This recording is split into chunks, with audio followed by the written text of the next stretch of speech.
All right. I am live. I'm on a 10-minute delay. So I'm live right now, but I don't see anything in chat, but that's okay. I'm going to get booted up. So this is going to be the quarterfinals of this little mini tournament that we're holding. And I'm going to get booted up. I'm going to try to get the lobby going. And I'm going to be being joined by Hens to co-cast, although Hens is not here at this exact moment. I think he said he needed a minute. I think he said it was going to be a little bit late, so he might just hop in a little bit later. But for now, I'm going to load up, and we're going to try to get some stuff going, because we're going to be starting out with Instant Dodge versus Overcome as the first set. And I think we're going right into nurse games, which is pretty sick. That is pretty fucking sick, man. That is pretty sweet. So let me get booted up. Let's get started. Yes, perfecto. All right. I gotta do a little bit of setting up. I gotta get a stream going. I gotta maybe get it ready for Hens to hop in.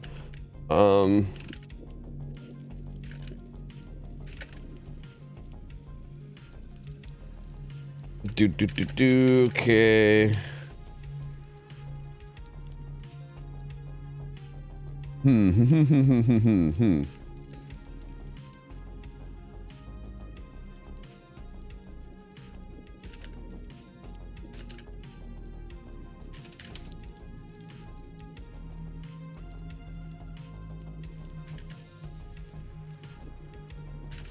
Okay, all right.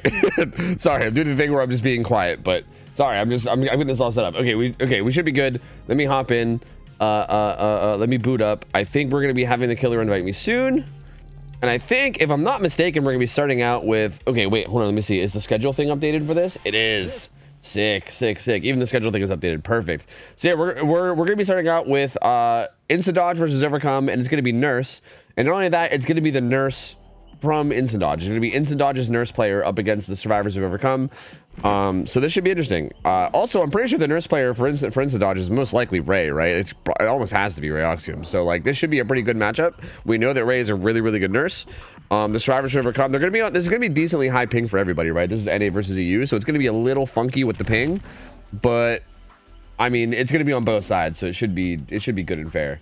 But yeah, this is it should be a good set because we have Nurse, we have Wesker afterwards. I know that Wesker, I know I've played against Sox as Wesker, so I'm imagining Instant Dodge is gonna have Sox on Wesker. I'm not 100% sure who will be playing killer for Overcome for both of these killers, but I guess we'll just have to see.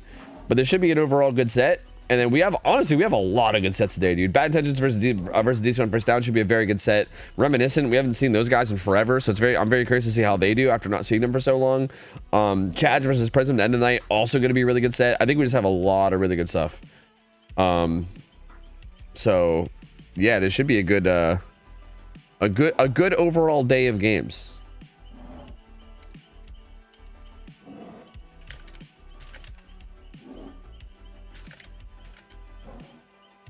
All right.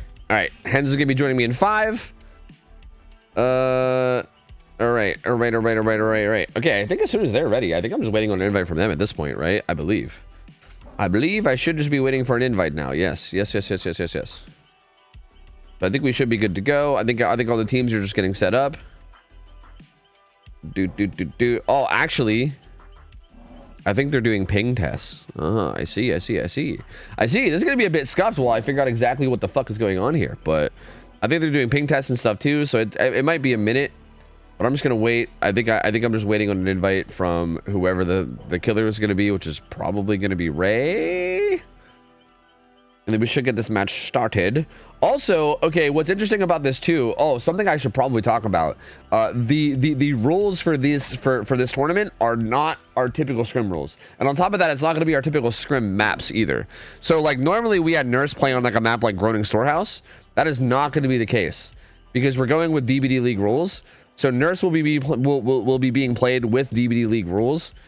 So like it's going to be, I'm pretty sure it's going to be Cool Tower Nurse, and Nurse is going to have a ton of restrictions in terms of like stuff that she can and can't run that wasn't really there before. So that changes kind of a lot, right? That changes a lot about how this is going to go. So yeah. Actually, let me just go see. Yeah, Cool Tower.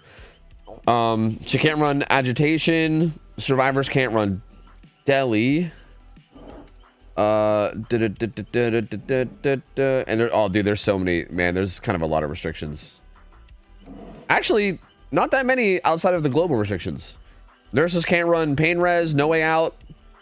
And actually actually they also can't run pop eruption, which is kind of a big deal. So there's actually a good bit of restrictions. I think I actually did scrims the other day with nurse with this role set, and I was like, bro, what the fuck do I even run? I think I ended up running something like thrilling tremors, dying light, or something. Like it's a weird, like you kind of come up with some weird funky builds because of all the restrictions. So that should be kind of like, that should be a lot different than what we're used to, right? We're used to seeing nurse on like Groaning Storehouse, which is, I would argue, a harder map, and we're also used to seeing it with different restrictions where you're able to run stuff like pop eruption that makes you way stronger, but all of that's kind of out the window. And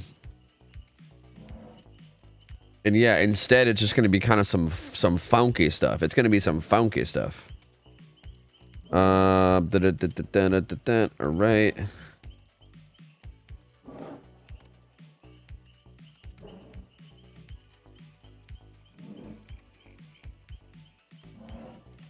right. All right.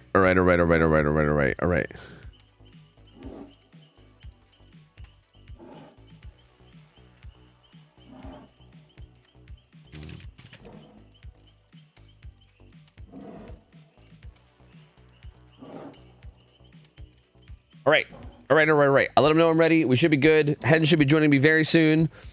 Things should be going soon. Everything should. I'm going to be honest with you guys. I'm just going to be perfectly real with you guys.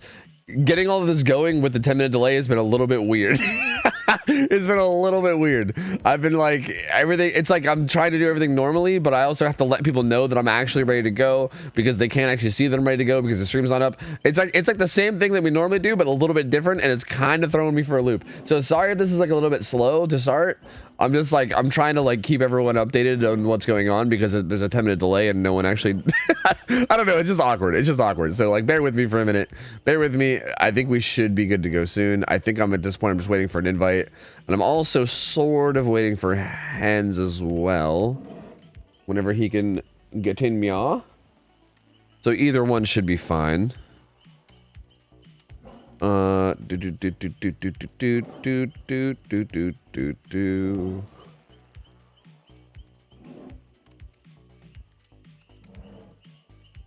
right, man. Ads are kind of weird too, because I can't, like, the ads play. Wait, how does this work?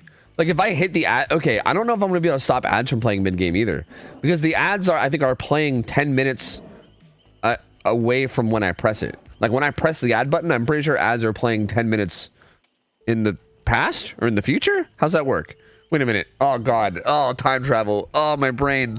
Oh god, when I hit the ad buttons, okay, I'm 10 minutes in the future, right? Right now, I'm 10 minutes in the future, right? Like, when you guys hear me say this, I will currently be 10 minutes ahead of you in the future, right? Oh god. So yeah, when I hit the ad button, I'm hitting people 10 minutes in the past with ads. So like, yeah, I could maybe still try to make ads happen in between games, but it's going to be really fucking awkward. I might just have to let ads do whatever they like. I might just have to let them do whatever they please and just hope for the best, which kind of sucks, but I don't know. It is what it is.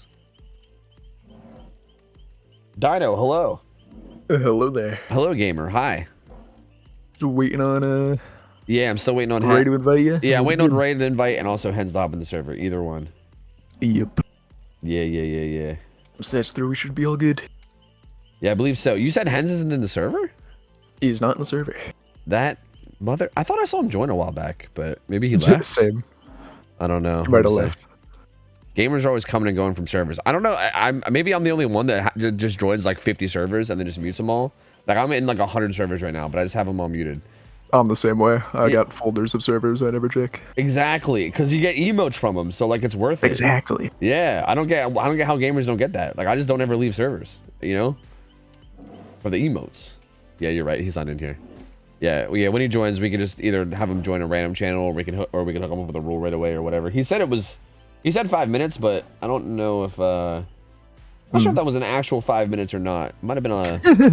It might have been one of those like lying 5 minutes that actually means like 3 hours from now, but we'll see. Well, here's hoping it's actually 5 minutes. yeah, I'm hoping so.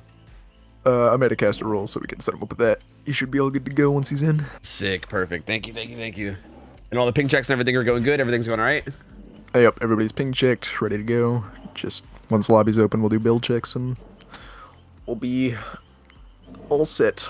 Sweet, perfect. It's kind of awkward because it feels like so similar to what we normally do, but the 10-minute delay just makes it so much like different. But yeah. A lot of stuff we have to handle a little bit differently here. Yeah. Sounds like it's going okay though. Doing our best. Try and make everything go as smoothly as possible. Where the hell is Ray though? Where the hell is Ray? Where's my invite? What's going on here? Oh no. I boulder. So hopefully soon. Yeah, it should be soon. Let me just creep and see. It says she's in lobby, but like, do I just join? I'm waiting for the invite because they might be like, they might be doing some shit. I don't know. Yeah, they might be doing some kind of something. There we go. Perfect. Yes, perfect. Sick. Okay, Hen said he hopped in. He said that we could drag him. Is he in a channel? Am I dumb? Is he's in the tofu server, not the tofu scripts. Oh shit. Yeah. Let me here.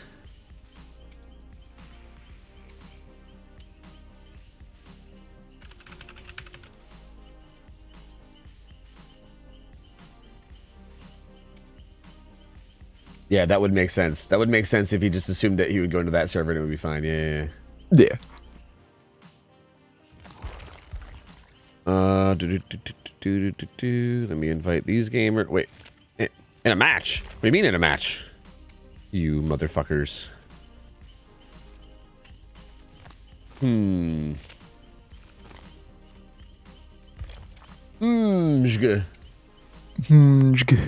There he is. Welcome. Hey. Hens, hello, sir. Hello. Hello. Welcome. Hey, the good news is that we're still waiting on the first game to go, so you're kind of fine, you know? Oh, nice. Yeah, kind of perfectly on time. Are you streaming with delay? Yes. Okay. I'm streaming on a 10-minute delay. Yeah. I figured might as well do it to keep everything fair, right? Since there's actually something on the line now, right? Even though like, you know, there's no like crazy cash on the line, but it's still something. Yeah. That's better, yeah. Yeah, perfect. So we're all hopping in the lobby. What's up? This is fairer for everyone, and no one can complain at the end. So it's exactly. Yeah, and I just put a pretty big delay on because I figured like if there's already gonna be like a 5-minute delay, then we can't interact with chat anyway, so we might as well like, you know, fuck it. Like at that point, I might as well do like a 50-minute delay. Who gives a shit, right? Like whatever, you know. But yeah, actually, everyone just got in the lobby now, so this is actually kind of perfect timing. Wait a minute, what the fuck are they doing? All right, so this is the first matchup of the night. So I'll show the schedule again. I know you can't see it because the stream's gonna be like super delayed, but the schedule today is Into Dodge versus Overcome, and this first set is going to be Nurse, Wesker, and then Oni as a tiebreaker, which is pretty sick. Those are some pretty fun killers. As a matter of fact, we're seeing a ton of Nurse all day today. In 3 of the 4 sets that we have, Nurse is one of the picks, like one of the guaranteed picks. So there's going to be a ton of Nurse games today, like guaranteed. Ooh. Which is interesting, yeah. So just to go through the 4 sets, there's Nurse Wesker guaranteed with Oni tiebreaker, and then there's Singularity Nurse with Oni tiebreaker, and then there's Wesker Nemi with Nurse tiebreaker, and then Nurse Pig with Oni tiebreaker. So actually, Nurse shows up in every set. She's just a tiebreaker for one. So potentially Nurse in every single set. Is it Kotar? Yeah, I believe we're just doing DVD elite rules. So yeah. Good old. Yep. It'll be Cool Tower, and I talked about this earlier while I was kind of just like waiting for everything to get booted.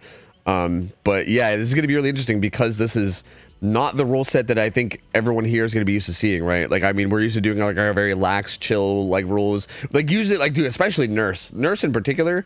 Like we had Nurse on Groaning Storehouse. We kind of just allowed whatever. Like fucking Nurses ran like Pop Eruption. I mean, we didn't allow Pain Res, but like we allowed a lot, right? And like on both sides, right? There was just like not a lot of restrictions, and it was also a pretty rough map. So this is going to be kind of a whole different world with the whole like cold tower, tons of restrictions. It's going to be really interesting to see how this goes, and see how a lot of these teams play on it.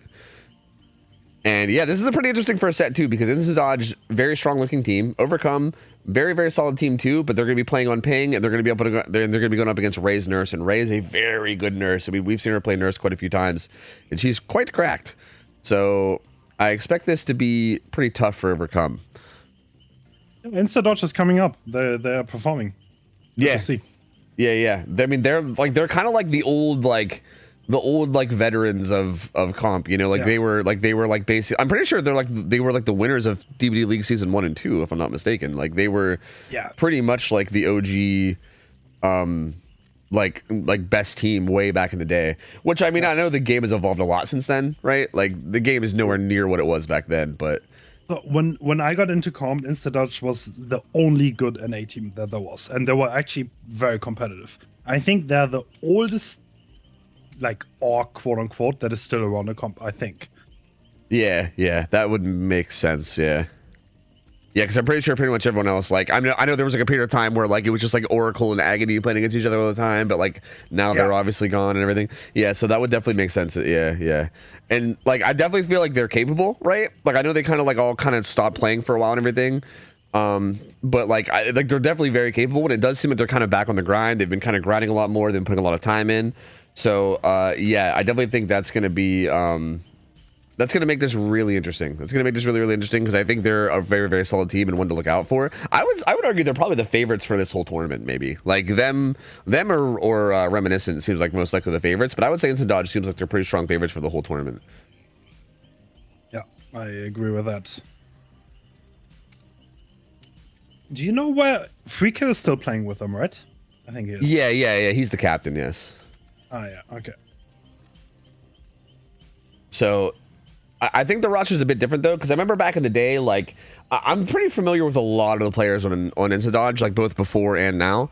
And I know the roster before was like something like Free Kill, Blazer, like Very Track Disco, and like a lot of those, I'm pretty sure a lot of people in the original roster aren't playing anymore. Like a lot of those are like gone or just not interested in comp anymore. Yeah. So it's a slightly different roster, but still like generally the same like core group of people. And Free Kill, the captain, is still there as well. So it's still basically the same team. It's just obviously like, you know, things change over the years. But yeah, I mean, yeah, but they're definitely very solid. Overcome as well is currently the European team here, and these guys have been grinding a lot as well. They're very, very solid. We've seen them. I mean, I feel like this is kind of how it is a lot of times for every team, but like especially newer teams, is that they can be very like hit or miss, right?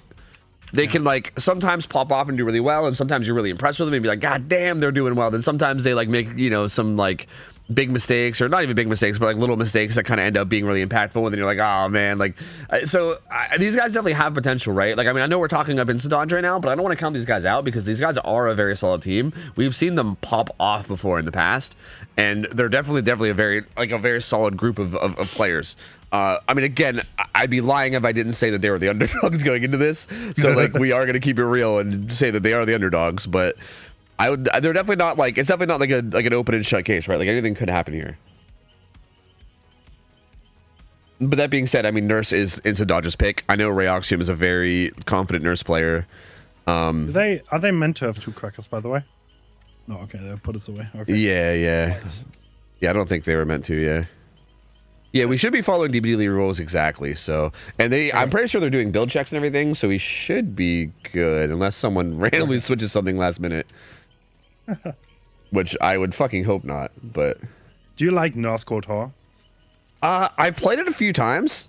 It seems solid to me, yeah. Yeah, I like it, with all the restrictions and everything. Like, what are the like expected results here for this? Oh, honestly, that has changed quite a bit. So on the highest level, Nurse is not supposed to 4K anymore.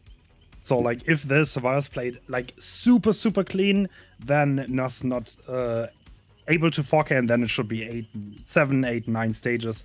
That is hard though, because once one mistake happens, then you get into 4K territory.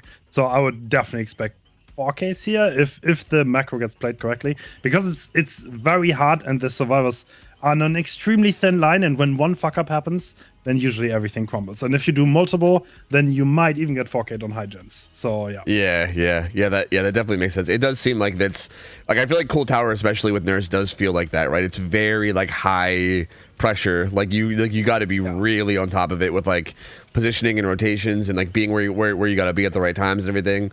Yeah, it sounds really rough, but again, I mean, that's kind of how this rule set is based around, right? It's based around people playing near perfect. So yeah, I mean, I guess we'll see. It's just going to be whichever team can play closer to near perfect, I guess, is going to be the big part of what goes into this. But I mean, playing Nurse on Cold Tower also takes a lot of experience, though. You need to understand what are they doing wrong, what am I supposed to do in every situation. So that also takes a lot of experience. So, and if you're not like too used to the setting, then you might not do everything perfect.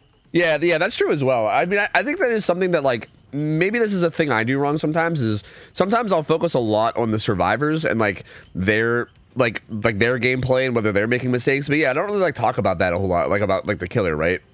Like the actual killer themselves, it's like how good and bad they play, you know, obviously plays a huge role too. Because if they're not playing at the top of their game, then like obviously the survivors are then, you know, it's not as bad for them where like they can make more mistakes and get away with it, you know. So that obviously plays a huge role in it as well.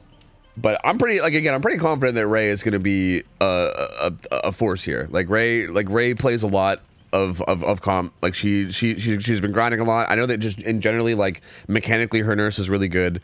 So I'm pretty sure that this will be pretty tough on the survivors. I'm not actually sure who will be playing Nurse for Overcome. I'm not sure if I've seen them have a Nurse player. I'm not sure if they've seen them in their Nurse set yet. So I'm not 100%. I'm not really sure what to expect out of that. But I guess we'll have to wait and see. We are readying up though. We're getting into it. So here we go. Good to see. Yep. So, as far as I'm aware, like you are allowed to run a lot of stuff on Survivor here against Nurse, right? I know I saw that Delhi was banned because I think Delhi's only allowed against Blight in DVD League rule set. But other than that, everything else is allowed. So, well, I shouldn't say everything else, but everything else other than like the global bans, which is a whole list. But yeah, everything that is majorly important is allowed for Soraz, yes. Yeah, exactly. So they're gonna have a lot of stuff to work with here, whereas the Nurse won't have a whole lot in her build. But again, that being said, it is Nurse on Cool Tower, so like, you know, we'll see how it goes. Anyway, let's hop in. Here we go. Bounce landing, bit of a Rancor actually in the build is interesting to see. Ooh. All right, so Corrupt, Pop, Rancor. And then Dying Light, I believe that is Jenner's Last Breath is the purple add-on, the one where you can teleport back after you use 2 blinks. Yeah, that is correct. It's a nice perk to control spaces and control a hook. It looks like Ray's kind of like looking around, seeing if she can spot someone early. Yeah, even like right there, like what Ray just said right there, like you can kind of get your charges back a lot faster too, which can be really nice. Because when you teleport back, you get 1 charge back instantly, which means you only have to wait for 1 charge to refill, which can be really nice. It can help you just kind of speed up and be a lot faster. But yeah, this is a pretty early final to Burzard. Who's just kind of staying up on this top side. Okay. Does get away from that though. Great miss. Yeah, he does get away from that. That's going to buy some time. He's going to go up to this top corner and just die here. Good decision. So he's going to the corner. He looked like he wanted to run to the tower. That would have been a bit of a blunder. And he decides to die in the top left corner. But this gen, can they finish it? This would be really bad if they cannot finish this gen. And it doesn't look good. If Ray finds this one, then it's looking rough. Yeah, which I feel like she will. It's very close to where she's hooking. Yeah. Yeah, that's going to be... Well, actually, she's... Oh, she does hear it. She does hear it. She almost blinked away from it, though. And yeah, Pop's going to come down. A bunch of this progress they just got on this gen's going to go away. That's very not good. Right. We talked about this one mistake that you can make, and then it's 4K territory. I think that mistake just happened. That's like the difference, because like the ideal dying spot was on the right corner, and she died on the left corner, and Ray did it perfectly. She went as far as possible into the map. Now she has a hook in the middle next to the gen with the most progress. So this is a very comfortable spot for her. Yeah. It's so interesting how like little that is, right? But like yeah, you're dying in a corner, but it's just not quite the right corner, right? Because if you're doubling the gen on the left, you got to die on the right corner. Dude, the Jenner's value here is so interesting to see too. Like I love the whole double blinks around and then coming right back, instantly getting your 2 blinks back. Okay, that was the biggest value you get out of Rancor, arguably, is when the first gen pops, because the survivors did not know. Now they know because the hour was revealed to the Garen hook, hopefully he caught it. And now they can kind of like coordinate when do we pop the gens, because that's what Rancor's used for. It's not actually the Mori part, it's just the info every time a gen gets popped. Yeah, the tracking, the info you get from it is so massive. Yeah, it's so good. Prosser gets away from that hit though, which is pretty big. Ooh. Doesn't get away from that one though. We'll get tagged there at 11. I don't think they were in position for the unhook, no. That's so unfortunate. Oh. And it's gonna be a 1-for-1 for this. And on top of that, Berzard's probably not gonna go too far here. So yeah, this is looking pretty bad. Alright. Berzard is heading off to the side. That reach on that hit, though, my lord. And down goes Berzard. He will have DS, though. Buying a little bit more time. Oh.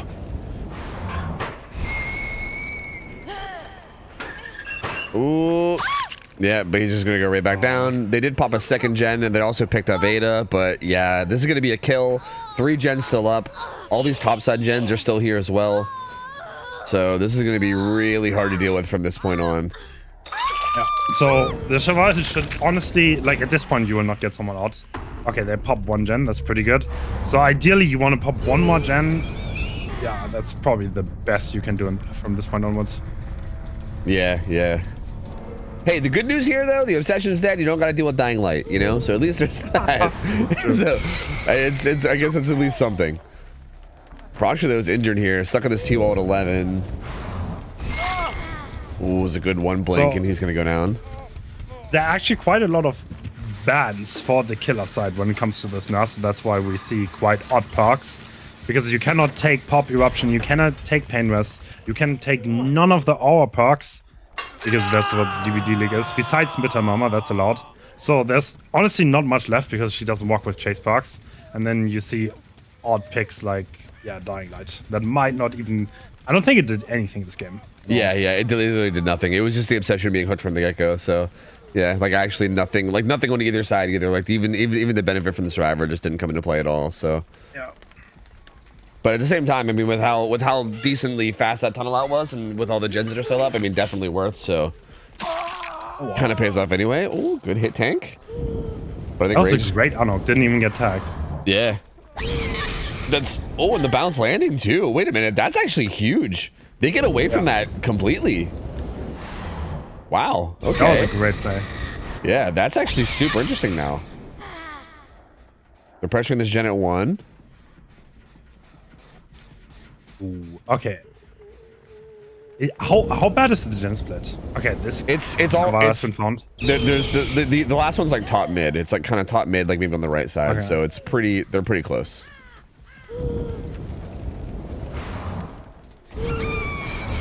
Ada's gonna get tagged up here on the top left. They're actually just resetting at water tower at the moment. Okay, Ray's understanding that the survivors have to reset, and that's why she's committing away from the gens. So that's a great read. Ooh, Ada kind of heading back towards top. Do you think it would have been more worth it there to just to go deeper bottom, even if you just know you're gonna die? Like I feel like to me that absolutely. Oh, oh. What? Ooh. That was an insane angle. That was an insane angle. Great blinks. Yeah, really good blinks on that rebound though. Like that's definitely some hard blinks to hit with this tile. Like you don't have a ton of vision. A lot of just prediction and hoping that you can kind of catch them off and doing what you think they're gonna do. And Ray hits some really good blinks there. So I'm not gonna lie, that honestly looked pretty good when the Jake got away. But now there's another hook right in the middle of the 3. Yeah, yeah. I don't think anyone's walking that one. The unhook does come in too. It's got a bit of progress. I think that progress is old though. I think it's a bit of a... Now they can kind of reset. I think the survivors can get some pressure. Oh, there's someone stealthing right there. Yeah, there is actually. Ooh. He's not going to get found either. Wow, great stealth. Ooh. Well, maybe I spoke too soon. No, I think so. Yeah, she wasted a lot of time here and didn't find him. That's big. That is so big. And now everyone is full health. Yeah. Ooh, Jenner's coming back. Oh, where did Adam go though? Oh, he did get spotted now. So he's got to try to find a way to get the fuck out of here. Like, he's got to get out of this bitch. One blink hit too. That's really big. It doesn't have to wait for double blinks. Just can immediately blink again. Another one blink hit. Oh no. Sadly, not pre-ran early enough. I mean, that's the hard part because the gen is so in the corner. Like, it's hard to get away. Ooh. This gonna be. Oh, the gen is almost done though. Oh no! No, that failed. You hate to see it. You hate to see it. They maybe could have got that. Yeah. It would have been close. Like, they could have maybe died for it. But I think they maybe could have just like maybe suicide. That would have definitely been worth it. Yeah, yeah, definitely. Just being able to secure all 5 gens. Not landing that though is pretty big because I think landing that tag would have been pretty massive. Jake gets away from that one for now.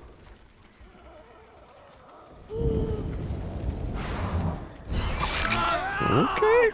Taking this hit pretty deep into bottom. Ada, I would assume, is rotating for the hook.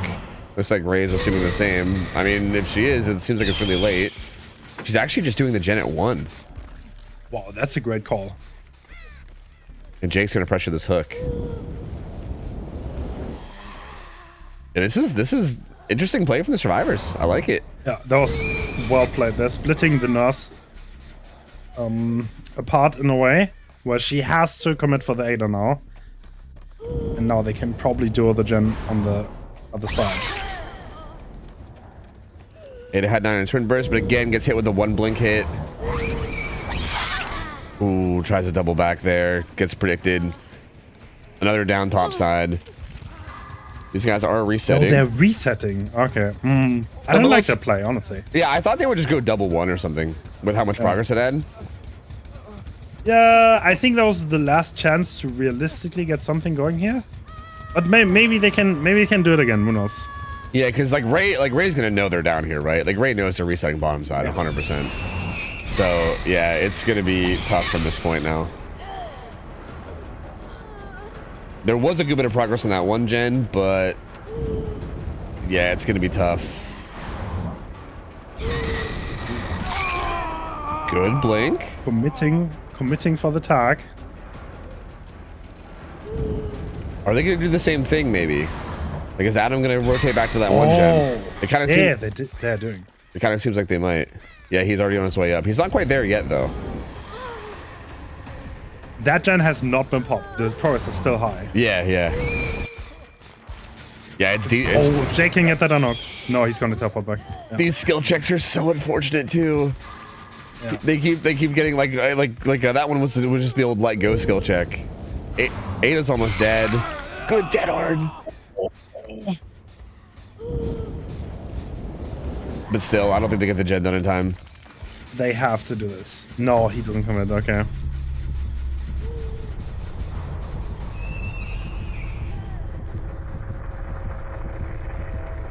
Great sneak though, but yeah, well.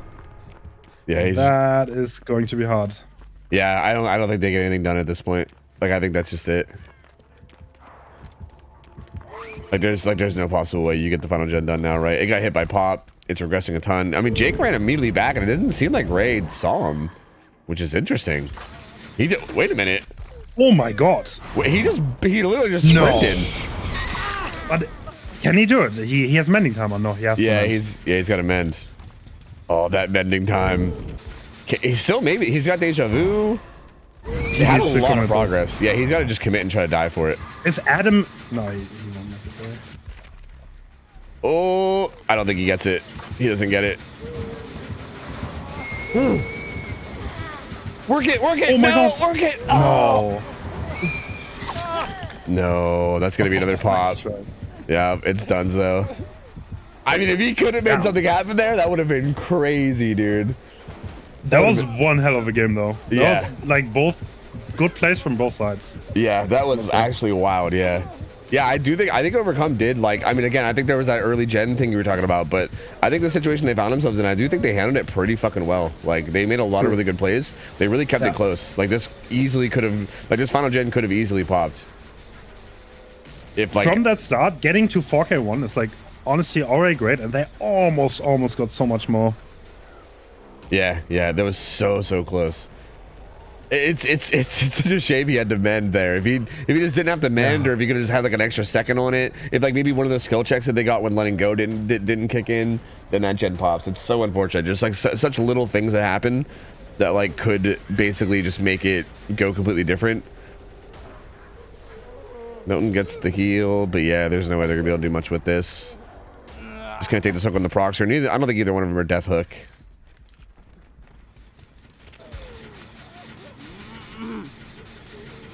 But yeah, Ray just gonna hook him right beside this gen, and yeah. Yep. Hatch gonna spawn at Shack, I would assume, and that's gonna be it. Milton's actually still sneaking around this top left. Ooh, didn't get spotted though.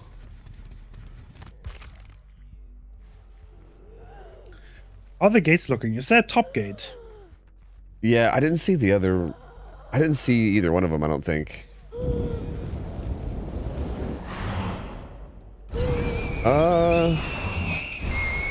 Still not seeing anything. Huh.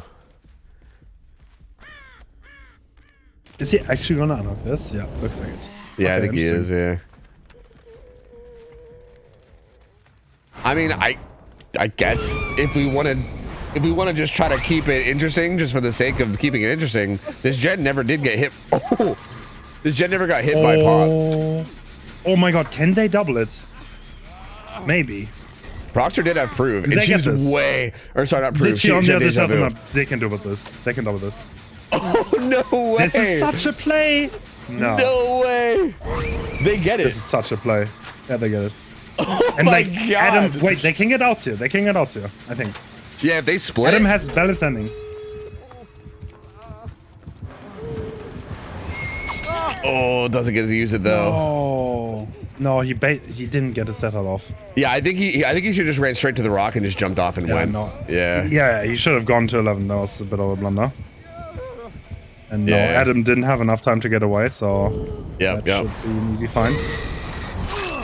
Yeah, I think if he goes up the rock and there's immediately bounce landings away, and then maybe if Adam runs up to that T wall, or sorry, that Z wall, and maybe just like takes that window with Lithe, and they just kind of split like that, then like what do you do from that point, right? But Overcome played this exceptionally well. I'm impressed. Yeah. The fact that they turned this, oh, that was a good generous blink. The fact that they turned this into a 4K 0 is actually, really, really good. That was very impressive. That was a lot better than I thought that was going to go based on that early game for sure. So, actually very impressive. Yeah, very, very good. That's going to keep this interesting because, I mean, I guess we'll see how Insta-Dodge can do. I mean, everyone is playing on high ping here too.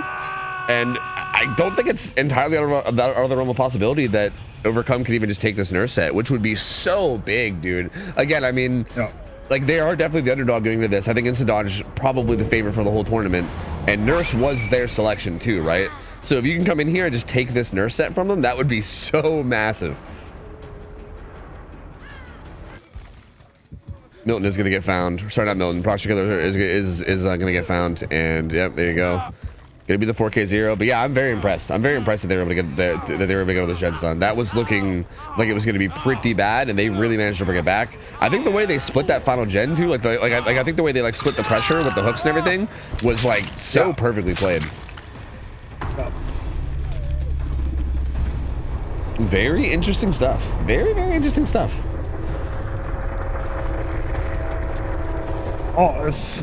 Well, I mean, Insta-Dodge needs to play very, very well on Survivor side here.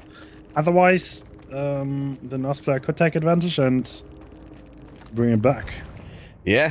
I'm curious to see who the Nurse player is for Overcome. It's kind of like I said, I don't think I've actually seen these guys in a Nurse set. Maybe I'm wrong about that, but I feel like I've probably not. I don't think I've seen them in a Nurse set, so I'm not sure who the Nurse player is going to be. But assuming they play this very solidly, yeah, because if they just have a good, solid game, I mean...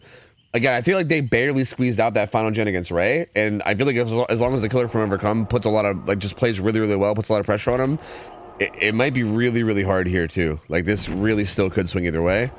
But I would expect Insta Dodge to be pretty solid at this, right? I feel like Nurse Cold Tower is one of those kind of sets that is like mostly figured out, right? Like I think it's one of those things that everyone's been playing forever. Like if you've grinded comp, I think you've played a ton of this, so you probably have a pretty good idea of what to do.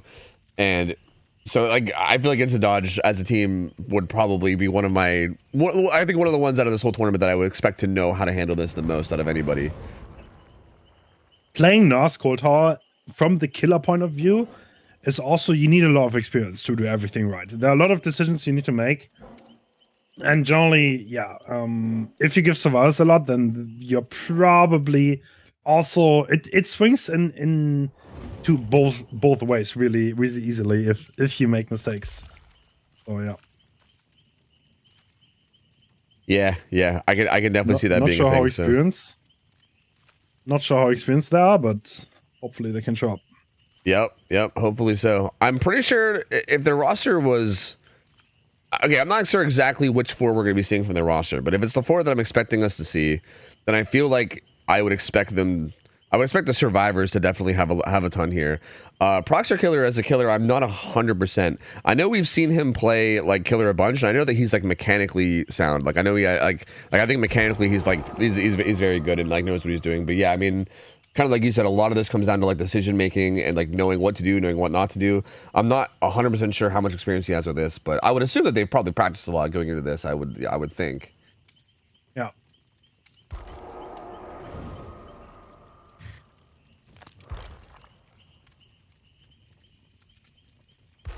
All right, let's get the gamers in here. Perfecto.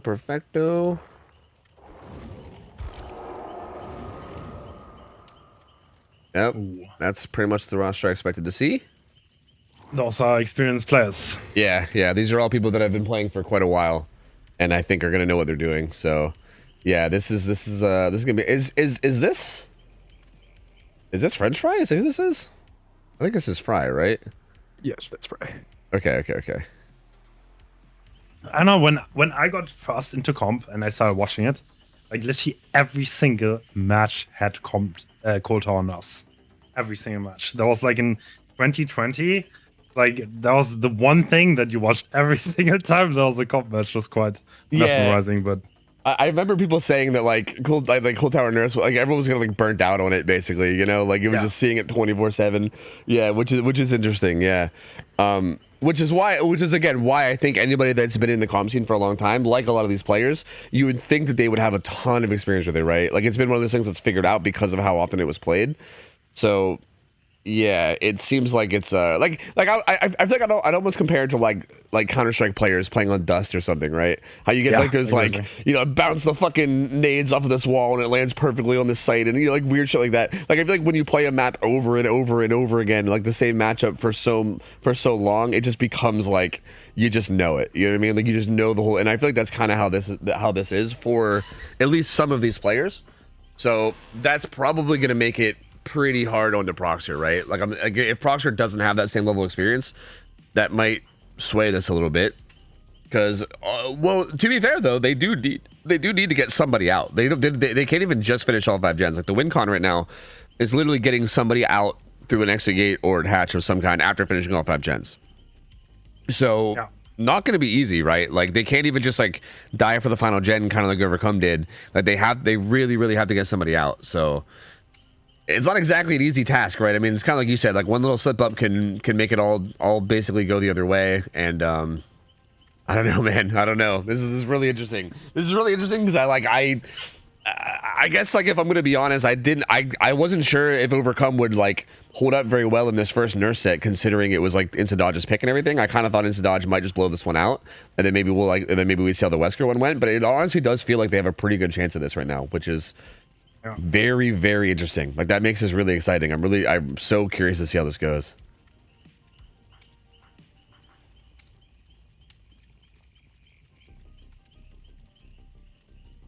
Like the nurse set is also a lot about the start, and that was honestly so terrible last game, but it's still, they somehow brought it back with that insane decision making.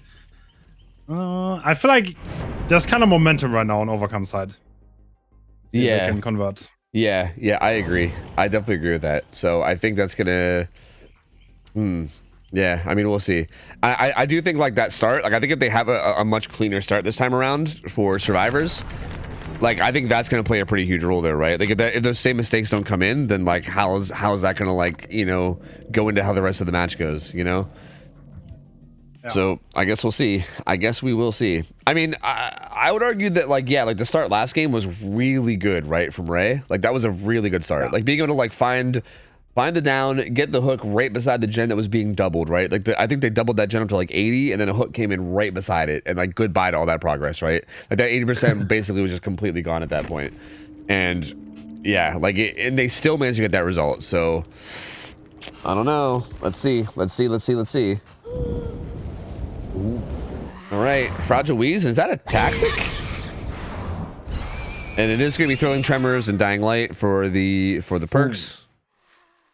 I think that's a little bit less base fatigue, if I'm not mistaken, my 7%. And we saw a Crow fly up there. Yeah, also some scratch marks at 12 behind main.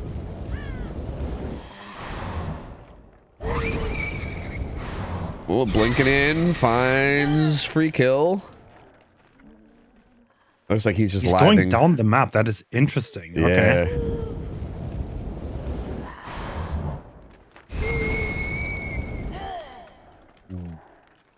He's getting away from these blinks for now. Decent start from him. Good run. Ooh, unfortunate on tonight. Oh, he was in that rock with his entire speed boost too. He's dead. This is interesting, yeah, because he's in the bottom side with all the unblocked gens. So I think Posture can basically take him wherever now. And now with Dwelling Tremors, we can see it, but he can see which gens are actively being walked on, which is a huge help, and he's not gonna greet this. Yeah, like they're doing this top mid gen. He doesn't have that much progress. Wow, this is a great start. Yeah, this is a fantastic start. That was an interesting decision for him to like live down to the bottom side, because this is where all the gens are, right? Like if you go down here but where he did. But look at the gen split. There's an insane topside gen split. Oh yeah, okay, that's probably why. Oh my god, yeah, what is that? Holy, what is that? Oh my, what is that left side? What the fuck? That is insane. I don't think I've ever seen a gen spawn like that. That is so insane. So that's also like a skill. They have seen this instantly and decided, well, go to the bottom side, die there. And Freaker is also going to stay there because he's just going to position himself well. Where did he go? He went behind this rock. Yeah, we were able to hear him a little bit. And I think Proxter was too. I think he has Lucky Break, but Proxter was able to hear him a little bit. That's going to get him away. I think it was Lucky Break. Yeah. So Proxter does basically find him. I mean, he tried to sneak away. He couldn't quite get away entirely. And I think he might be able to just pop back on his top mid-gen again. I don't know why he didn't insta-hook. That might be massive. Yeah. Yeah. I think he would have adopted that. Yeah, if he insta-hooks and gets there with pop, that's so big. I still think he's in a pretty good spot, though. I mean, one gen just popped as Freako got put on a second hook. And I would assume that's close to all the gen progress they have. Like, they probably have a little bit somewhere else. Yeah, okay. I mean, he's kind of like eyeing these bottom gens, which is okay. If he gets this kill relatively cleanly and maybe loses one more gen, then he's in a pretty good spot here. And I three gens in a line. What is this? Yeah, I cannot believe that. I've never seen that. It's like 9, 10, 11, like just right there with main too. And then also that top middle one that they just popped. Like, what is that? I've never seen a gen setup that bad. Honestly, I think the play with this RNG would be to hold the gens and nothing else. Yeah, like maybe, honestly. Oh, he's gonna try to body block this. Let's see how good of a linebacker he is. Oh, is he gonna get it? Yeah. Oh, no, yes. So close. He's gonna make fry trade here. Live on John is gonna get him some distance here. Oh, he doesn't really go anywhere with it though. Oh, misses the double blink though. That's pretty big for these guys, keeping them alive a little bit longer. Does land those ones though. Down goes John. They do pop another gen up there though. Is there even still 3 up there? No, I don't think so. There's no gen split anymore. There's one like 7. There's one like 4. And then 9 Yeah. in main. Oh, I guess you can kind of hold like 3, 9 main, but that's not a good gen split. Yeah, it's definitely not great. Yeah, that's for sure. I don't like this hook. I think he should have taken that one towards 3. Yeah, yeah. Like taking him way down in this corner does seem a little odd.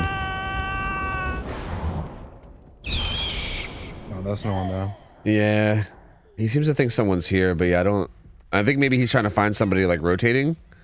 Oh. Oh, Okay, that's massive. Okay, yeah. Okay. That could honestly win him the game here. Yeah, that's... If he downs this fast and Adam is not ready. Ooh, doesn't find the blinks. Page does get away a little bit. He wants to find... Yeah, Adam's not even in position at all, though. Yeah, he was way this is topside. actually game winning. Yeah. This is actually game winning because they're on different sides. They kind of have to reset. He knows where both of them are. If he keeps track of both relatively well and doesn't let them reset, then they just lose here. Yep, and and he just saw Claudette. He sees Adam again. Yeah, he knows where they both are. Yeah. Yep. Yeah, this is... Wow. Ooh, goes for pretty heavy prediction blink there. Really seemed convinced that she was going to double back. Yeah. I feel like this is kind of like what public games teach you in a way, where you're like, oh, okay, I have a read on this on this guy. But like these solos are also really smart. They don't do the obvious thing every time. Yeah, yeah. Yeah, it feels like a lot of times with like you want to just like first blink, and then if you're not 100% sure about the second, a lot of times it's good to just fatigue and then like just walk them down and then get the guaranteed, right? Rather than going for like risky blinks. He kind of gave it up here, to be honest. Like he kind of yeah. I still think he's in a good spot there. I do think this was a little weird for him to give this up, considering he was able to just kind of keep track of him and play that really safe. But yeah, he is still going to be able to get this kill, I believe, unless something happens with this pallet. DS? Again, they've gotten no gen progress this entire time though, so like I still think he's in a like no matter what happens from this point, he's so far ahead. Like there's look, it's looking like we might have an upset for the first one. So yeah, this is so wild, dude. Like I said, I wouldn't count out overcome, man. These guys are honestly like a lot of these players are they've been playing really well. They've been growing a lot. They've been getting a lot better. Like they've been grinding, and I think it's kind of showing. Like they've been making some pretty good plays here. I mean, that being said, I think Instant Dodge maybe made some questionable decisions themselves, but also like this gen split. Like it's hard to really like give him too much shit because my god, that gen split. Sauce goes down. I mean, honestly, props to Freako to understanding the situations and not staying topside, because if he would have done that, then there would have been no chance at all. But yeah. I think he did pretty well given the circumstances, and yeah, that's so like I don't like to talk about like RNG of matches too much because I feel like too many people will like be like, oh, comp DBD is stupid because there's so much RNG involved, and I hate that argument because it's fucking stupid.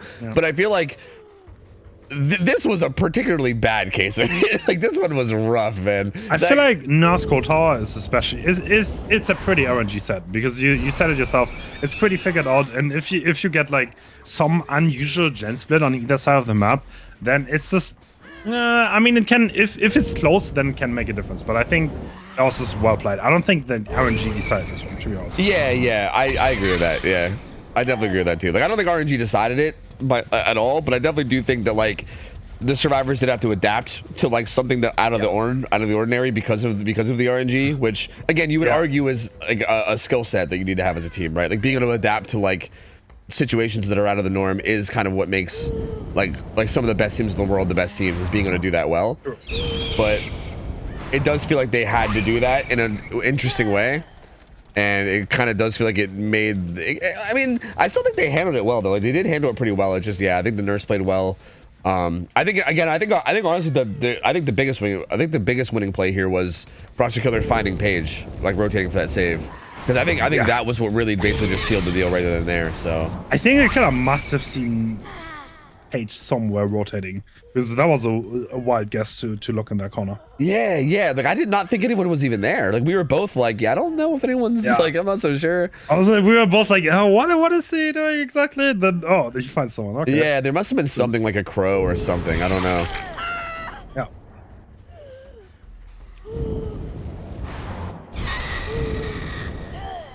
Ooh. Drivers are still trying, rightfully so. They do have a lot of progress on that bottom side, Jen.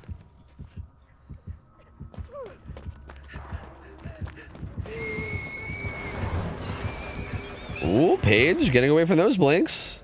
They're gonna pop that bottom side gen, which is interesting. Like I want to get hype and say like, hold on, it's not over, but at the same time, there's like no progress on any of these other gens. I don't think so. Yeah. He's just gonna go for the hook now. But yeah, the gen bottom side does pop. And also, keep in mind, hatch does not matter here because of the generators, right? Like, as long as they don't finish the final gen. Like, if one of these guys dies and the other one gets hatched, but there's still one gen that wasn't repaired, it's still, like, the gens is the first. Oh, well, never mind. Forget everything.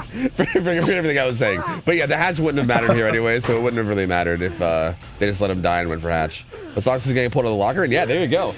Overcome, getting the upset on the nurse set. What a start. Yeah, that triple gen. Oh my god. Dude, that looks so mighty. I feel like I need to take like a screenshot of that. That was so wild. I've never seen that before.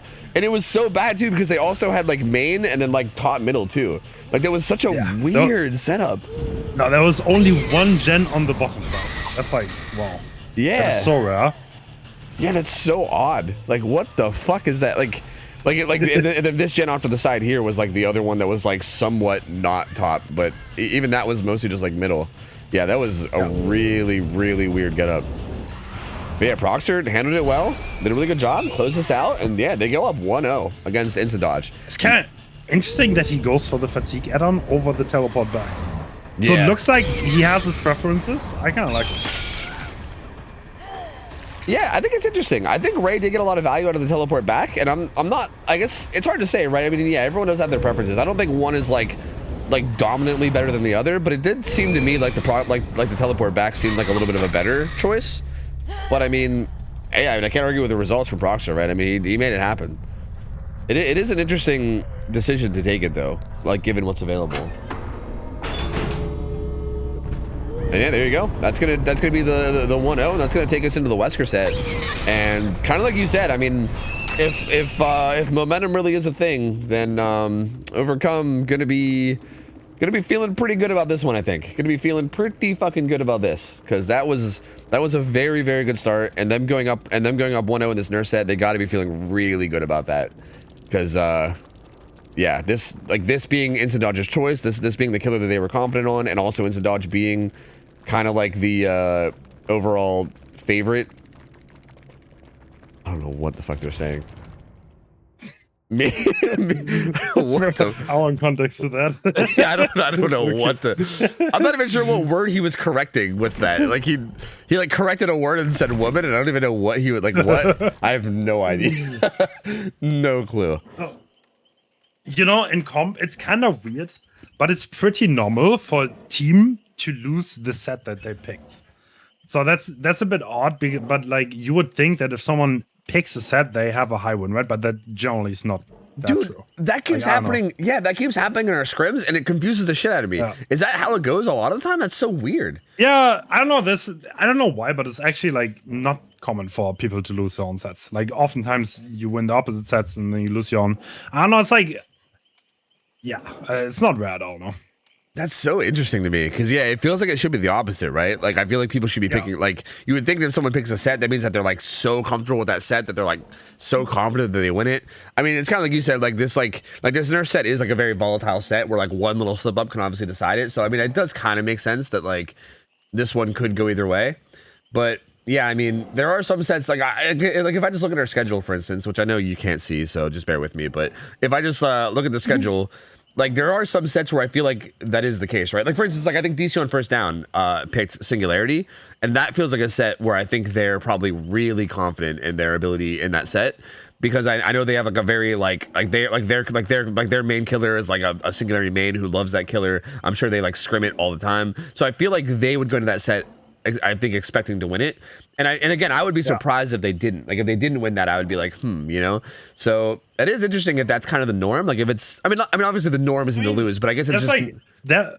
I feel like they're like speciality sets, for example, like something like Ghostface Larry's, right? Or what you said, Singularity. These kind of sets are so far apart from the norm that there's actually like a lot of potential for like for you to have a high chance even against a better team if you specialize in it.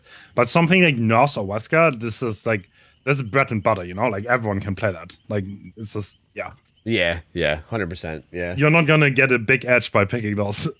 Yeah, exactly. That definitely makes sense. But at the same time, I feel like that kind of makes sense. Like, I feel like in a matchup like this, where like instant dodge, again, like we said going into this, that instant dodge feels like the favorites. And I feel like if that's kind of the case, like if you feel like you're a favorite in a set through like traditional gameplay, then it would make sense for you to go for like a more traditional set where like there isn't really any like weird stuff that might happen. Like it might make sense to be like, okay, let's just take the set that everybody knows and we'll just like, we'll count on ourselves to execute, you know, that better. You know, because of us being the favorites and us having like, you know, the experience. Again, I mean, that being said, it seems like it kind of backfired right now in this last set, but that does make sense from like a tactical point of view in like the pick ban phase, right? So I do think that does make a lot of sense. And we're right back in the same lobby. Proxer, I think I left on actually I don't think I even needed to leave. I think Proxer is gonna be playing Wesker.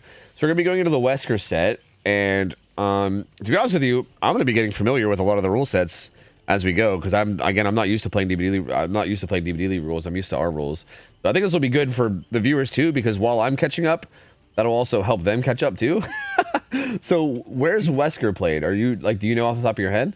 I think it's Kotor. I'm pretty sure it's Kotor. It is indeed Kotor. It is, yeah. So that's honestly good old. That's also what like I feel like has become the favorite for a lot of comp teams. It's a very skillful set. It can go either way. If the Wesker hits like 1 or 2 powers early, then he can absolutely 4K. But if the Survivors played well, then you might also get into territory where you get 6 or 7 hooks. Or like even less if the Survivors really start playing. Yeah, that makes sense. I feel like there's a high skill expression in this one, where it can go very hard in either side and both sides can win, and whoever plays better usually comes out on top. Yeah, I think Wesker in general is kind of a killer like that too. Like Wesker has a lot of like mechanical skill involved. There's a lot of plays that could be made with them, right? But then likewise on Survivor, like being able to like call out those plays, like it feels like just a very skill heavy set on both sides. Yeah, which I love. Like I kind of love that.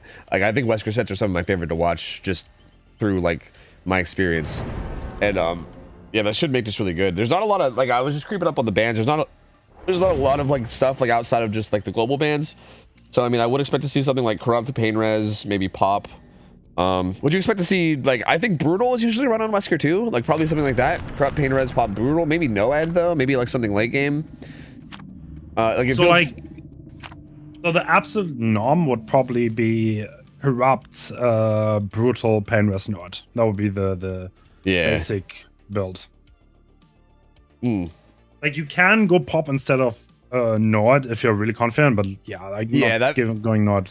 Yeah, that feels like only if you're really confident. Yeah, like because like that, I feel like that's like I'm gonna pop off, I'm gonna get a lot of downs, and then we're gonna turn this into a 4K. Whereas like Noed's like okay, if I don't, you know, like I might not get all 4, but I'll still have something to confirm things with. So yeah, let's go ahead and see. Proxer, hey, he did go with Pop, so guess he's feeling confident. I like it. Yeah.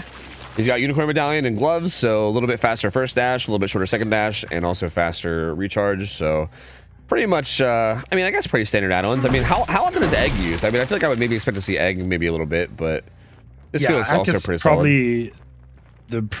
It has been the most popular add-on by now. Kind of risen in popularity, and everyone kind of begun to understand how good it is. Okay. Yeah, interesting decision to vault that. That just gives him main for free. Oh, and he gets head-ons.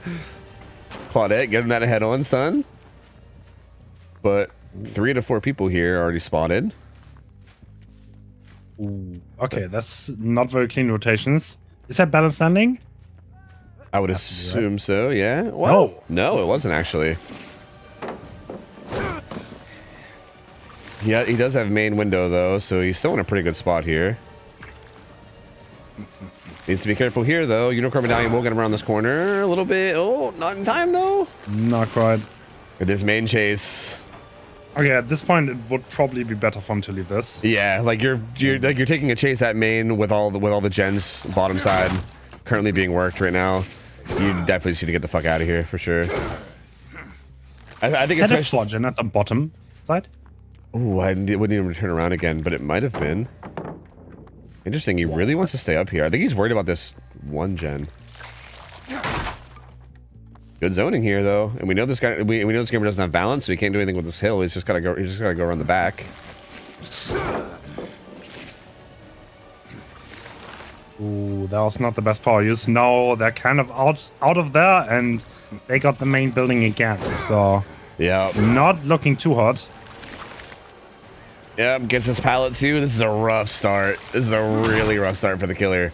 Yeah, not a lot going. They keep just running back to main, and without like anything like bamboozle or anything, this main just becomes kind of a nightmare. Especially if you don't have your power up when when they get distance the way they are. Like he's kind of using his power, then they're using the distance from that to just go to main window, and then it's just so hard to commit to anything beyond that.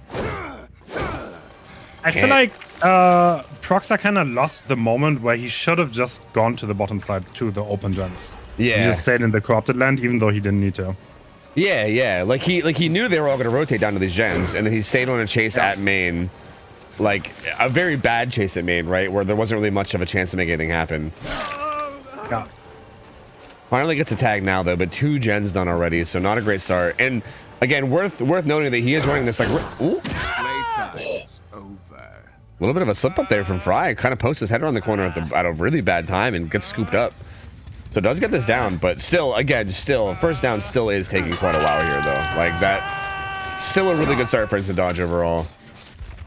His gens are not looking too bad here, but that is a very late first down. It's going to be hard to get much going. At this point, you can't really tunnel anyone out anymore. Yeah. At this point, I think you just try to get all your pain reses off, try to get as much value as you can, maybe try to set something up for late game. But yeah, like it is also worth noting that, like kind of like we said, he is running this really like aggressive build that was kind of, you know, a build where you're kind of feeling confident like you're gonna pop off. And again, so far the start has not been great, so might end up regretting not having anything for late game. But we'll see.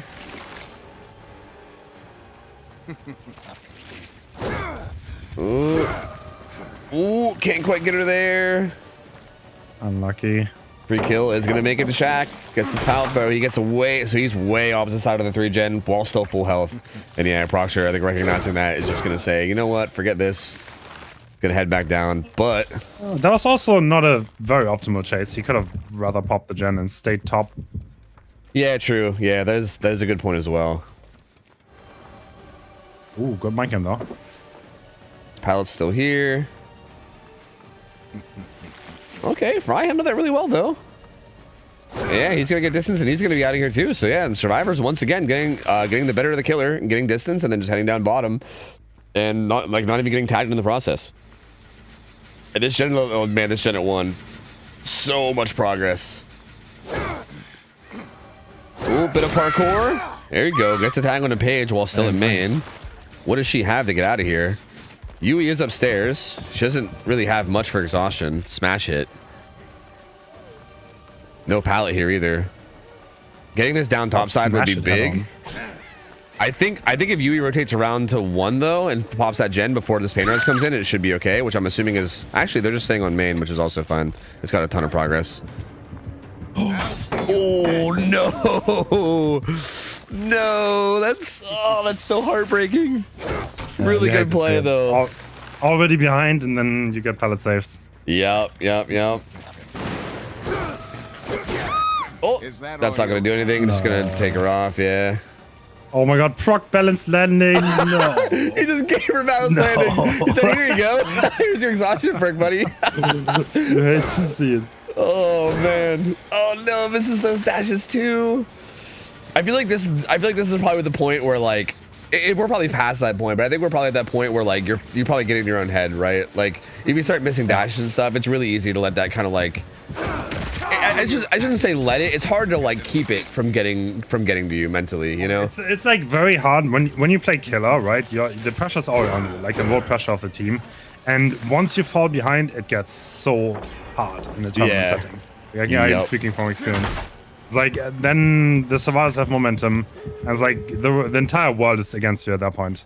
Yeah. And all the gens are done, and it's adrenaline. Oh yeah, adrenaline is who he's chasing too. That's brutal. He's still got a good bit before he's full as well. the chase is next to Shack, which means the hatch is probably right there. The Yeah. hatch offering. Oh well, they're gonna taking the bar block. Yeah, they're gonna try to just take hits for him. Oh, we'll see if we can hit him with the old hypotenuse bot, maybe. The old Pythagorean. Nope. Nope. Well, that's not gonna do damage though. Yeah, they're all gonna get out. Actually, you can prevent this. Oh, damage. Damage on the tree. Wait a minute. Oh. Beautifully done by the survivors, though. Nice one. Beautifully done by the survivors. Wow, yeah, that Very one well was done. rough. Again, what is going on? Because this is the set that they chose, right? They chose the Wesker set. So, like, Yeah. kind of like what you said earlier. I mean, seems to be the situation here. Because Overcome looked really I think good. it showed which one is the more experienced team. I think Instant Dodge played it really clean. Their rotations were just on point. They played the chase well. And the killer, like, he kind of had he committed some chases he shouldn't. And it just really showed really fast. Yeah, yeah.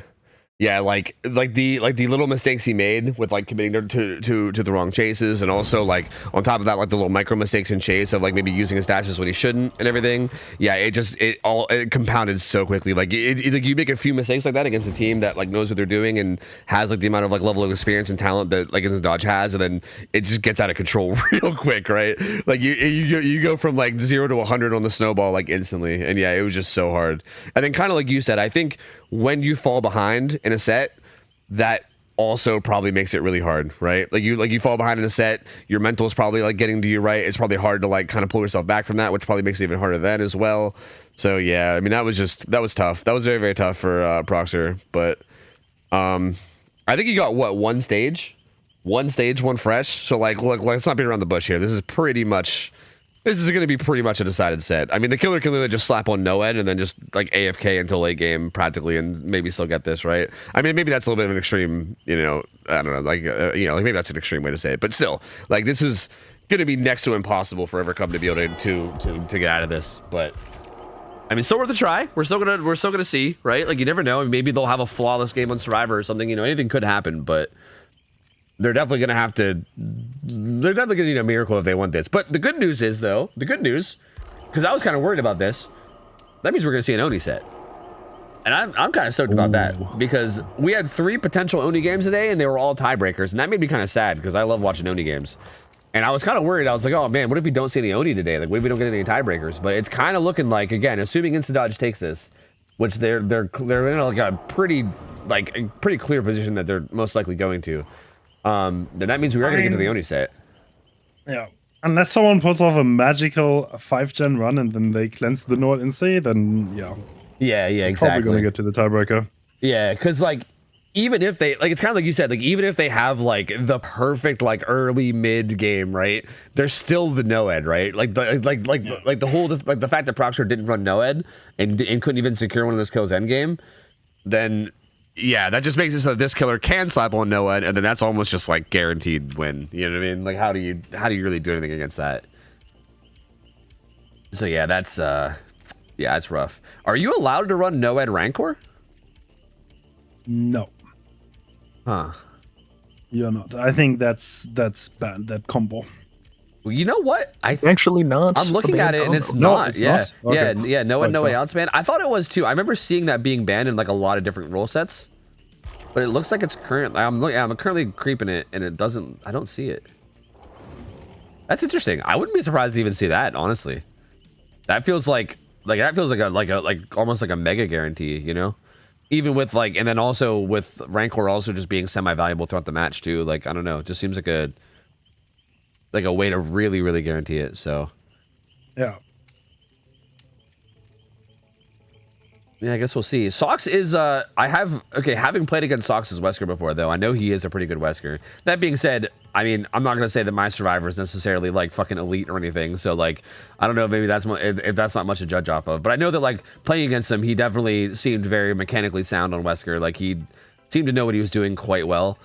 Made a lot of good plays just in general, and I'm pretty confident that he's a pretty solid Wesker player. So I think they should feel pretty good going into this, especially considering the win con is like pretty much like borderline nothing, right? Like you just got to get a couple hooks, and then it's basically done. So Yeah. Someone as experienced as Sock will probably get this and play it out. Yeah. So they can just play this one out. Hopefully, I mean, it is interesting though, because I think this does kind of swing momentum back a bit, right? Like I did think going into the set, there was a lot of momentum towards Overcome with that first nurse set, but I imagine Instadodge probably feeling pretty good now, right? I mean, that was a crazy strong result from Survivor, and I feel like you got to be feeling good after that one. And I'm really curious to see, like, if we get to that Oni set, how it goes, because I find it kind of interesting that an underdog picked Wesker, because it's like it feels like a set with like massive skill expression where like the experienced team will probably come out on top. Like, yeah, I think that kind of backfired. Yeah, that's really interesting. We were talking about that. How like it seems weird. It's kind of like you said about how like teams that picked their killers end up like it's weird because it does feel like this one has a ton of skill expression, whereas like the nurse one feels like it's a lot more figured out. Although the nurse pick does kind of make sense. Like I did talk about it before, how like I feel like if you both like if it's just a matter of like how well can you execute the thing that you both know you need to do and you think you have more experience, I guess it makes sense. But yeah, you're not wrong. Like this is a very heavy skill expression set. And yeah, like it obviously into dodge very, very experienced. And yeah, like as an underdog, it does feel like but maybe they just didn't really have a choice of killer that really like fit the niche that they felt confident in, right? Like the pool this week, just to remind you and anyone else watching, the pool this week was Wesker, Oni, Singularity, Ghostface, Nurse, Nemesis, Pig. So those were the potential choices. And just for the sake of you know talking even more about it, they both banned somebody first, and they banned Dodge instantly banned Singularity, and then. Oh, dude, there's so much. Dude, the pick ban threads always have so much talking before they actually do the fucking picks and bans. Holy shit. Pig. Okay, and then Overcome ban Pig. So instant dodge ban Singularity, and then Overcome ban Pig. So yeah, I mean, it is interesting because like maybe, like, what do you think there's a killer there that would be like a good pick as an underdog? Like Singularity seems like maybe one of them, right? But also instant dodge ban that, which is probably a smart move. I feel like Singularity is also a thing where the more experienced killer player will probably perform better. I don't know, pick maybe you can hope for a little bit of RNG.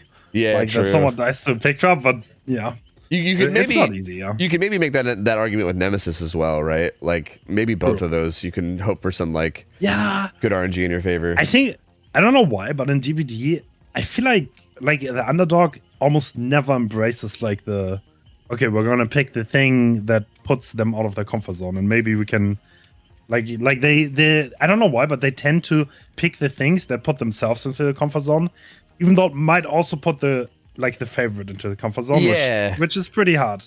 Yeah, I mean, it is interesting, right? Because like, I mean, from their point of view, like you probably just want to like do whatever you're most comfortable. Like if you're feeling comfortable in like a killer, you want to be like, all right, let's just. Like I'll play what I'm comfortable with, and hopefully I could just play it well enough that we win, right? And like it is interesting though, because you're not wrong. Like, if you really were thinking if you were thinking of it from like a more like grand macro point of view of like okay, we're the underdog, you know, like let's try to put these guys out of their comfort zone and find something that they might fuck up on. Like that feels like it might be the better strategy if you then like also practice the fuck out of that, right? Like say they like they picked Pig and then they just practice a shit out of. I mean, that being said, there wasn't that big of a lead up to this weekend, but. Still, if they just like grinded the shit out of like pig scrims, you know, and like really, or Nemesis or whatever, right, and really like tried to get it down, it does feel like that might be your best bet going into something as like a pretty big underdog. And yeah, it is interesting if people don't embrace that very much. It does seem like that's something that people should do more, but I don't know. It's hard to say. People might also just like playing the killers they like to play, you know, which is pretty understandable too. Like it's hard to blame them for either one, really.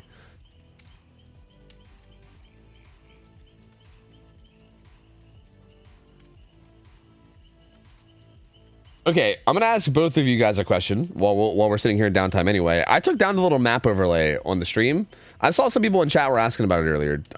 Should I keep it? Is it too cluttery? Like, what do you guys think? Just just gamer to gamer here. Like, what do you guys think? Which one? I normally have like a little like on my stream. You won't be able to see it now on the actual thing. But I usually have like a little map overlay that like shows like the map with the call outs. And I usually have it for scrims for the sake of like, I don't know, it's mostly like educational purposes, right? So like if I say like the generator at 1 or something, or if we say like left side, right side, bottom side, to kind of show what that means. I think I'll maybe throw it back up. I don't think it's too cluttery. I think it's fine. I think it's good. Yeah, I have it on during most scrim nights, but I took it off for this since this is more of like a tourney, you know. Yeah, but it's like so hard to communicate without it. Like you can't even, I don't know. Yeah, true. And and I feel like we both do use like, you know, like clock callouts a lot with even casting. Like you always default back to it, and like it's pretty hard for newcomers. I think the idea is pretty good. Yeah. I think I'll go ahead and leave it up. I was trying to decide on it, but I think it sounds pretty good. Also, Project says, it's sad that I played more Wesker than Nurse and that match went down like that. I mean, realistically, like, I don't know. If he watches this back, I really don't think it's that crazy for it to go down like that, really. Like, again, Wesker is such a high skill killer. And, like, again, the survivors from Instant Dodge have so much experience and shit like that. And also, like, again, it's very snowbally, right? Like, you make a couple mistakes, it's very hard to, like, bring yourself back mentally. Like, it's... I don't know. I don't think that result, like, even though that was a rough result, I don't think it was that crazy of a result to see. You know what I mean? I think that kind of stuff can happen for sure, especially in a set like Wesker. Also, pallet save. Yeah, exactly. Yeah, the pallet save too. Like if you would have got that hook top side, yeah, like that pallet save saved so much. Like that was so brutal. But all right, here we go. We're going into this second Wesker game again. Socks needs just 2 hooks. That's it. Just 2 hooks to win. 2 hook stages by any means. I mean, he could hook somebody, then just stand in front of hook. You know, like there's so many options for what he can do here. Like there's pretty much very little Overcome can do, and it's pretty much all in favor of Socks here. But we'll see what he opts to do anyway. And I think regardless, seems pretty likely we're going to set 3. So let's go hop in. And he does have Noed. He didn't rock the old Noed Rancor. I honestly thought we might see it, but does have Noed. I think this is probably the most normal standard Wesker build you can possibly take. Yeah. With both add-ons and perks. Yeah, this feels like what I would expect to see in like a tournament, to be honest with you. Yeah. Yeah, Egg, such a good add-on, man. Like it is interesting that people are like kind of like understanding the strength of this add-on now.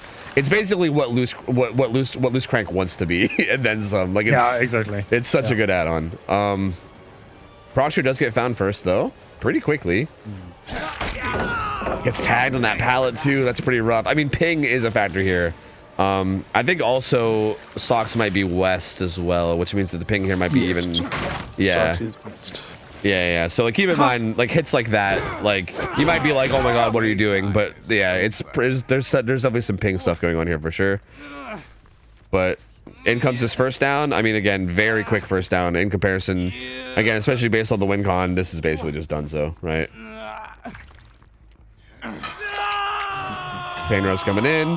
But I will say, you know, if you want to just ignore the win con and just talk about this game in general, this is looking like a 4K-ish start, right? Like, I mean, getting a hook this early, like up on the middle of the hill with pain res.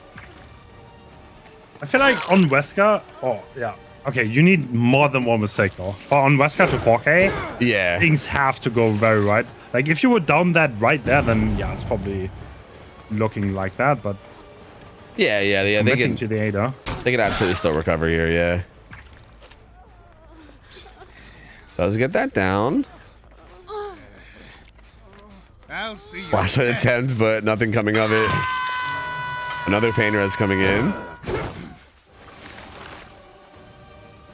Probably though staying like near the hook though, so Sauce kind of gets a free tunnel here.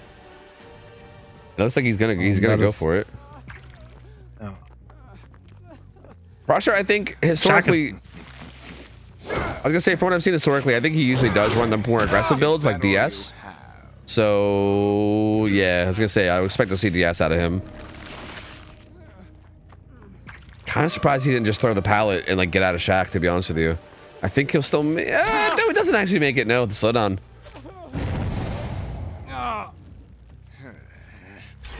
And yeah, he's gonna get picked and carried further into the map. This will be his second stage as well.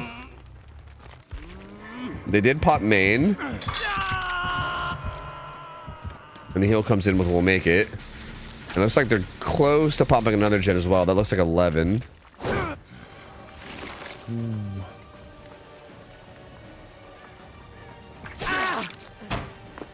Yeah, I'm getting attacked on the Milton. Yeah. Very solid. And again, like movement like that, again, especially on ping, can be really hard to deal with a lot of times, right? Because all you need is a slight misposition and then you're tagged. And yeah, it could be very tough to deal with. This pallet pretty bad, but Milton getting some distance. That's not going to get him away from it, though. He is going to go down. And he can even slug him. Yeah, I was going to say he can slug him and turn around for proc share if he really wants. Looks like he's just going to go and take the hook. But might take this hook and then try to find Jake. Which it looks like it's a pretty good idea of where he went, based off what we just saw.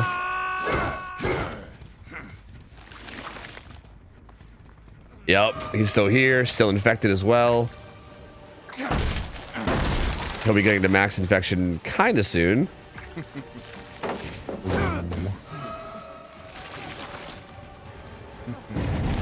I think we're about to see the first kill.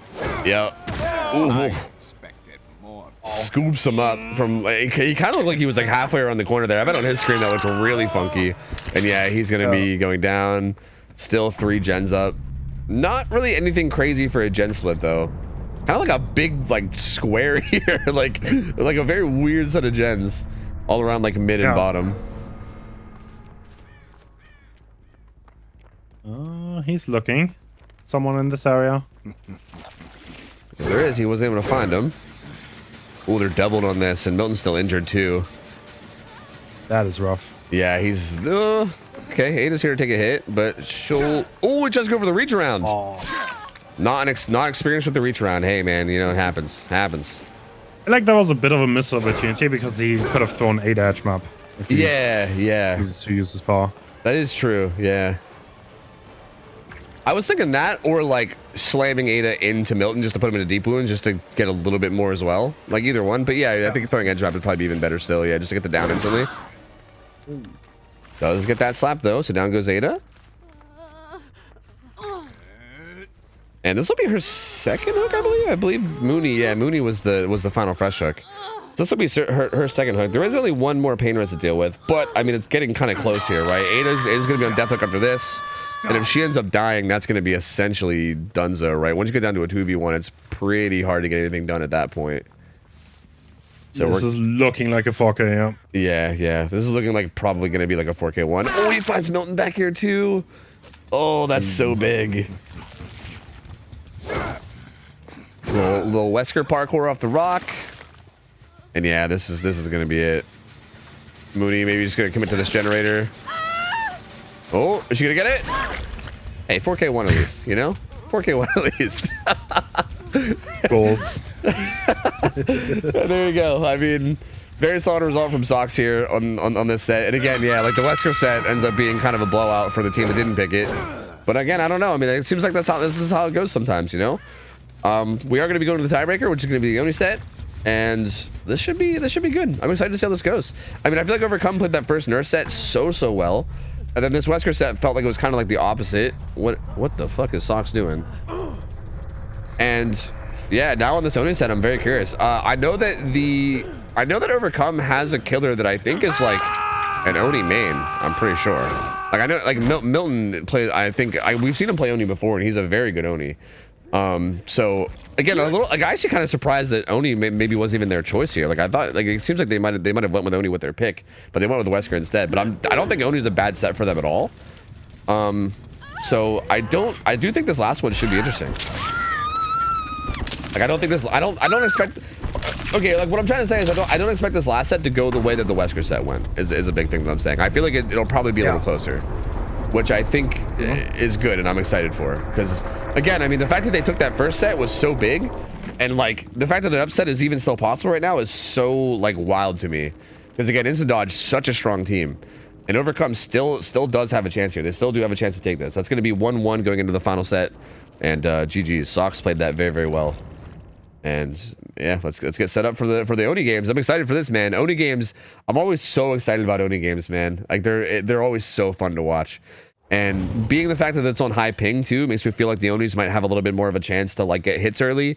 And to be honest with you, I'm not even mad about it because I love seeing Onis pop off. I think it's like one of my favorite things. So like, even if the ping ends up like playing a role in them getting hits early, I am totally chill with it. I am down, dude. I am fucking down. I want to see some Onis pop off. Same. To be honest, like Oni is probably my favorite. Nah, yeah, one of my favorite for sure. Comp. Like there's a lot of like this so double layered because you have the power and then you have them one and you kind of need to play around it, and the early game matters a lot.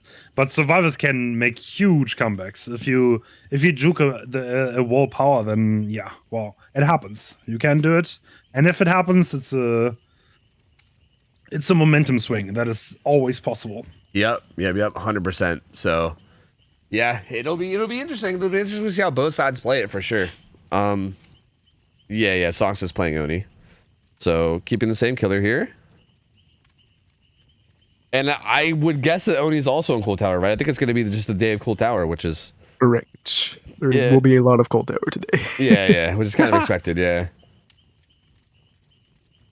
Yeah, I mean, Cool Tower is just such a good map. It's kind of hard to blame any of these orgs for putting almost every killer on Cool Tower when it's just such a good map, you know? Like, it just fits so much, and it's so, like, it's such a good, like shaped map, such a good setup map. Like, it just feels like so good for so many different killers, so it does kind of make sense.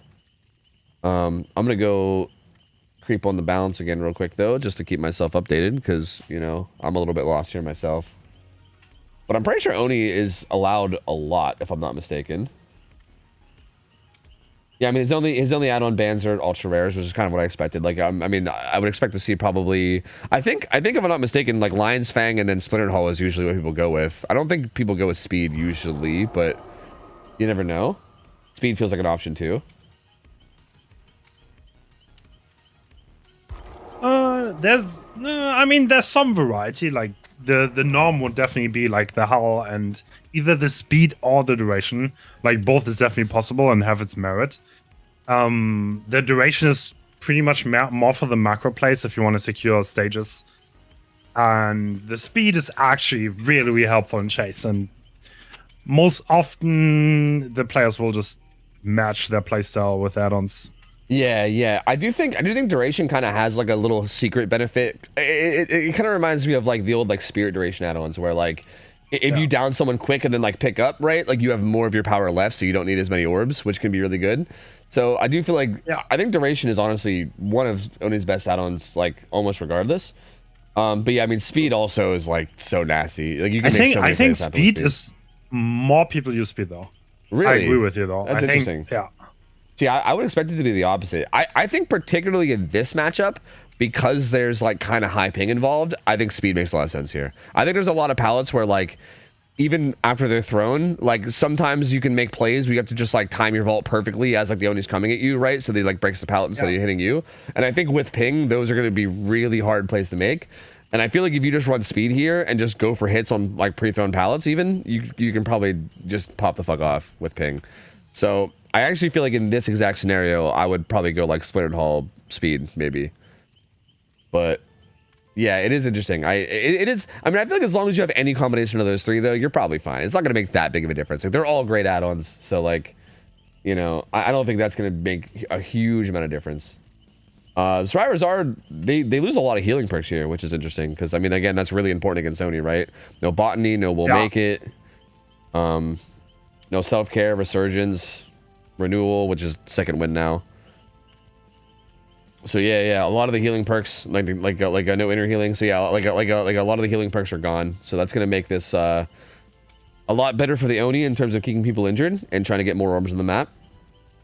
So again, like compared to the rule set that a lot of people here are used to seeing from like my scrims, it's gonna be a little bit tougher on the survivors.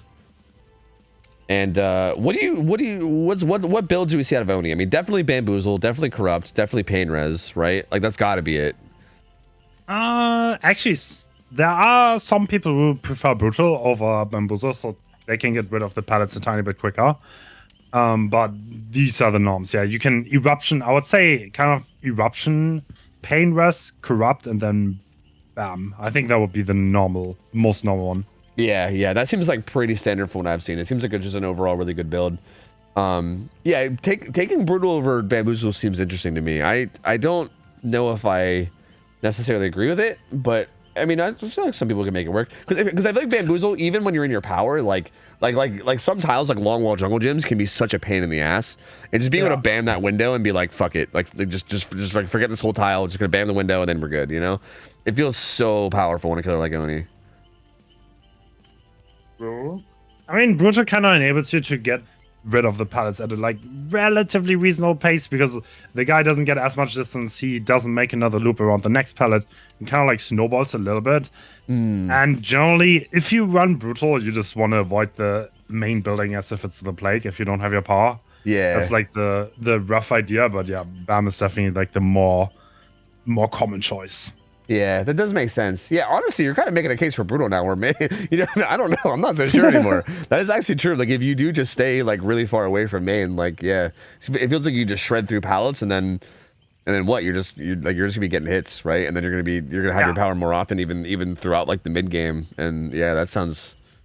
Yeah, I don't know. We'll see. I mean, I would expect to see Bam, but that is an interesting like thing to think about when you're making your build for sure. And I think, like, again, ping might end up playing a role here because, again, as we all know, first hit with Oni matters so much. So how long the survivors can delay that first hit is going to be really important. And when the first hit comes in for Sox, and when he gets that power, like what he does with it and where he goes and how much he pops off is also going to play a big role too. And I'm curious to see how well they do with that. And honestly, I wouldn't be surprised if like both Onis here, or like at least one, if not both, have like a big result. Like I feel like this could be definitely a big result type set. So I guess we will see.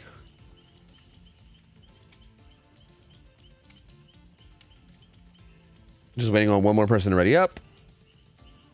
I think we should be good to go. All right. Let's make an extra fear of the build checks on that one. Yeah. That's fair. Yeah, I mean, I'd rather you guys take your time and make sure everything is good rather than, you know, having something go wrong. So I'm cool with it. I'll be a patient boyo. I'm A-okay with that. All right. Overcome. Let's see if they can do this, man. I mean, I'm trying to be an unbiased caster here, but at the same time, I still really want to see a really good game for this final set. Again, Overcome impressed me so much with that first nerf set. And the fact that they even got a win out of Insta-Dodge is huge. And I mean, I feel like they should feel good about this no matter what.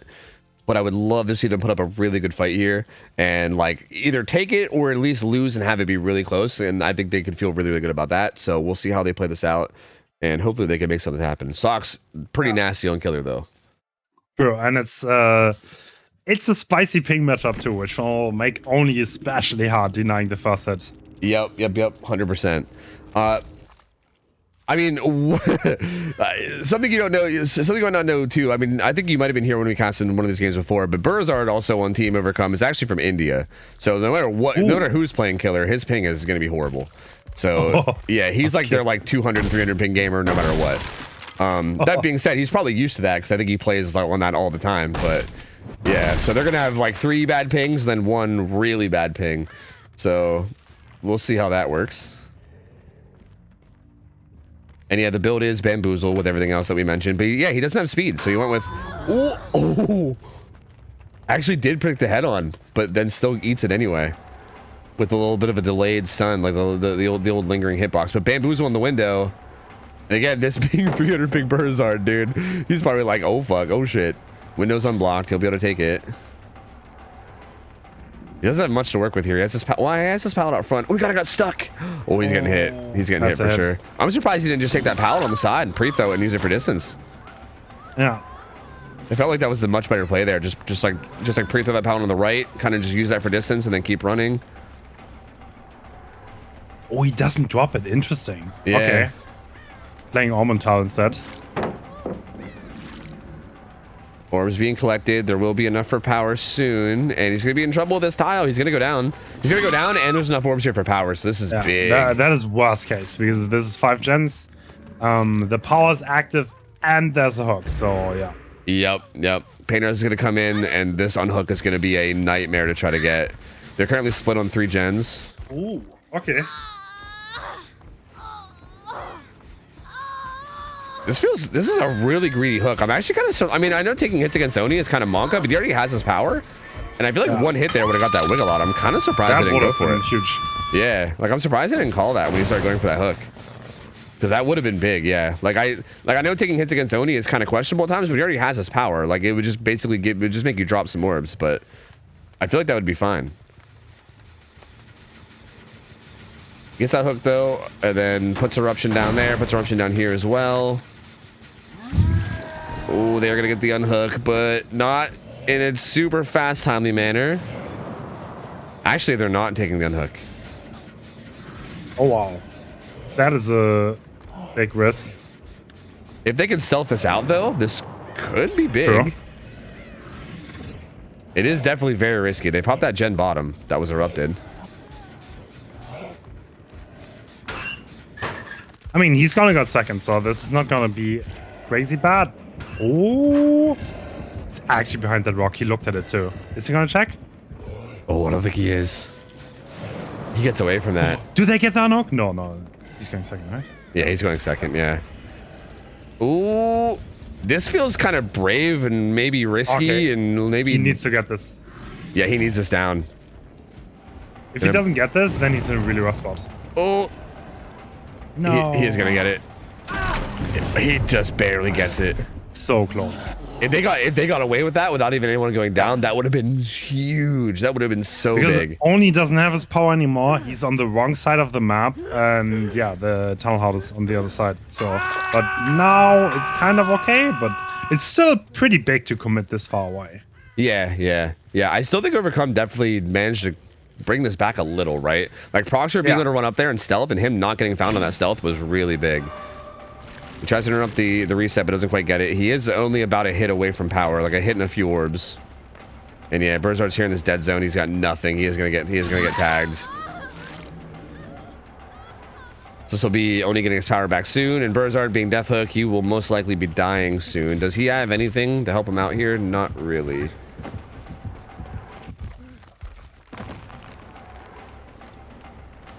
Sox not even grabbing his power. Wants to just down him with the M1. Looks like he will get him here. Play. Yeah. I mean, if you're NOS, you can probably do that. on even ping, that will be pretty greedy. Yeah. He does get it, though. And this will be a death with 3 gens still up. And he has power up. Well, maybe 2 gens up.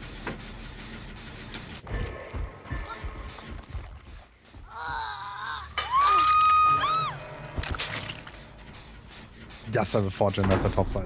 That's good. Ooh. Oh, yeah, that's insane gens. Yeah, that's a brutal gen setup. Okay, well, they popped 1. But there's still a good gen setup. Even with that gen at 1, like this top left side is looking pretty brutal. And even that 4th gen, honestly, like it's still like it's kind of like a weird like left side 4th gen. I don't even think the 4th gen is that far out of play either, right? Like it's on the bottom left. So yeah, a lot to work with here. He does have power. And Mooney most likely a balanced landing here, but that's only gonna do so much against Oni, right? Does bait that though. Balanced landing, but he sees it coming. Oh, tries the ball back in, but I can't believe he actually got the. Yeah, same. Didn't just break the pallet. Yeah, that's wild. Let's get that down though. And again, Lion's Fang, I think this is a big thing with Lion's Fang. Still has half of his power too after that as well. Like gets to pick up, has half the power. There's still a bunch of blood orbs in main. He might have enough for his power again. I'm surprised he's hooking her over. I mean, this is probably a pain res hook, right? But like, still, kind of surprised. Like that hook placement is pretty far away from where all the gens are, but does get the pain res off, which is still good. It must have just been for pain res, which does make sense. But yeah, I think there's enough orbs here that he might be able to get power again, which is huge. The add-on's playing off huge here, right? Like the Splintered Hall making more orbs drop, and then also Lion's Fang keeping more of his power after the down means that he just gets his power right back. He's just applying. It's kind of the nasty part of the game where like a lot of the pallets are gone. You apply eruption on every gen. You pop your power, you get 1 down, and the regression is so plenty that it's hard for the survivors to get much going. Yep. Oh. Yeah, he's spotted. Yep, he's donezo, I think. Oh, Ooh. Socks going for an interesting play on that, but he still doesn't have anything here. There's no pallet here either. So Brockster will be going down. The other hook just comes in too. He can even slug him and go back to the hook. Yeah, he's going to. And this is going to be brutal. If you can find it down onto either one of these two, especially Milton, but either one of these two, it's going to be big. Claudette to the left. Ooh, goes for a big flick. Doesn't quite reach though. Huh, interesting. I think he wanted to catch Claudette on the rotation. Oh no, finds it down onto Milton. This is looking pretty game ending here. This is pretty, yep, there's Claudette. Yep, that's pretty much game ending. Yeah. That is a hefty result. Yeah. Bounce landing here, but still nothing, right? I don't think UB's even allowed, is it? The only game where it was close was the one that Insta Dodge picked. It's kind of funny. Yeah, isn't that weird? Yeah. Very interesting. Man, it's going to be a 4K2 for Socks, which is a big result. Yeah, that's a very big result. That's going to be really tough to do anything with, either matching it or beating it or anything. Like trying to make anything happen here is going to be. I mean, it's not unheard of, but you need like insane starts. Like it's going to be really hard. Yeah, 100%. Which I mean, hey, there is pig involved, so it is like it's not impossible. I wouldn't say it's completely impossible for Overcome to pop off, but. Yeah, I mean, with how experienced of a team Instadodge is and how well we expect them to play this, it does feel like it seems pretty unlikely, you know? Like, it feels like they probably feel good about this result. They probably feel pretty good about their chances going into this. Again, not over, but I feel like the best they can hope for is probably a tie, I would say. Like a 4K3 is, you know, like, it's possible, but the survivors have to really do some shit, I feel like, you know? Okay, he found one. As far as I'm aware, the bleed out would only matter if it was Jake, right? I think DVD rules use the same as us for bleed outs, right? If I'm not mistaken. Yeah. Yeah. So like bleed out only matters if it's a fresh hook, and Proxer is a fresh hook. So hypothetically, if Proxer crawls away and bleeds out and doesn't get found, hypothetically that would make the win con. That would make 4K2 a win instead of a tie. Which would actually be at least kind of interesting. I mean, it still doesn't even put them, like, they're not even in that good of a spot still, but, like, it at least gives them a little bit of oomph, right? So that actually could happen. He is currently, at 2 in between the hill and the jungle gym. And Socks is at, 5, I think, right? Yeah. And he's kind of looking like he's heading up his way. Yeah, he's heading up his way. I think he's going to find him. Yeah, it's right there. He's right there. Okay. Oh, he almost walked away from him. Yeah, he does find him. So yeah, never mind. You know, the new meta to bleed out is next to completed gens. Because they're so loud. Oh, that's actually kind of smart. Yeah. Yeah. And I feel like then you're not leaving like a big old snail trail anywhere either. You know, you just get to sit there and just die beside the super loud gen. That's actually really interesting. Is he gonna find him? At this point, I don't think it matters though, because Milton has been hooked. So. Yeah. Okay. Fine. Well, yeah. He'll look here. That's the one place he will look for sure. Like, there's no way he doesn't. So yeah, Milton's gonna get found, and yeah, 4K2 for Socks. Really good result. Very strong result here. And Socks coming through with these big killer results for these guys in these last 2 sets, making it look pretty good for Instadodge. Definitely for sure. Like, again, I don't want to say over, but like pretty good. Now Overcome. I'm assuming Milton going to be on Oni is going to need a really big result. And again, Milton, we have seen Milton pop the fuck off on Oni before, but again, I don't know if we've seen it against the level of players as of like Instadodge, right? Again, it's a kind of a whole nother world once you go against really solid experienced players. So we'll see, but I don't think it's out of the realm of possibility by any means. But there you go, GG. Solid first game. I mean, so overall, this has been a very solid first set. I think regardless of how this goes, I'm very happy with this, man. I'm glad regardless that like it went to the tiebreaker and we didn't just see like a total 2-0 blowout. Because this has been really solid. This was probably like, again, I think this set and then the reminiscent set are the ones, like those are probably like our 2 top seeded teams. So those were the ones that I think I was the most worried about being kind of blowouty. But I think Overcome's been putting up a pretty good fight, and this will be their final chance to put up a good fight. So.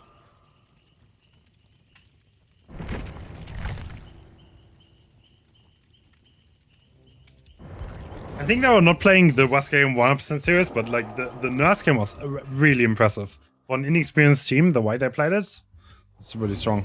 Yeah, I agree. I thought it was really good. Like the plays they were making and the stuff that they were like, it felt like they were making like good decisions, like on a snap, right? And it's. Yeah. I think a lot of people can underestimate how hard that is. You know, like I feel like in general that's kind of a problem that I see a lot with like comp DVD in general, is that I think a lot of people just underestimate things when it comes to comp in general. Like everyone, obviously there's like the extreme versions you hear where you get those idiots on Twitter that are just like, comp DVD is just tunneling and pre-dropping, lol, you know, which is like obviously like the most brain dead take in the world. But like even outside of that, even people that do give it some credit, you know, and like know that there's some skill involved, sometimes it's hard to really grasp like how hard it can be to really like on a snap, like on a dime, like you can't even wait like a couple seconds. Like you have to like within like a couple seconds, you have to know exactly like what to do, where to go. You got to be in the right spot, doing the right things, but you also have to do it like without getting seen by the killer and like making like good stealthy proper rotations where you're not getting spotted doing it.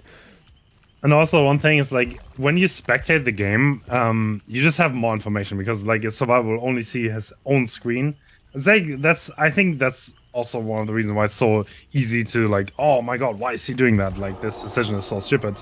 It's like if you were in those shoes, then it would be hard. But yeah, you need to experience it to know that.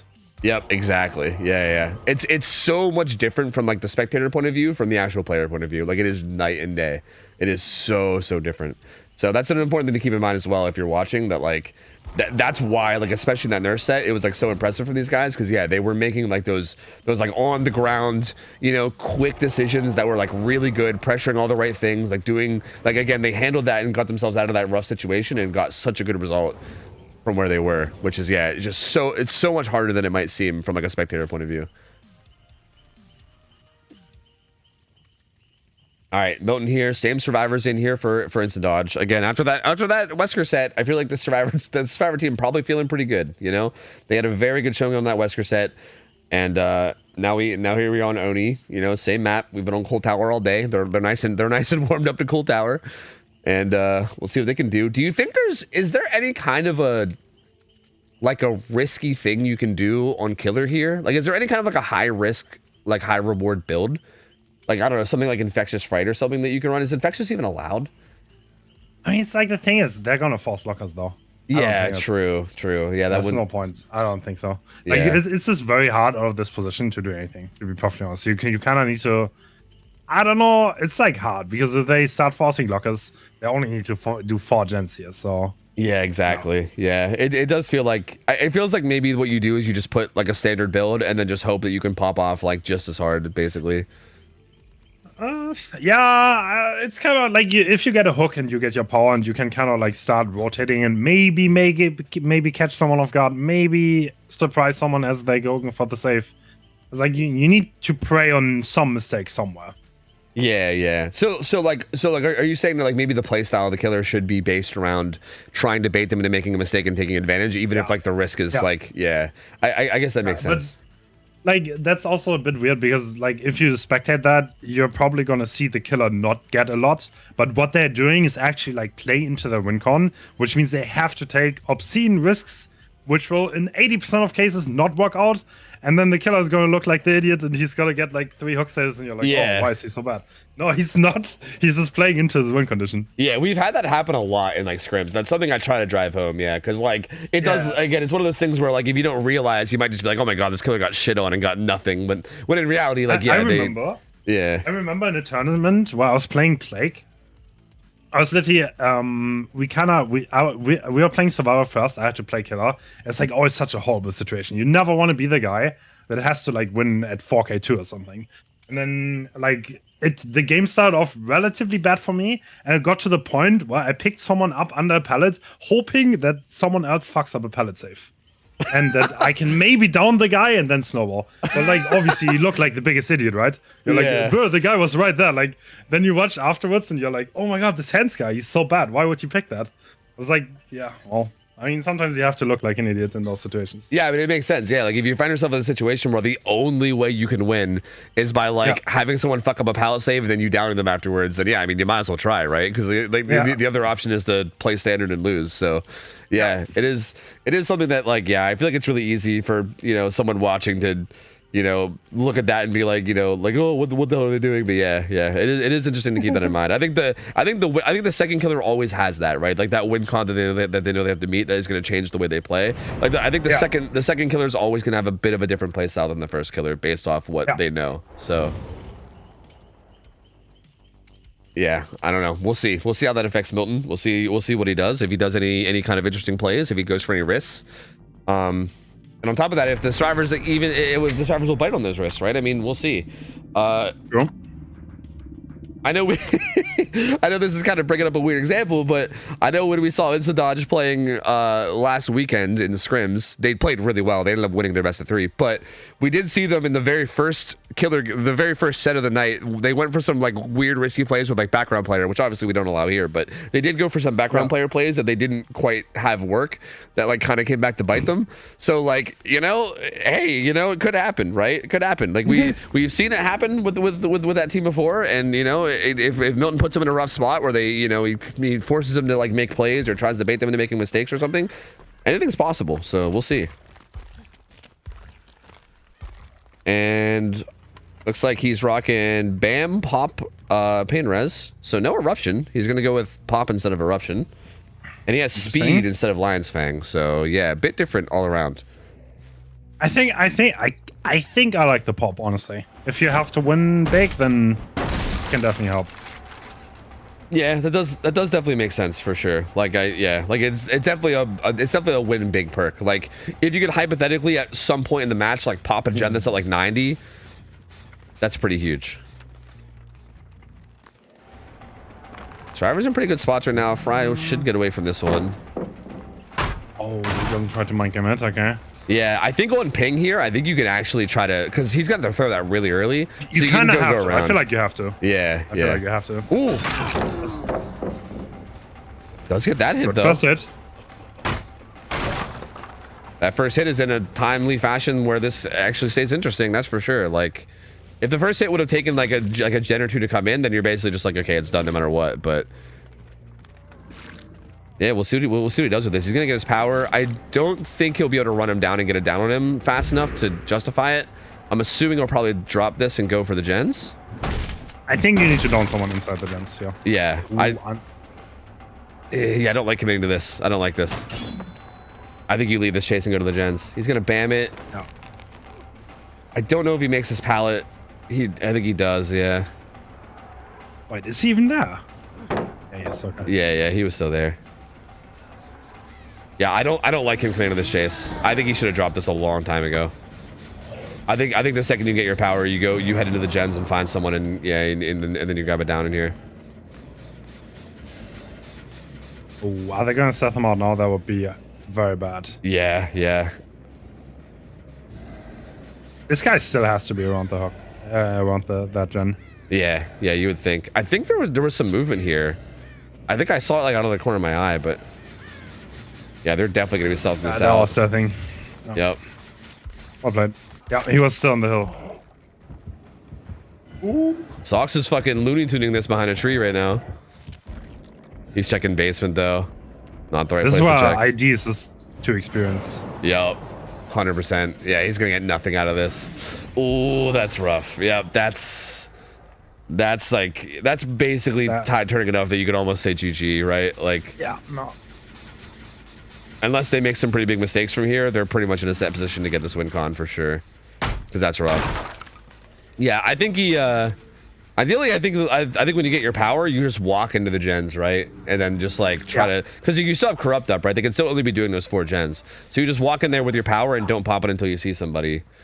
I think it's like a general rule, and in comp, you don't pop your power without seeing someone. Yeah. Like, generally, you should never do that, because it's like, because ID is this experience, they realized he did that. Well, what happened? They all went to stealth. Yeah. So yeah. And like losing your whole power like that, yeah, look at the consequences. There you go, 3 gens pop. it's just, yeah, brutal. They're 1 gen off the win con now with no hooks in. And yeah, that basically decides it. Yeah. Yeah. And I feel like I think it might have did that out of like desperation because of how long that chase was going. Like, I think he wanted to pop power and get in there before gen popped, which is again why I think a big part of like the mistake was I think he should have walked in. At least I'm just kind of guessing there, right? I mean, I don't know. Obviously, I don't know what he's thinking, but I would assume that like from his point of view, he's like, okay, I've been in this chase for a while. I should probably go stop these gens. So he just popped his power to get in there fast. When in reality, I think if he would have left early, head on coming in from quad head too. Yeah. Well done. Insta dodge definitely demonstrating their power here and their experience. Yep, 100%. Yeah, they have looked really good in these last 2 killer sets of this best of 3. Like that nurse set was a little rough, you know, things happen, but they definitely did not let that affect them. They came back and just played these last 2 sets so clean, so clean. Also, a bit of a side note, it's actually really, I love the fact that like head on gets used in like an actual practical way in comp a good bit. Like, it's actually so cool to see. Yeah. Like, I know it's mostly just because of like restrictions on like other things and stuff, but like it's still really interesting to see like how head on gets used in just like an actual good effective way. Good down on the fry. Again, it's a shame because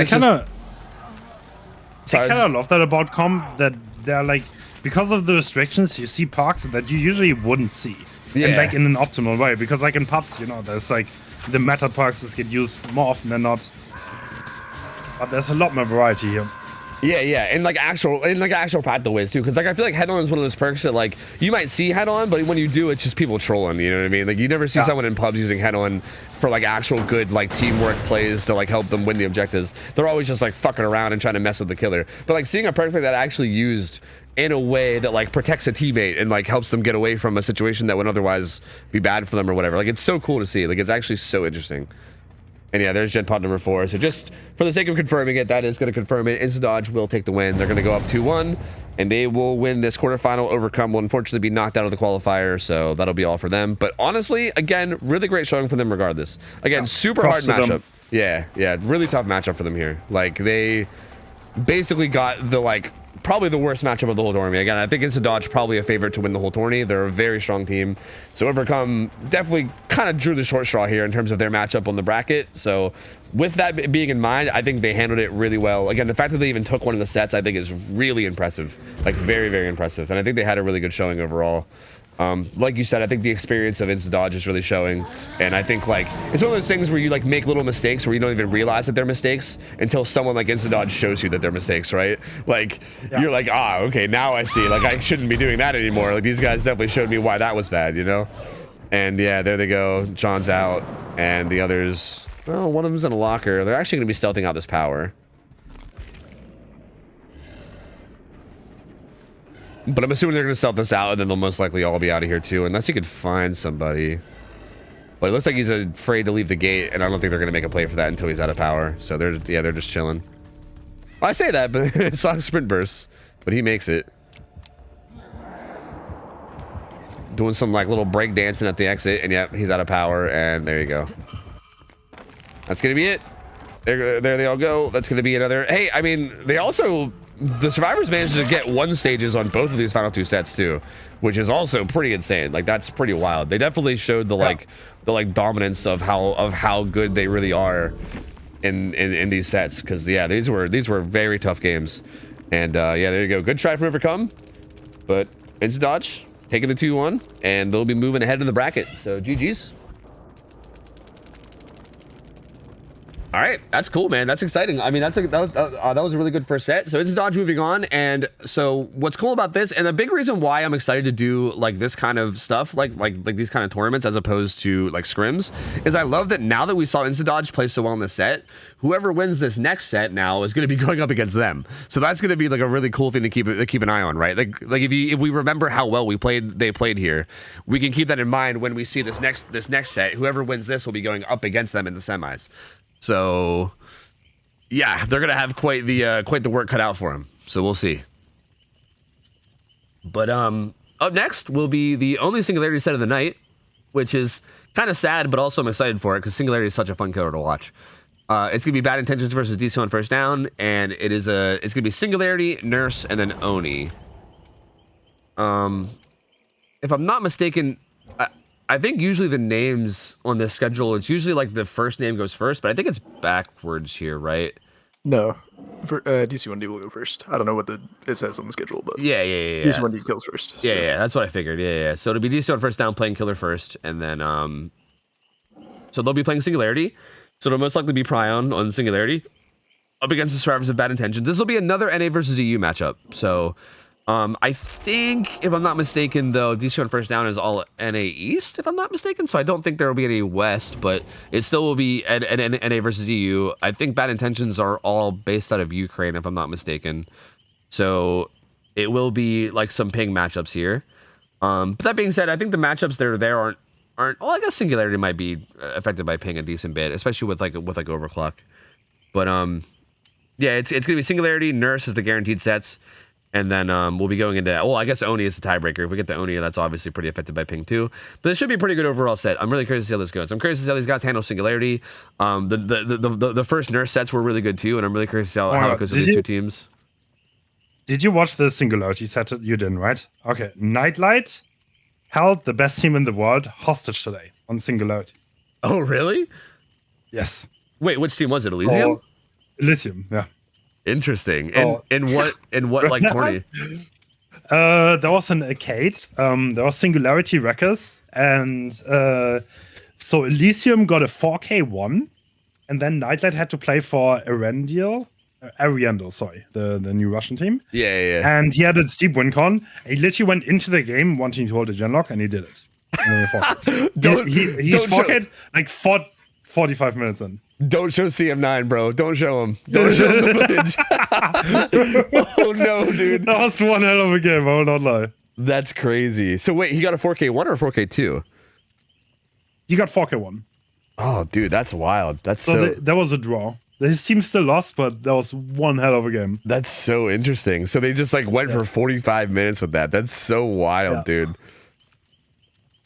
Yeah, that's brutal. I mean, Singularity does seem like he's really good at that, like at being able to hold down gens and stuff. Like, it's really. I didn't think it'd be like that bad, but that's, God, that's wild. On Wrecker's Yard, right? Because yeah, Wreckers is that's interesting. That's really interesting. Do you remember his build? I'm guessing just like Pop Eruption or something like that. Oh, it was Overcharge Eruption. He had the Forced Penance add-on, and I don't know. Even I didn't see the pucks, but there was an overlay. It was Corrupt for sure, and I don't know what the last one was. I actually didn't even know there was a Forced Penance add-on. Like there's yeah, one. Me neither. It causes broken. I don't. Yeah, in overdrive. I did not know that, but it actually was like the deciding factor, because if he tagged someone, they literally could not reset that guy. So it was a huge hindrance. That's how he got like eruption off. It was like massive. Oh no, dude! Actually interesting to see. We have to I'm gonna hide make a video on that. Yo, we gotta delete the footage. No, dude, we can't tell CM9. This is bad. No. The world can't know about that add-on. They can't. I need to. Oh no! Wait, I'm gonna go look at it. Oh that was it was very fun to watch. That was an hilarious game. Like the struggle from Elysium on Zaka's stream was actually hilarious to watch. I will not lie. Fuck, I might have to watch that like on one of these days. There's something. I don't know. There's something beautiful about the fact that nothing moves for so long, and like the serfs just get increasingly frustrated because they don't get shit done. It's like, bro, I don't know, like. Just like a half an hour later, there's still the exact same gen progress. They're just like, God damn it, man. Yeah, I see it. Yeah, Nano Machine Gel. Yeah, survivors suffer from broken for 30 seconds when hit with a basic attack during overclock. That's actually insane. I didn't even knew that was an add-on. That's so nuts. That actually does feel like it could be really insane once you get down to the final three. That is interesting. Huh. God, dude, I'm not looking forward to all the gamers we're gonna run into after you make that video. My lord, at least I mean, it's gonna get fixed, right, on PTB, I think. Right? Oh, will it? I'm pretty sure. Yeah, I think it's on PTB. Does this PTB have the like whatever their 3-gen solution thing was? Yeah. I think so. Oh yeah, that's right. I forgot. Damn, there's so much stuff with this PTB. Like the fucking Billy change is gonna be on it and everything too. I think that's crazy. I'm pretty sure there's a lot of stuff in this PTB. I'm excited for it. God damn. Well, cool, man. I mean, yeah, then fucking go nuts, I guess. I mean, to be fair, I feel like Singularity is kind of a tough killer to play anyway. So, like, you know, it's fine. I feel like that's one of those things that I think people would try to replicate and then just fuck up. So it'd be fine. It'd be fine. I'm not even worried about it. Okay, wait. I forgot to catch up. Singularity. I'm guessing he plays on Wrecker's Yard, right? I think most. Correct. Okay, yeah. Yeah, like I Oh, think that's actually the map. No way. yeah, I think I remember some orgs had him on like Dead Dog or something, but I've heard that Dead Dog is apparently like miserable with him. Like he's apparently really strong there. So yeah, I think now it seems like the standard seems to be Wrecker's Yard, which seems good. I think Wrecker's Yard, from what I've seen, seems like a pretty solid map for him. I wonder if any of the teams watched that game today. Yeah, I don't know. I mean, hey, if we see that green add-on, then I think we'll know. You know, we'll fucking know for sure. Oh god, dude. He's got what, like tier 3 balancing? So yeah, same balancing as Oni, without really like anything special for him. Just no ultra add-ons, no. Oh, I actually don't even know what these add-ons do. No crew manifest, dime requisition form. I'm pretty sure those are the 2 ultra rares. Oh, I don't think he can do the aura reading add-on, like the purple aura reading add-on. manifest is actually the aura reading yeah. purple. And then he also can't do the one. Yeah, they also the aura reading whenever they pick up an EMP. That one's also banned. So yeah, both the ultra rares, then those 2 purples. So yeah, obviously we'll see family photo clearly, and then alongside family photo, maybe longer river clock, maybe more biopods. I think more biopods is actually like, I don't know if that's what people run or what people run, but I actually think that's like sleeper really good on Singularity. Yeah, I agree. Like really I don't. good. Yeah. I So, mean, I find it so hard to match the bipods, to be honest, when I play it. Like, there's so much going on with Singularity. I Yeah. feel like playing that killer perfectly is like insanely hard. dude, I was doing Singularity scrims like the other day, and I feel like the first game I felt like I was really in control and I was doing really good, but I feel like that killer like wears my brain out, dude. Like I tried to do multiple in a row, and by like the second, third game back to back, I was like, dude, my brain can't handle it. Like I shut down. I can't. This is too much information, and I just need a break. Like it was too much. Like killer is so ridiculous, man. Right, here we go. Prion on Singularity. He is running longer overclock. So Summon Family Photo gives you speed and overclock, and he has the glove to make the reduction a little bit less. Pain Res, No Way Out, Pop, and Corrupt Intervention. Ooh. Oh, let's get that tag on the Lemonade up on the hill. This will be a pretty fast start with this chase. Bounce landing. Ooh, try to get a follow-up teleport.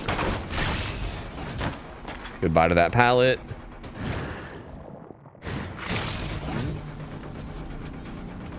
Decent start. Yeah, pretty good start. This chase is also happening pretty close to the gens too, which is pretty nice for Prion. And even just getting these pallets out of the way can be pretty big. EMP comes in. Oh. His biopon on that tree is Right still down up by though. him.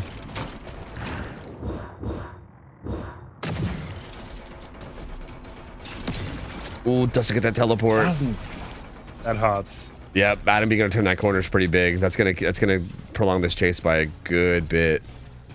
Damn. Oh, and he makes Adam's doing a wonderful job here. He is, yeah. This chase is going very well for Bad Intentions. He throws this one. He's gonna force a kick there. He has this maze tile as well. Good stun. Wow. Oh, that's so good. He gets some distance out of that as well. Beautiful move. I don't know if that was intentional, but I think he faked running into the wall to make him not respect. Yeah, But yeah. I actually walked out. Yeah, on ping too. Like that's so impressive. That's so good. Yeah, Adam fucking juicing. That gen already looks high progress. That's gonna be a hit though. Nice. Yeah, Ace kind of running back into the gens. This could be pretty big for Prion if he gets this down like right here, which it kind of looks like he's going to. There's nothing really here to this window. He won't make it to this pallet. Down he goes. Yeah, he's gonna get a hook right beside this gen with a bunch of progress. This is a pretty good start for Prion. Like that was a really good chase for Adam, and the strivers are looking pretty solid. But this is good hook positioning. So we'll see what they can do with this. The other gens. This was the jungle gym that he went through. This still has a ton. Ooh, Painter has actually hit Nancy's gen at the bus. And they just started main too. So still a lot of progress on the map though.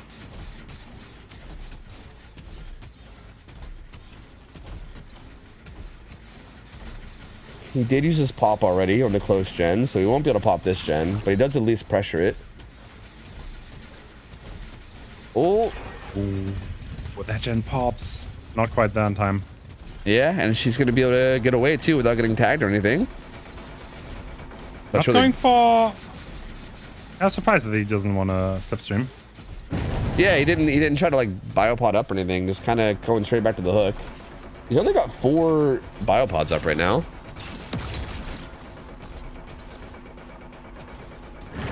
Huh. I don't think he's like 100% used to singularity. That would be my read on this. No, Brion's actually like a hardcore singularity nerd. Like he plays him a ton. Really? Yeah, which is a little surprising. Like I feel like he's not. Alright. Is playing a little Maybe I different don't than I used understand to. enough. No, I mean I do feel like I do feel like there was a lot of opportunities for him to like just like quickly slipstream people and he didn't go for it, which is kind of weird. Like it's a little out of character, I think, from what I usually see from him. So you're not wrong in feeling the way you feel, but yeah, he's like, definitely. The thing is, if you don't slipstream people, what happens is that EMP spawn, and you're gonna run into a situation where everyone has an EMP in hand, and it's gonna be really hard to develop power pressure at that point. So that's why you kind of have to slipstream people. Otherwise, it's gonna get overwhelming, and your power's not gonna be as useful anymore. Yeah, and like that's what's so surprising to me, because usually when we see Prime play, he usually is like constantly like he usually keeps up that EMP economy like a lot. Like he usually makes him really struggle. But yeah, right now it's this is actually, like you said. Okay, I've never heard that word before, but that's a beautiful word. It's actually an economy where you kind of like have to make sure that the survivors do not get too many EMPs in their hands. Yeah, at any time. Yeah, it's like a whole separate game within the game. Yeah, it's really interesting. Yeah, like you're trying to stop gen progress and trying to get downs and hooks, but you're also like having this back and forth of EMPs. Yeah, like with like stuff like this. Like this is good. Is getting all these tags. Looks like he wants to force struggle here on the lemonade, which is kind of interesting. Does he have? Yeah, I guess he kind of has a gen set up here. Maybe that's why. I find it No Way Out is an interesting park pick here. Ooh, he doesn't get the body block. Yeah, Rosen grabs the unhook. Just gonna take this pain res too.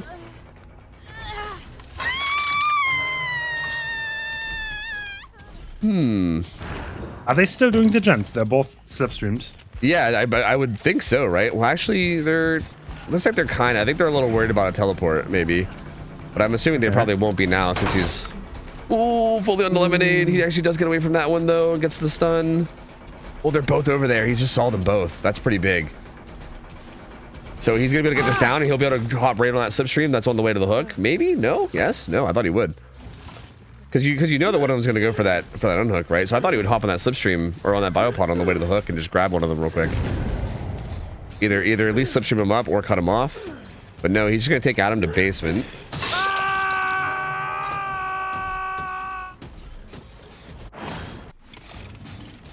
Very nice. I think he's in a pretty good position here. Yeah, there's still a pretty decent gen setup over here, and Lemonade is in trouble in basement on struggle. Doesn't quite get that. Trying to get him to come out, but he's not. Repositioning it to the back wall. Does get that tag now. Oh, he stands still. Oh, he gets it though. Okay, fair. That worked out. Yeah, they worked out pretty well. And live too. He has that edge map palette, and yeah, probably wants to go back and secure this kill, I think. Now this is gonna be big. How fast this kill secure comes in and what they get done in exchange for it is gonna be so important. He needs this fast, otherwise he doesn't have a 3-gen anymore. Looks like he actually might not even be going for it. He might just decided against it. He might just want to try to kill Claudette instead. Which is an interesting decision. He's currently resetting some old biopods with new ones he places because he didn't reset enough, so that's interesting as well. Yeah.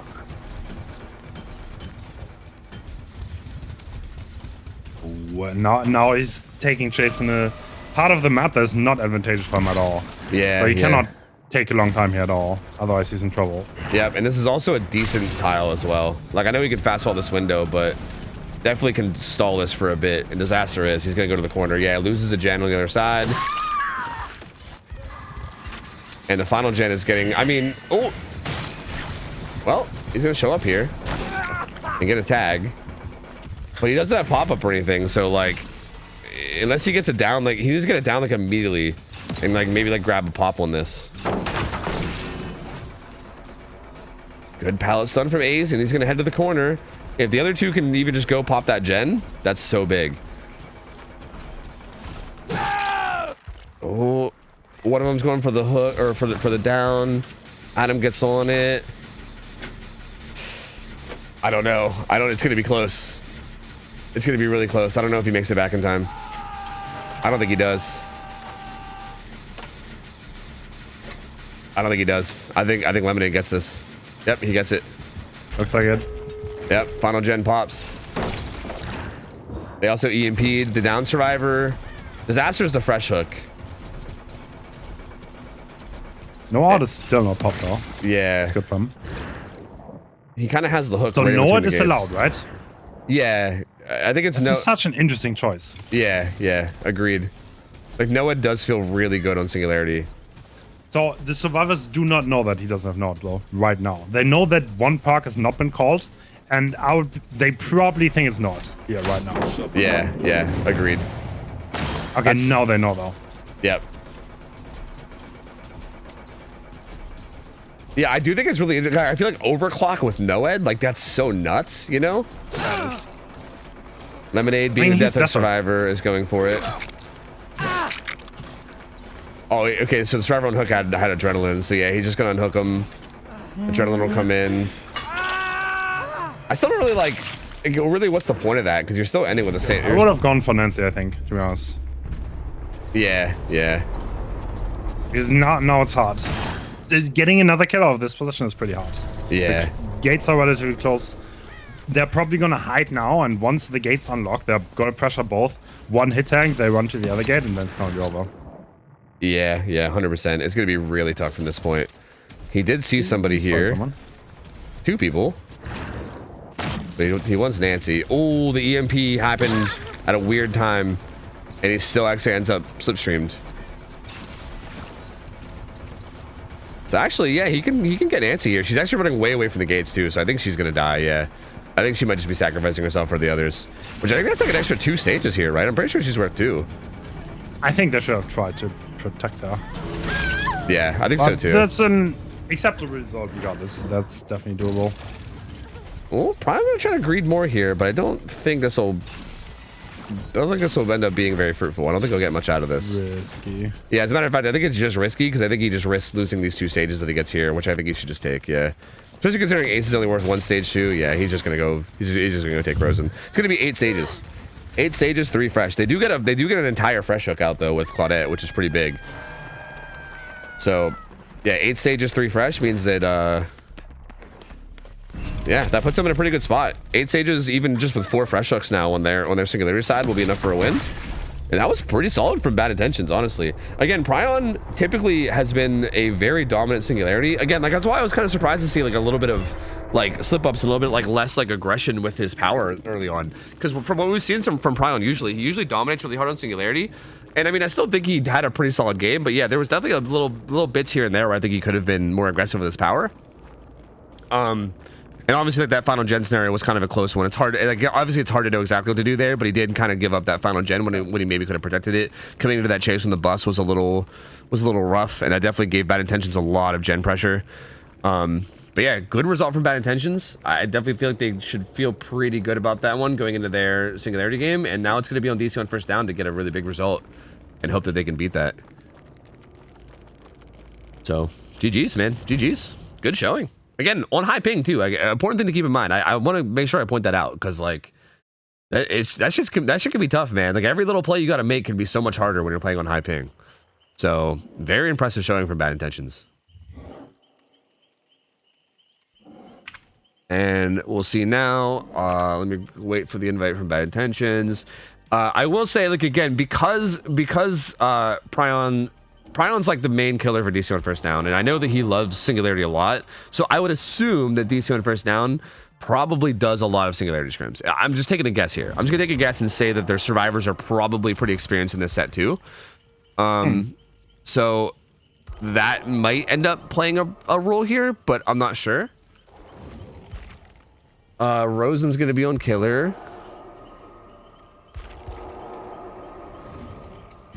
And we'll see how they handle this. And so Prion didn't go with the green add-on, so I don't think he saw the game earlier. Let's see if Rosen did. Maybe we'll see it here. Maybe we'll see the green broken add-on finally. I'm so curious now. I kind of want to go back and watch that game. Who is this? Is this Cole with some strange name? I think it is, right? It is indeed. Okay. Fucking gamers, man. Is Cole still like in? Did he go to like Turkey or some shit? Is he still there? I'm not sure. He might be. His profile, I think, had a bunch of, you know, yeah. I don't know. We'll see. He might be playing on high ping. I'm not sure. I'm not 100%, but yeah, we'll see. Actually, wait, no, that would be low ping, wouldn't it? Wait a minute. He would actually have low ping. They actually might have a minor ping advantage there. I don't know. We'll see.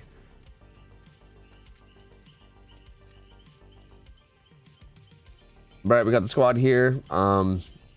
Again, I would expect a pretty good showing for these guys on the survivor end. I don't know about Rosen's like singularity play. I don't know how much like these guys like the Bad Intentions roster, if I'm not mistaken, is a pretty small roster. I'm pretty sure it's just like 4 or 5 guys. So yeah. Like I don't know if they have a ton of like it okay, I think what I'm trying to articulate my thoughts here. I have this bad habit of speaking before thinking, so like I don't think about what I'm gonna say. Yeah, I'll start talking and then halfway through the sentence I'm like, okay, wait, what am I actually trying to say right now? That is so relatable, actually. Dude, it's such a bad habit, man.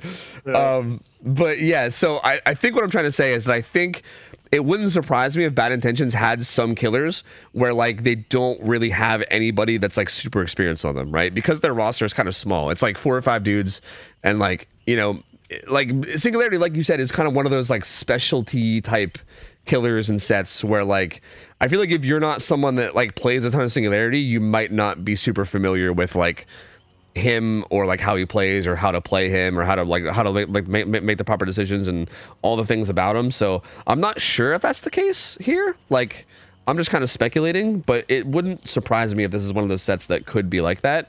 So I'm very curious. Like I think one of the things that I'm most curious about going into this game is going to be how Rosen plays this. Like I know the survivors are experienced, but I think Rosen's kind of the wild card here. Yeah, Singularity is a very special killer. I think you kind of need practice on him. If you don't play him a lot, they probably practice a bit, but yeah, it's a rough one. Yeah. Oh, I've had the wrong map layout up the whole time because I'm so used to Cool Tower being every map too. So I'm sure chat from 10 minutes ago is roasting me. Yeah. Fuck. See, this is why having no delay sucks. I'm gonna see a wall of people telling me to change the map soon. I already know. Fucking hell. Also, according to Cole, his name means delusional rat in Turkish. So. That's kind of beautiful. I love that. I kind of love that. That's great. I see he's learning good things over there. You know, that's great. Using his time right. All right. Let's see how this goes. Rosen on Singularity up against Survivors of DC on first down.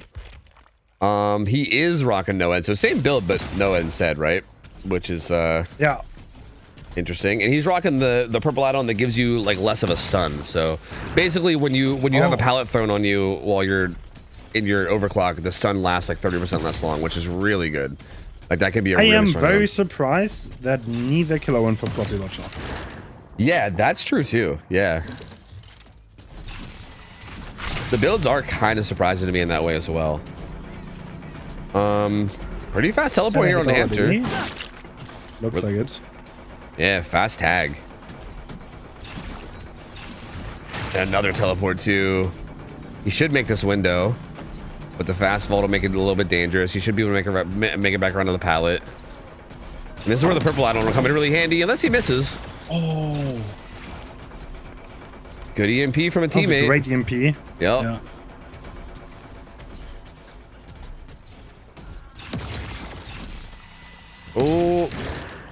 Oh, Rosen a little bit slow on that. Doesn't actually get the slipstream. That's going to give Steve a ton more distance. He's heading back to the bus. Good little very strong. There. He's going back to the corrupted area. Yep. Just really, really smart of him. Rosen really struggling to get anything going right now. This is a good start. A good start for the survivors, I should clarify. Does get a reslip stream. He will be able to break line of sight by going into Shack, though. I think I heard a teammate nearby. Yep, another EMP. But another reslip stream again. Another teleport. So that EMP doesn't end up accomplishing a whole lot, and Amber goes right down right afterwards. So pretty good first run for Steve. Yeah, but 2 teammates EMP'd for him, which means they invested some time. 2 gens. Looks like that's about it, though. Yeah. I would have to guess. And it looks like Nia's gen got hit by pain res, and it's also pretty close too. It's most likely gonna get hit by pop as well. Oh, yeah, that's for you. Nia should make this, and it has live, so she'll get some distance away. He's actually not gonna pop it. He's gonna stay on to Nia.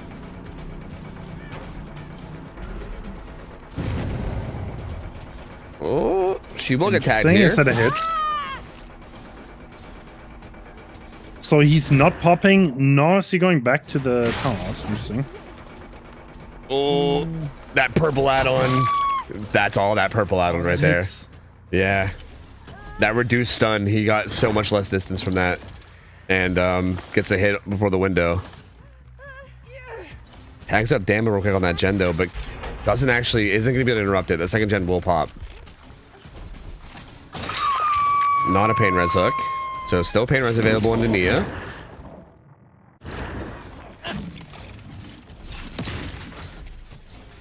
So far, doing pretty decently. Has some good good biopod set up. He's doing a good job of making them use up EMPs.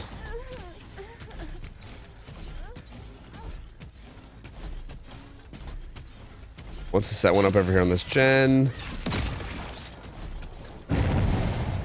That spot he set up was kind of rough because I think you could work on the backside without being seen. But I guess we'll see. Ooh, once again, this teleporter to Dama. Using the biopod instead. Going for another fresh survivor. Which kind of makes sense, right? Well, like based on the... Ooh, that was big. Yeah. I mean, how many stages does he need? 8 with 4 fresh, or 9 is the win con. Okay. So it kind of makes sense, right? Like if you just get your fresh hooks in and then try to secure something with no ed. Oh no! Pretty big misplay there from Dama. I feel like that might be hard though. Without getting one out, that is almost impossible. Yeah. Someone needs to die for sure. Yeah, because you need like multiple survivors, like Death Hook, like then you need to find whoever has like the least stages, which they can kind of play careful around. Like you do need a lot to go your way. That is true. Okay. Back on Stevie. Yeah, Steve has been hooked once, and he's gonna be here. Well, he's in the locker, right? Yeah. Yeah, he is. Oh, he didn't see coming. Good pre-throw on that though. Dunhook is being kind of late here, even though he's so committed away. So I'm kind of curious to see what the survivors are up to. I don't want to step away from the chase too far.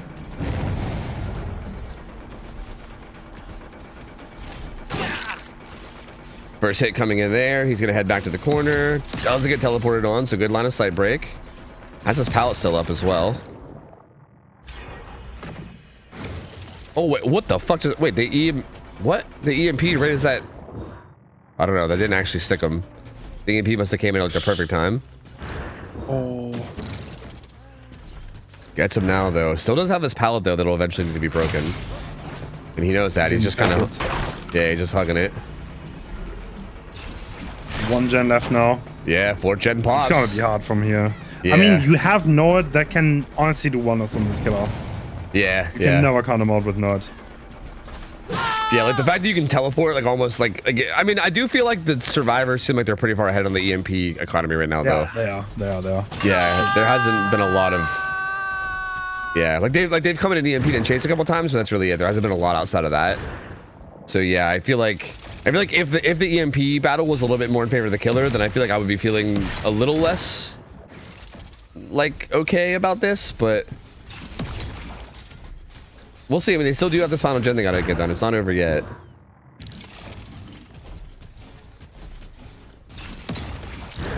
Oh, Both survives with an EMP in their hand. Yep. One of them gets used. I think the other probably got kept. Yep. Nancy still has one.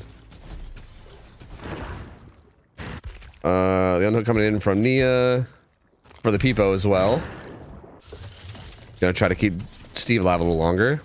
Nia still has a pain res available on her, even though she's been hooked. But looks like he wants Steve.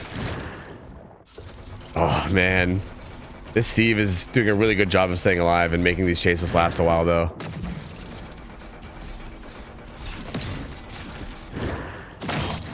Oh, the MP too. Oh no. It hurts so much. Yeah, it's so rough, man. He's not worried about this. Jenny's gonna quickly tag Nancy, but she had an EMP in hand, so she'll be able to. Yeah, he needs to stay on her if he wants to keep us pressured. He can't really like just walk away from this. Oh. Oh wow. She slips by though. She just wants to get away from the gen, so she's gonna run up to this top side, this top like little corner up here. Oh. Has edge map. Force the brakes, and she'll be going down in the corner. She's a fresh. No, she's not a fresh hook. Final gen pops. Oh, adrenaline into no-ed. So they know about no-ed now. I didn't realize that there was adrenaline on that survivor, but they adrenaline right into no-ed. Hamter has an EMP. Did he get the turret that they got him with? Oh, there's a second one. Oh, he's there now. Okay. I mean, he still needs 4 stages here and a fresh. He needs 4 with hooking Fink, who is the final fresh. Or yeah, the final fresh. Or he needs 5 between anybody. Yeah, I feel like this is almost impossible. Yeah. Unless the survivors do a massive fuck up. Yeah, it pretty much requires a big survivor throw from this point, which so far they're doing a really good job. Nia pre-so that. She's heading into the corner so that you can't really commit to her. Oh, no, Ed's gone too. Yeah, no, that's done. Yep, that's definitely done, so. I don't know how you can make it happen from this point. This biopod's coming back. Ooh. Steve there to take a hit. Again, Steve probably going to be one to sacrifice himself if he needs to, seeing as how he's death hook. And yeah, he's there to body block. He'll go ahead and go down. I mean, in theory, they could both die, right? Yeah, they could. Yeah, they would still win. Yeah, like even that's still, it's still not enough. Yeah. They can just leave.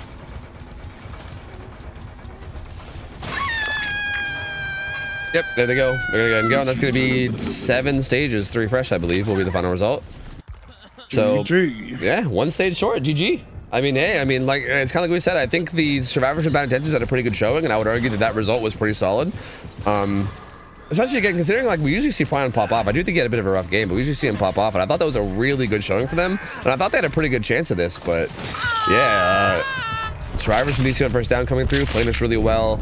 I think Rosen kind of struggled a little bit with, like, the biopod placements, especially, I feel like. I feel like there was a lot of time taken to actually get the slipstreams down on the survivors, and that first, I think all the chases that happened with the Steve especially, they were taking quite a while. He was doing a really good job of breaking line of sight. Yeah. The EMPs were coming in from teammates. And yeah, I feel like the experience showed from DC on first down on this set. They played very well, and they're gonna go up 1-0 in this best of 3. So there you go. DC on first down, up 1-0. Bad intentions, pretty good try. It was definitely close though. Definitely very, very close. Solid matchup. Very, very solid matchup. That's gonna take us into what, nurse? Yeah, I feel like there's almost there's a nurse set in almost every single set. So yeah, nurse set coming up. Let's go. Yeah. We'll see how this goes. We are Nurse full trying tower. something. We're trying something very, very interesting, by the way, for the tournament. Have I told you about the way we do pick bands? You said that you were doing something interesting, but I don't think you clarified what it was. I was creeping on your Discord the other. I think I like vaguely saw it, but I didn't fully see it. Feel free to explain if you want. For the tournament, there's not gonna be a repeat for the entire first day, because you have a pool of 24 killers, and if a killer gets picked, they get thrown out of the 7 pools that people can pick band from and get replaced. Oh, that there's gonna be 0 repeats. And on the second day, we're gonna reset the pool. On the second day, there are gonna be different maps. So it's gonna be like there's gonna be a shitload of variety. Ah, that's interesting. I mean, it's gonna. I think it's gonna be interesting. Let's see how it goes, but we're gonna see a lot of different stuff. Huh. So Organizing a tournament is so much effort. Yeah. It's actually incredible. Oh yeah, dude, Mm-hmm. for sure. Yeah, I am not jealous of the people that like are constantly running orgs and shit. Like, I don't know, man. It seems like so much. Even like all the shit we do here with scrims, like fucking Dino puts in so much work here, and like everyone else, like it's so much. Like it is a lot for sure. Yeah, I can imagine. So, are you gonna have like so you're gonna have a set pool of like, I don't know, like some random number, maybe like 10 killers or something. Maybe that's too high, maybe that's too low, I don't know. And then like when one gets picked, they get moved out and someone else gets moved in is the idea, right? Yeah, exactly. So it's seven killers, and in best of one, everyone has 3 bans. And in best of 3, you ban one, then you pick one, and then you ban the rest until one is left. And every time someone gets picked, it gets replaced. There are quite a lot of comp-ready killers in DBD. It's actually quite surprising. If you look at the list, there's like actually over 20 that regular get played. Yeah. Out of the, how many do we have? 34 now? There's quite a lot of variety. Yeah. It does seem like there's actually a good bit, yeah. Yeah, that actually sounds really interesting. Yeah, I'm curious to see how that goes. Yeah, it's going to be interesting.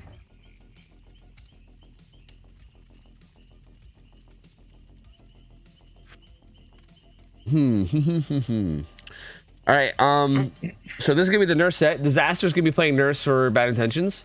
Disaster, we've seen him play quite a few have we seen him on nurse? I'm not sure. I know we've seen Disaster play quite a few killers, and he's a beast. Like, he's definitely somebody that we've seen play like mechanical killers and play them really well. So I know that he's very capable. I do think DC on First Down has practiced this like nurse cold tower set. I mean, I think all these teams have a good bit. I'm not sure just how experienced they are, but I guess we'll see.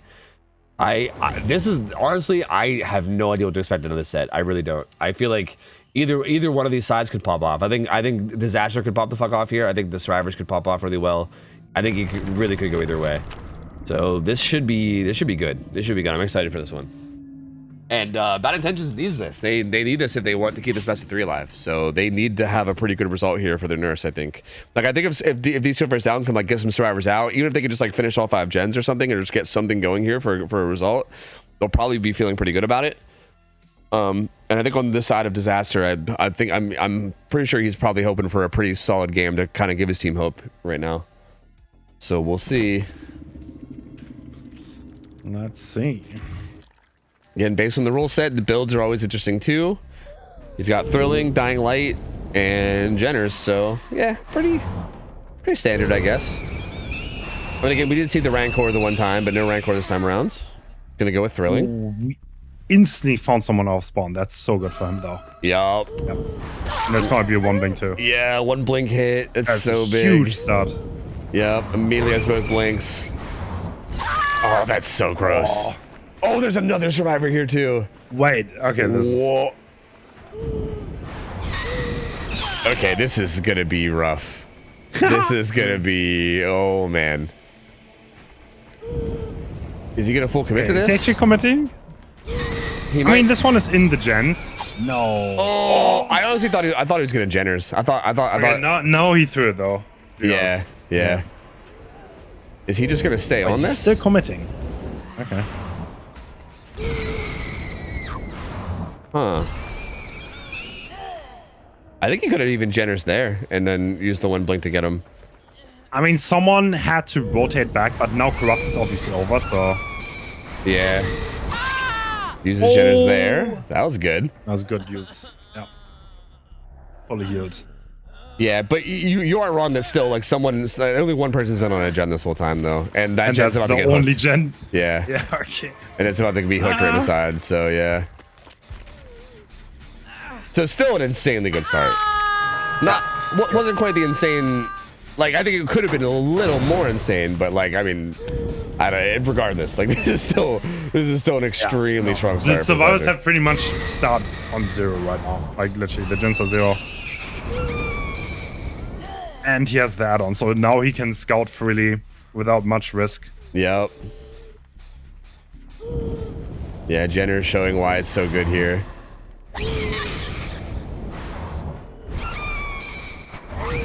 Looking for a tag, doesn't get it, so he just teleports back. And yep, this hill hook too is going to be tough to. Yeah, there's no way they're going to be able to run up and grab the sun hook with him protecting it. Top gen's being worked. This looks like maybe the one at like 2 and then 11. So yeah, basically just all 3 top gens being worked right now by the different survivors. Hamter is going to go struggle.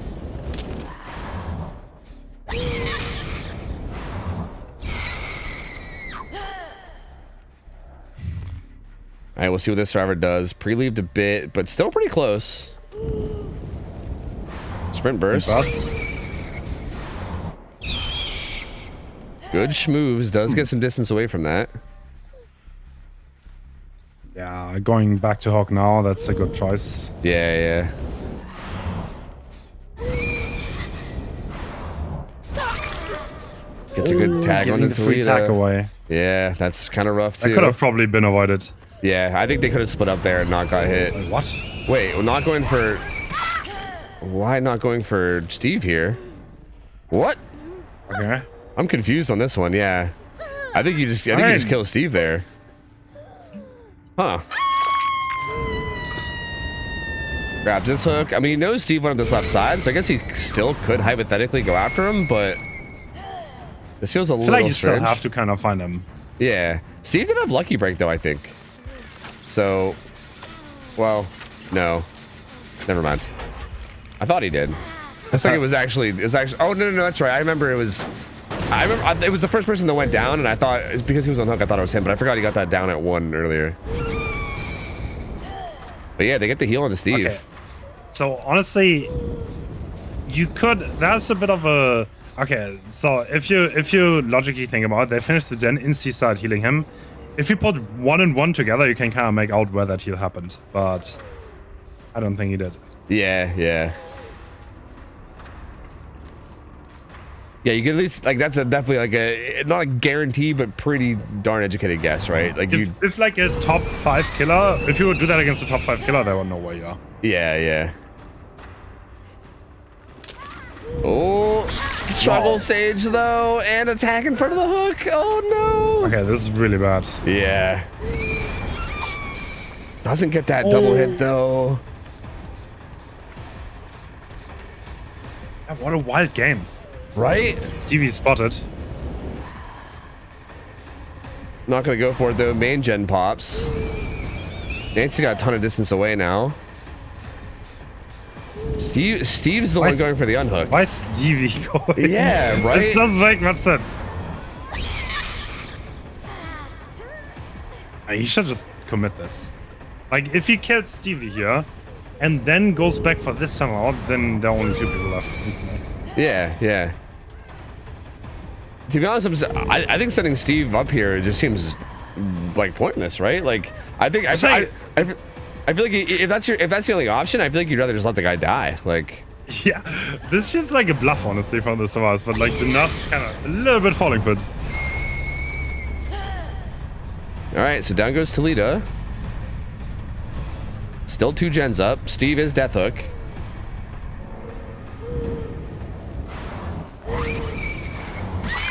Good double blink there. Gets the down onto Nancy. This will be a fresh hook. What are the survivors up to now? Steve's gonna be stealthing away. Nia's doing a gen down bottom by the hill. But this hook's gonna come in pretty close to it. This is a good hook spot based on these gens. Absolutely. Oh, Steve gets spotted too. Oh, this is gonna make squeezing whatever little bit out of it hard. Yeah.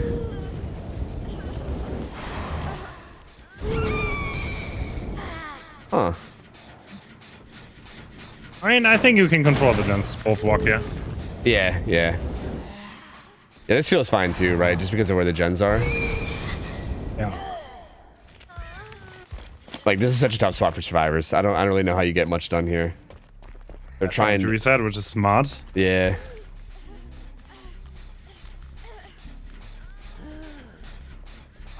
He's not gonna spot them.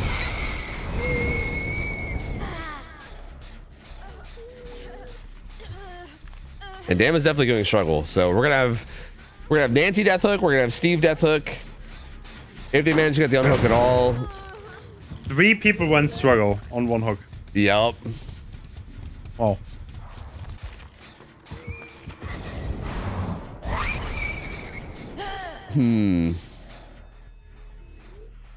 Well, actually, I mean, I think Toledo just went full dead. if I'm not mistaken, just like full health to dead. I don't think an unhook even happened on Toledo at all. So yeah, I mean, definitely a little sloppy around the unhook scenarios here for sure. Ooh, ooh, doesn't quite blink through the thing.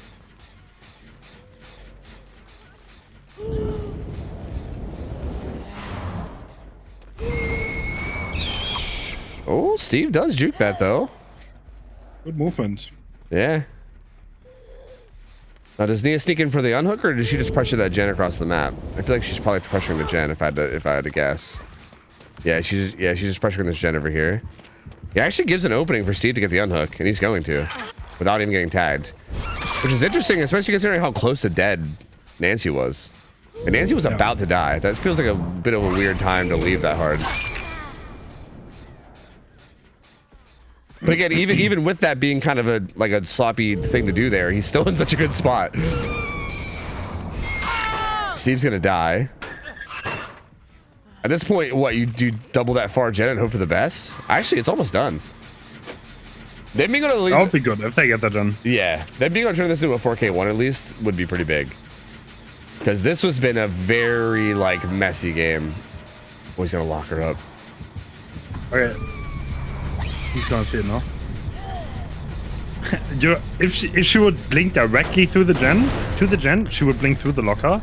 And because it's nurse, you can actually see people if you blink through the lockers. Yeah, dude, that would have been so big. Yeah, she doesn't know though. She has no idea. No. These other gens have like no progress though, so like she's probably not gonna want to walk too far away from this. He might be stuck in this locker for a while, especially if she keeps using Jenners. Oh well.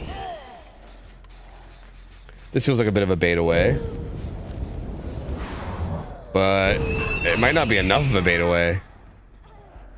I mean, this isn't enough time for this, right? Yeah, there's no way. That's not enough time. Yep, she's gonna be dead. That's gonna be a 4K too.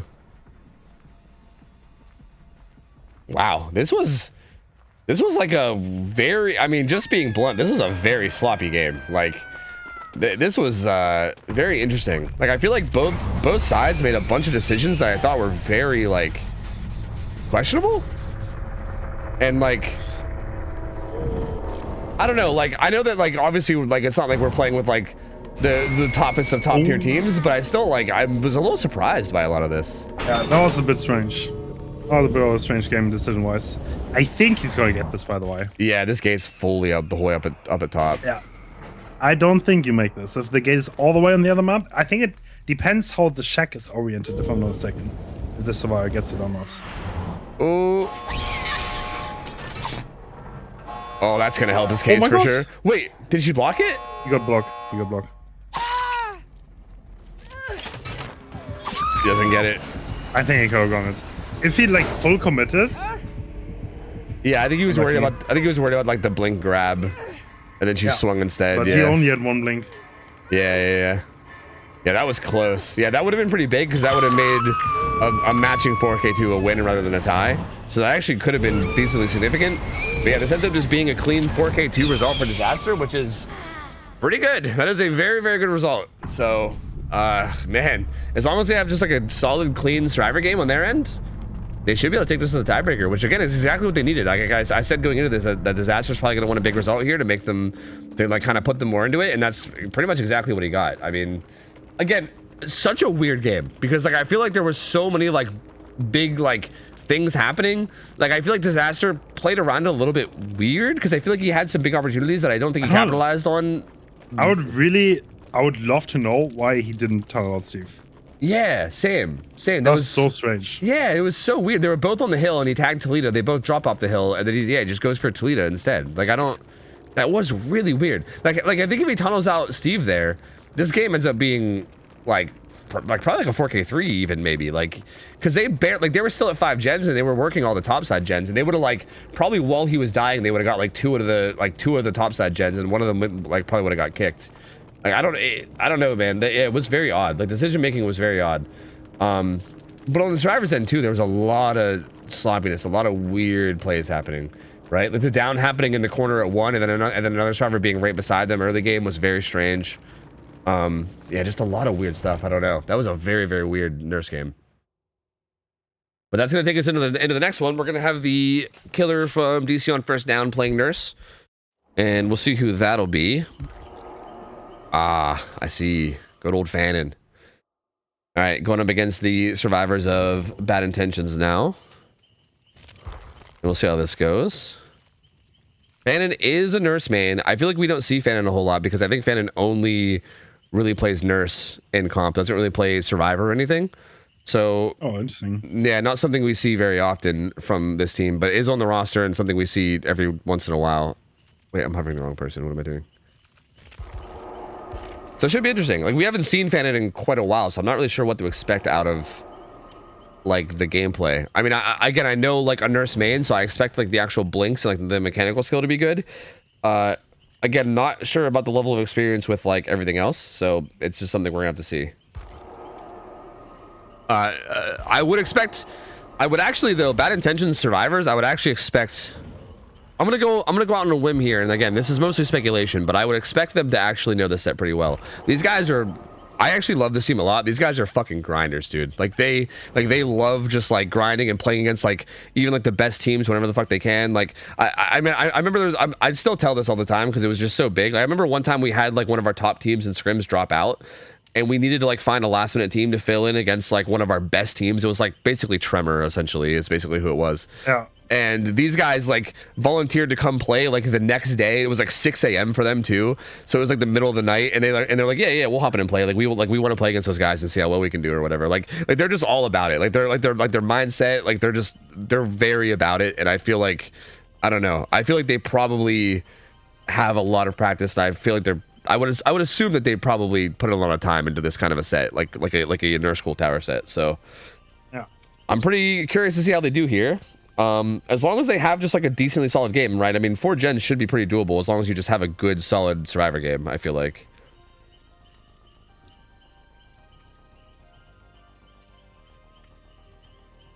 I guess we'll see.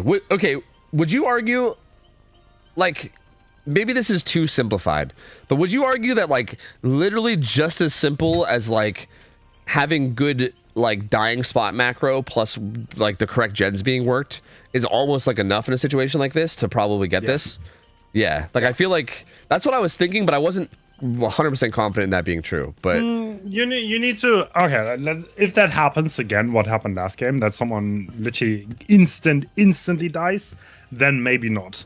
But if you like have like a tiny bit of a chase, you force a double blink on the first hit, use your exhaustion perk, and then go die in the right corner, yeah, that's enough. Yeah. Like, you don't like. There's no magic in this set anymore. Like Nas Kotar, there's no magic. Like you just waste your time. You use your exhaustion perk. You don't get one blinked. You buy a tiny bit of time, then you go die in your corner. Then the double gen is probably gonna pop, and from there on out, it's like it's really figured out. Yeah. All the top teams, and yeah. That's it. Okay, that's interesting. Does that make this set like less enticing to like watch and or play? Do you think? To some degree, yes. I mean, maybe if you're like really into it, I think like 99% of the viewers don't understand it to that level. Yeah. So like, but yeah, to some degree, I feel like Nurse Core, I personally find not that interesting anymore. Personally. I was like, I personally like Chopper more because I don't know that well personally. But yeah. Yeah, that's interesting. That is very, very interesting. I know, but like at the same time. Like, there's so little teams who can do this perfectly, you know? Like, it sounds easy, but it really isn't. Yeah. It is one of those things that always sounds a lot easier, like, when you explain it, you know? You're like, yeah, you just simply die in the right place and do the right gens. Like, it's so easy. But yeah, in the heat of the moment, it could definitely be a lot harder, so. Yeah. I mean, it is curious to see how they, oh, this build. Huh. Okay. So I do believe that that's Jenners and Fragile Weaves, which is pretty much what I expect. Oh, so this spawn was like dead center of the map, wasn't it? That was a weird spawn. Oh, I love that build, by the way. Yeah, spies, infectious. This is a spicy build. All right, first hit. Man, for someone eliminated was at least a double blink though. Ooh. Doesn't quite get that double blink. It doesn't hit. That's pretty big. The gen is being walked on. Yeah, that would would've- not switch though. That would have been such a good down placement because that gen was being worked. Like, you know, that could have been such a good hook. Oh, doesn't get that one either. Uh-oh. Now it's getting rough. Yep. This is where it starts to get scary because also double main styles here. Wow, that's a big prediction blink, and it doesn't work out. Now he has to leave. I would have loved to see the second blink used and then Jenners with him with the survivor doubling back the way they were. I think he still could have got that down. Actually. Yeah, I think he still could have got that. I still feel like Jenners is one of those add-ons that a lot of nurses don't practice enough because I think there's a lot of implications for it. This is so good for bad intentions though. This balance uses live, runs really deep down bottom side. Good little fake out there. That actually worked. I feel like he's a bit insecure now because he missed twice. Yeah. Gets that hit under this balance. Oh, she doesn't hit that either. Unfortunate. Good stun from this balance. Loses a gen before the down even comes in.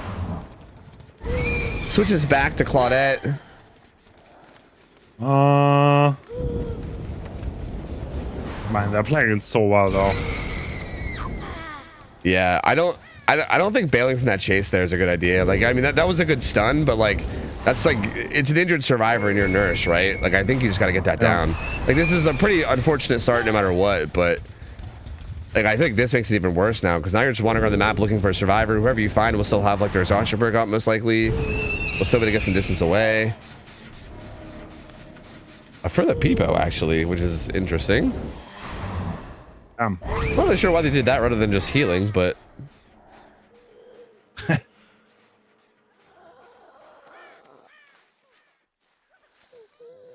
Claudette is here as well. Oh, she can't find that blink. This is probably the death bear. Yeah. So that makes this even worse.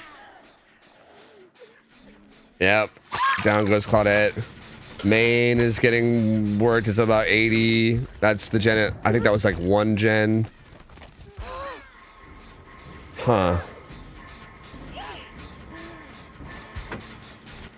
Yeah, I don't know. Unfortunate start for him. He barely missed 2 blinks, and I feel like then he lost his confidence, and then he didn't second blink at all anymore. Yeah. That's yeah. It does feel like it was one of those kind of like psychological snowballs from there, right? And I also think absolutely, that happens. Yeah, and I also think it's one of those things too, where like kind of like we said before, like when you know you're behind as well. Like after you get off to a bad start like that, you're just like, fuck, what now? You know, and you're trying to like figure out what the right play is from this position, and you're like, yeah, it can be really tough. But yeah, that's already the tie right there. Like in actual games, everyone plays worse. Everyone always plays better in scrims because once the pressure's on, it's always twice as hard. And then things don't go as you want it to. Yep. 100%. Yeah, like it is tough, man. Like when there's actually like something on the line and there's like a lot of pressure, it could definitely suck for sure. This looks like I mean, this looks pretty cut and dry. I'm pretty sure Bad Intentions is taking this because they only need one more gen at this point. Looks like they might even be able to get Disaster before Struggle as well. They will. Down to Rose in. If this hit can come in before second win, that would be great. It does. That's good. That eliminates Dead Hard that's possibility why too. for the people. Yeah. But no, it's yes though. Oh. I think No. It's actually Dead Hard, but if second win would have kicked in, I think that would have opened up Dead Hard, but oh yeah, okay. But, that's an interesting build. Ooh.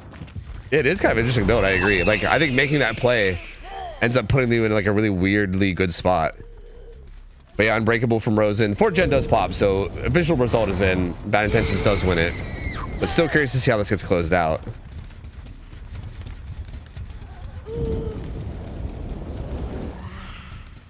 Oh. Doesn't want to go back for Disaster. Once it's down, does get it. Down goes Rosen. And I think now she's going to be going back for Disaster, I believe.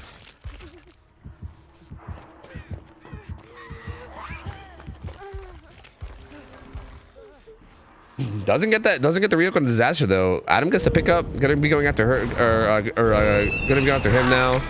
Gets that down. Are we trying to snowball now? Yeah, maybe just trying to snowball slugs here, but I remember the very first tournament I played Nurse Killer, and I also brought Infectious. And I don't know, I didn't quite understand how it all works, and I thought Infection is the most insane perk. And I got like 3 hook stages in total. That was not the best experience.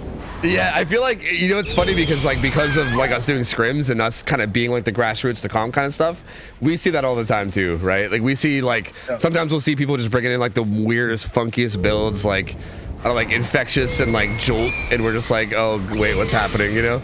It's I mean, it works.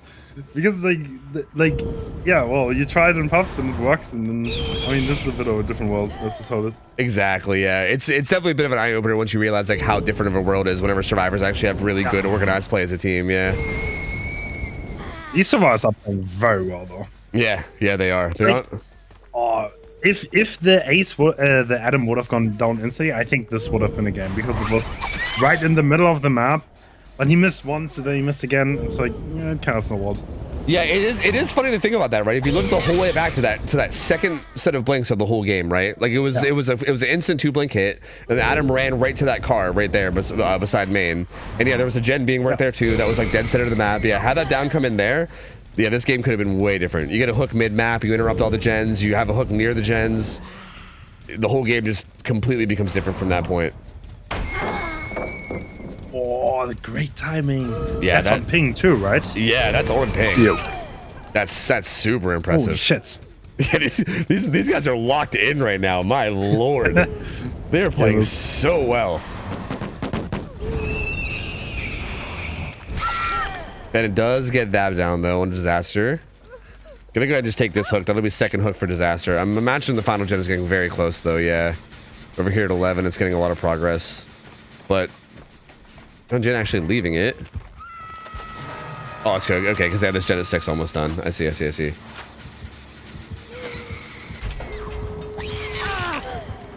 mean, it does get tagged for it.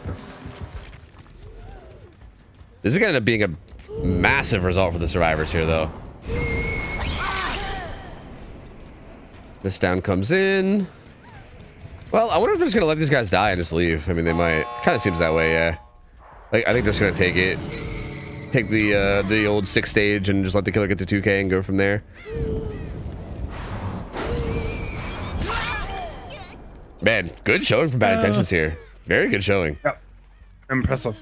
Yeah. Like they played the survivor set really well. They actually get the unhook too, so they're actually going for an even bigger result.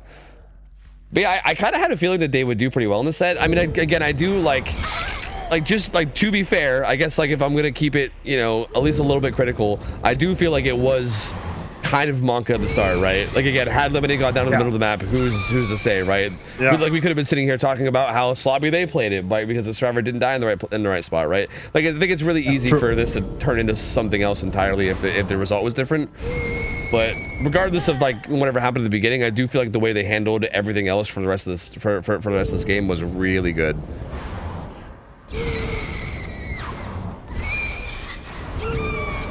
Whoa, holy. Oh, God. Yeah, what in the fuck is going on here? Gets that, because they don't, I think even Claudette was like, what the fuck? Wants to get at least one more. Oh, Hatch is maybe an option, but I don't think. Overblinks it. Gets it down onto Nancy.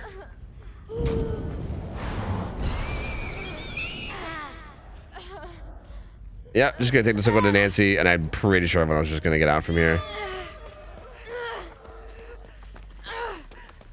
Or they want to make, well, maybe not. They're all surrounding the hook. I think they're.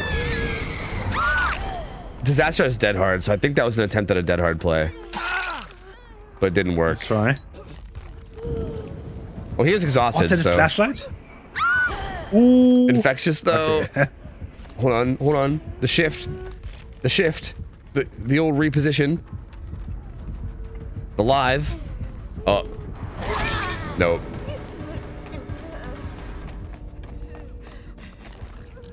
They really want to get a 4 out here. They really want this 4 out. They're not gonna get it. Disaster's gonna die, and that's gonna be what, 4 stages? 4 stages is gonna be the final result here. So yeah, I mean, just incredible showing here for the survivors. They got an insanely good result here. Just kind of dominated this nurse set. So, hey, this is a best of 3 where they're where the teams are winning their sets at least. You know, they like I think this is how I'd expect a set that you pick to go. You know, they did really well here on both sides. Just kind of dominated this whole set, yeah. And that will take us into our tiebreaker. Which is it? Another Oni? It is another Oni set. Nice. I am not going to be upset. Again, I was worried that we were going to see any Oni, and we're getting our second Oni in a row. So this is perfect. I love this. This is great. So there we go. GG's. Solid nurse set. Nice. Gonna be all tied up. Hey, I like this is cool. I like that it keeps tying up too. Like we're having some good best of 3s today. Like it's. I feel like again I have no like going into this third set. I have no idea. I really have no idea. I don't know who's gonna win this. It could go any which way.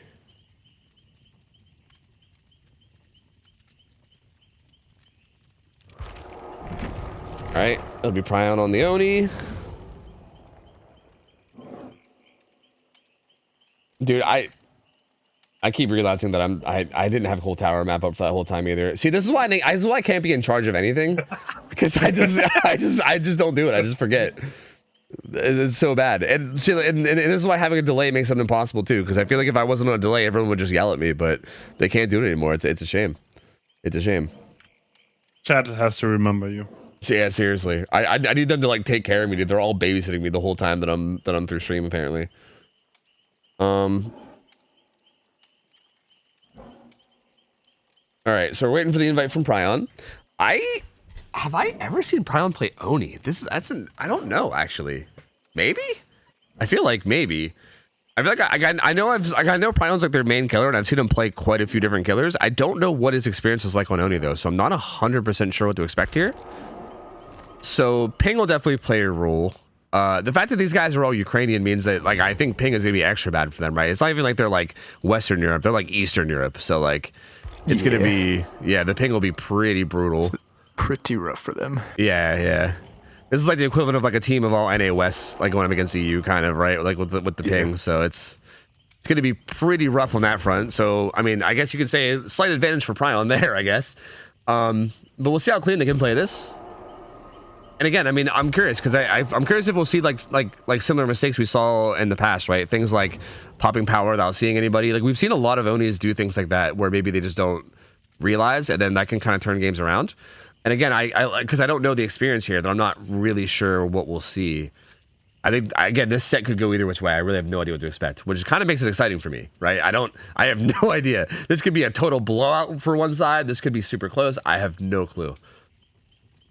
But I'm just pumped to see some Oni, that's for sure.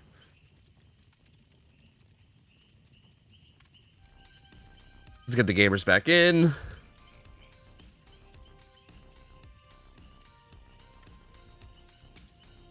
So it is important to note that Bad Intentions really, they did only lose the singularity, the singularity set by 1 hook too. So they've been keeping up pretty much this whole set, right? Like that nurse set was pretty dominant for them. The singularity set was only decided by 1 hook. It feels like they're looking really good to me right now, you know? Like going into this set, they seem like in general today they're playing very well.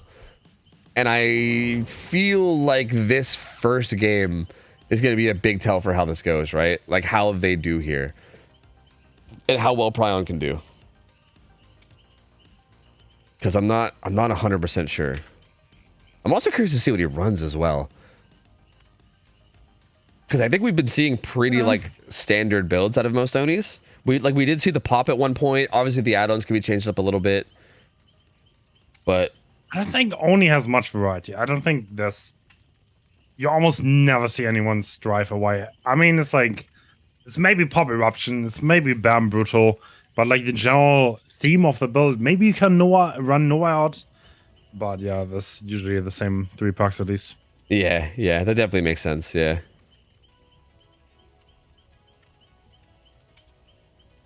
Yeah, I wouldn't really expect too much deviation, so I feel like that's probably what we'll get. Which is totally fine. I mean, I think that's fine by me. I mean, if it works, then you know, fucking use it, and then you can just see who executes better.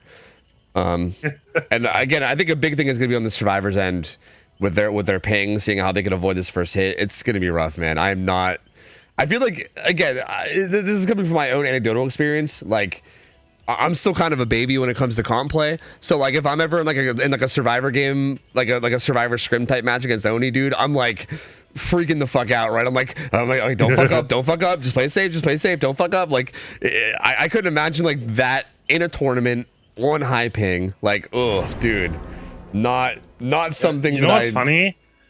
I feel like in scrims, Onis never get hits. In actual tournament games, they always do very early. Yeah, like yeah. The difference is like very drastic because when there's no pressure on, like everyone's like chilling and like, haha, I have my check spots. But once there's actually something on the line and it's on you, and if you give first hit, everyone will hate you, then there's a little bit more going on there. Dude, it's so funny you say that because it's like a massive meme here because of the old tournaments that we hosted, like the Swiss tournaments.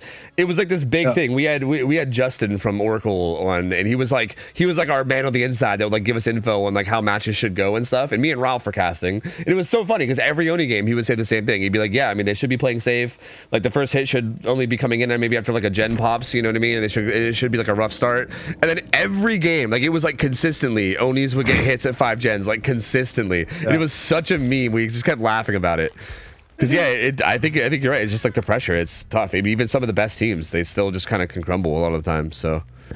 All right, he has speed over duration, but that's a very normal build. We have Eruption, no pop, Bamboozle, Painrest, and Corrupt. And he's looking for someone here. That would be ideal if you find someone. This is an unsafe tile, but doesn't look like it. Yeah. There's a dead zone next to an unsafe tile, which yeah, it does seem like it'd be very good.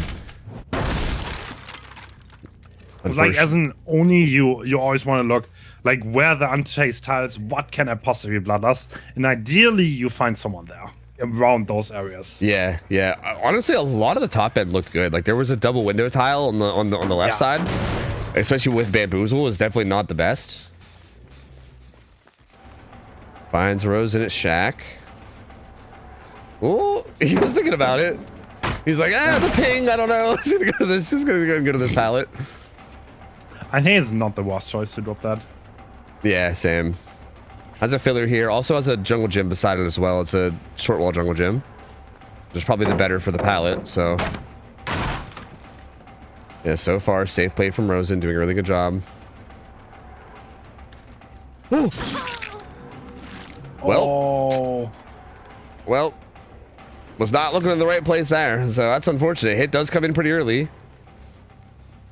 He's gonna chase these guys off. This gen's being doubled too. He's gonna hit it with Eruption, I believe. He has Eruption down on 2 of these gens. He's gonna apply to a 3rd one now, maybe. Well, oh, he knows his pallet's gone. He's got Bamboozle too. He faked Bamboozle. Wow, that was actually really impressive from this balance, because I'd imagine with the Bamboozle fake and like also being on ping, feels like it's not an easy play to make, but yeah, he still gets away from that.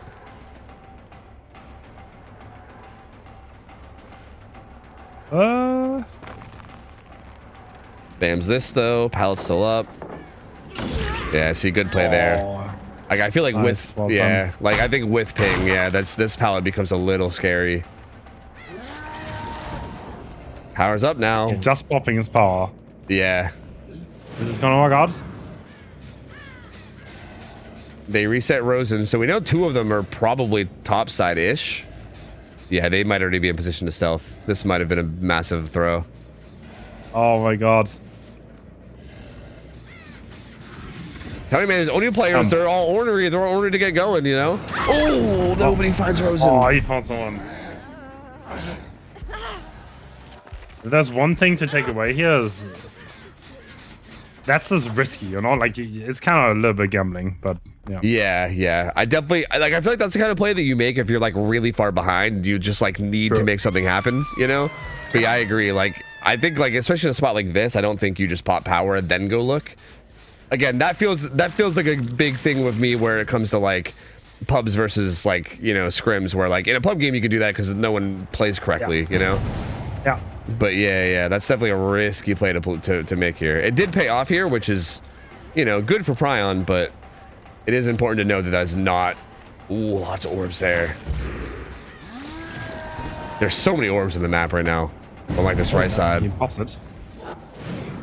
He pops it, he's gonna go back to hook. That's kind of risky. Yeah. Again, popping it and then just leaving chase and not having another chase immediately is always potential. I want to check on striver positions, but I don't want to leave. They healed. He hears Yunjin This is here. like, okay, she aggressively did the gen. Like in theory, if they managed to stealth and reset the injured survivors, they would be in such a good spot. Yeah. Like all the pressure would reset. Although he's not gonna get it down to this power. Wow. Strong. Well, it kind of walked out that way. Yeah, it's just the only difference is that they didn't get the reset on Yunjin, at least not yet. There's still a good bit of orbs here. What a nasty 3-gen. Yeah. They're doubled on main. Yunjin's just doing this gen injured. I don't love that. Like she's the only person injured right now. Definitely reset. Yeah, and they just wasted an entire power of his, right? Like you just basically got a huge boost in terms of like keeping him out of his power. And then they kind of just throw it all away by giving him a massive stack of blood orbs right in the center of the map. But it will get hit though.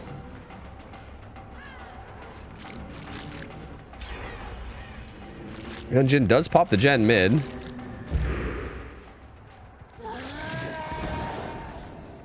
Alright, see what he does here.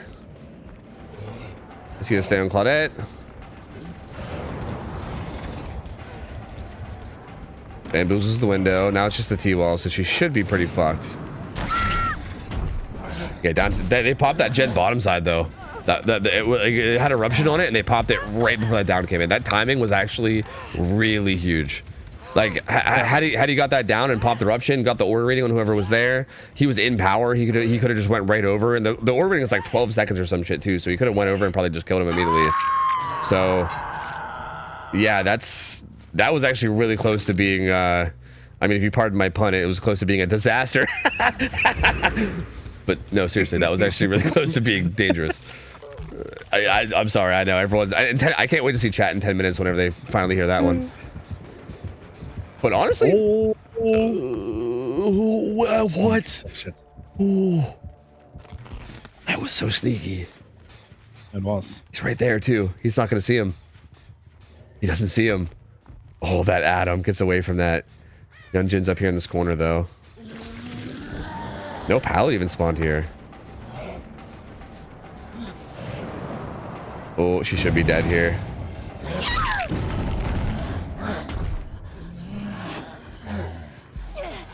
Just gonna take the quick down. The quick hook still has a good like 2/3 of his power. This should probably be a pain res. Not a pain res. So pain res will still be up on her. Gen split is pretty solid. There's like 2 bottom, and then there's one like kind of like mid left, and then top side. But there's a decent split. They do manage to reset Claudette. See, and again, this is where like I think them keeping Yunjin injured and having all these blood orbs over here just. I feel like this could have been avoided had they reset her earlier. Yeah, it's like it becomes a massive headache later on. Yeah. Like, reading Jen's injured, you can only really do if the game is about to be over, pretty much. Like otherwise, it's definitely going to backfire.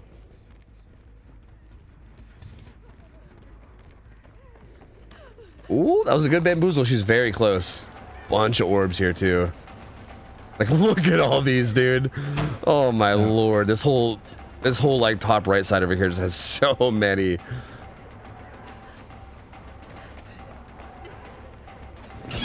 Yunjin will go down. This did take a while. What are they doing for this? They're split on 3 gens, which is kind of interesting. Are they doing all 3 of the gens in the gen log? They're doing bottom mid, bottom center, and which one's this? This one's like 11, I think. Top. Yeah, that's top. That's 11, yeah. Did you see Adam? I don't think he did. He's gonna kick with eruption. That's so. He always pops power without seeing someone. Yeah. It's so good. Like, at least half duration at that point. Yeah, yeah. Like, speed makes it so risky, though. See, this feels like, I don't know. This feels like to me like maybe he was like afraid of losing a gen here or something. But yeah, I mean, I agree. Yeah. It is very like, because now this power is probably gonna end up doing nothing. Yeah.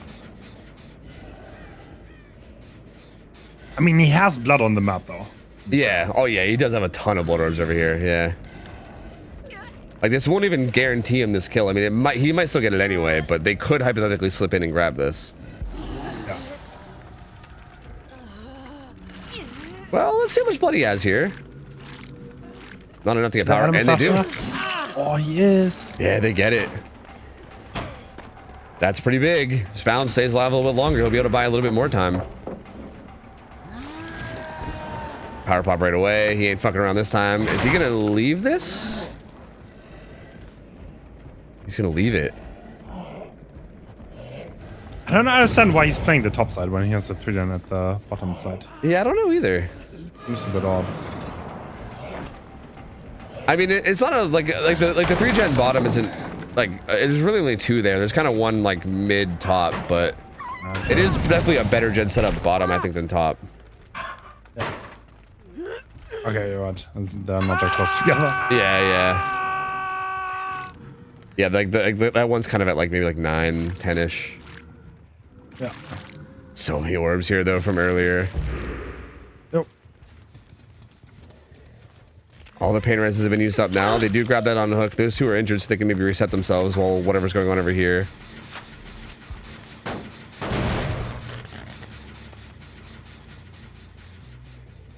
Oh, he's not interrupting the other gen. It's about to pop. Yeah, he's not checking on it. So yeah, that one gen is gonna pop. Don't think they went down there, right? Actually checking basement. Yeah. I mean, hey, if they were down there, that would have been a fucking gigabrain read, but they're not. Sure.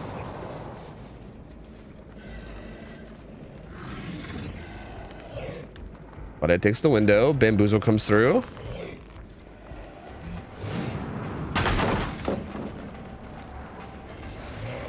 Firecrackers. Oh, they do get the blinds.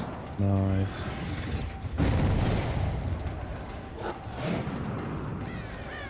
Oh, it feels like he lost. Oh, they pop 11.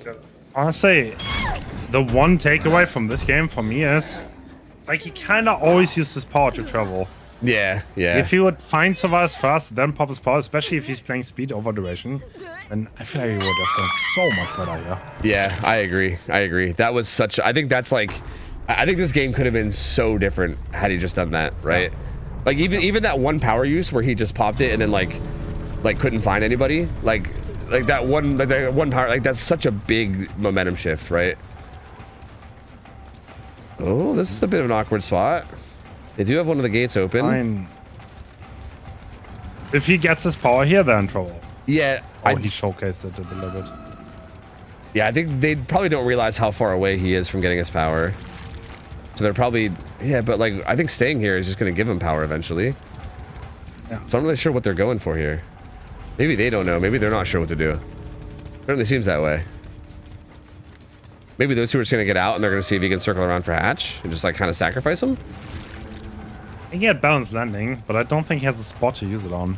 Yeah, the hill's like back there. I don't really see anything else.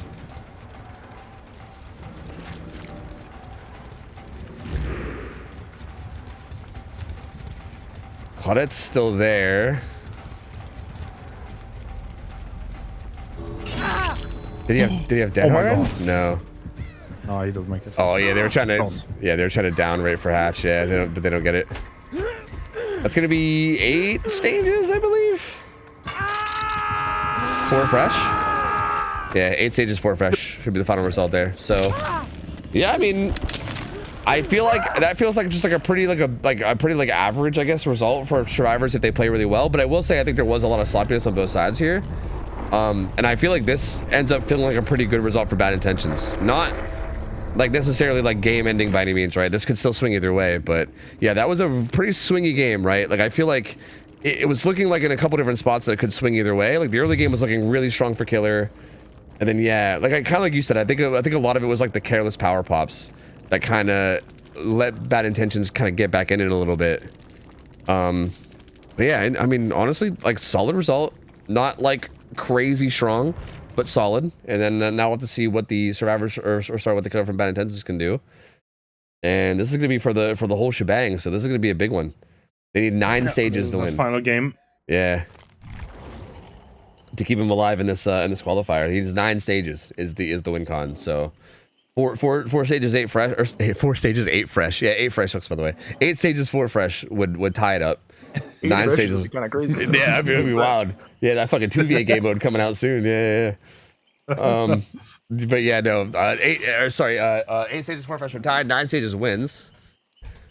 And again, with this being like high ping matchup, if the survivors make any mistakes at all, even especially, I feel like Oni is definitely the type of killer that I think can pretty easily just snowball into like a 4K if they're not careful. So I feel like going into this game too, it feels to me like I would, if I was a gambling man right now, I'd be putting money on Bad Intentions probably taking this, because again, this is gonna be tough, right? High ping, Oni, like any big fuck ups are gonna cost you, right? Like this feels like this is going to be a bit of a tough thing to overcome for DC on first down, but they are a very solid team. They definitely have it in them to play very, very well, and I wouldn't put it past them. So we'll see. We will see. But this is going to be the decider. Whoever wins this, by the way, goes on to play Instant Dodge next Sunday. Like next Sunday is in 2 days. So we're doing the quarters today. Saturday is my day off, and I'm kind of keeping that day off. And then Sunday, we're coming back with the semis and grand finals. And again, we just saw Instant Dodge play really well earlier. So whatever team wins this is gonna have to go play them in the semis. And again, gonna have the work cut out for it, because that team was looking really good. Very consistent, solid team. And that should be this should be interesting to see. All right, the gamers are in.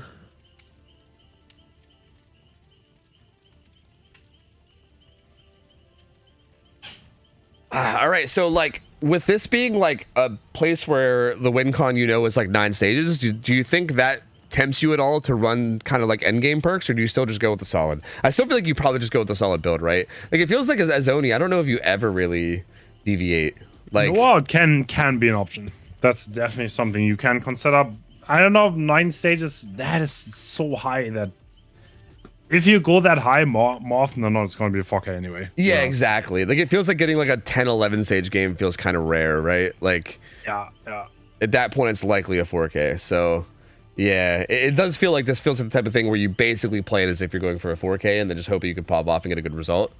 So, hey, the joke just landed because chat's all doing fucking cringe. Yeah, that joke from earlier just landed. Let's go. Bro, I think that's my favorite thing about streaming on a delay. Saying some dumb shit and then just keeping an eye on chat for later whenever it finally catches up. So good, dude. So good. You love to see it. Wait, why am I getting roasted? What the hell? Yeah, what the fuck? What is this? Yeah. I guess you're just guilty by proxy, you're just in the vicinity, so therefore you get hit too. Sorry. Catching strays out here. That's rough. Rough. All right, I think we're just about ready to go. Man, what do you favor here? Like going into this game? Yeah. I think Bad Intentions based on the win con now. Yeah. Like if you would have asked me before this, like before the first game, I would have been like, who fucking knows? But I feel like this is going to be hard. Like with high ping, the pressure, right? Like it's kind of like you said, like everything we said about like playing safe against Oni, but the additional pressure of being in a tournament and the additional pressure of being on high ping. This feels like, again, I love these two on first down. They're a great team. I've seen them pop the fuck off. I've seen them play so well before. I know that they're capable of doing it, but yeah, just with the amount of pressure and everything, with the high ping and everything, and Again, the fact that it's Oni and he can just snowball like crazy as long as the killer doesn't, you know, if the killer plays well and if the survivors fuck up a little bit, I just feel like it feels like if I was a gambling man, I feel like I would bet on the Oni a little, like, at least a little, like not a ton, but maybe like a 60-40 or something. I don't know. But let's see. We'll see how this goes. Ooh. They spawn bottom side. He does have no way out. Always preferred. Oh, he doesn't have a chase. chase perk. Interesting. Yeah, no chase perks at all. That's interesting. So it's always better for the Oni to spawn by the main building. That's always what you want.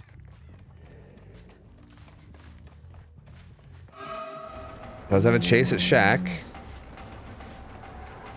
He greeted that? Doesn't drop it. What? And he got away with it? Nah, another mind game is coming out. What am I witnessing? What? Wait, what? What the fuck? What am I watching? What is going on? Oh my god, look at this gen setup topside though. This is a nasty topside gen setup. I think he just saw his 5 gen and he was so mesmerized that he just went there. Yeah, I think you're right. I think he just like completely tunnel visioned it, lost track of everything else. Stars shining in his eyes and shit. Like, whoa, look at those gens. Yeah, he's gonna find some people here. I'm assuming whoever's here probably has or had balanced and probably bailed. But yeah, I'm very surprised to see how that Shack was played. That was so like not throwing that was like kind of insane. But then also like not following up on it. Like he had a chance for a hit and didn't go for it. A little strange all around to see. Oh, does have Nia here? This Ormond tile. Nah, hit coming through for sure here. There's first hit. And gonna get some blood, speed plus speed plus orbs. Okay, now you know that there's no way a gen's about to pop, right? You have time to walk back down there with your power. So don't pop your power right away. Don't pop your don't. Actually, he's gonna go for this down. Yeah, he went behind the hill. Yeah, I don't mind it. I don't mind it. This is so early. Might as well get it in. Yeah, he did go behind the hill, which was. Get it. Yeah, he actually makes it to this god palette though. So. You don't want to chase it too long. Yeah, like this feels, especially with this topside gen setup, that's kind of insane. He's not popping his power like this. Yeah, yeah. Nice. He did lose this though for taking that chase that long. Maybe he should have popped his power. Oh man. These poor Orient players are like, what the fuck do you want from us? Oh my god, Steve going for the corner tech. I mean, he still has gens on this top side. This is not bad. Yeah. I think he's in a good spot. Yeah, I mean, it's only a 4 gen now and not a 5 gen, right? Like, it's still insane. So it's still really good, yeah. Pain res coming through as well. I'm curious if anyone's doing anything crazy up here on top side that I don't know about. It's like Prion's mostly just stealthing up here at the 1 o'clock gen. Oh, that is so risky. Yeah, that's kind of, it's pretty dead zoney up there, isn't it? It actually is completely dead zone. Dead zone. Yeah, and that's the Ormond tile where the pallet was thrown. So, yeah, nothing crazy there. Oh, can he get power? Oh, he can. Yes, yeah. He does. Is he gonna stay? Don't stay here. Not with all that. Not everything top side. Go top. Yeah, because like even if you get this down here, it's down to the bottom side, but all your gens are top. Like it can't be worth. He actually loot. Did he go? Oh, he's behind the tree.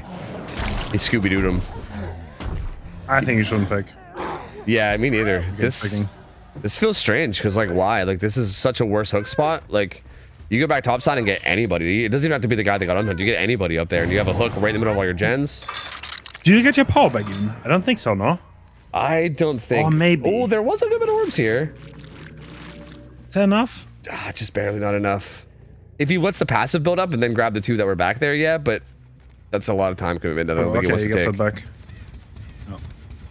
Oh, there was 2 orbs at 11 that he can take. Oh yeah, he has some here.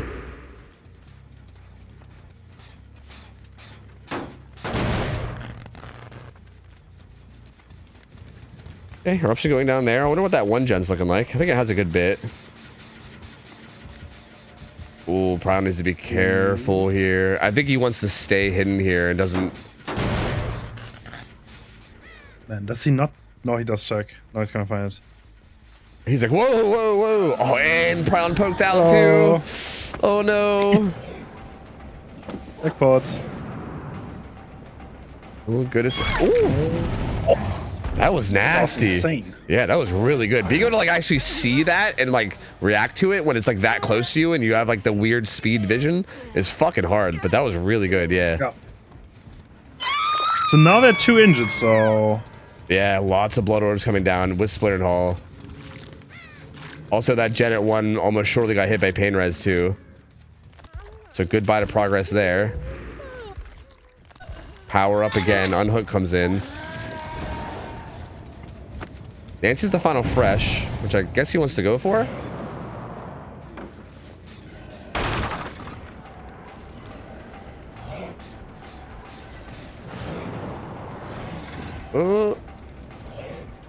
She doesn't have anything there, so she should be dead. Ooh, goes for a flick, a little bit too big of a flick. Oh, auto aims to the pallet.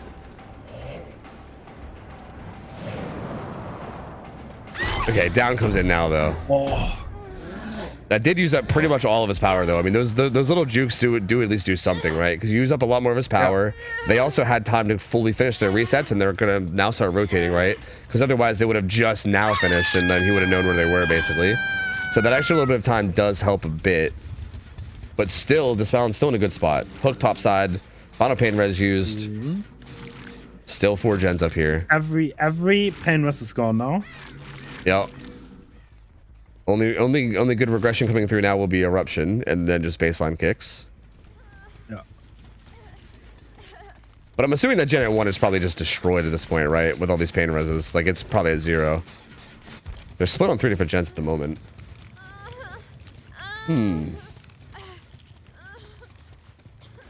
They're doing the 2 bottom gens, and which other ones? So Prion's on. This is the. Oh, it's hard to tell because the angle he's sitting. But it's at like a 4 land, so I think it's at. What? Where is that? Is that over at? I think that's over at like 10. I believe. Yeah, that's the gen over at 10. Yeah. But he wants to force. He's probably gonna force damage struggle and then probably go interrupt the gen at 10. Don't think he cares that much about the gen's bottom side.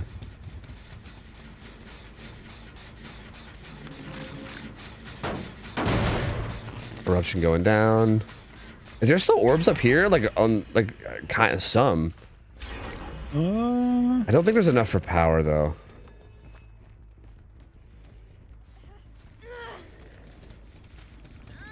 Wants to come back to hook. Both the gen's bottom side pop, so he has a pretty good idea that gamers are going to be coming in for the save, so he's going to want to try to interrupt it. The problem is that if he sits here for too long, though, he's going to give up that gen at 10.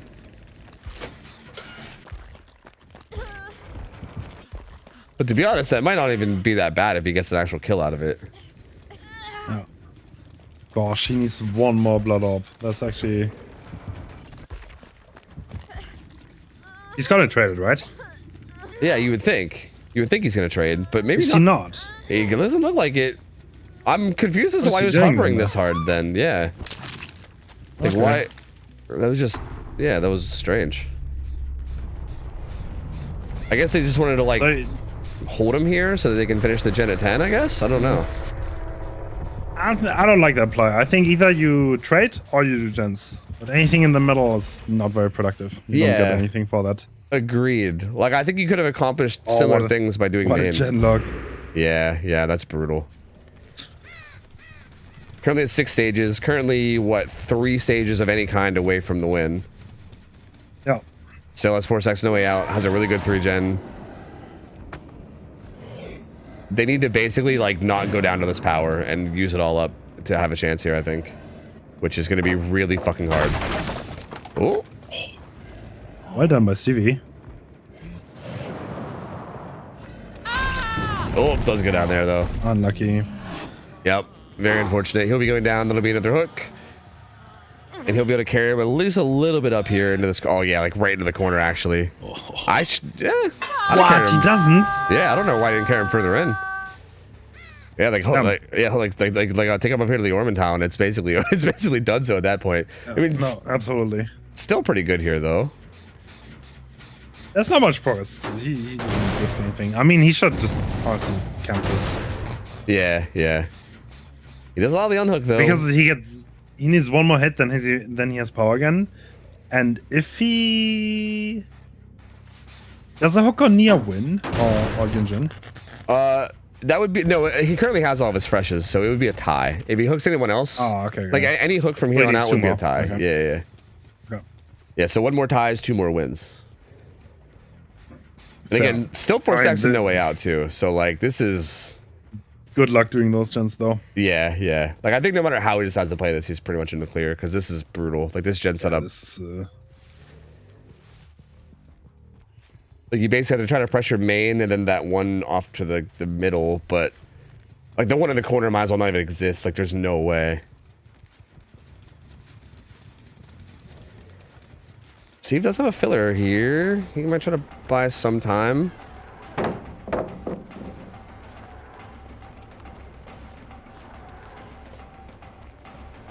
Oh. Yeah, doesn't get away with that one, unfortunately. He'll be getting hit. Power comes in. He could just walk this back to the gens too, and then also just have a bunch of blood orbs here if he wanted. I think he's actually gonna commit to him. They're doubling main. ooh. This will eruption it though, right? Enough, no? Yeah, it's not fast enough. He'll still be able to get this hook and then go back. And honestly, even if they do pop the gen, he still has no way out anyway. So like this, like this ties it, and he just needs one more hook from here to win it. But even if they do pop it, which they actually might, but they gotta pop it and then both get out without anybody going down while Oni has power and 4 stacks and no way out. So like, you know, still like I want to say a good effort though, considering the spot they were in. Like even popping that last gen at all is very good to pull off, but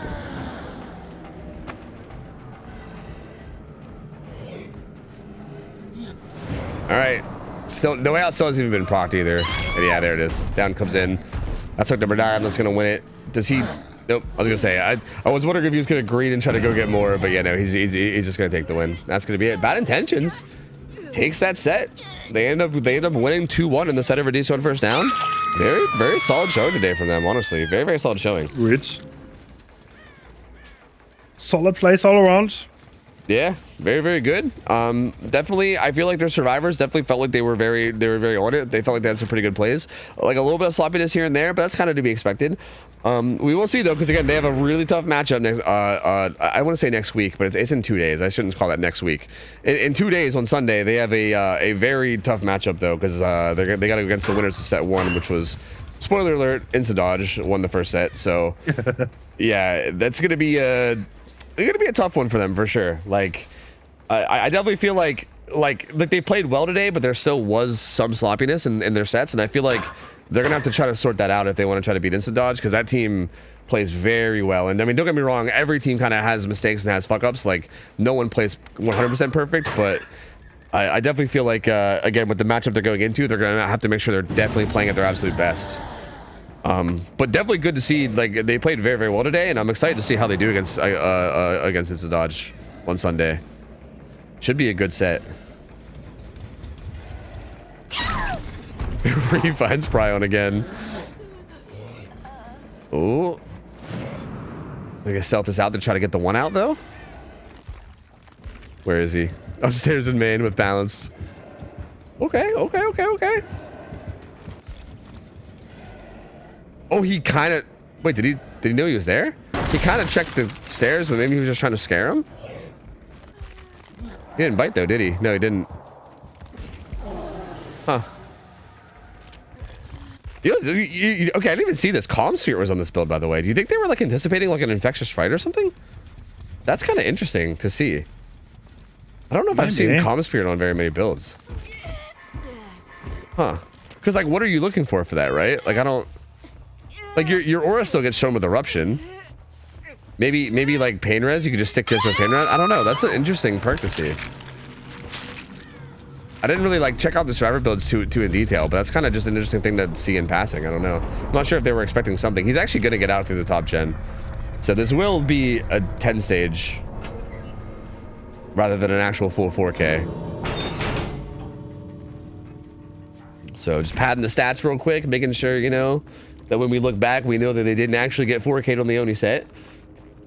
And there we go. Bad intentions, 2-1. They take the set over DC on first down. So good try for DC on first down, but they're also going to be eliminated. So no more of them from this tournament. Good try. They had a pretty good showing. They kept it really close. Again, both the first set and the third set were decided by like just a couple of stages each.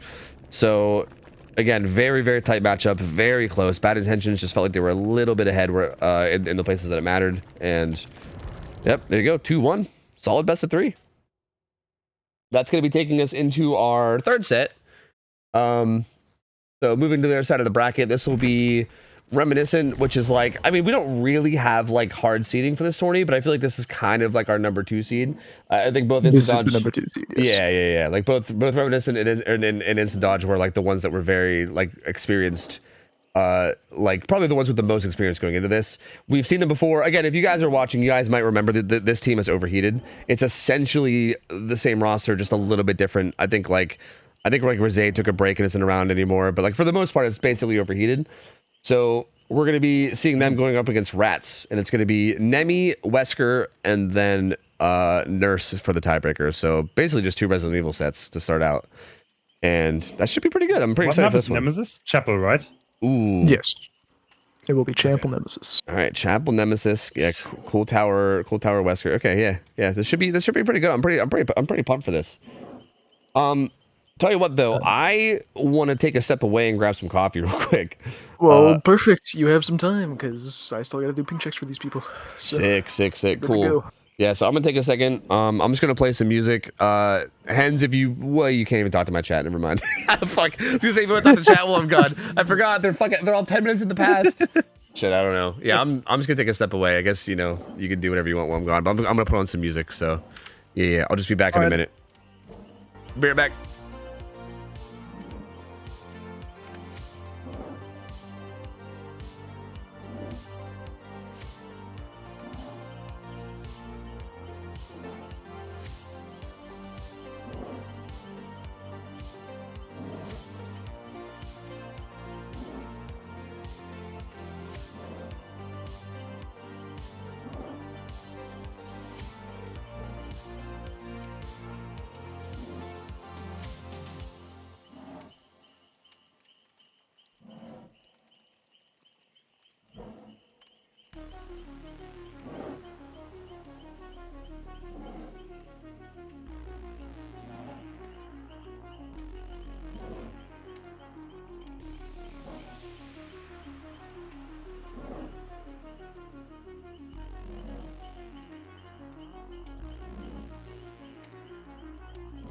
Nemesis is interesting.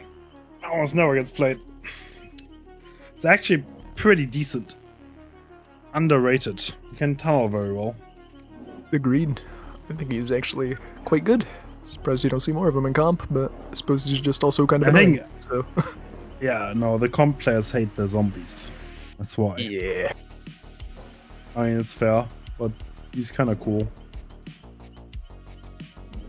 That's why we banned him.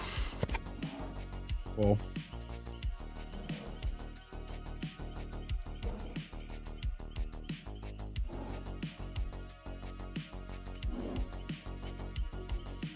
Did you make like different pools for this? Like different killer pools? There is. Or is it just... Okay.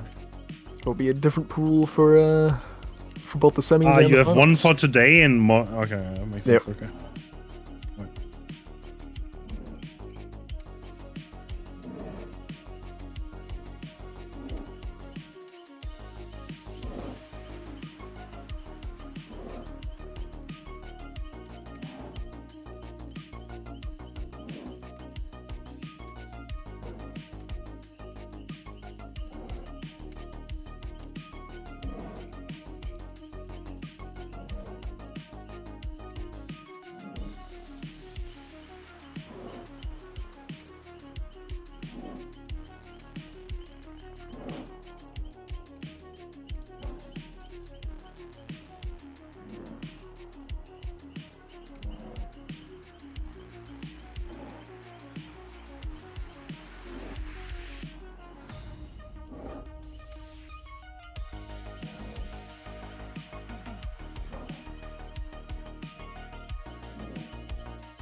Alright, perfect.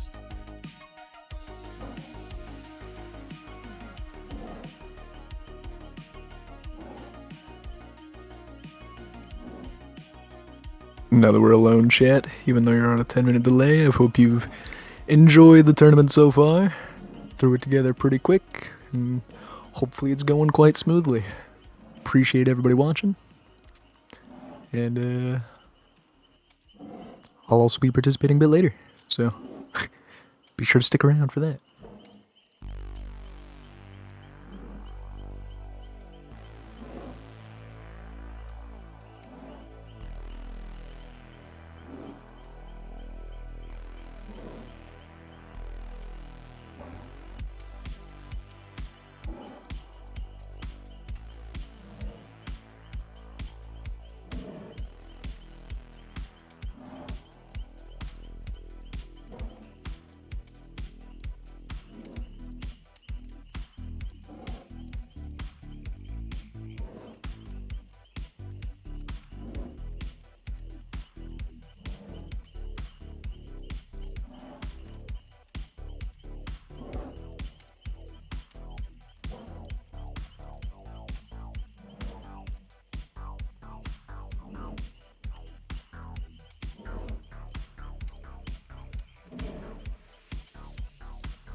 All right, I am back. Are you gamers here? Hello? Welcome back. Thank and you, said thank you. he would be back pretty soon as well. Perfect. Ping check's going okay? Are we about ready? Oh, we got the first one out of the way. They're being nice and slow. Good. But yeah, we got the Nemi player, so we're good to go. Rides of Perfecto. RPD's all ping checked up. Just Reminiscence, 2 other killers just waiting on. Sweet, sounds good to me. Sounds good to me.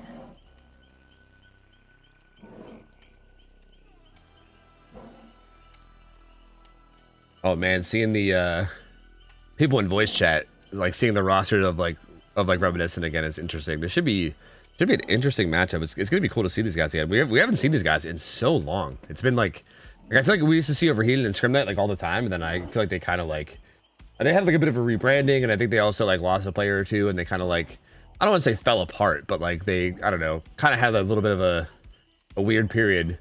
And they kind of like stopped playing Scrim Knights altogether. We kind of stopped seeing them. So it's going to be cool to see them again. In a much bigger setting. Yeah, I think it'll be a good set. I'm looking forward to it. Yeah, same. I've joined their team for a lot of different tournaments myself, so I'm looking forward to how they play. Oh, shit.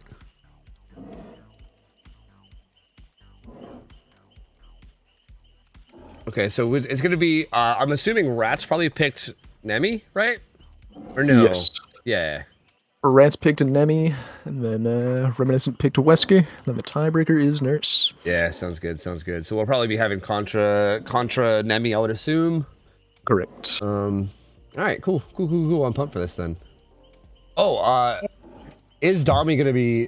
What's the ruling on Dami? Do we know? I don't even know if Dami's gonna be one of the killers, but like, is there a ruling? Dami is not playing killer, and they are more than welcome to disadvantage themselves with a South American survivor. So. Yeah, that's fair. That's pretty fair. Welcome back, Hens. How's it going? Doing good. Got some emotional damage while I was gone. Oh, dude, I love that flavor. It's so good. It's so good. Bro, we are gamer subs, bros. That's right. Hell yeah, That's dude. actually cool. Do you have like a favorite flavor? I like red. Oh, what is the raspberries? I think. Yeah, red raspberry. Yeah. Emotional damage is pretty good. I wonder if they sent you the same ones they sent me for the thing. Like I know they sent me a bunch before I took the deal or whatever, and it sounds like they got the same ones, like red raspberry, emotional damage. I think they sent titty Gamer milk. fart. Yeah, guacamole gamer fart. Yeah. Yeah. Okay, we got the same ones. Yeah, I think we got the same ones. Yeah. Yeah, I need to ask for more actually. I'll keep forgetting. Yeah. I'm always like bugging them about more and shit. Like I remember they sent a little like sampler of Misfits Melon, And fucking Mariah loved that shit. And she kept bothering me for the next like couple weeks. She's like, go tell your people to send us more Misfits Melon. So I had to go harass him in the DMs like, hey, so my wife wants more Misfits Melon, so can you send us a tub if you don't mind? But yeah, no, they're super chill to work with. I love that company, man. I'm really I don't know. That's cool that you're working with them too, because I think they're great. Yeah. Also, just to get a little bit back on topic, I feel like I should have probably done this already, but I didn't. Just a reminder, and this is probably something I should be saying every once in a while, just in case anyone's tuning in that doesn't even know what the fuck is going on. This is a qualifier for a bigger tournament that's going to be happening in 2 weeks. Yeah, like 2 weeks, pretty much exactly. Yeah, which is going to be a tournament hosted by Hens and me, but I mean it's mostly Hens. Like Hens and his staff are doing like the majority of the heavy lifting here. I'm kind of just like joining into cast and help host it. But that's happening in 2 weeks. And if you want to like say anything about that tournament, by the way, like feel free. I know you sent me that image with all the rosters. I can even just show that on screen real quick if people want to see it, because some pretty nasty rosters for that. Sure. So we went to also tournament with the 16 best teams in the world. We are actually glad that literally everyone said yes. So we got the best we could have hoped for.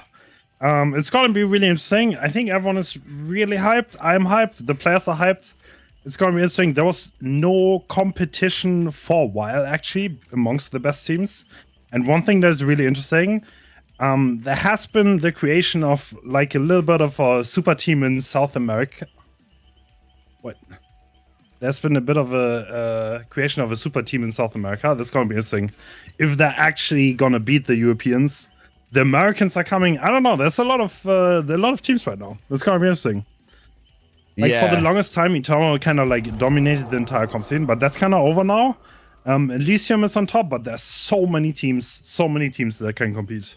Has not been like that for a while. Yeah, like look at the rosters. Like I just pulled the rosters up right now, and yeah, some really big names here. I mean, even Eternal. Like I know everyone's been like, oh, where's Eternal for the past like forever? Isn't like Ariando's basically almost just Eternal's roster, right? Yeah, like the Russian part of Eternal. Yeah. Yeah, and it's like, and I'm pretty sure like Arima and Hardwell were both just like trauma players, right? So like, it's I mean that almost is like Eternal right there in itself. So yeah, I mean this feels like bro, like if I had to guess who was gonna win this, I have no idea. Like this actually seems like such a good set of teams. I have no clue. Yeah. Who's the super team for? Is that Sinners? For South America? Sinners. So okay. The South American team kind of built a super team where they got like, so there's one Omega killer talent that the Western scene probably doesn't know about, Jason. That guy has incredible game sense and he's kind of like rolling everyone. But the Western scene doesn't know that yet because he was not allowed to play in our tournaments, but that's changing. Now, okay. I mean, South America is going to be a little bit of ping, but with programs like Exit, like you can make it work. It's not that bad anymore. So yeah, that makes sense. Yeah, it's really cool to see. I think I've seen. I can't remember. I think I saw some results of maybe one of the leagues or something recently, where like some of the South American teams were like doing really well and getting some big placements and like beating some pretty big teams. So I'm excited to like. I don't really know anything about any of the South American rosters. I'm not familiar with any of the players, so it's going to be really cool to like watch some of that and kind of get to know them a little bit more, because I think it's And we got all the good and then 8 teams. We got Tremor, we got Cynic, we got X9, whoever comes out of this qualifier, and there's a bunch. Yeah, Ariando, like you said, that's kind of like old Eternal. How good they are is going to be a question. We can't know that as of yet. But the roster stack, like pure names, it's Axize, it's Bobo, it's Hardwell, it's Arima. These are like top tier players, so they can definitely compete and beat anyone. Yeah. Like I feel like Nightlight on killer. Yeah, you gotta move to spectator, by the way, Tofu. Oh, am I not spectator? Oh, my bad. I was watching the image. My bad. They said we get to survive with Tofu. So honored. Fuckers. Sorry. I was holding up the rosters, but. Yeah, I mean, I feel like that team is so like wild cardy. Like, I feel like that, like, depending on like how rusty they are, how much they practice, or like how like in shape they are, like, I feel like they could get like knocked out first round maybe, or they could just like go the whole way and win everything for all you. Like, like, who knows? Like, what I'm really happy about is that literally everyone said yes to play, and it's gonna be packed because like actually on the first day it's gonna be best of 8, and it's gonna be all the good teams, and there's gonna be upsets. I can see it. It's gonna be epic. Yeah. I can't wait. It's gonna be epic. That is interesting. Like the fact that it's gonna be a best of one. Yeah, because that means like even the best team, if they just make a little bit of a fuck up, you know what I mean? Like bam, like Dunzo, you know. So yeah, that's Oh, the lobby just died. I kind of like that. It's gonna be drama. I like it. Yeah, that's very, very interesting. So curious to see what ends up happening. I mean, again, it's interesting because like even like no matter what happens, like it's not like even like I think the semis are going to be good no matter what, right? Because again, it's just nothing but good teams. So even if upsets happen, it's like still you got stacked ass semis. Like it's like no matter like even if every game ends up being an upset, the semis are still nuts. Like, I don't know. There are also so many interesting storylines. So NA also kind of got a little bit of a super team right now. So X9 got an extremely good survivor named Jar onto their roster, which kind of makes them incredibly strong. I don't know how good they are going to be, but that is a very stacked roster. Also, Ultra's going to be back in time for Cynic. So, yeah, I mean, yeah, I cannot wait. It'll be interesting. Yeah, it's going to be... I think Ultra was on vacation for a little bit. Yeah, I think I saw Jaw was like... Didn't he play for Tremor or something for a while, I think? I think I recognize the name. Yeah. No, he was Cynic. Oh, Cynic. Yeah, maybe Cynic. Maybe I'm getting them confused. Yeah. Oh, I might be... No, I think he was Cynic. I'm pretty sure. Yeah, I'm not sure. I mean... I feel like I get their teams mixed up because they're both just fucking cracked, and I'm still kind of in I'm still kind of in the like learning all the names phase. So I'm just like, oh yeah, one of those insanely cracked teams. Yeah. But it should be really good. It's interesting. I mean, something like again, just from my anecdotal experience, it's interesting on Elysium's roster to see Wizzle. I feel like I haven't seen his name in a long. Has he been active for a long time? I remember he was like yes. Yeah, because he was he was kind of a big talk whenever we did the Swiss tournaments like years ago. And I feel like I haven't heard much from him since then, but maybe I'm just not that involved in like, you know, European, Russian stuff to really know, but I think Wizzle has played some killers for Elysium for a long time now. But it's like he doesn't do much. He just plays certain specific killers anymore. I mean, he's really strong. He's one of the best killers still to this day. But he's more of a specialist now, mainly playing Spirit. I don't know what else he plays actually. I'm not entirely sure. He's definitely the best Spirit right now, but yeah. Yeah, I remember like back then that was like a big thing with him is everyone everyone talked up his Spirit. And I think we saw his Spirit during the Swiss tournament and it was disgusting. And that was even like a year or two ago. So yeah, it's cool to see his name again because I remember he got talked up a lot back then and I hadn't seen him since. So even like seeing him in a roster, I don't know, gets me kind of pumped because like it's just like seeing more names I recognize and seeing all these teams that are so good. Like I don't know. Like those every match, I feel like it's just gonna be so wild in that tournament. It's gonna be fucking crazy. Oh yeah, that's gonna be the first day. Is gonna be so packed. We're gonna stream for a long time. Too. Oh yeah, it's gonna be good. It's gonna be good. Oh, I think it's gonna be fine, dude. The games are gonna be so good that I feel like it's not even gonna matter. Like I feel like the 10 fucking hours or whatever it's gonna be, it's just gonna fly by. Like I don't know. Yeah, those look like some real good games. I believe it. All right, so let me get this lobby going again.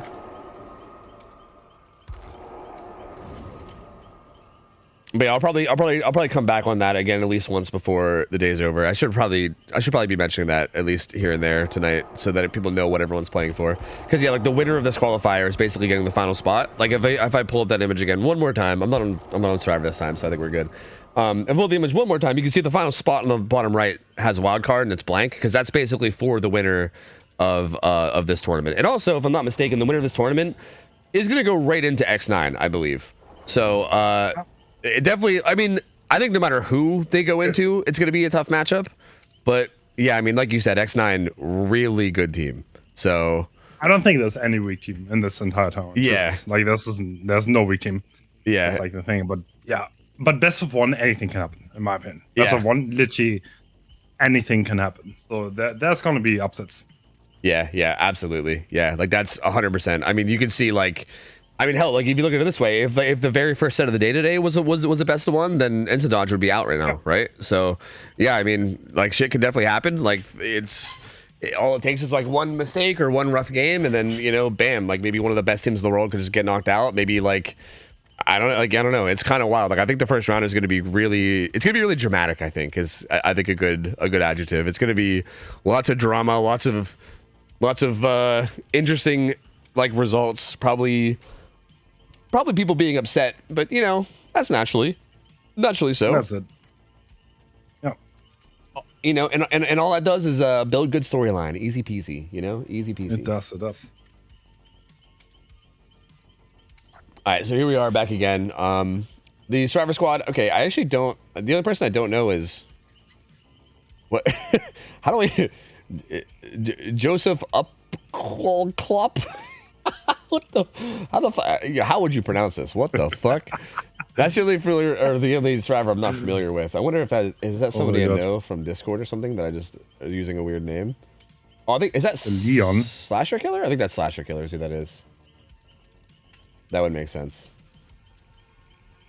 Okay, yeah. So I think it's Swifty, Power Tour Guide, yeah, Vamp, and then Slasher Killer. So yeah, I know all these players, like all very, very good players. This is a pretty dirty roster. So, the killer has the name the Nemesis, but it's Contra. It's Contra. He's just being a fucking he'll just say Nemesis shit and be a fucking nerd, but it's Contra. And we've seen him play Nemesis. He's a pretty solid Nemesis player, but again, definitely has quite the challenge here, right? This is a nasty team. You know, it's interesting because again, Nemesis is played on Father Campbell's Chapel, right? And how does that go? Like, it feels like it feels like it should be kind of a rough map for him. I would think in my head. Like, I'm actually kind of surprised that seems to be the standard for him because it feels like it should be a bit of a rough one. Yeah, I mean that's actually on purpose. I talked to Laser about this because he says he has to have a weak map because zombies are too strong. Laser's scared of zombies. That's that's pretty fair. Like I think if zombies are ever deciding matches, that's kind of depressing, you know? So like I feel like that sounds okay to me. Like I think I would rather him be on a weak map and just have both sides get bad results than I wouldn't be just I don't think the map is too bad, to be honest. I think you can play this. Yeah. You just bro, like, Nemi is a good tunneler in this setting, but let's see. Yeah, that's true. Also, wait, I guess I didn't see like what restrictions are, right? He's probably like tier 4 or something, maybe. I don't know what. Tier 3. Oh, is he tier 3? Okay, so same as like Oni Wesker. So. Yep. All right, yeah, we'll see how this goes. There is DS, I think. Yeah, DS. Yeah, DS is there. Not against Nemesis actually. Oh, like specifically, Nemi has no DS. No, not for tier 3. Like in general, no DS against tier 3. Oh, really? I thought it was. Huh. Nope. Maybe I was thinking of the tier 2s. Yeah, you were. Oni and Nemesis are tier 3, and Wesker is tier 2. Oh, okay. That's why. See, I was I was thinking of Wesker. Okay. All right, well, here we go. Let's see how they do. Contra going to be up against the survivors of Reminiscent, and has Bamboozle, Pain Res, Noed. Wait. What are these add-ons? What? Yeah, one of them I think is that one serotonin injector? There's no way, right? I think the one is like when you kill zombies and you get more. That's a really fast find. Not me Googling Nemesis DVD add-ons real quick. But yeah, that was a really fast find. It is serotonin injector. Wait, didn't we have that last time? Or am I tripping? I swear we had that last time when I was here. Maybe. I think we had the same. Yeah, I'm having deja vu maybe. Okay, he's taking Chase to Shack. Looks like he wants to commit. Yeah, so one of them gives him way more infection when killing a zombie, and the other one gives him stealth when killing a zombie. So. Oh, okay. Yeah, basically just tons of buffs when killing a zombie, I guess, with a tentacle. Which is, yeah, kind of interesting. I mean, I don't hate like experimenting with Nemi add-ons because I feel like Nemi, like I don't think any of Nemi's add-ons are that crazy. Like obviously Marvin's Blood is nice, and like I don't know, little things like zombie detection can be good or whatever, but like he doesn't have any crazy options. So I feel like it, like, you know, what the what am I witnessing? Yeah, this greed. What and no, this is working. I cannot believe. I cannot believe he just got away with all that, actually. Wow. Huh. He's going to drop Chase. He has Bloodlust 2, and he's going to go to this Nancy instead. Which is interesting, because he had Bloodlust 2 on that injured survivor. But now he's going to switch to Nancy. Infected her. That Leon got away with murder. Yeah, that's so wild. We've been seeing that a lot today, like weird greed and then people getting away with weird greed. What is this standoff? Oh my god. I think the Ada just got hit by a zombie, by the way. Yeah, she did. Yeah, because she was infected, but didn't get hit. So yeah, must have just got zombied. She also vaccines up too, which is interesting. So they used a vaccine on that. Yeah. Not the best start. Yeah, and now still going after Nancy, but yeah, 1 gen done. Still tier 1. Yep. Has to just kick this normally. Can't really use the tentacle to zone at all. Is also seems to not even want to chase the Nancy anymore.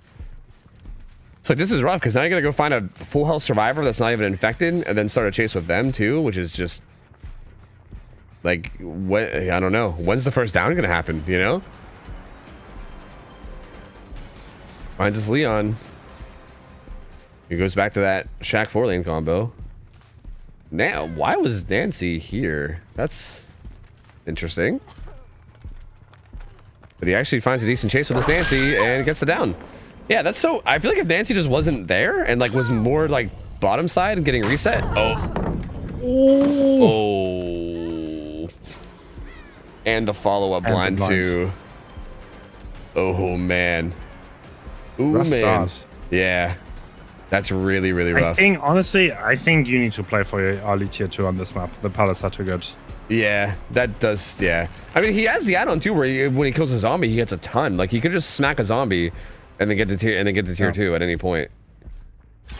Like, I thought he would just spawn up and kill a zombie, to be honest with you, but he didn't.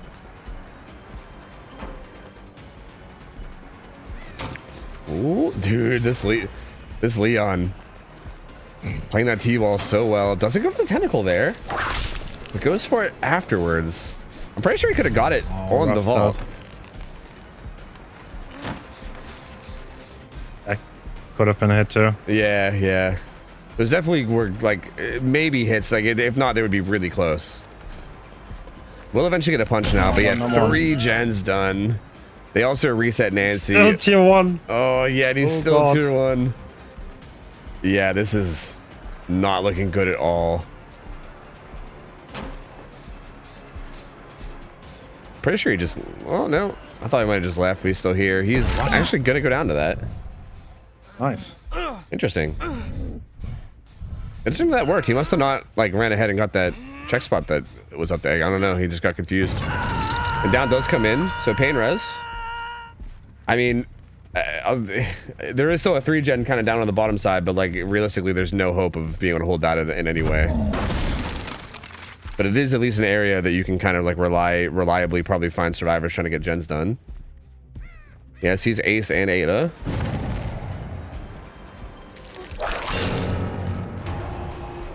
Tier 2 coming in now.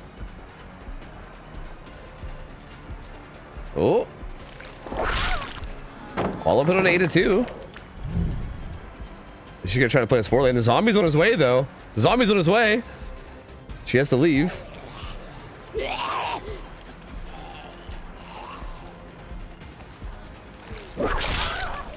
Yeah, good hit, good down.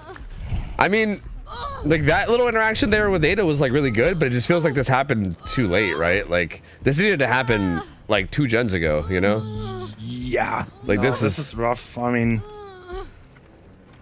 I guess the good news is you can say that he still has 2 pain res stacks and he still has no ed, right? So like if you can manage to maybe just get some pain res in and then maybe find like, you know, a survivor worth like 2 stages or more at endgame, could still salvage something out of this, but it's not going to be anything too crazy from the looks of things.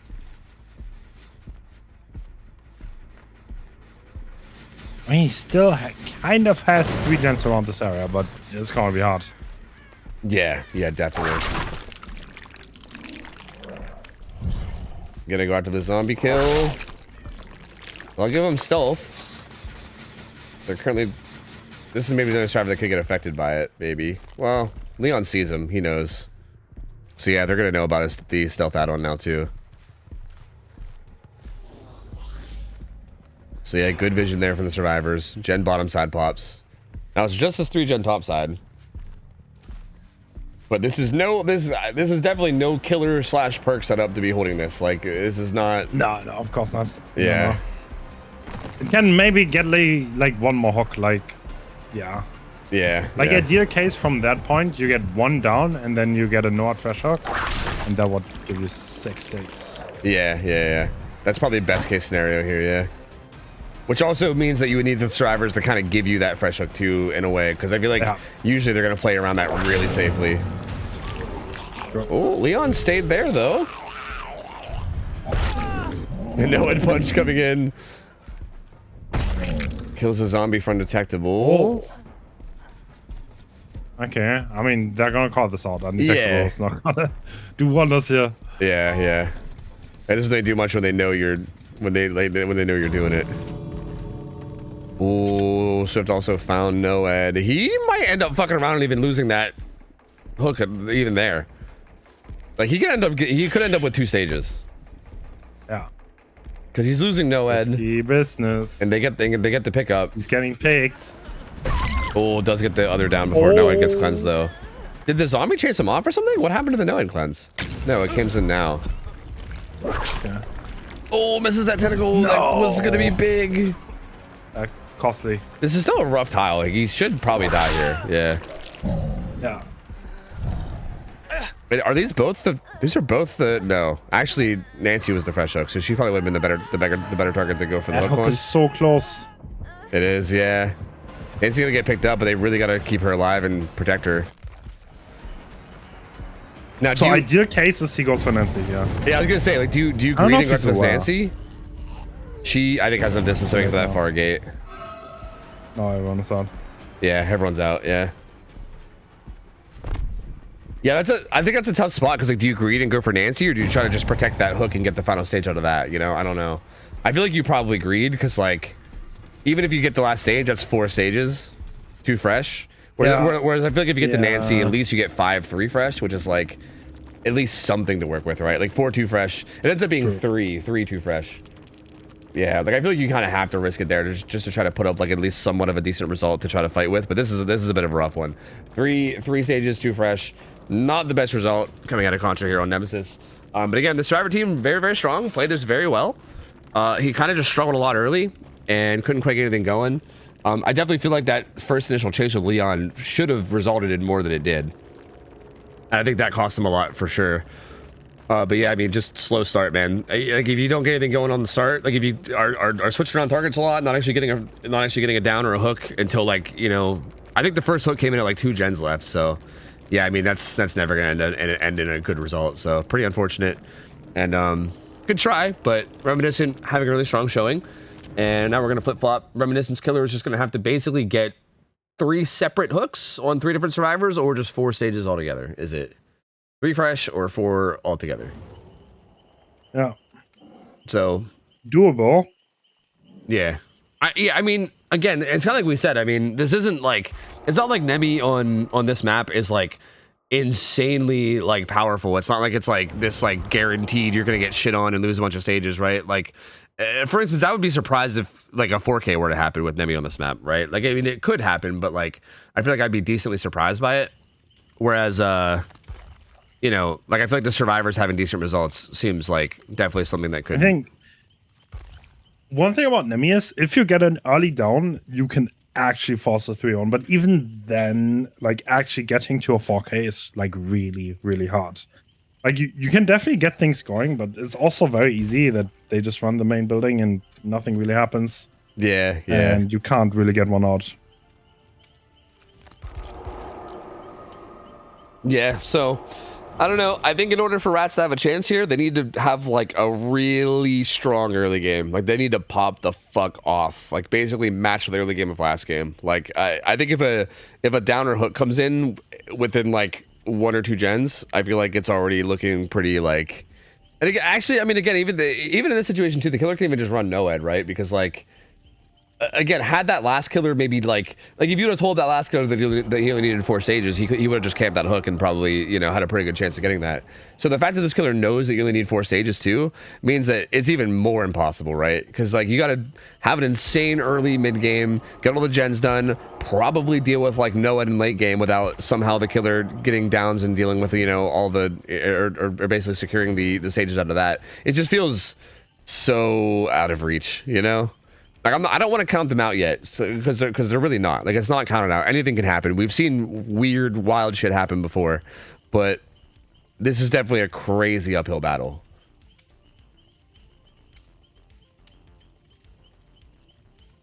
I feel like something that I find a bit unfortunate though from that last game is like we were kind of surprised by the add-ons he ran, right? Because it feels a little bit out of the ordinary, and I was a little sad to see that he didn't really like make anything happen with them. You know, like I feel like I feel like especially that the stealth add-on, like the stealth add-on's weird because I feel like once you use it once, they know you have it, so they might be a little bit more aware of it, and you really have to like you gotta try to use it when they don't have vision of you, which is, you know, probably not gonna happen very often. But I feel like something could have happened there more. At least getting tier 2 with his power earlier by killing a zombie with the green add-on maybe could have helped. But like something, I don't know, because it kind of felt like that early game just ended up not being what he needed. I'm surprised that he's not running Marvin's Blood, because it seems like the one add-on that is actually very significant, because it can help you get your tier 2 in a reasonable manner a little bit faster. Yeah. Marvin's Blood is very solid. Yeah. Is there? Actually, I kind of want to check. What are like the restrictions for like add-ons? I actually. There aren't many. It's just the 2 ultra rares for Nemesis. Oh well, shit. Because I actually feel like the detection add-ons for zombies and stuff can be really good too. Like zombies can be surprisingly good for just information, you know, like they put their arms up and start chasing people, and like you're like, okay, well someone's there, you know. So I'm like, I feel like maybe like Marvin's Blood with those is really good. So it is kind of like being able to like I feel like deviating from that, like I don't mind it, but I feel like I would at least would want to see some effort. Or like one less vaccine would also make a difference. Yeah, true. That's also very solid as well. Yeah, I see. I didn't even think that add-on would actually even be allowed, but I guess I mean, I guess why not? It's not crazy OP or anything. It's just pretty strong. But I don't know. Interesting. Very interesting choices. And we'll see what Vamp Juice opts to go with. I mean, I would be extremely shocked if we didn't see Noed in this build. I feel like Noed seems like a probably pretty standard Nemi perk regardless, but like especially considering the win con. I mean, Tofu, switch to killer for me so they don't already up, please. None of them have sent their builds. Oh, shit. Okay, we'll do. Yeah, I feel like I would expect to see pretty much the same build, honestly. Like, pretty similar, I would think. Like, Bamboozle feels really good, especially on this map with how, like, ridiculous the, like, main windows can be. Pain Res is obviously Pain Res. Corrupt is Corrupt. Like, yeah, I mean, like, what else are you gonna run? I mean, it feels like pretty much what you go with.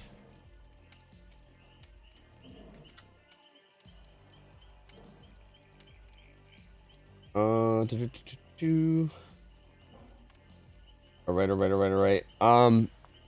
Yeah, I guess they're still doing build checks and ping checks and everything. Or not ping checks, but build checks, which is that's cool. Again, I would rather you guys be safe and make sure the builds are good. So I'm down to be patient.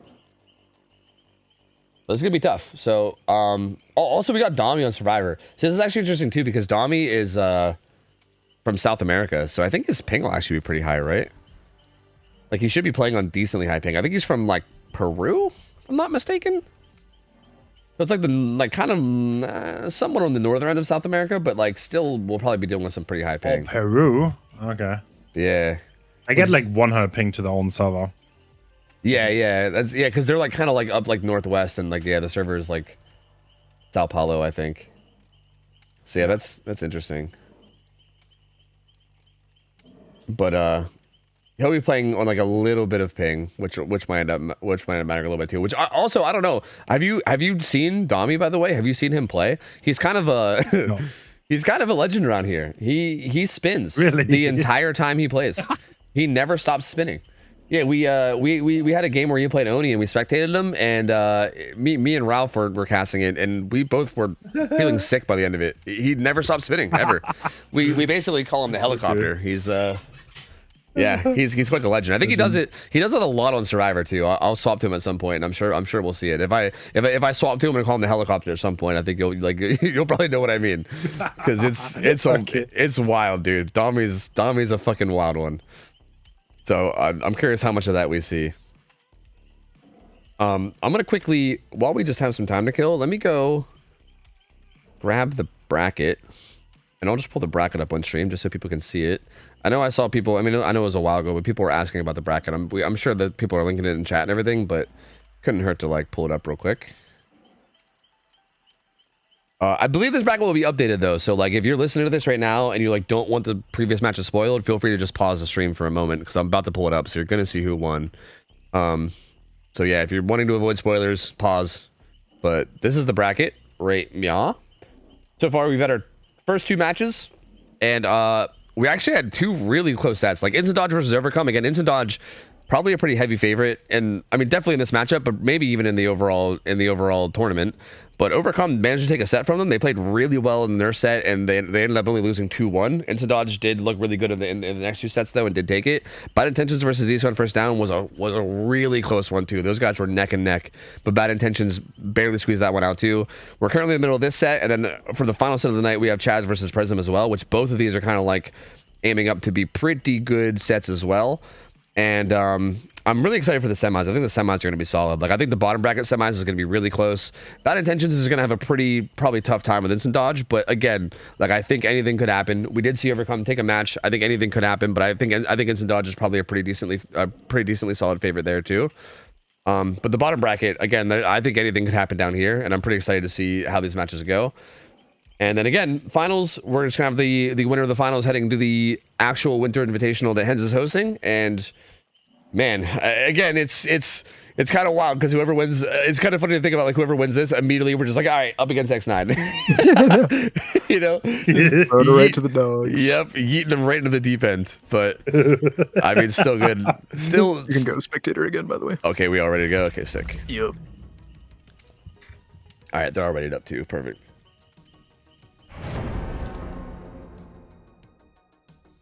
All right. So 3 stages, 3 refreshes the win con, or 4 stages. That's basically all that's needed. Again, if Rats if they want to have any hope of keeping in this, they need to have like a near flawless game. They need to have like a near flawless game while also hoping that the killer is goofing up a bit, because they're gonna need like a crazy good early game.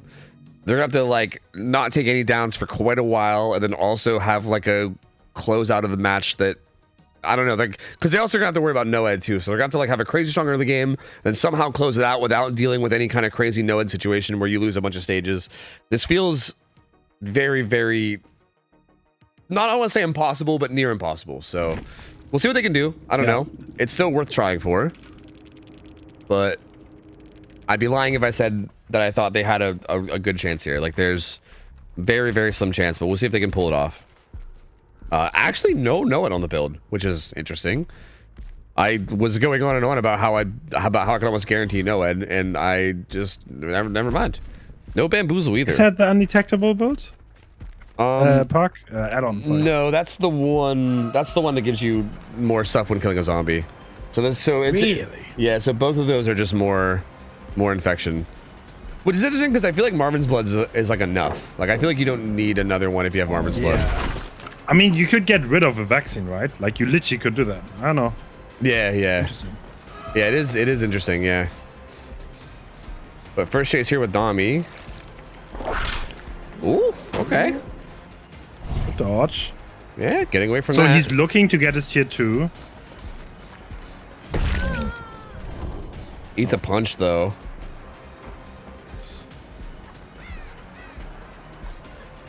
Oh no! Oh no, that's so unfortunate.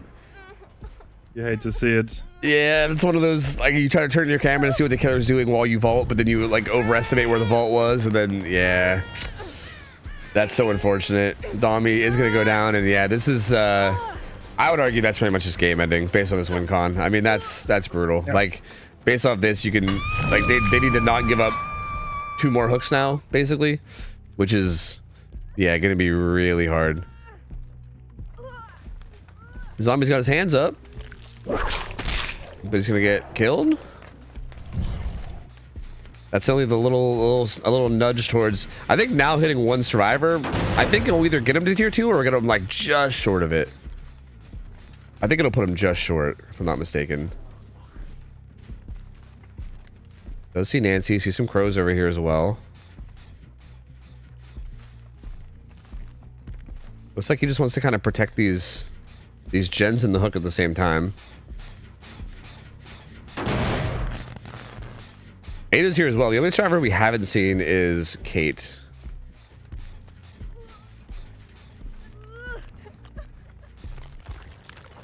who is no, it won't shift.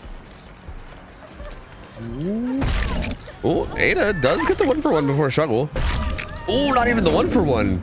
Oh, he managed to get in there and take a hit. Interesting. Playing the unsafe side of this pallet though, and yeah, down goes Contra. Let's get I love how another. no one's using the tentacle. Yeah, I know, right? Yeah, it's so weird. Like I've never seen Nemis like stay in tier 1 for so long in so many matches. Yeah. It's so interesting. I mean, in a comp setting, it's kind of like investing in late game is almost never a good idea. But I mean, at least getting tier 2 on Chapeau sounds like a good idea.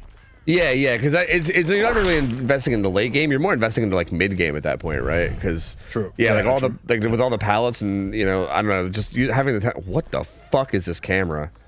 Holy shit! Like the spectator bug mixed with that movement was, oh my god, misses that tentacle though. Interesting. Gonna come put pop down on this gen.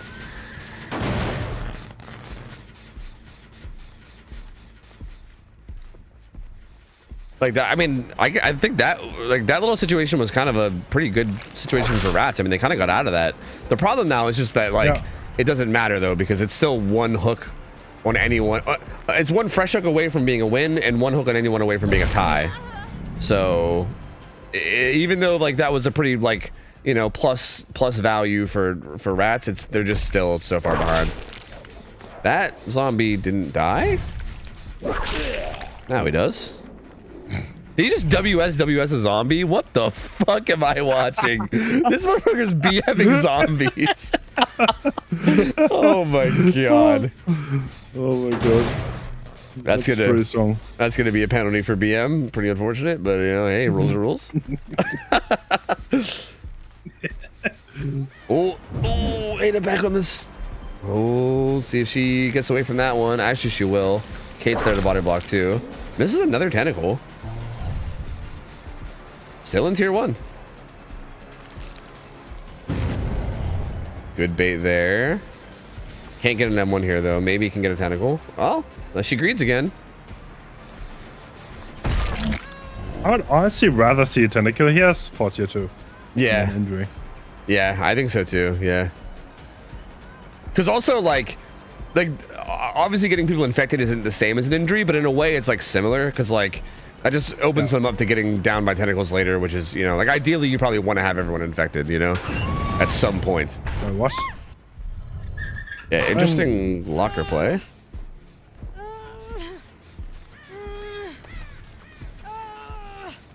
Still no gens done. And this is going to be hook number 3, and that's going to be actually securing the win right there. That's the 3rd fresh hook. So actually the win con is already met. That's going to be Reminiscent taking this win. But we're still at 5 gens, so I'm just curious to see how this plays out at this point, because I'm kind of surprised that we're still at 5 gens. It feels like this could, well, I don't want to say this could turn into a 4K. I mean, any game could turn into a 4K, but it's just kind of interesting the amount of gens that are being progressed. Wow. Bro, what am I... Why? Like literally why?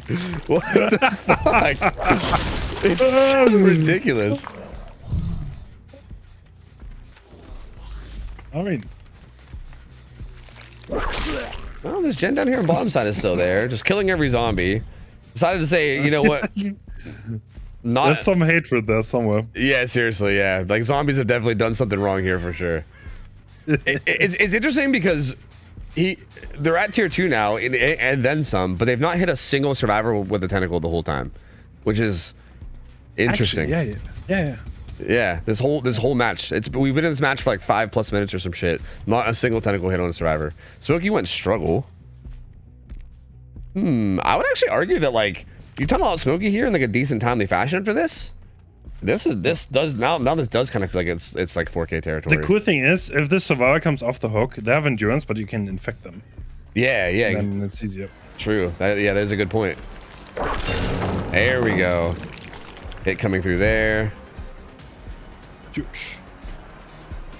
Vamp heading back to the hook. Ada's making her way over. But yeah, this unhook is gonna be right in front of him practically.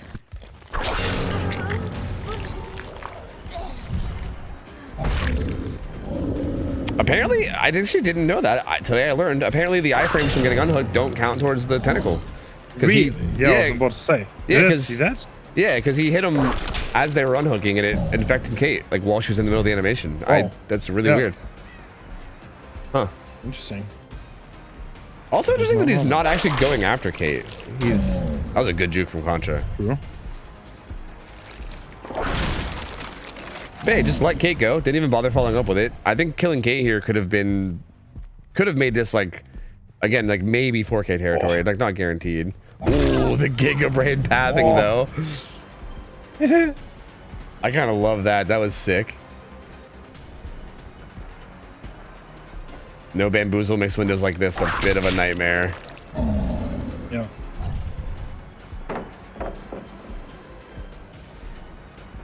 Contra gets some Not the distance. best palette.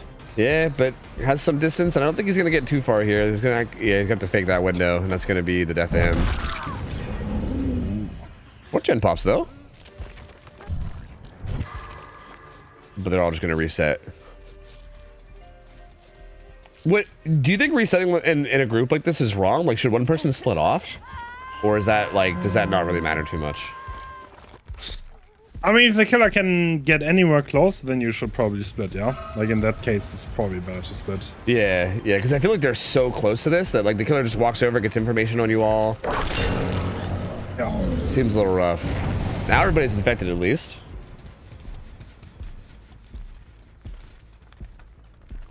Only one gen left up though. The unhook did come in. Ooh, the head on. Okay. Okay, quick injury though, and Smokey is death hook.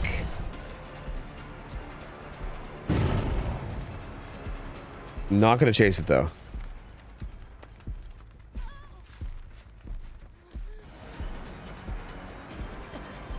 Going after Ada instead. She will likely die here. Yeah, she's gonna go down. Yeah. Ooh, nice. That was a good tentacle hit. Yeah. Definitely a tough one. I love how we went from 0 tentacle to everyone infected and Yeah, and also like getting good hits too. Like those are like some actually decent tentacle hits. Did you not hear that gen being cranked up there? What? Did you not hear it? they're tripling the gen. Huh. Yeah, they like left the gen, but then the nemesis just never came. Interesting. That might be one of those like spectators hearing more or whatever thing. Because yeah, that to me it sounded very clear. Yeah. I don't know, spectator can hear more. That's so strange. Yeah, I mean, bro, DVD. I don't trying to understand anything. I don't. Who knows? Who fucking knows? Now goes Smokey though, who is the death hook, so definitely worth the least. And they're already on the gate. Yeah, Dommy's on the far gate. The camera turns. I see it now. Oh yeah. Yeah, he'll constantly helicopter pretty much. Oh, he's there for the body block. Nice. And yeah, howdy goes. That ends up only being 7 stages, which is like actually like not a terrible result for these survivors. It just again, like the first game was just so dominant from Reminiscent that like I don't know. This result ends up being not enough. But yeah, I mean, not terrible. It's not like they got completely annihilated, so that at least makes me feel a little bit better about going into the next couple killer sets, and hopefully they feel a little bit better about it too. Oh, Smokey is still in the corner. I think he got downed in, but I think Vamp Juice is going to hatch, I believe. But yeah, this was the interesting thing though is that this was Rat's pick, which again, I don't know how much value to put on this because we have talked about this, right? Where like it doesn't seem that out of the ordinary for teams to lose the killer they choose, but if you want to put any value to that, right? Like anybody like listening or watching or whatever, like there might be something to that, right? Like Rats did pick Nemesis. That was their choice of killer. So, and again, I would argue, kind of like the first set, I would argue Rats have got to be pretty big underdogs going into this, right? Like again, Reminiscent and Dodge are two of our more experienced teams in this tournament. So you'd think Rats are being underdogs, and they kind of went into this killer game into the killer they chose, and then lost it, which is very unfortunate. And now they're going to be going into the Wesker set, which was chosen by Reminiscent. So, going to be kind of tough, but we'll see. And we did talk about this before too, about how the Wesker set feels like a very like skill-based set, right? There's like there's a ton of skill expression from both sides. So, yeah, being the underdog and then going into a Wesker set I feel like that sounds kind of rough. But again, you never know, right? Like their Wesker could pop the fuck off. You know, you could have some sloppy mistakes. Anything can happen, but this is definitely a good start for Reminiscent in this best of 3. And Rats, they need to try to make something happen in this next best of 3 for sure.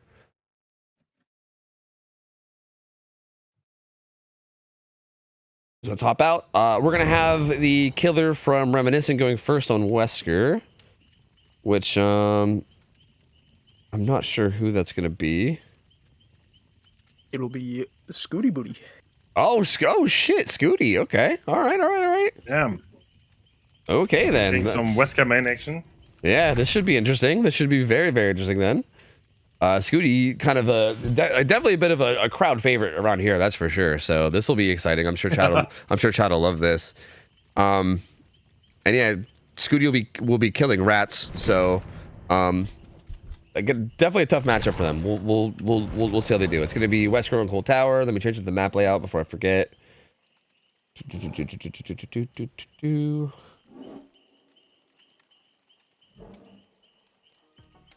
Yeah, it should be a good one. I'm excited for this. I'm excited for this one. Okay, we'll see if I'm curious if Scooty gets Wesker brain, you know? If they get Wesker brain where they go for like unnecessary shit that they shouldn't. Man, I feel like I've been fucking around a lot with like Wesker with like all the like dumb like hug text and shit lately, and I feel like it's so hard, dude. Like I then tried to do a scrim like maybe like last week, and I just like in the middle of the scrim, I'm just like, oh wait, I can hug this, and I like start to go for shit, and I'm like, wait a minute, no, hold on, don't do that. And it's so tough to get your brain out of that mindset. I'm not sure. I know Scooty loves like all the funky wild shit Wesker can do, so I'm curious if she can kind of practice some self-control here and maybe resist the urge. But we'll see. We will see. I'm excited to see how this goes though. I haven't seen Scooty in like a scrim like competitive type setting in a while. So this could really go any which way. All right, let me get these gamers in.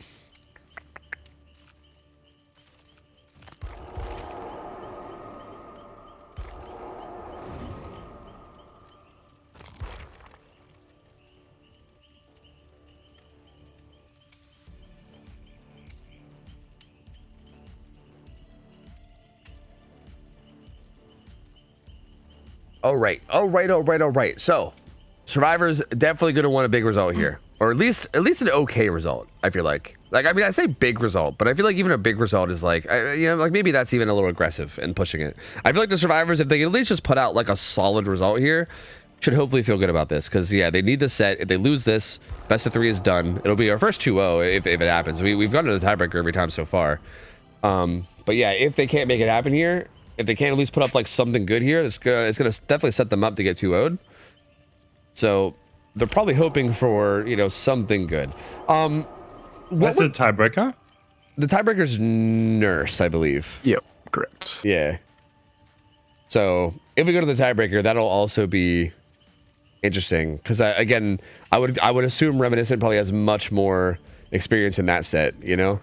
But we'll see.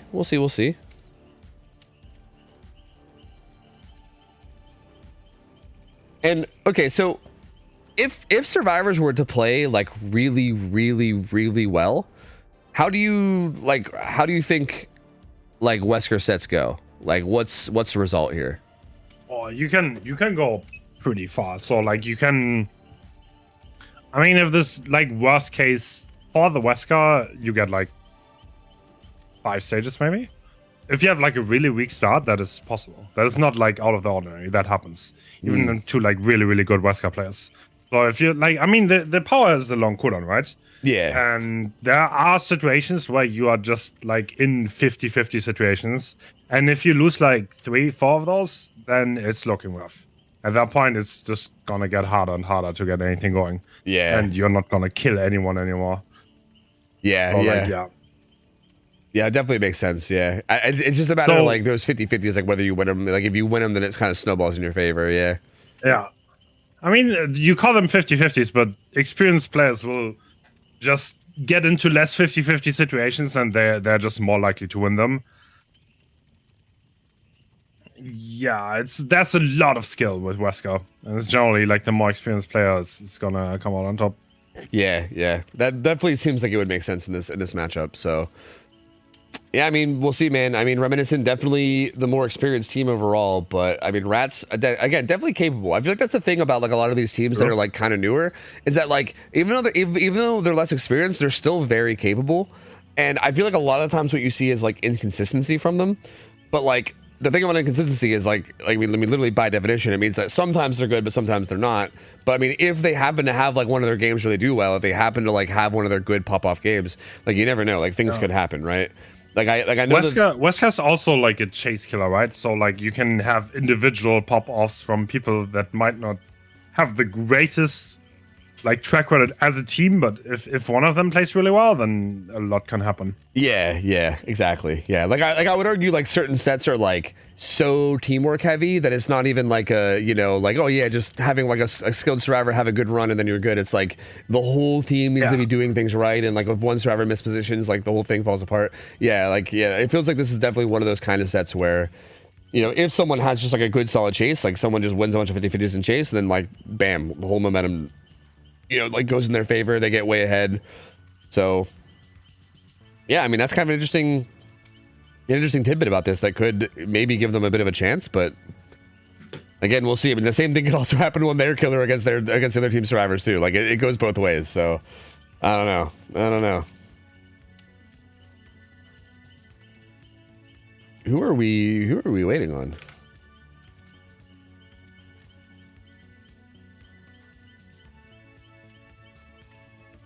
Probably Dami. That's a great question. Yeah. I'm assuming Dami, maybe like Icy or something. I'm assuming somebody's gonna be hopping in here. I don't know. They're going over the real Giga Brain strats, trying to figure it out. I don't know.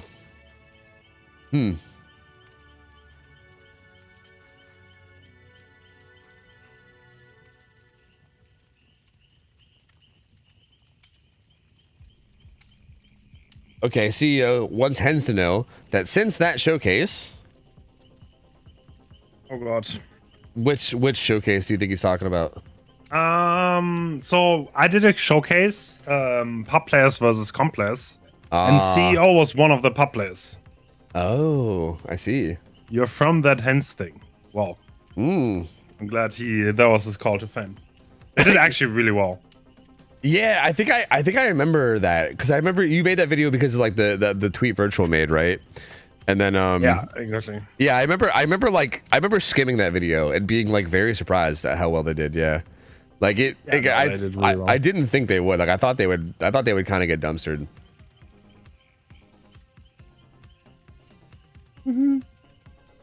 Nice, I love this. Apparently, Scooty is from that one Tofu video, then CEO is from that one Hens thing. Amazing. Oh, you're that Hens guy. That's good. Yeah, and then you also did one with like pub survivor groups, right? Against killers too. True. That one was even more surprising, but at the same time, I don't like those survivors were like. I don't know. I feel like it was interesting because like I think afterwards, maybe I can't remember. I had like multiple streams open, but somebody rated one of them, and they were like using clock callouts and shit, even in like their pub matches. And I was like, what the? And I was like, what the? Like that's kind of crazy. Like that's definitely not the average. People do that nowadays. Do they? I mean, no. I was looking for the best. Oh that do not play comp. Like they're obviously like comp influence maybe. Yeah. But have not joined tournaments. I mean, it's like it's hard to differentiate that, right? Yeah. You know? Yeah, like that is tough. Yeah, for sure. Because I mean, if they like, even if they're doing like clock and shit, as if they're not actually like scrimming or signing up for tournaments or doing anything like that, then then they're really not actually comp players. Yeah, but yeah, it is interesting because they definitely were like they definitely seemed very much more coordinated than you'd expect from like a group that doesn't play comp very often. Yeah, true. I was honestly, I did not know how good they were. And I also didn't know that beforehand. Like, I just knew A, they didn't have tournament experience, and B, they had a shit load of Rs. Yeah. Those were the two criteria. they honestly surprised me though. They did really well. I thought that whole showcase was just gonna be survivors getting fucking rolled. Honestly, Same. like that's what I was expecting. Yeah, I But, fully expected it to be like 4K threes like everywhere or some shit. But yeah, they did pretty good. I was surprised. Yeah. Opinions on the fit. I'm just gonna hit him with the "You look great, honey." You're doing great, honey. Keep up the good work. Literally has clown makeup on. Actually, though.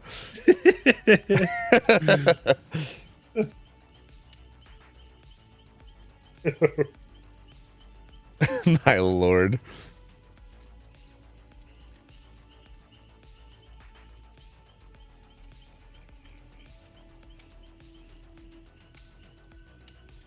Wait, I didn't even see this. Wait, I didn't even see this for 4K one. I'm guessing this is probably icy. Yeah, this is icy. Okay. That makes sense. Still waiting on 2 more builds. If you want to hop into the killer spot yet again. Oh yeah, I got you. Yeah, they're not ready up yet. I'm assuming they're probably waiting too, but yeah, I might as well hold it hostage just in case. Yeah. Just in case. Don't want any unfortunate accidents to happen. Yep.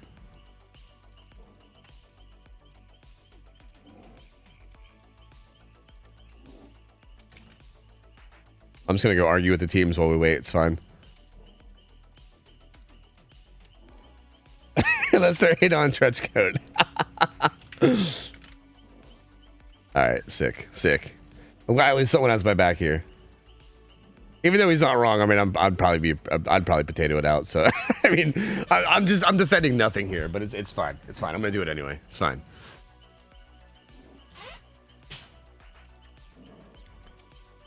Leon main, dude. Facts. A Leon P100 Leon.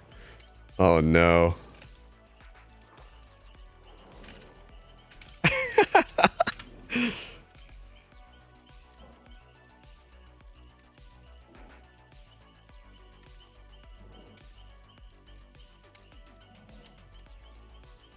I gotta know what this question is.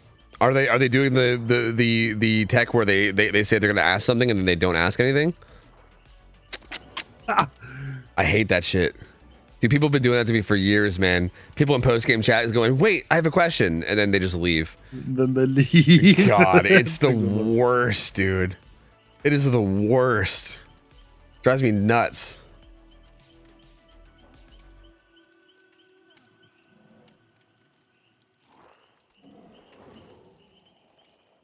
Bro, these gamers sending builds, or are they just fucking roasting each other's survivor choices here? What's going on? What's going on, man? What is the haps?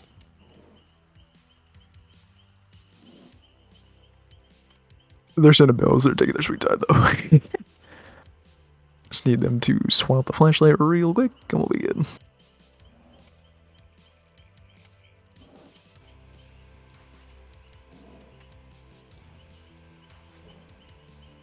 Yeah, they were all ready a minute ago, but yeah, I think they just need to swap something real quick and they should be fine. These gamers, man, these gamers, my lord, my lord, my lord. So I'm excited to see this game regardless, though. Like, I know, are they ready? They're good to go. You're good Sick, to go. sick. I'm excited to see this though, because again, I haven't seen Scooty in scrims in a while. Scooty's always like a really like flashy player. I feel like we usually see something cool out of Scooty, like historically, especially right in the past. But obviously that gets harder. It gets harder to be flashy the more like high level all the play gets. But I still would expect something good here, and I don't know. I feel like what survivors don't have a lot of experience against Wesker, so I feel like the chases still could go either way as well. And I'm really curious to see if we see anything cool. I feel like there's going to at least be one like hug tech, something weird is going to happen in this game. I would put money on at least somewhere in there. But we'll see. We will see. Probably going to want to put up a pretty good result here though. And again, the survivors need to have a pretty good result. Like they need something here. Like I feel like if Scooty like 4Ks or some shit, if it ends up being like a 4K1 or something, that's going to be really fucking tough on these survivors to maybe try to have hope to bring this one back. But we'll see. Pain res pop, no Ed, so no brutal. But you need medallion and egg. Okay. Yeah, that is. It's interesting to see no brutal. Good. Ooh. Oh, Nice try. Doesn't work out though. gonna zone her down a little bit and then break it. There is a pallet here though. That is so playable. Yeah. Ooh, oh, what the? Huh? That was. It looked like they like parried him with the pallet, like playing fucking Sekiro out here. That was interesting. Doesn't get the hit though. Let's get that. Imagine one if he had brutal in that situation. Yeah, yeah, that's where brutal would have made a difference. Yep, yep, 100%. Whoa. Wait, she just walked into him. Oh. Yeah, she must have been going for like a prediction on what the movement was going to be. Doesn't get it though. Good first chase though. Very, very good first chase. Scooty has to bail and go to this gen. Chases 2 of them off of it.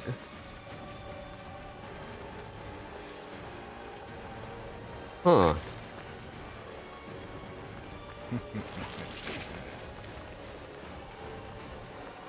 Did they corner up on the gen? Wait, what? I think they cornered up on the. I think they like cornered on the gen, like just basically corner attacked, and it worked out. Oh my gosh. No, Scooty! Oh no! And they pop mid gen. Quite a rough too. start. Yeah, that's definitely rough. This is a real rough start. He has a fortune at the top. So ideally this survivor goes to the bottom, Yeah, yeah. which is allowed to happen. Oh. I think he tried to hack deck. Yeah, I think so too. Yeah, that definitely seemed like an attempt at it. And I feel like even there, like you probably want to just end power with them being on the. Well, I guess this actually works because like it kind of forces her back to top side. So yeah, I think it's kind of works out. Okay, down comes in top side. This is, I mean, again, not a great start, but I guess this is probably the best way to try to salvage it. Yeah. Pain res comes in, pop up now as well. They finished 2 gens, but they were both bottom, so they matter a little less. I think just now recognizing the gen setup, I saw the little look around and then she kind of like she kind of like nodded. So, oh, can't quite find anything here on this survivor. The unhook also came in, and Contra's going to be completely out of there.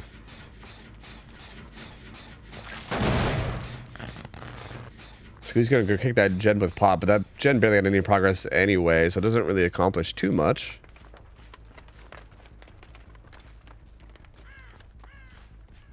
Oh, okay. Well, they reset, and they're probably going to spray as well down bottom side. Are they all just down there chilling? Like, where? Wait, Cloud's got a gen almost done, but I think that's also bottom side, I would assume. There's no way that's anywhere up here, right? Yeah, no, that's definitely down there. That's like at like 5, I believe. So yeah, that one pops. And now it's just the 4 gen up top. But honestly, this is actually looking pretty good for rats right now. I mean, there's a 4 gen up here, but like only 1 hook stage so far, and everyone's full health. No one's even being pressured. It's almost like we just fully reset the game with just like a couple pallet breaks with just these 4 gens at this point. So, okay, what are the chances here that they run out of first aid sprays? If this ends up being one of those like holding 4 gens and never letting go of it, like, I mean, I'd love to see pretty that. rough, to be honest. That's like it's so hard. There's so many. It's 12. yeah. charges in total. And that means you have to be That's a landing loss. your power on everybody every time too, which is also hard. Like I feel like a lot of the tags that come in are probably just going to be basics and not powers. So yeah, probably not. But the idea of that to me is funny, so I just wanted to entertain it at least. I mean, we talked about it earlier with the 5 stages. This looks like something that could realistically happen here. Yeah, yeah, agreed. Yeah, this is definitely a bit of a, like, Scooty's trying to find something here to, like, help snowball, right? Like, maybe a survivor stealthing here that you could just get a quick kill on, but doesn't look like they're doing it. Solid place from the survivors, dealing well with the situation at hand. Yeah, yeah, they're playing this really smart, yeah. Ooh. Oh, doesn't get the M1. Good hit though. Becca's got to make sure she makes it down to bottom before going down. Uh-oh. Oh, pathing. Oh. Yep, and that's gonna be another hook topside. That's gonna be another pain res on that top middle hook most likely. So whatever gen progress is in is gonna get. Oh, well, never mind. They're actually gonna pop that one. So one of the four gens is broken. Start. Yeah, but I mean the strong 3 gen is still up. Yeah, yeah. That was probably like the most ideal gen to potentially lose. Yeah, like if you had to lose one, that's probably the one you would prefer to lose. I think.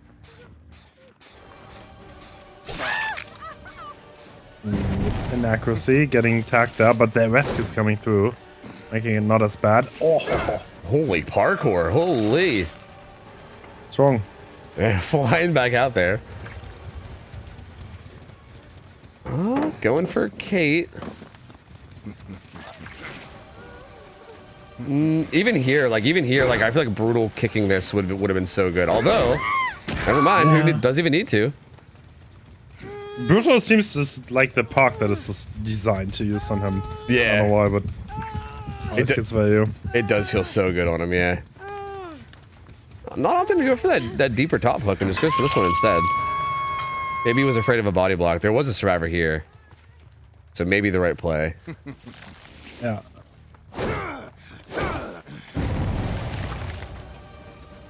Doesn't land that double dash. This pallet's still up too, I believe. Launcher fakes it. It's an M1, but he'll just be heading down bottom side anyway. And again, these are kind of okay places to take this chase. Like, even if he goes down here, this is not the end of the world. That was a good dash, though. Nice. Good patience. Yeah, with the live speed and everything, that was really good. And that's the... So he's collecting hooks now. This is working out for him. Yeah. And they don't even have that much gen progress to speak of it either. Like, these downs have been coming in so quick. Like, they are working on one now, but it, like, basically just got started. They were kind of still worried about resetting.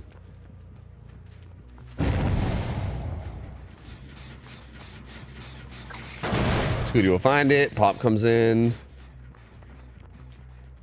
This definitely gives him a chance to unhook. Like, most likely just reset, get everybody away.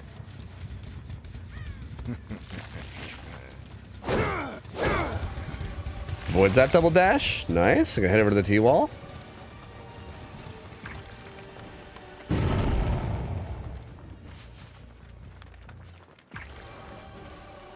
I mean, I'm imagining someone's gonna get sent into main soon. Ooh, that was pretty good. Another good hit. Lots of pressure. Yep. But heading in towards Shaq, though. Can't really justify committing to that, so just gonna leave again. Kate is upstairs with balanced. Rebecca, just gonna play this bottom side under here. Sprint burst back up again. Oh. No parkour today, unfortunate. But Rebecca doesn't get found nor chased out. So Rebecca's still down there to work on that gen in the corner.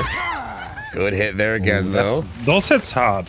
I mean, they could maybe they're gonna run off, but maybe I'm gonna eat my watts. Yeah, yeah. I mean, it's starting to seem that way. Like it's basically just like a power hit coming through and then leaving and going back to the gen and then rinse repeat. And eventually they're also gonna run out of cases on the bottom side. And they're gonna have to get cases top side too, which is also kind of rough because if they're top side and they're doing anything other than gens, that's kind of wasted time, right?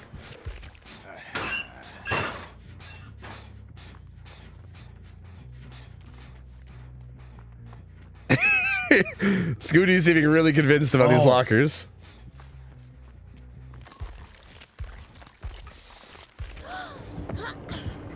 Rebecca gonna get chased out here. Does have sprint burst. Gets away from that.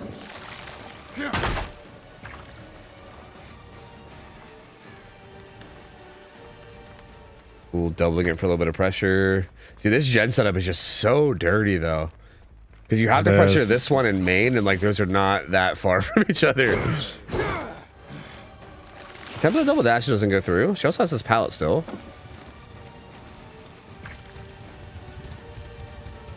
Good life. Yeah, gets away from that. Both these last two little sequences with Rebecca and Ada have been really good for rats. Ooh, good tag on the window vault though.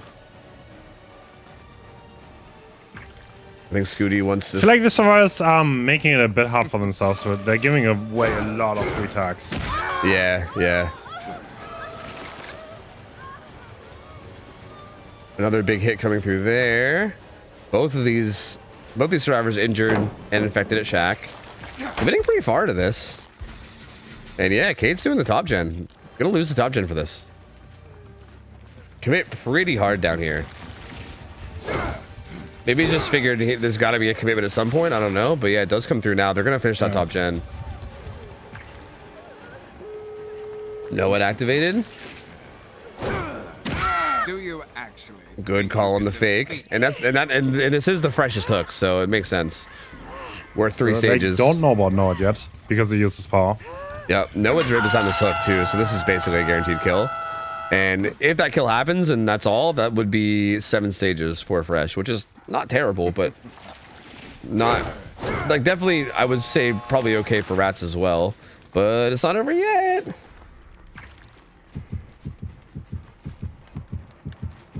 Oh, yep. I don't know about that. Yep, they found out though. Contra is death hook. In a weird way, this could potentially backfire. Most likely not, because again, that was a fresh hook on Claudette. They unhooked her. Like if they can somehow get out with the stages they have now, then that could backfire. But obviously that's gonna be pretty hard. No, it's still up. They are kind of tucked into this bottom left corner.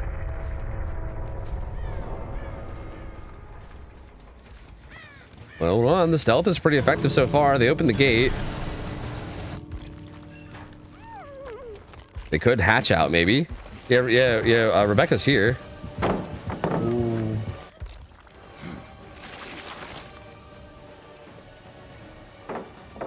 Ooh. Oh, no. She's worth, what, 2 more stages? So, yeah. Ends up being What a 8. turnaround, though. Yeah.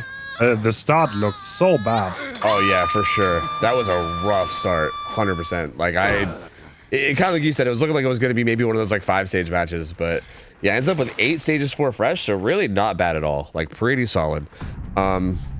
Again, on the survivors end, I would probably still just be happy just to not, like, you know, like they didn't get 4K. It's not like the set's over or anything. They still have a pretty good shot of like matching this or beating it.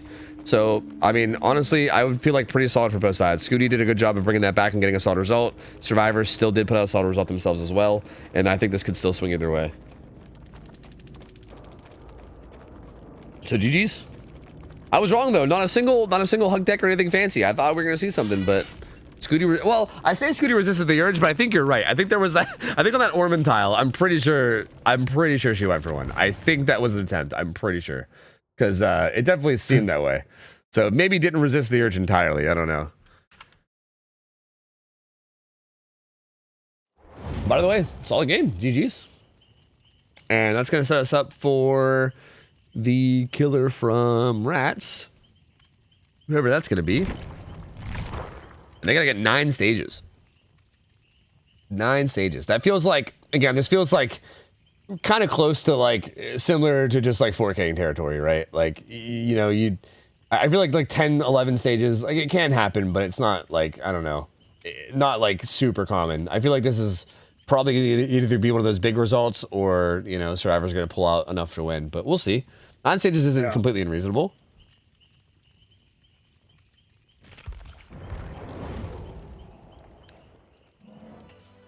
Let me hang tight. Let me see who the killer's gonna be. It's gonna be CEO. Fine. Hey, it's the guy from the hens thing. Let's go, dude. Let's go. No way. Let me. That player has like 6,000 hours on DBD Mobile. Who, CEO? Yeah. What the fuck? That's crazy. Yes. Yeah, no.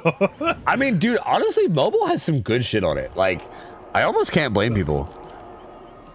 I'm not much of like a mobile gamer, you know. I'm not like a big phone gamer, but if I was, I'd probably be in there, dude. I'd be grinding mobile. Because they got some cool shit. They got like the builds in the pregame lobby. They got like all those cool skins. They got neat shit over there. Right. Yeah, they do.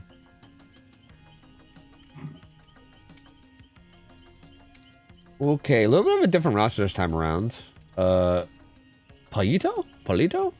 That begin? Pelito. Unless this is just Palette Tour Guide under a different name. It's just Palette Tour Guide with a different name. Yes. What are they? Why? What is it? So like, what's this mean? Does this mean something? Stupid? I'm gonna go punch into Google Translate. I'm pretty sure it's just Palette. Yeah, that would make sense. That would make sense for it to be palette. Yes. I can translate it from Finnish. It means ball in Finnish. So I think he's actually, yeah, he's a ball. He's a single ball. He's a one ball. Just one singular ball. It's wrong. I clicked on Spanish and it said stick. So I don't, you know. He's a ball and a stick. He's a ball and a stick. Yeah, he's making he's coming up with a whole sport with just this one name, stick ball. Huh? Wild stuff. Wild stuff, man. All right, this should be interesting. CEO gonna have a bit of a hard time here. Again, these survivors very, very good. We saw them leave that Nemesis set with what, like 3 stages or something. That was a really, really solid result for them. They played that very, very well. And I think if CEO ends up with kind of a rough start the way that the Nemesis did, this is gonna end up being kind of similar. So, Oh my god. we'll see.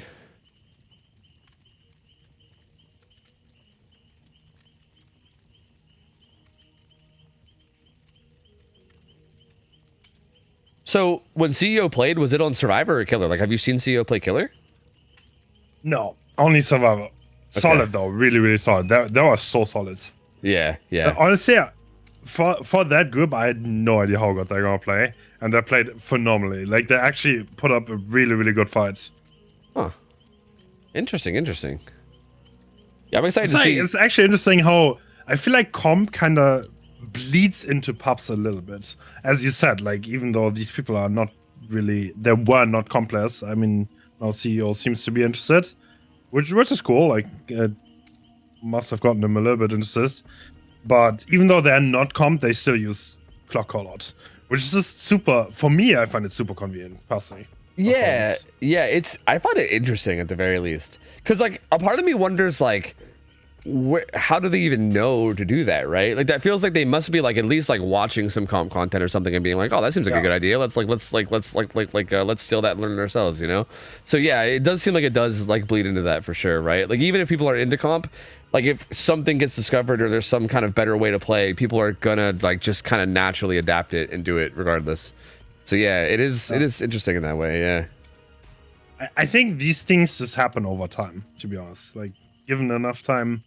Yeah, agreed. I think I think people are naturally going to try to play in like the most efficient way, and yeah, like if something gets discovered that's like efficient, people are just going to slowly find out. Yeah, and like I think that's just how games evolve. Yeah,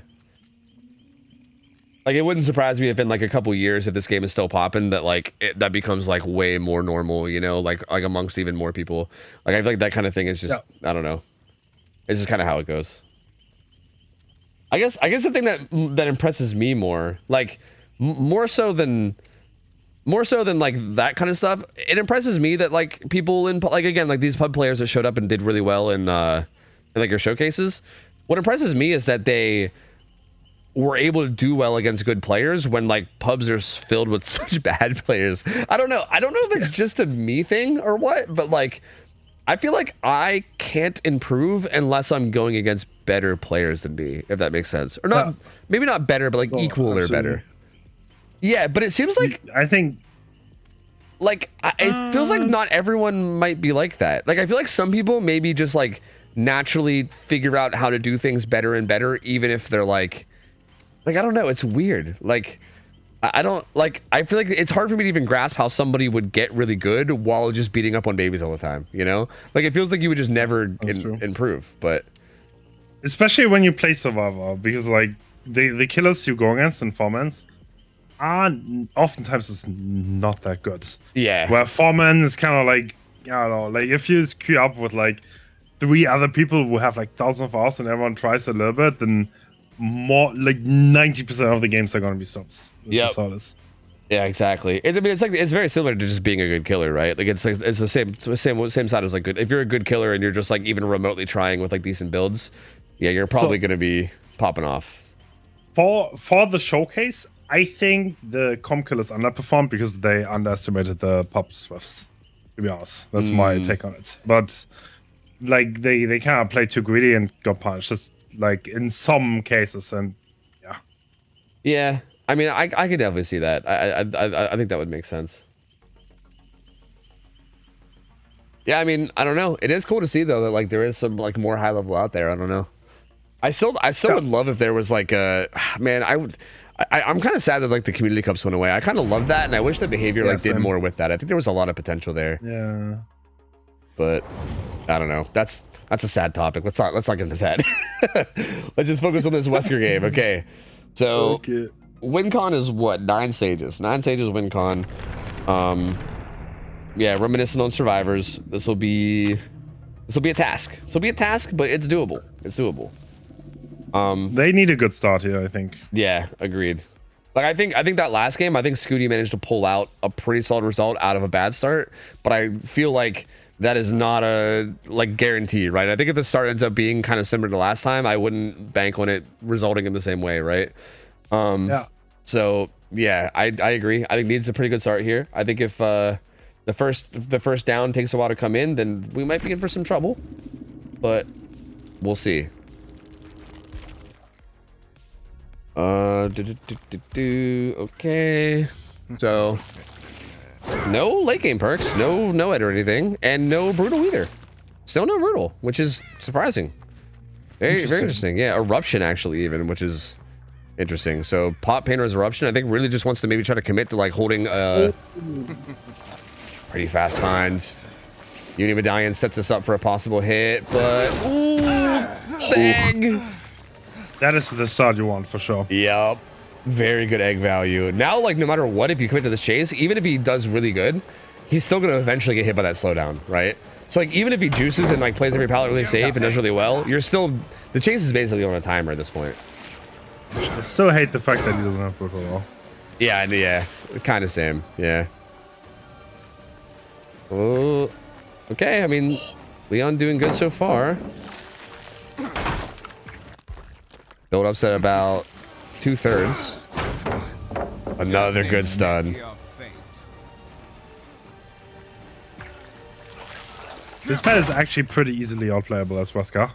Yeah, you go around the small side and then dash the big side, right? Yeah, I think I remember learning that. Yeah, like it's actually not a god palette against Wesker, but the down still comes in. I mean, decently timely fashion. I think Leon did a good job after the first hit, but again, still a good start.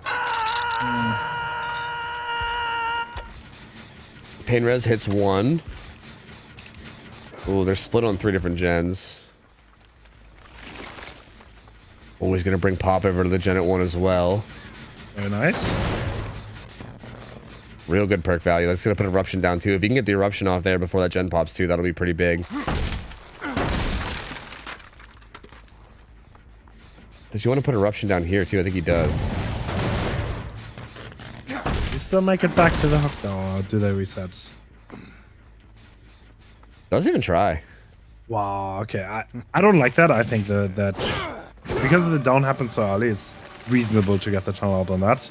Yeah, I think so too. And I think and like I think you still have time, right? Like I think you get to that gen at 1 and you kick it with Pop, and then you still have time to make it back. And I think even that's just impressive. Like bam, there you go. Like it's already enough time. Especially with such a greedy build as he's running, getting into the 3-1 would be massive. Yep. Now Ada has this middle pallet. Very safe. No brutal means gonna get some more distance out of that. Ooh, we'll see though. Needs to be careful. Doesn't get away from that one though. No. Doesn't make it anywhere. This pallet was thrown, right? I think. Yeah. High performance indeed. Eruption popping off though.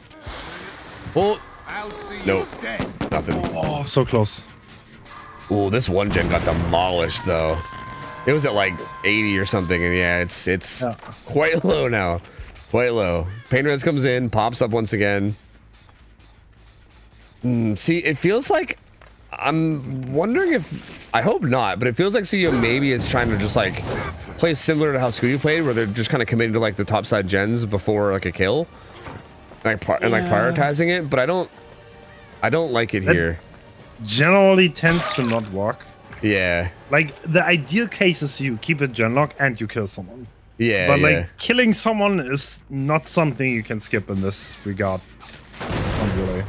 Yeah, and I think I think killing someone would be more valuable here. I think you can maybe work with like a slightly less good gen setup, especially with these perks, right? Yep.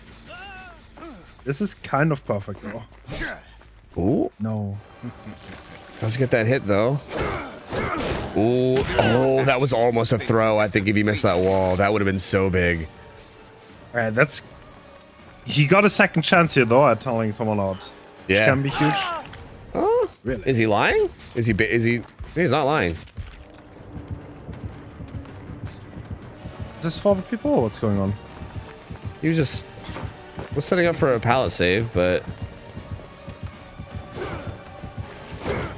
Ooh, that one's going to the montage, baby. Huge. Still hovering for this pallet save, too. She's very loud, making a lot of noise. Huffing and puffing and sprinting around. But this is buying a ton of time. Like, even if they're not getting the save, this is... Yeah, they're progressing gens like crazy. He throw her? Oh, that if he could throw her like kind of like diagonally. Yeah, I think that's what he's going for. Like right there, yeah, like that angle. I mean, this is a bit of a time waste, but Yeah. pick up. Well, this was extremely worth it for survivors, though. 2 more gens pop while this is going on. Why did we? Huh. Maybe just wants to take the down for Leon so he doesn't get down a second time, I guess. I don't know. Yeah, she... Oh, that hurts because Leon would have been second, infected. Yep, and would have been pretty, like, in a good position to tunnel out. That was such, like, a good play from that And Nancy. honestly, behind main, he would have not been able to get away anymore. Yeah. So that would have been a huge chance here. Yeah, that definitely felt like a very, very solid chance of getting a big result. And now it's kind of looking a little rough. I think there still is 3 gens topside. Like, if you count that middle one. It's not the best, but it's something at least. But without an actual kill, the 3 gen setup is not as significant. Ooh! No luck there. Pop Eruption goes down, looks for this ace, but I think it's just going to head back towards the hook. Probably just wants to keep things topside, if I had to assume. It kind of seems like that's been the strat this whole game.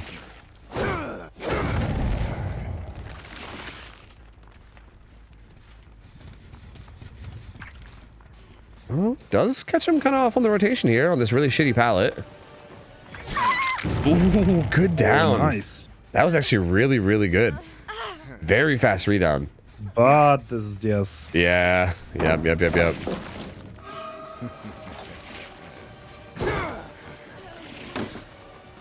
Oh, thought she would double vault. Unfortunate. Lucky.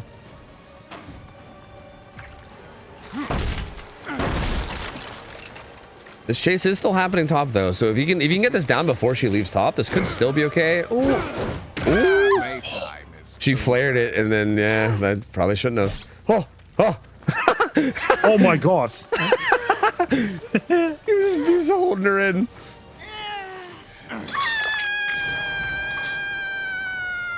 All right, second look for Nancy. Leon's kind of here to be a nuisance. Oh, doesn't get it. He could have thrown him, maybe. Yeah. Up Eruption goes down. Where's the last survivor? Okay. I see. Was that 11 or was that down bottom? I think that was 11, actually. Maybe? Oh, really? Oh, no, it was by a hill. I know there was a hill bottom. Yeah, no, that was bottom. That was bottom side.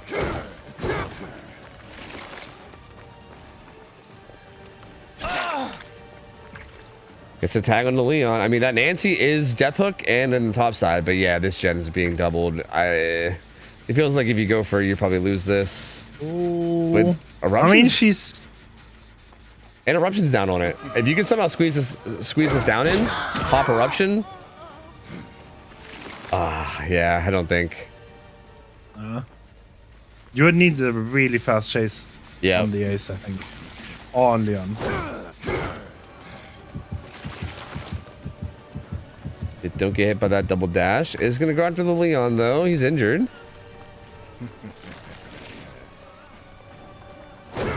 Oh. Eruption pops on that gen. Is that enough? They're resetting, so I think so.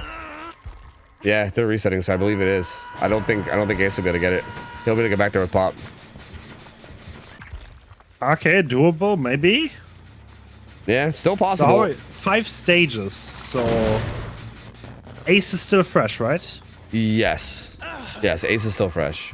So if you can get like one more stage and then Ace in late game, then it looks okay. It looks, you know, even then, like no Noed makes the late game. Like they could even do something funky, like, you know, 1-for-1 with the Deathhook Survivor or something, you know, late game, which puts you in a weird spot.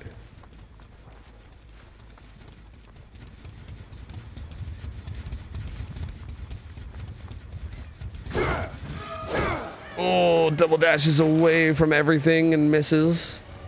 That's a pretty big commitment. He cannot give up the Sonic for free. He needs to trade for this. Yeah, especially with how close this is. Thomas going.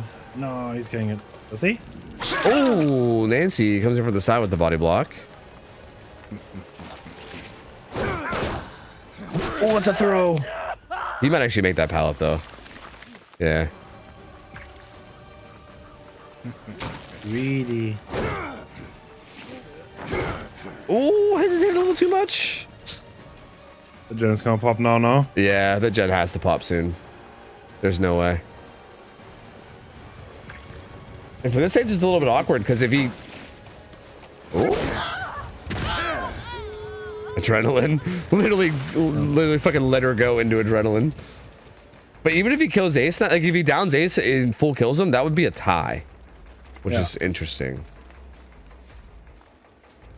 But also, again, they could try to like do something funky, like trade someone that's Deathhook for him.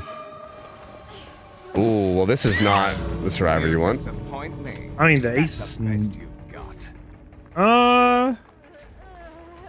of looks like both get. He's got balanced. He's gonna spray and he has balance, and I think he's in between both gates. If Ada, especially if Ada can spray up too, if she can spray up and then body block as well.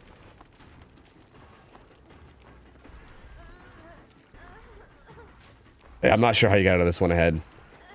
Nancy could also start calling. Like the more we sit here too, Nancy's like I think recovering, but she could always start crawling towards a gate as well to even put even more pressure on you. Oh, they're going up for the heal. Oh. Yeah, I mean they don't care if anyone dies under the Ace, right? Like Ada can die, they really don't care as long as Ace stays alive. And yeah, I think Ace is out. Yep. So Ace is out. They're all out. There you go. Contested match though. Yeah, kept it really close. Like honestly, yeah. Like respect for like they kept it very very close. It's gonna be only she's not even Deathhook. Yeah, so it's actually gonna be one stage away. Gonna end up being 7 stages, 4 fresh is gonna be the final result. So 7 stages, 3 fresh. Oh yeah, 3 fresh. You're right. But still, very very close. I mean, like 1 fresh hook off the tie, and that's actually like very very good. I mean, considering these guys were like pretty big underdogs going into the set, I'd say like regardless of the result of this, I'd be very happy with their performance. Like I'd be coming out of this feeling pretty good. I think they kept up with this team really well, and did a really really solid job on both Survivor and Killer here. And yeah, I thought it was really good to see. But also, this will be the first 2-0 of the night, though, so no tiebreaker in this set. Reminiscent's going to take the 2 wins. Rats, unfortunately, also going to be eliminated, so no more of them for the tournament. And Reminiscent going on ahead, and they'll be playing against the winner of Chad's versus Prism, which is going to be the next set that we're going to see. So GG's these guys. Rats played very, very well. Honestly, again, very tough matchup for them. Like, if you're going up against like the the like 1 seed or 2 seed, you're probably going to be in for a rough match. So, considering what they were up against, I think they did really well. And again, they should feel really good about, I think, their performance, because I was pretty impressed with them. Yep. And there you go, GG's. That's going to take us into the final set. I think we're also going to be having to say farewell to Dino because he's going to be going to play with Chads. So It's true. Yeah. So best of luck, my friend. Best of luck. Wait, the staff is playing? Yes. Yep. Wow.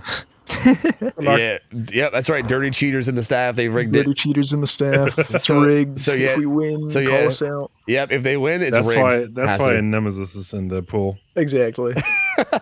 Makes sense. Definitely not Tofu who decided that. Yeah, definitely not. Yeah. Definitely. And definitely, you guys didn't ban Nemesis for sure. That's No, also- we definitely didn't first ban Nemesis without much thought. Yeah. But I will be passing the reins on the build checks and all that over to Panda. So Yeah. Sounds good. Best of luck in your matches, dude. thank you very much. And thank you Good for luck. having me here. Take care, man. Mhm. So we're gonna be going into this next best of 3. It's gonna be Nurse, Pig. This is actually our only Pig set of the whole night, which is interesting. I wasn't sure if anybody would pick Pig, but I mean, there she is. So Nurse, Pig. Is it Midwich? Yeah. It should be DVD rules, which I'm pretty sure is Midwich. Yeah, I'm pretty sure I looked at them and they were and it was Midwich. So Pig Midwich, which is I actually think is an interesting set. Like I honestly don't hate it. It's very like odd, and like she has a lot of potential with her dash on Midwich too. Like pretty much all of those palettes are playable, but I won't go into too much detail on that until we get there because we still have the Nurse set to go. And I think Chads will be playing Nurse first up against these survivors of Prism. And I would assume it would be Kurt's Nurse. And it should be good. Chads is so both of these teams are like Scrim Knight teams, right? Chads, they look really strong every time we see them. Like that team like has like grinded a lot and they got really good really fast and they are pretty beastly. Prism though, also a solid team. I feel like especially recently when we've been watching them, they've been looking like really good too. Like they've been popping off quite a bit. I feel like if I had to choose here, I would say Chads is probably a favorite by at least a little, but not like a ton, right? Like not like a huge, massive amount. So would not be surprised if this set goes either way. Lots of strong players on both teams. And yeah, we'll see. Again, the Pig set feels like such a it feels like such a wild card. I have no idea what to expect out of it. I really don't know. So yeah, we'll wait to get that set up. And again, while we're waiting for that, might as well just remind everybody again. I mean, I'm probably gonna be repeating myself a lot, but I know that there's gonna be new people in from who was here before. So again, this, if you guys are just tuning in, or maybe if you don't know what's going on, this is a qualifier tournament for Hens' Winter Invitational tournament coming up in 2 weeks. I believe that'll be what, Saturday and Sunday of next weekend, if I'm not mistaken, is when the Winter Invitational is. Not next weekend, the weekend after. I mean, The week after, yeah. yeah, Exactly. yeah, it'll be the 20th and 21st of this month. And again, some crazy good teams in that tournament. That tournament is going to be so fucking sick. Like every time I look at the rosters, I'm always just like, God damn. So yeah, just for the sake of showing you guys, I'll show you guys the rosters again real quick. These are the rosters for that tournament. And if you can see, there's a open slot on the bottom right for wild card, which is going to be whoever wins this tournament. So this tournament kind of gets the last spot in this bigger tournament. And yeah, this my lord, dude, like just like looking at this like fucking list of teams and rosters, it's gonna be a fucking crazy tournament, and I'm really pumped for it. So I was not sure how they were gonna react.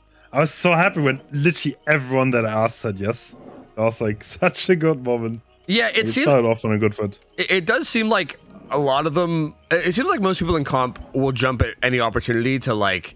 Especially if like a streamer is hosting something, right? Like I'm surprised at how many people come play in my scrim nights where there's nothing involved, like no like prize or anything. Like even that, like people like will make time out of their day, like fucking like European gamers will come at like 5 a.m. to play games, and I'm like, what? Like it blows my mind. I think a lot of people just, I mean, rightfully so. I think they just enjoy showing what they can do. Like they put a lot of time and effort. They've grinded the fuck out of this game. I mean, it's not easy to be as good as a lot of these gamers are.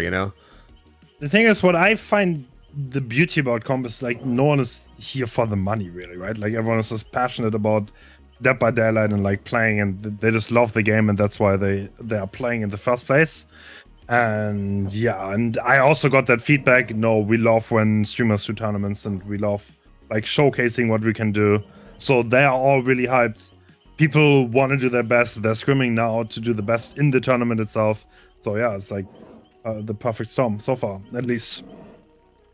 Yeah, and I'm stoked about it too. Yeah, it's cool to see that like literally every big team came out to play, and it's gonna be like literally like I was gonna say the best of the best, but that's a tournament that already existed. So maybe I shouldn't use that terminology. But I mean, really, it is though. It is. It's like the best of the best of what DBD has to offer, which is so cool. Like, I mean, maybe the other thing that's missing is like the Asian scene, which I feel like no one really has any communication with, because who fucking knows what's going on over there. But like, yeah, I mean, this is. I watched some of that for 2 hours. So like, there's a Japanese scene was actually quite massive and bigger than the Western comp scene actually. Really? But like, there's like, dude, they play the weirdest shit. Like, I will not lie. Like, I don't know, they play like Glide with 2 parks and 1 add-on.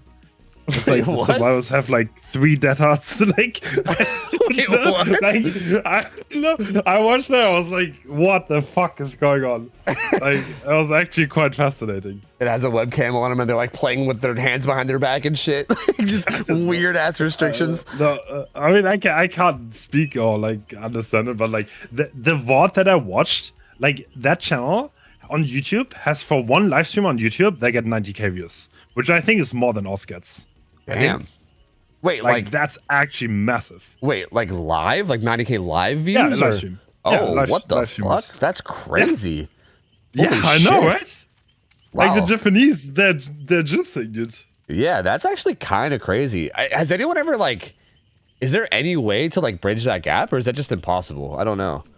I kind of want to try that in the summer, but yeah, maybe we can. Because like I feel like there's really no good way to handle like the ping there, right? Like I feel like no matter what, like you gotta have like a home and away system or something where like, yeah, like the only way to handle that is to do like home and away or something where you, well, I mean, I guess home and away kind of naturally happens in DVD, but yeah, I mean everyone would have to just play on like 200 ping or something, which is not great. But yeah, that's really, that's really interesting.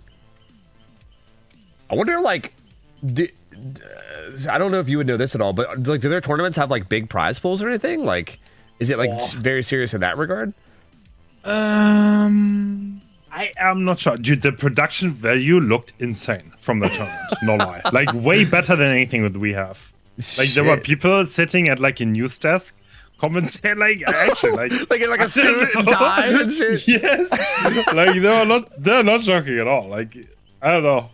Dude, that's very interesting to discover that. That's so crazy. What the fuck? Yeah, I know. Man, I'm so interested now. I'm curious to see what the fuck's going on over there. That's, Same, because I've never heard of that before. Yeah, and I would love to see how they stack up with like some of the best teams in like Europe and NA. Yeah. Like that would be so because like who knows, right? Like maybe they'll just shit on everyone, or maybe they'll just be like actually kind of bad compared to everyone here, right? Like it's hard to there's really no way to know. So like yeah. That's so interesting. Yeah. There's got to be a way to bridge that gap. Maybe we can entice them with like a big prize pool or something. I don't know. I don't know. There's got to be some kind of way. Like we got to draw them in somehow. Yeah, we do. That sounds neat. That sounds like a good goal for us to have for the next like year or so. See if we can bridge that gap and maybe we can start something in the summer. Yeah, maybe. That'd be pretty sweet. I think it definitely sounds like something cool to look into. If you don't mind, I'm gonna take a quick step away. I'm just gonna run to the bathroom real quick while we're waiting. I think they're just doing like ping and or build checks anyway. So yeah, I'm just gonna be gone for a quick minute. I'll just be back 1 sec. Wait, when was it?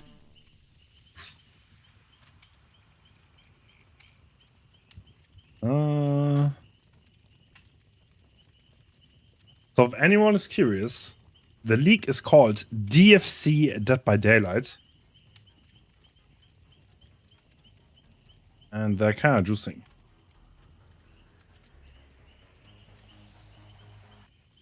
Like, even in the tournaments, like, there are always 2 people running self-care. I don't know what the obsession is with self-care over there. Like, they all love self-care.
Only tiebreaker again.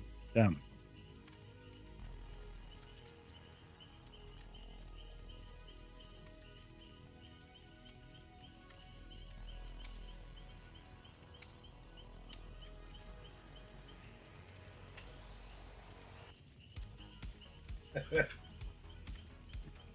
Oh my god, streaming on a delay is so weird. Streaming without chat.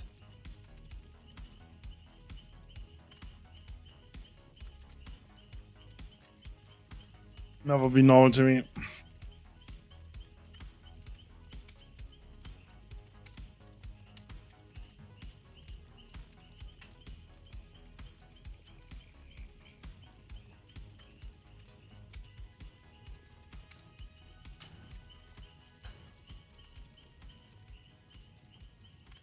All right.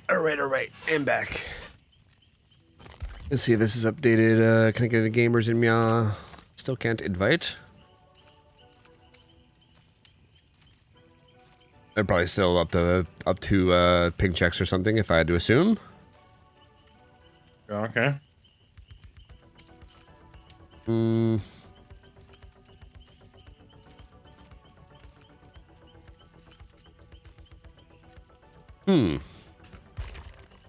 Yeah, I guess we'll wait and see.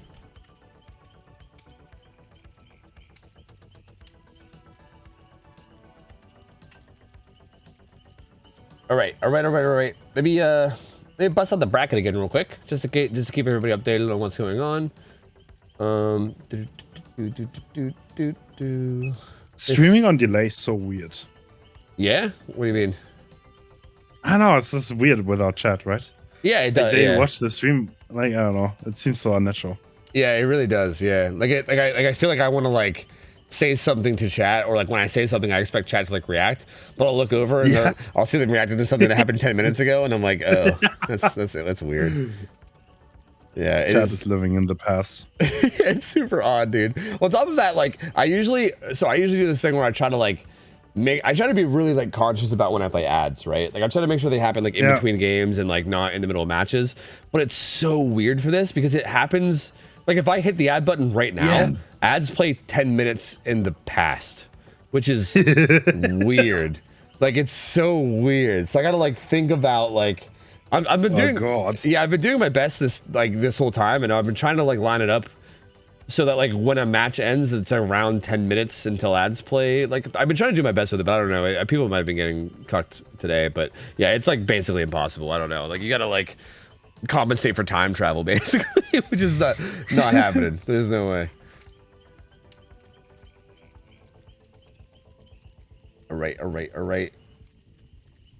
All right, so I'm gonna pull up the bracket again. If anyone in here is just tuning in, and if you guys don't want spoilers for the previous matches, then I would suggest maybe pausing the stream for the next, like, I don't know, a couple minutes, or, you know, I don't know, just like maybe hide your eyes, you know, maybe just don't peek. But I'm gonna pull up the bracket real quick. So far, this is what we're working with. Shwabam. The last match actually didn't get updated yet. I'm assuming probably because Dino's the one running this, and he's currently playing for Chad, so he's probably just focusing on his own match for now. But Reminiscent won this last one 2-0, so they're going to be moving up ahead into the semis, and our first two matches are already set in zone 2. Instant Dodge up against Overcome. Again, really good sets today, so like I feel like even if you're getting spoiled, still probably worth it to go back and watch them if you guys are like VOD viewers, because the Instant Dodge versus Overcome set was interesting. Again, Overcome, I would say, pretty big underdogs in that set. Instant Dodge, a very good team, probably the favorite for the whole tournament, and Overcome still managed to take a set, which was really sick to see. Like, they did a really, really good job and played very well. But Instant Dodge still 2-1'd them, so they still move on. Bad Intentions versus DC on first down was such a close set. It was such a good game. Both teams were like neck and neck, and it was really close. But Bad Intentions basically squeaked it out, like just barely. I think like a like very little differences in the results and the tiebreakers and everything. But they end up getting a 2-1. So that sets us up for the semis on Sunday. Instant Dodge versus Bad Intentions will end up being the first semi on Sunday, which is going to be a really good matchup. Again, I think Instant Dodge still a pretty big favorite, but could go either way. We have Reminiscent moving on here. They 2-0'd Rats, so we don't see that, but they did 2-0 Rats. Pretty dominant there. And then Chads versus Prism. This is going to be the decider for who goes on to play against Reminiscent on Sunday. And again, still a couple good teams here to go. And I think the semis are going to be very interesting. And yeah, I'm pumped to see how this plays out. I still think it can go to anybody, right? I think anybody still could advance here and take the finals. But we're getting down. We're getting down to our final teams. Like, we're kind of getting there. It's been to business. True. It's been a good little mini tourney so far, though. I think the games have been quite solid. Also, yeah, Panda typed in the chat that apparently they needed a few minutes, but that was also a few minutes ago. So. Hey, Toad, we're ready. You can invite. Sick. Autumn. Yeah.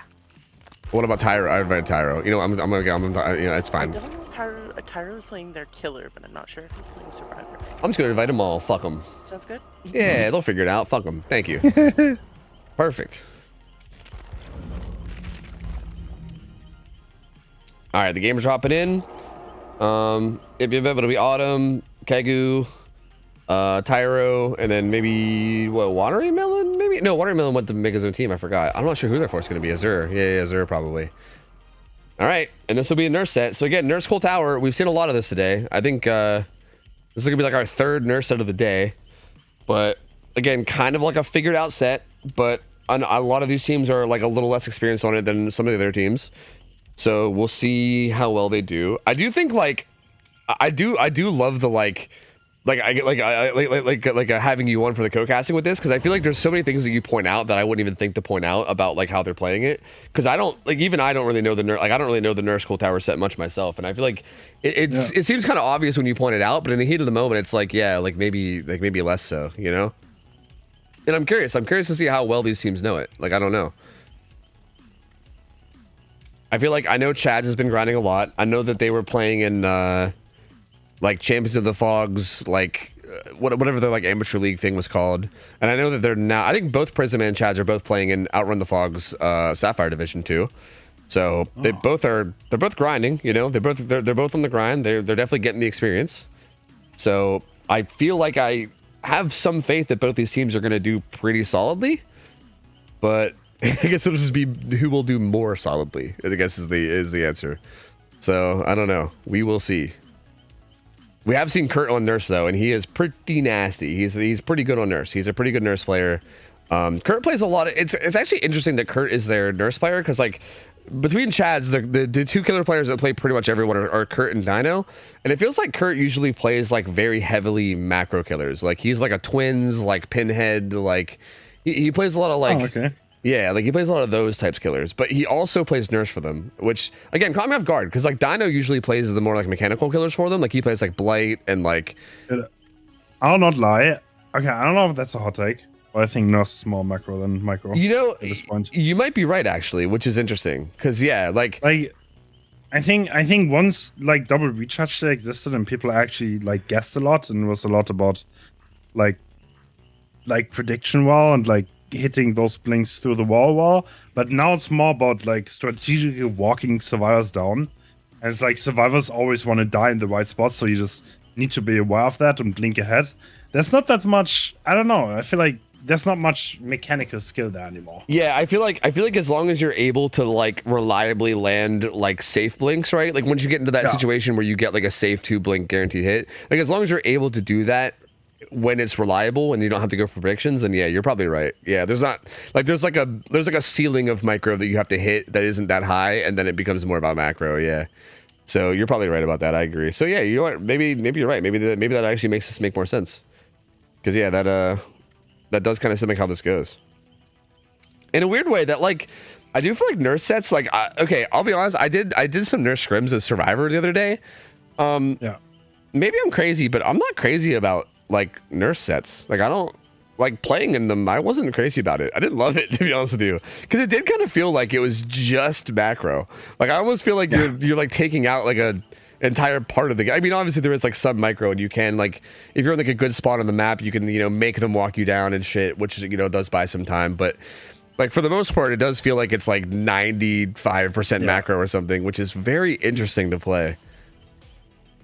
Yeah, I don't know. Yeah, I agree. Narcissus is very doing the right thing and adjusting to what you have in front of you, and the individual's performance don't matter much. It's very macro oriented.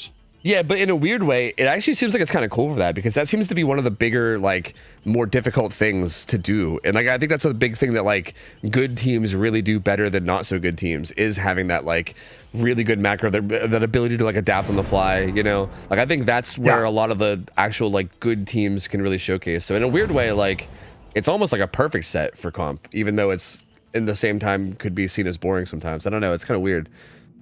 But I mean, like, it sounds like, yeah, but at the same time, Eternal almost always won their sets, their nurse sets, because Nightler was the #1 nurse, and they were incredibly good at playing against nurse. There's like a high skill expression too.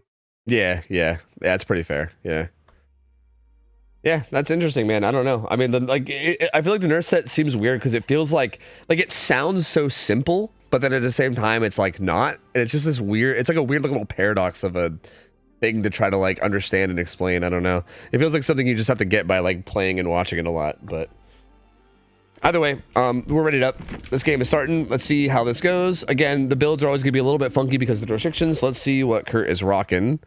Dying Light and Spies. Yeah, interesting. I personally love Spies. Yeah, I like Spies too. I think it's really good. Like you can get some pretty clutch information from it. But he spawns bottom side. So the top tier teams are already aware of it. Like they're gonna play around it, but not everyone is aware of it to that degree. And you can make early finds like that, even though it wasn't through Spies. Oh, two people here. Oh man. Trouble. Yeah. Overcome. You saw that. Oh, still gets the down though. Very nice double blink and quick down top side. There's got to be no gen progress, right? They just hopped on this gen doubled. Yep, that's rough. Carrying her out to the middle of the map too. That gen was the one. This one off to the left side of where he's facing right now. Spy's giving some information over there too. You feel like he'll probably have a pretty good idea this was being doubled too, unless they were on it like immediately, like that had to be doubled. Yeah. So hypothetically, you can say he might know where everyone is right now. Oh yeah, Spy's giving so much information right now.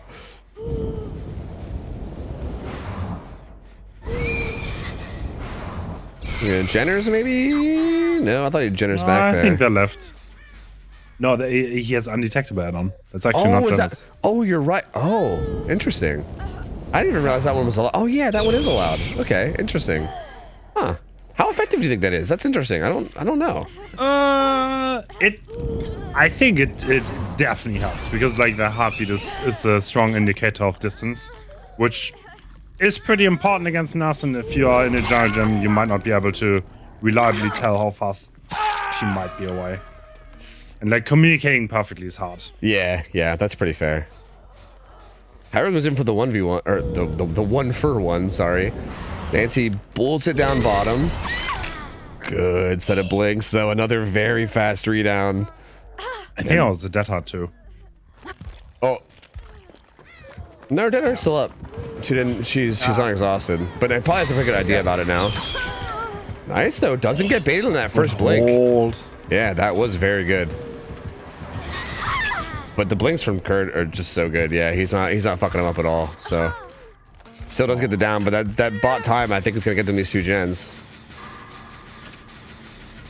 Is this 11? I think this is 11. I can't really tell based on where he's facing. Yeah. That was like 3, and yeah, that's 11. So yeah, very good gens to get done. That's gonna break up the top side quite a bit. There is still this this bottom plus mid still has a decent setup. As a matter of fact, this middle gen could even be tied into the top ones hypothetically. Like it's kind of still okay setups there. And we'll see what they do with this. I like the way he's controlling the zone. He's definitely... He has no gen to pop, sadly. The gens have been popped, but... I don't think there's anyone in this area. Yeah, I don't think so either. Tyro's on 1. Autumn's making her way in now. Oh, wait a minute. Kegu was here at the 4 lane. Gets found and tagged. Does he make that? He does, yeah. Whoa, no, he doesn't. Oh. That's terrible. Oh, that's... Yep. That's pretty game ending. Yep. Yep. That's not good. Azur dies. Immediately has another hook onto Kegu as well. Unless, well, Autumn was making her way up here. No, she got back on the gen. I say unless they were there for the pallet, but they were not. Yeah, that's looking really strong now. I feel like these like bottom 3 gens are probably gonna be the ones being held. It's gonna be really tough to get anything done from this point.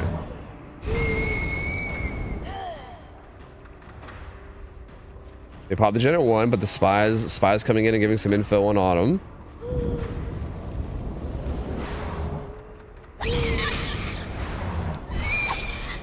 Ooh. Just barely doesn't reach that hit. Tyro doing a good job, making his way up towards top side.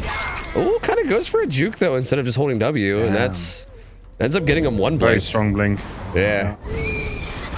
Yeah, that was just, I mean, that was just nasty from Kurt right there. That was so good. Tyro got a little greedy. Instead of just holding W and getting distance top, he decided to try to like fake him out a little. Paid the price, man. Ate a 1 blink hit and then immediately followed up with a 2 blink hit and then right back down he goes. Really impressive nurse mechanics, honestly. Yeah, that was so good from Kurt, yeah. Because that was looking like it was going to be a tough situation, right? It was looking like he was going to have to like 2 blink him. He was going to get the whole way to top side, far away from all these gens. Like he was probably going to lose a gen for that down. Like it was kind of seeming that way at least. Or at least get really close to it. But ends up just getting the down really quickly instead, and never mind now, you know? Suddenly back in a pretty good spot.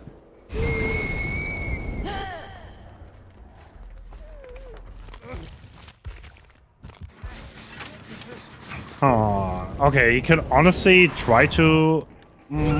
holding that main gen will probably be impossible, but 4K1 should be something he should aim for. He could fuck around up there with Jenners, right? Yeah. Like he can... Oh, he didn't Jenner. Or no, he doesn't have Jenners. Never mind. I keep forgetting. I keep fucking forgetting. It's undetectable. Never mind. Yeah, he does pressure it though. He gets Kegu off of it. He's actually gonna stay up here and commit.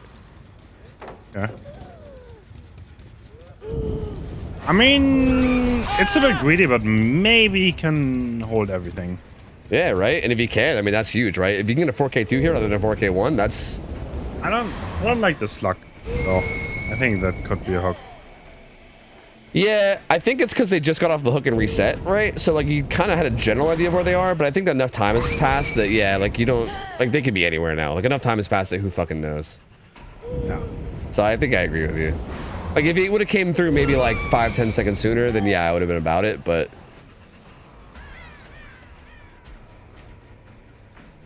And now he's got to go back to get the hook, which is a little bit of waste of time. Although, Autumn is way up top side.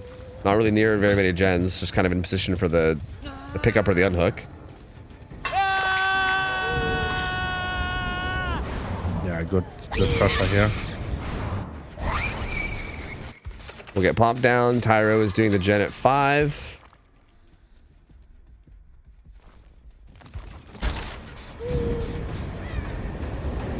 And Kurt's out of this bitch. How does Tyro react? He's going to pre-leave a bit. Fixated, helping him. Ooh, does get spotted though. Sprint burst though. Where did that blink go? Okay, just to the edge of the shack. Tyro heading back into the map a bit. He has full health, so he can still eat a hit and then go somewhere. Okay, gets hit, and he's running top left. But they were both up here, so I don't know about this. Goes down like right there at like 10, and yeah, they're both here. So like you're going down next to the gen that was being worked. I don't know what's more worth there, because I feel like you just maybe stay bottom. Yeah, probably.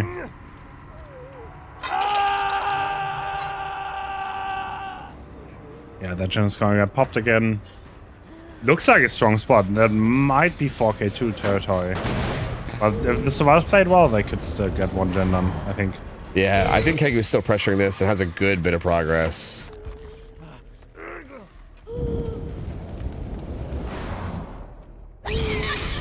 Oh, Spy is actually bringing Kurt over here. Does find Autumn, but the thing is here, I think they maybe just commit to that top gen and even just accept like who gives a fuck if he dies. Oh, that was so strong. Oh, that was so good. Wow. And if you can get this down and get God. a pop up on that gen too. Oh No. doesn't get that though. Fast mistake. Yep. Light inaccuracy. 2 blinks and a swing, so that's gonna be a pretty long fatigue too. I think he went on the hill to use balance now. Yeah.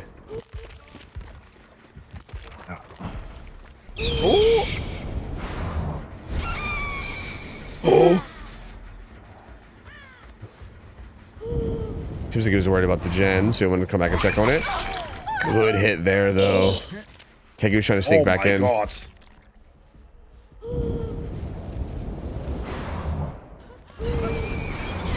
He's committing to this though, which I think means that they finished main.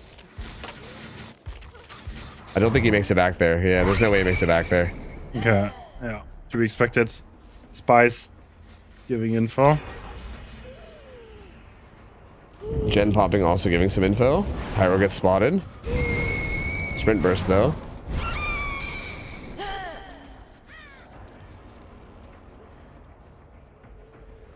Ooh, Tyro just hugging the wall, staying up on top right side. Choosing where he dies. Down he goes. He's death hooked. Oh, I guess actually everyone's death hooked but Autumn. So he'll be dead, and this should basically lock it down as a 4K1. Like I don't see how they're gonna be able to get much going beyond this. But honestly, good of them to get that gen done in main, because this could have easily been a 4K2, I think. Like it was looking like it could have swung either way. They did manage to at least get that done.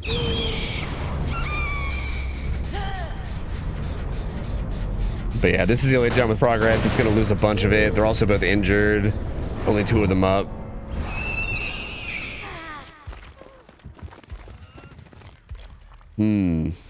Spots Autumn.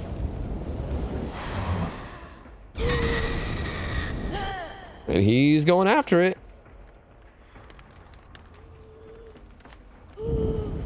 Oh.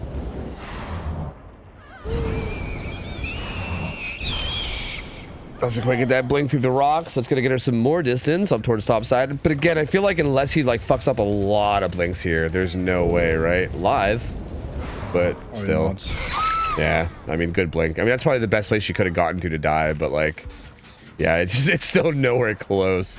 Like, it's nowhere fucking near. No UB or anything.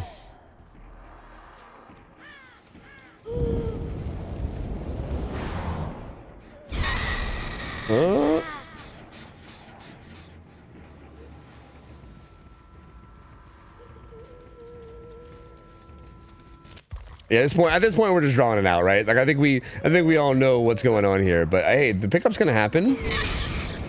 But Kurt's showing up for it. Yeah, nope, he's here. Yeah, no, the pickup's actually not gonna happen. Kegu's gonna try to run away. He's not gonna get very far. Ooh, or well, maybe he will get very far. Maybe the opposite will happen, and he will get very far. But it's still basically done. He saw where Autumn was crawling. He's on Kegu. That's gonna be 4K1. So. Pretty solid result. I mean, this feels like probably like, to me, this feels like probably the most likely set to see a tie-in. We've not seen a tie all day, but I feel like if we were to see one, this feels like probably the most likely set. Because I feel like a matching 4K1 feels like could absolutely happen here. Ooh. Weird timed blinks there and doesn't quite get that.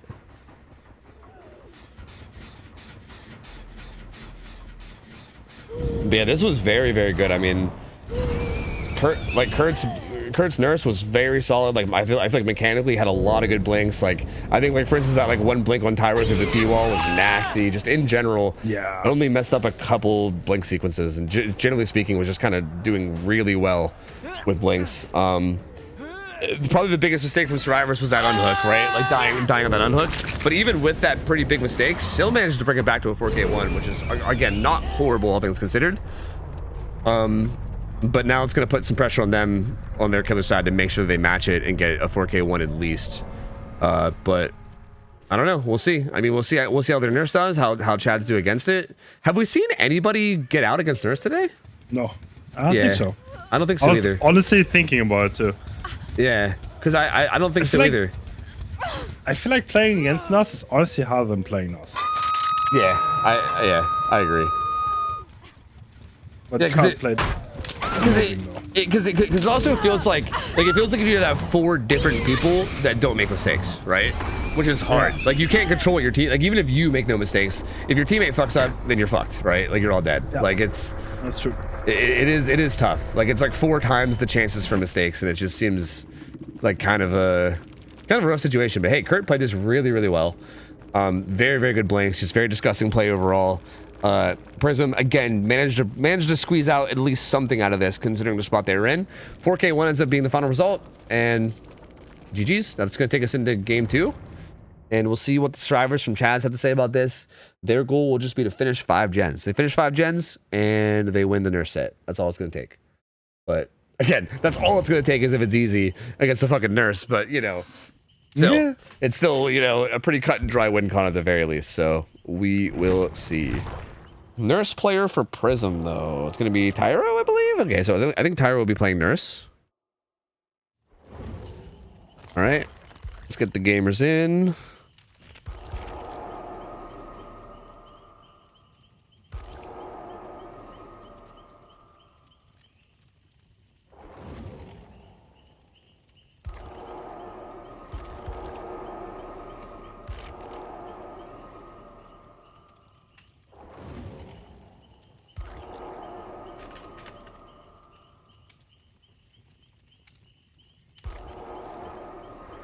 All right. Here we go. We got Dino, Kurt, Dame, and Rain. Smiley faces, Rain. So pretty much the regular squad that we expect to see. Again, these survivors, pretty fucking good players, man. Like we've seen these guys like grow a lot over the past like year, like the past like year or so. I mean, I feel like these guys were already kind of juicers, right? Like they were like they started out already as juicers, but like as a team, they've grown a lot and they have been looking really good lately. So I feel like. Okay.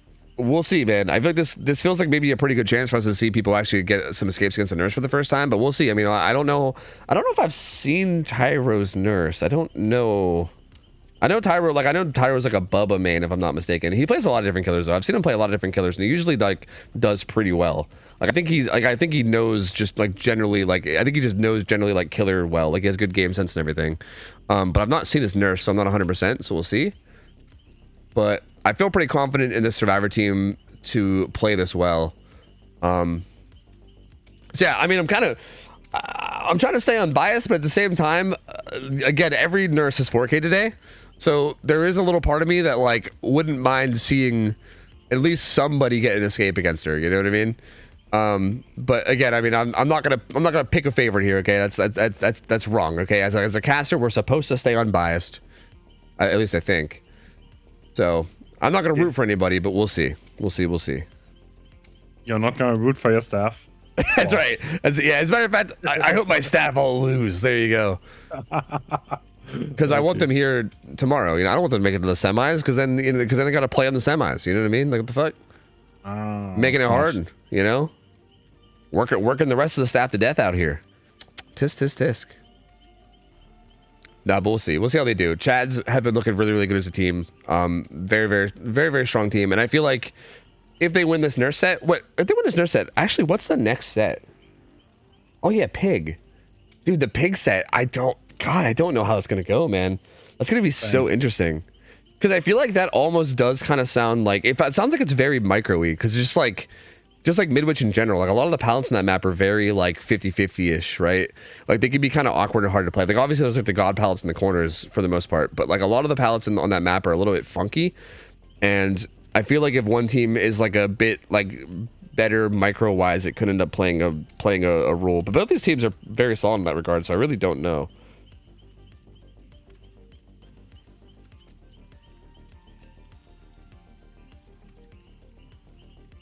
What is going on in here? We can play a Bubba set, or we can play a Wesker set.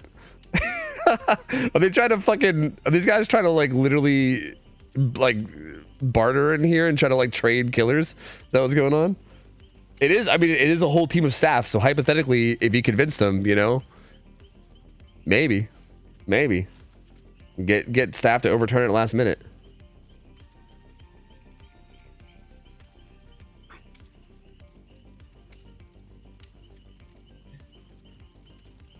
Okay, so what? Not like now. I'm curious. What other add-ons are available on Nurse? Because I didn't even think about the stealth add-on or whatever. But like, what else is allowed then? Because you're allowed to run Jenners. So, I think you're allowed almost no Eries. I mean, there's just not that many good left. There's the Nurse's Calling add-on. That's what a lot of people run. Oh yeah, is it a common or a yellow? I actually can't remember. But yeah, the one that That's basically yellow. Yeah, that actually sounds like it would be really good. Is it the full range of it too? Is it like 28 meters or whatever Nurses is, or I'm actually not sure. But yeah, that sounds like I think it's 28, if I'm not mistaken. yeah. No, 20. What normal Nurses for 60 seconds. Yeah. Which I think is like 28 meters. Yeah, that's actually kind of nuts because I feel like finding a reset feels like almost like game winning in some scenarios, right? Like that can be so insane. Can change the game, yeah. The undetectable, honestly, I find it pretty good. I'll not lie. I'm a big fan. I've seen it work many times. Yeah, it's like, I don't know, like sometimes if someone doesn't run away on time and he's lacking those 3-4 meters, it can make a massive difference. Yeah, no, that definitely makes sense. That definitely makes a ton of sense. It's tough because like I feel like so many of them can have such a big impact, right? Like Jenners has that crazy scouting potential. Like the Nurse's Calling one, obviously finding a reset can sometimes end the game. And then yeah, like you said, even like the undetectable, like if you could just catch someone off guard with in like bad positioning and get it down on them in a bad spot. All of those are like potential like borderline game ending situations. So it's tough, man. It's tough to pick. But that makes me, to be honest with you, the more we talk about those, the more I dislike. I can't remember who it was earlier we saw run the like fatigue reduction. I feel like now it's just making me dislike that even more because I feel like all these other options feel so good that now I feel like none of the other ones, like I feel like that seems like it doesn't compete at all. Curious to see what Tyra goes with because there's clearly options. That is one thing I think is kind of cool about this Nurse set is there is some variety in like what's actually going on. Also in perks too, yeah, like perks and like we see like the old like Dying Light Rancor, like spies, like all kinds of weird stuff coming through, like thrilling. So yeah, I mean one perk that I've seen be put to very good use, which we haven't seen today, is Bitter Murmur, because that perk can also give you a lot of info and make you win the game. Yeah, that's interesting too. Because again, especially a perk like that when they don't know you have it, right? Like, like if they use the time of you seeing their aura to like go like hide or something, and they don't realize that you can see them, you're just like, oh well, easy peasy, like rubbing your hands together, like oh yeah. So yeah, that's kind of interesting. That's yeah, I feel like that's the kind of weird stuff you can bust out, and like I feel like because people don't expect it, it becomes even more valuable. So I would love to see something like that. All right, here we go. Game 2. So Killer needs a 4K2 to win, 4K1 to tie. And survivors, if they finish all 5 gens, even if they die for it, as long as all 5 gens get repaired, then they would win the match themselves. So we'll see how this goes. Kurt definitely needs to hopefully have a pretty good, or sorry, not Kurt, sorry, Tyro needs to have a pretty good game here. I guess Kurt's on Survivor, so he's hoping for a good game too. Let's see what he decided to go with. Went with the old reliable, Thrilling Tremors, Dying Light, and that one is Jenners, so, right, yeah. I'm pretty sure that one is Jenners, so. Yeah, this feels more like, whoa, I feel like the most common from what we've seen, at least today. And he spotted someone straight out of spawn. That was pretty decent. Yeah. He's actually running kind of into the gens a bit. Yeah, that's a bit far away. Yeah. Bit far. I feel like he was like, oh, he doubled back towards me, but maybe he didn't realize just how far back it was. Well, Kirk gets away from that one. So I've been talking today about how I feel like a lot of people have not been taking advantage of genders the way they could, but now I feel like this feels like a little too much in the opposite direction. I feel like we're trying to make too much happen with it. Yeah. But I do respect the effort though. Gonna find Dame out here. Double blink into fatigue. Does break the distance. Dame makes this man style. He's gonna have to walk him down for a little bit. Gets the tag, but it's a double hit tag, and Dame's just gonna head down to this bottom side die. If they can... Wasn't this gen the one that was worked? Yeah. If they can pop that though, as the down comes in, maybe? I don't know. Ooh. Ooh. Oh. All right. Oh, nice. There you go. Yeah, good generous value. Very, very good generous value. Ooh, they will pop this though. They will pop this. He has sprint burst too, so he'll be able to pop in sprint burst away, and that's so big. If this hook would have came in and like on top of that gen that's regressing, that would have been so massive. But that's a very good start, being able to get that done. And the hook's down there too, so these topside, this like topside forging up here has a little bit less pressure on it because of that hook being bottom. He does show up to main with pop though. I find those pops a tiny bit overrated, to be honest. Like, you don't get much done. Yeah, you Like, think it's... no, your tunnel out is full health. It's, I don't know. Yeah. Hard. Yeah, it's tough because like again, like this is like the good gen setup, right? Like all the gens are topside, but yeah, at the same time, like because you either stay bottom and let them just freely do gens up here and go for the tunnel out, or you Like, even though you're right, but like what you need to somehow get is like a hook there, right? Like popping that one gen doesn't really get you anything. If you get a hook inside the gen somehow, then you can make that be meaningful.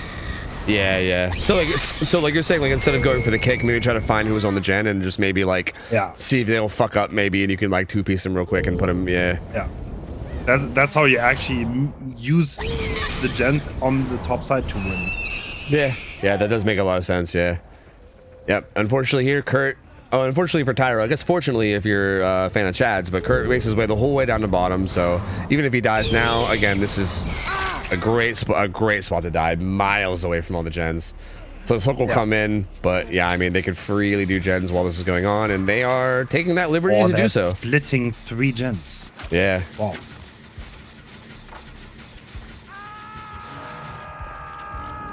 That seemed like it was kind of near. Oh yeah, hook is somewhat near Dame's gen,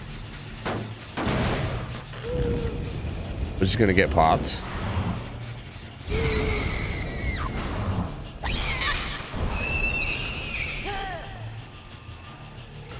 Coming back though, starting to see if he can catch someone on rotation, but can't quite do it. Main gen pops.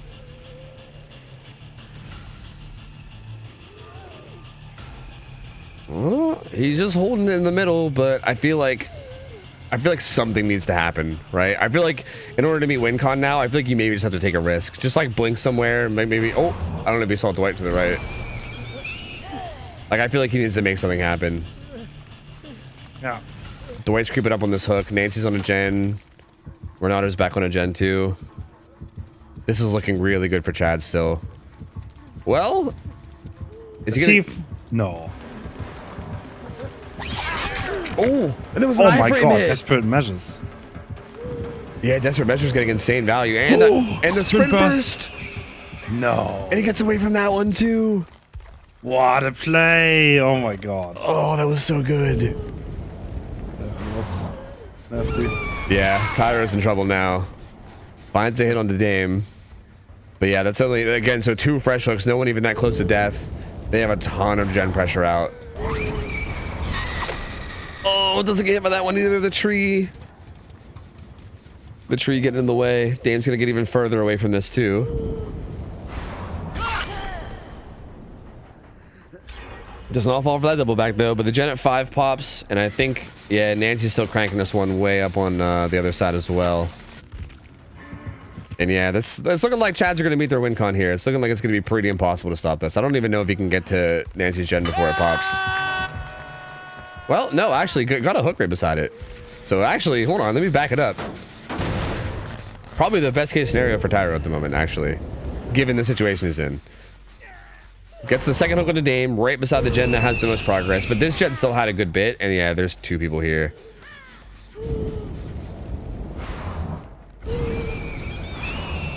And yeah, so now there's 2 people on the gen over like top left, and now there's also 2 people over here on the gen on the right, and like, how do you stop this, right? You'd have to just get like a down immediately, essentially, but that doesn't look like it's happening. Yeah, that's yep. I think unless he gets it down to the next like he needs to get like a blink hit and then immediately like blink hit. Oh, I mean that was a double blink hit, but yeah, they're doubled on the other one. It's done. So yeah, they're gonna get that done. Yeah. All right, well, Well played by the survivors. Yeah, very very well played by them, and yeah, that is gonna be the first people probably getting survivors out against Nurse of the night. And they're gonna take that nurse set. Tyro gonna see what we can clean up here to get some kind of a result, but at the end of the day, it doesn't matter too much because the set does go to Shads. They're gonna be up 1-0 going into set number 2.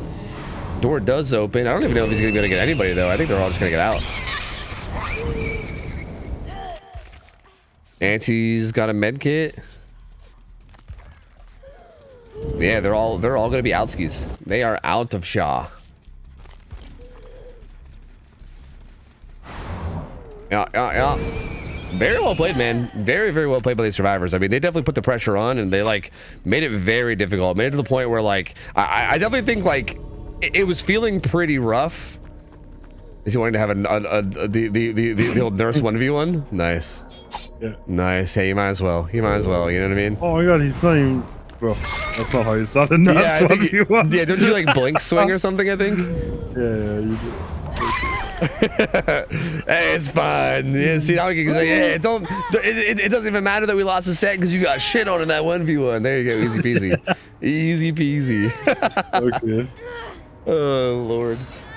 Yeah, but good set, though. I mean, I feel like it was interesting because it felt like once that down came in bottom side with that gen popping bottom, like that just felt like...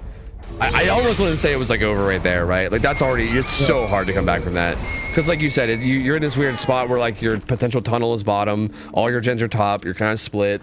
And then, yeah, I mean, maybe if you would go down top right afterwards, but especially when that didn't happen, it just, from there, it's so hard to come back. Like, it's so difficult. And the survivors just played clean, didn't make any big mistakes, had good solid positioning, slammed the right gens at the right times, and yeah, just very, very well played. Chads going up 1-0. That's gonna put us into set number or killer number 2. That was Chad's choice of killer, so we'll see. I mean, sorry, go ahead. I have not watched much pick Midwich. Looks like an interesting set though. Yeah, it does. It does seem very interesting. What tier is this in terms of like the balancing over here? I think it's like in the stealth tier, right? In like tier 5 or whatever. Yeah. So I think that means that I think that means the survivors are going to be really restricted because like in these like tier 5 sets and like basically if you guys don't know, just to like explain. I mean, I might as well since we're probably gonna have some time to kill anyway. Just so you guys like are aware of how shit works. Basically, like we're basically using DBD League's rule set, and they kind of have like different tiers of like rules. So like they have like a general balancing where they have general bans, and then they have like tier 1 killers where they have like bans for all those killers, right?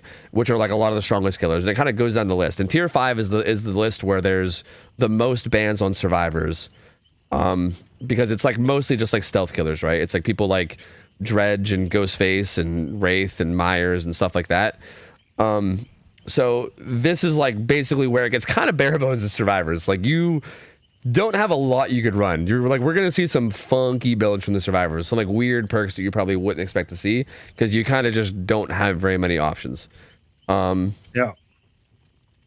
So yeah, I personally find it super cool though because like arcs you usually never would see or people would get very off suddenly become very attractive once 50 pants parks are banned. Yeah, exactly, which is really cool. Yeah, like one of the strongest builds you could have is like head on. like that's like the strong build, you know what I mean? And it's like, it's what like the fuck? crutch perk. Yeah, exactly. That's like the insane perk is head on, and it's like, what? Yeah, it's so wild. Like it's so restricted. Like I think one of the only like perks that can give you more healing speed is like empathic connection. Like there's like so again, it's like we'll see the survivor builds when we load it, and it'll be really spicy. So that makes it interesting, right? And again, especially with a killer like Pig Mid, which curious to see how things can happen, right? They won't have like any exhaustion perks to work with. Not a lot of healing perks, and again, it's a weird set because I feel like comms are a bit awkward on Midwich sometimes. I feel like, I mean, with practice, they're not terrible, but they can be a bit awkward at times. And also just like positioning and everything, like everything can be a little bit funky on that map. And on top of that, just reverse bear traps as Pig can also be kind of funky, right? Like where those boxes spawn and how you have to like interact with those, like how you deal with that, right? Like when you activate it and when you don't. Like there's a lot that like, you know, could go into this and make it kind of funky. Like this feels like one of those sets where like kind of like how we were talking about earlier, how like if you're like maybe like an underdog team and you want to have a set that where like some weird shit could happen and get you the win, this feels like one of those sets, you know? Yeah, absolutely.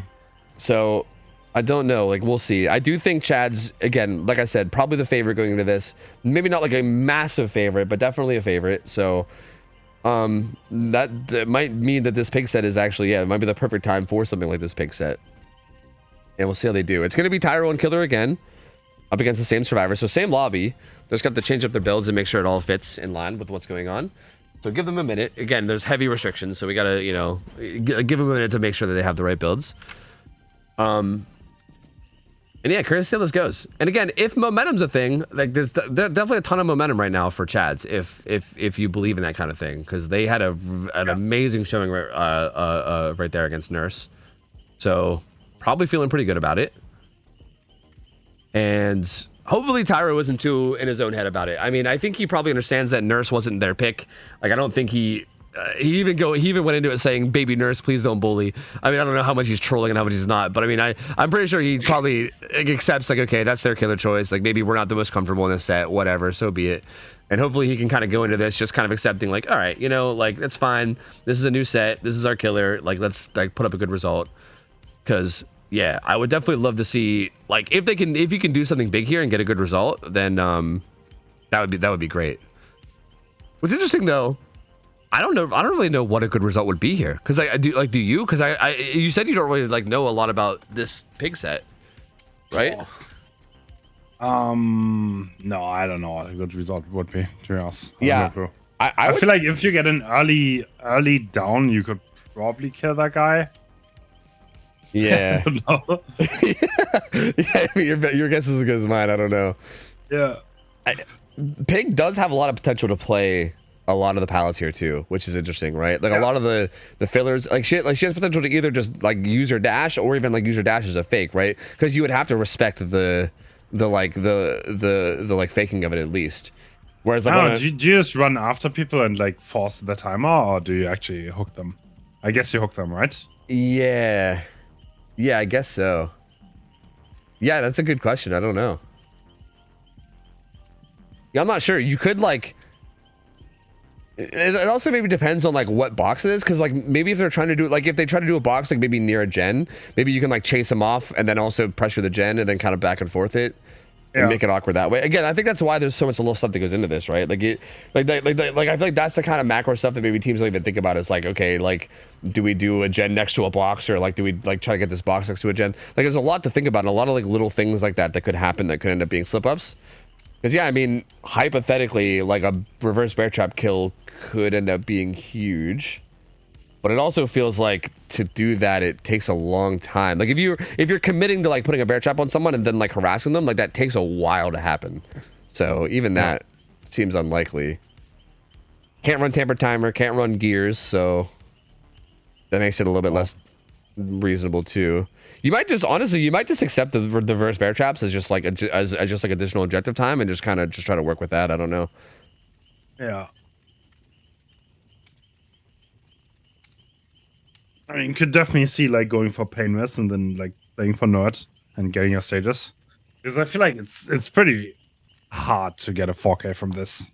Yeah, yeah. Like a 4K really shouldn't be happening. Yeah, like it should be like unless something really like unless it's like a really good start for Pig, and then also like some pretty decent fuck ups from the survivors. Unless like both of those things happen, then I feel like a 4K really shouldn't be going on. Yeah. But yeah, it does feel like maybe one of those sets where you just try to get your pain reses in, get your reverse bear traps down when you can. Because I also feel like that also makes sense too. Like you want to get all your reverse bear traps down. So like maybe like going for a tunnel out is just gonna make it so you really get like 1 or 2 traps down, and then you don't even get full power, right? And then yeah, just try to hope for like a good result in end game. Yeah, I mean we'll see, man. This is definitely gonna be kind of what sets the tide here, and I think if I think Tyro is gonna need something good here to like help them stay in this. Because if Chads can get another huge result here on Survivor, then yeesh, that's gonna be not great. That's gonna be not great for sure. So let's see how it goes. Booting in Tyro on Pig. Yeah, so like again, these fucking builds like counter force, like distort, like I don't know, solidarity. I think that was like better than new. Any means necessary. Dude, the builds are so funky. I love it. I fucking love it. It's so funky. But yeah, Pig has roll set number 2, and I think that's like the one that gives an extra bear trap. Yeah. So 5 bear traps. Pain res, sloppy. Sloppy is an interesting choice, but I guess I don't hate it. And no ed. Pretty default park choices. Yeah. Sloppy is pretty good on mid-witch. Yeah, sloppy does feel like it could be pretty solid here, yeah. Oh. Ooh, kind of lost track of him. He went back into the classroom uncontested and gets away from that. Unfortunate. So much distance. Yeah. So much that they literally just gives up the chase. Just says, you know what, never mind. Finds a survivor here. Renato kind of stuck in this room for now. Will likely eat at least 1 hit here. So go, first hit coming in. Sloppy applied. Oh, lucky break though. He doesn't lose track of him yet. Wait, by the way, did the white sprint burst?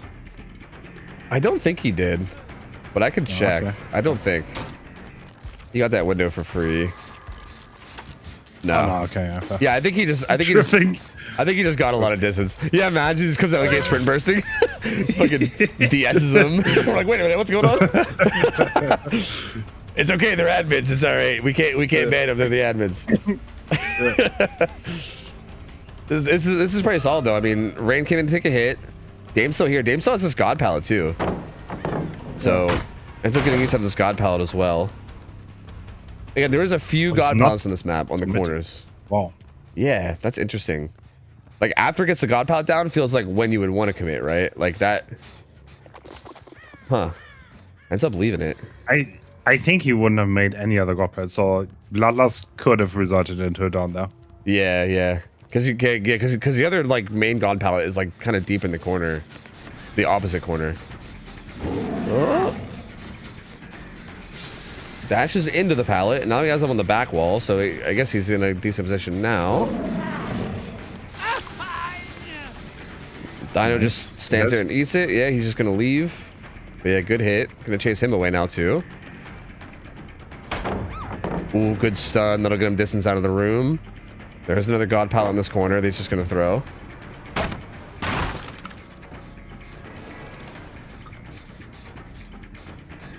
Whoever was here most likely pre-left forever ago, I would assume.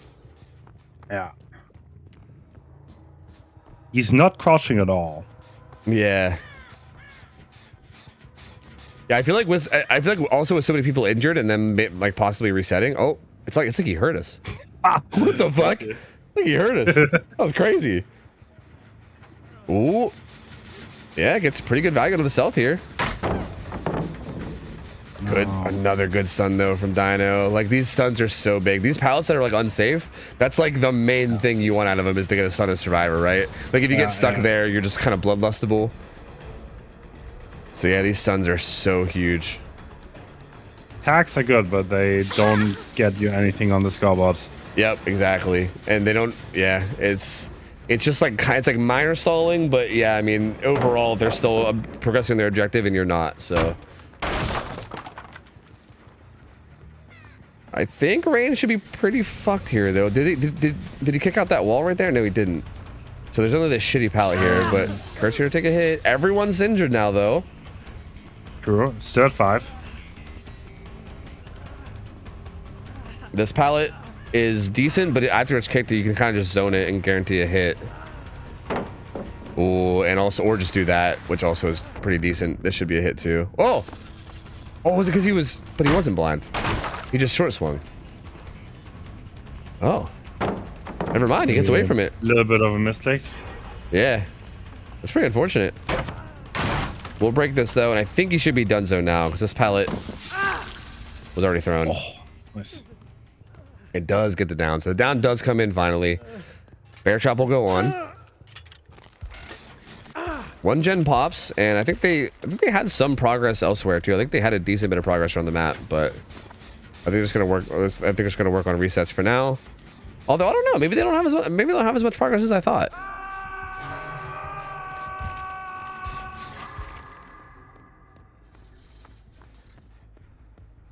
So Kurt up on hook. That's a pain res. That's gonna regress a bit. He finds the reset, which is pretty big. That's very, very good for him. He's gonna stay on Rain. He's already injured.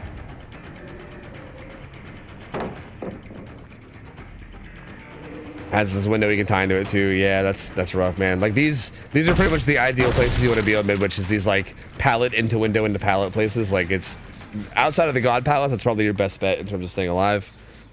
Rain doing a pretty good job of staying alive there, and he's gonna try to take him away from the generator, I believe. I don't think there's anything here though. I think I heard running out of pellets. Yeah. Down he goes. Gonna get a reverse bear trap on him as well. I don't know how much progress they have, but the map is pretty dry at this point. Yeah, yeah. This is where I think like the really big important thing is going to be like comms and pre-leaving and everything, right? Because like, yeah, if you're not really disciplined on that, and yeah, with how dry this map is, every chase is going to be pretty rough, right? Like you're going to find stuff here and there, but for the most part, a lot of the chases are just going to be rough. And yeah, if you're not really disciplined about pre-leaving and everything, it could get bad. Kurt actually runs in and gets a stun.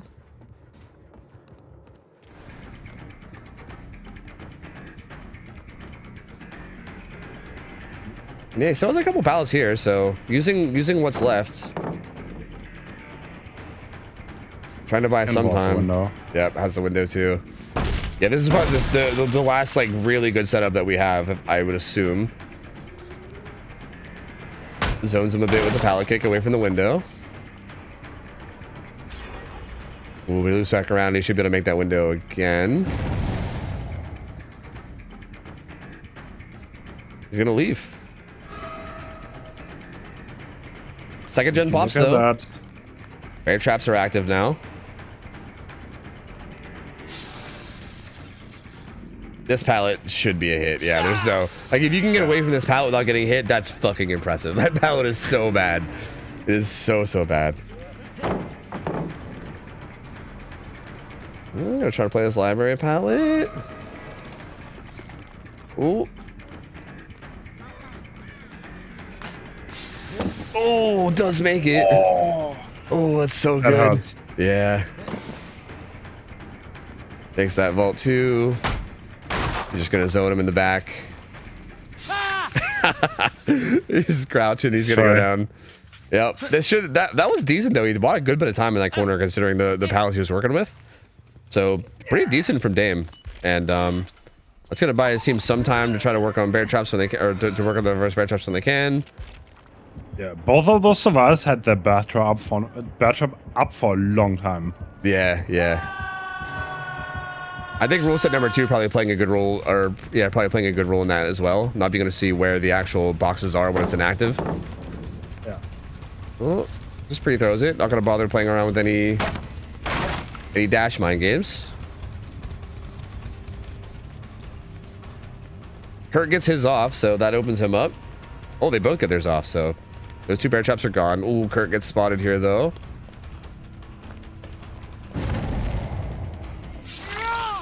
Dino's the last pain res, so I'm not sure if maybe he just wants to maybe secure that.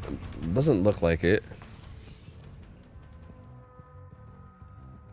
Ooh, he's sneaking back. These guys are in this hallway. They're gonna be bailing. They just ran past Dame, who's getting. Ooh, yep, he hears him. He got it off. Wait, was that first try? Wrong room. Oh, but he goes back down. Give him another one. Give him another one. New one. Here you go, buddy. Here's a bonus. There you go. Go nuts. So, the additional bear trap add-ons, I'm assuming that adds another 3 to the overall search, I would assume? Because I know that normally there's 12 searches overall. I would assume it just adds another 3 because, like, by default, it has like 3. It's like 3 searches average. So I'm assuming it just keeps up with that, if I had to guess. It's a good, probably, yeah, it has to, right? Yeah. Ooh. Kirk goes down again pretty quickly, too. All right. Honestly, I think we're getting into 4K territory, right? It kind of does look that way, yeah. It just feels like the gens have not been progressing fast enough. Yeah. I think there's an issue with not enough gen pressure from the servers. Yeah, yeah. Which might come from like just not knowing where the gens are, as well as like a little bit of communication. I mean, again, it can be hard on Midwich, dude. It can be really hard. Yeah. Just being able to like find gens, being able to identify where they are, being able to calm everything well, and making sure you're pre-leaving and everything. It all can get pretty tough. So, yeah, it does feel like there hasn't been enough just general like gen work being done. And yeah, it kind of like you said, the map is kind of like a barren wasteland now, man. It's kind of rough. There's not a lot left. Dino did find one of the pallets that are left. Yeah, can't make anything happen with it though. Dash coming through. That's going to be the last down on him. This will be the final pain res as well if he gets it. And that's going to be pretty big because that gen in that locker room had a lot of progress. So if this gets pain resed, oh, it's looking like he's looking for one. The one outside maybe? Yeah, if that gets pain res, that's going to put a big chunk into the only one that was almost done. So yep. Looking pretty good for Tyro right now, honestly, yeah. Solid. Oh my god, no way. How did he Bite the bullet, will you? is that what that was? Was that bite the bullet? No, actually just didn't hear it. He just didn't hear it. Oh, okay. That's so wild. Because I think he interrupts that, and that's so big. I mean, he did manage to get a tag anyway, but like he interrupts it and gets a down or a hit there, and that's like that's huge. Rain goes back down though, and again, this is like every okay, some just some minor BFing, no biggie. But yeah, this is looking rough now. Yeah, multiple people are gonna be death hook. Everyone but Dino is gonna be death hook now. Very few pallets on the map.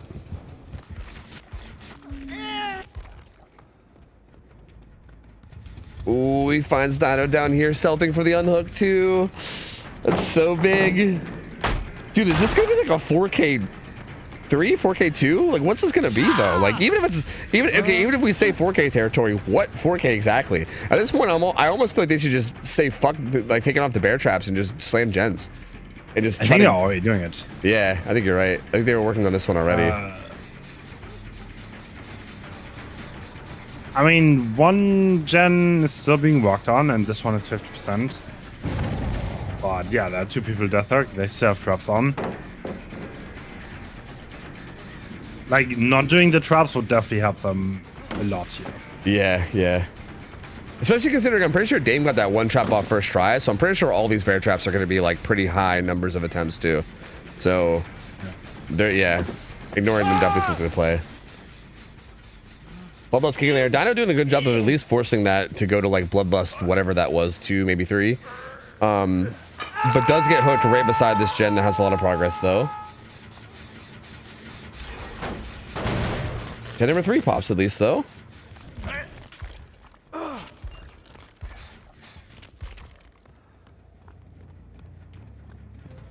And now everybody will be death hooked. So from here on out, anybody that gets hooked will die. Still 2 gens left. Looks like Dame is trying to get his bear trap off though.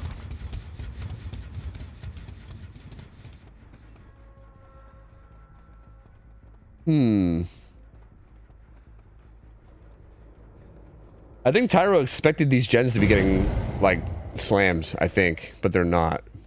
To be honest, I kind of did too. Like, they're the ones farthest away from the hook, so it seems like they'd probably be the ones being worked. But nothing.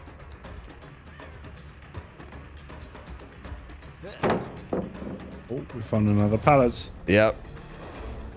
I feel like all that's left are like these kind of pallets where it's like you're like guaranteed to get zoned and hit afterwards, you know?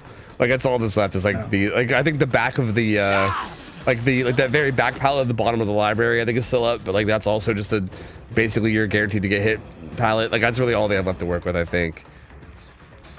We'll get tagged there, just gonna hold W away. Is this really bad one still up? I don't think they actually used it, right? Yeah, actually not even gonna get a chance to, just gonna go down. Oh. Are the survivors allowed to run visionary? Yes. There's one visionary. I say, if you're not used to combing the glitch, it's so hard though. Yeah. Like, where's 12? What's going on? Everyone needs to know where it is. Yeah. I find it pretty difficult. Yeah, that is really fair. Yeah, being able to say like, yeah, like, hey, there's a gen on like bottom one, right? Like it's might be hard to be like, okay, where exactly is that? You know? Yeah. Yeah, because it does feel like just being able to identify like gens and knowing where they are can like seems like it can be such a pain. Like on a map like Cold Tower, it's so easy, right? You're like, okay, well, clearly the chase is top. We just do these gens bottom, like easy, right? Yeah. This is like, I don't know. It seems so much more complicated. They got all their bear traps off though, and even though Dame's dead, it seems like they can maybe still salvage something out of this. Feels like they could at least get one more gen done. Maybe both if they play really well. Rain did a good job of that pallet.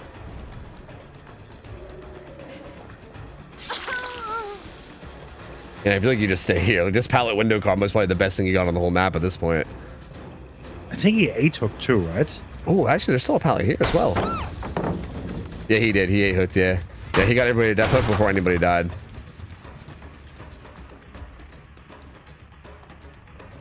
Yeah, both these pallets and this window. Actually, kind of still a decent setup. I was going to be forced to kick it. Window's still blocked. Damn you, entity blocker. Damn you. Oh, they're split. They might finish them both. Oh, they get gen stun. Oh, yeah, they're gonna finish both of them. And if they both don't get fat, if Kurt can get this done before the pig gets there, oh, I don't think she makes it. And if Dino's on the other, oh, he doesn't commit. I don't know if I like this or hate this, because I feel like if he commits and dies for it, and then Dino just camps the other gate, then like I think he just gets, I don't know, maybe he gets the gate, maybe he doesn't. I mean, I feel like if you can get it done without actually dying, like if you can get hit and then get it done and then run away or whatever, and like stay alive for at least a little bit and force her to chase you a little, then yeah, Dino gets the other gate and gets out. I mean, they would probably die, but I think it would still be the better result, because getting the gen stun now is going to be really difficult. Yeah, exactly.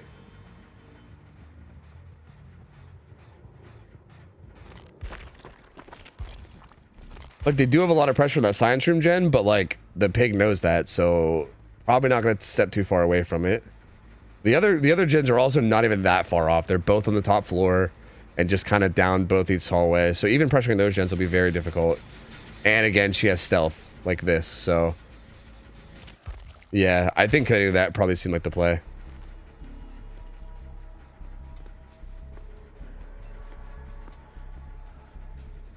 I feel like now they're maybe, yeah, I think they're trying to get Dino in position on another gen. They can start pressuring.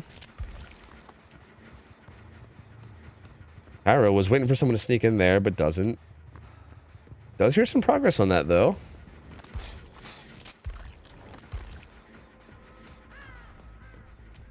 Kurt's right in that room, isn't he? Yeah, he is. Oh, he's going for it. Ooh. Oh, Dino got spotted. He's getting chased. Probably not for very long, though. I was gonna say, yeah, I don't think Tyler's gonna stay away from this for very long. It's got a lot of progress.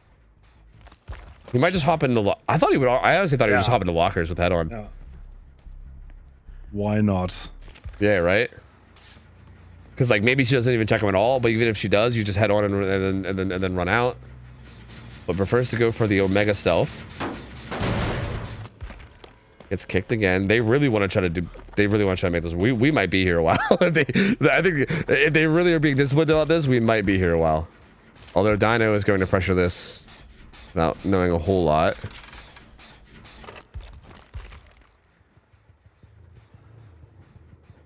It's not this gen though, right? It's the other one, I'm pretty sure. So yeah. Yeah, I mean, that gen over there on to the right was the one that Dino's working, so... Ooh, Tyro so hurt. I mean, if you can buy, what, 70, 60, 70 seconds? Not even. Like 40 seconds. Like, worth of time. That actually... Oh... I don't think Tyro commits to that. No. And then Dino will pre-leave this. They might be able to do this. He's not getting spotted.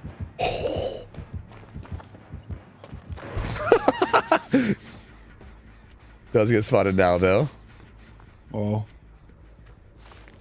Oh my god, this is so like so cat and mouse, my lord. As long as they keep having a ton of pre-distance though. Even just That's like a good move. Yeah, that was a good move. I think even if just a single hit comes in, it's gonna be really big. Dino has a window though, and he's gotta be worried about that science room gen. He's just now getting back on it though.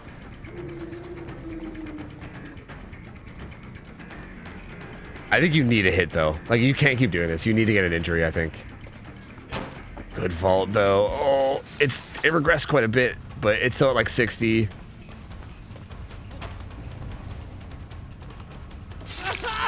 There's the tag. Does he commit to it or does he go back to science room? Looks like he's committing. I think there's still a pallet out in the courtyard. Like again, an actual okay one. Tries to bait the double vault but doesn't get it. He's gonna make it to the pallet, yeah. It's not great, but it's something. It's something to work with. And I think they get that gen done. They get that science room gen done. Dino playing his chase very well. And yeah, there it is. No one activated. Yeah. Hypothetically, could an actual out could happen, but probably not. This down coming in. He tried to force the locker to help it, but couldn't quite get there in time. Kurt locker it up with head on. Oh, he did get a light on.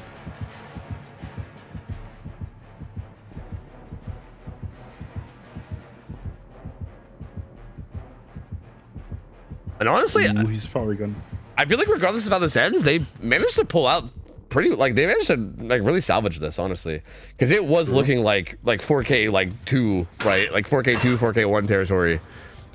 For quite a while there, and I was like, uh-oh, they might be in trouble. But yeah, I feel like they managed to execute this pretty solidly given the situation they're in. But I still feel like this is a big result for Tyro no matter what. Like, yeah, regardless, like even if they get one out here and ends up being 11 stages, like that's still 11 stages. Like that's pretty solid.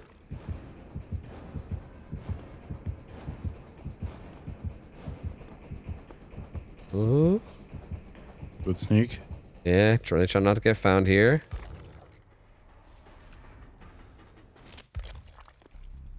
What's the plan though? Do you go pick up Dino? Do you...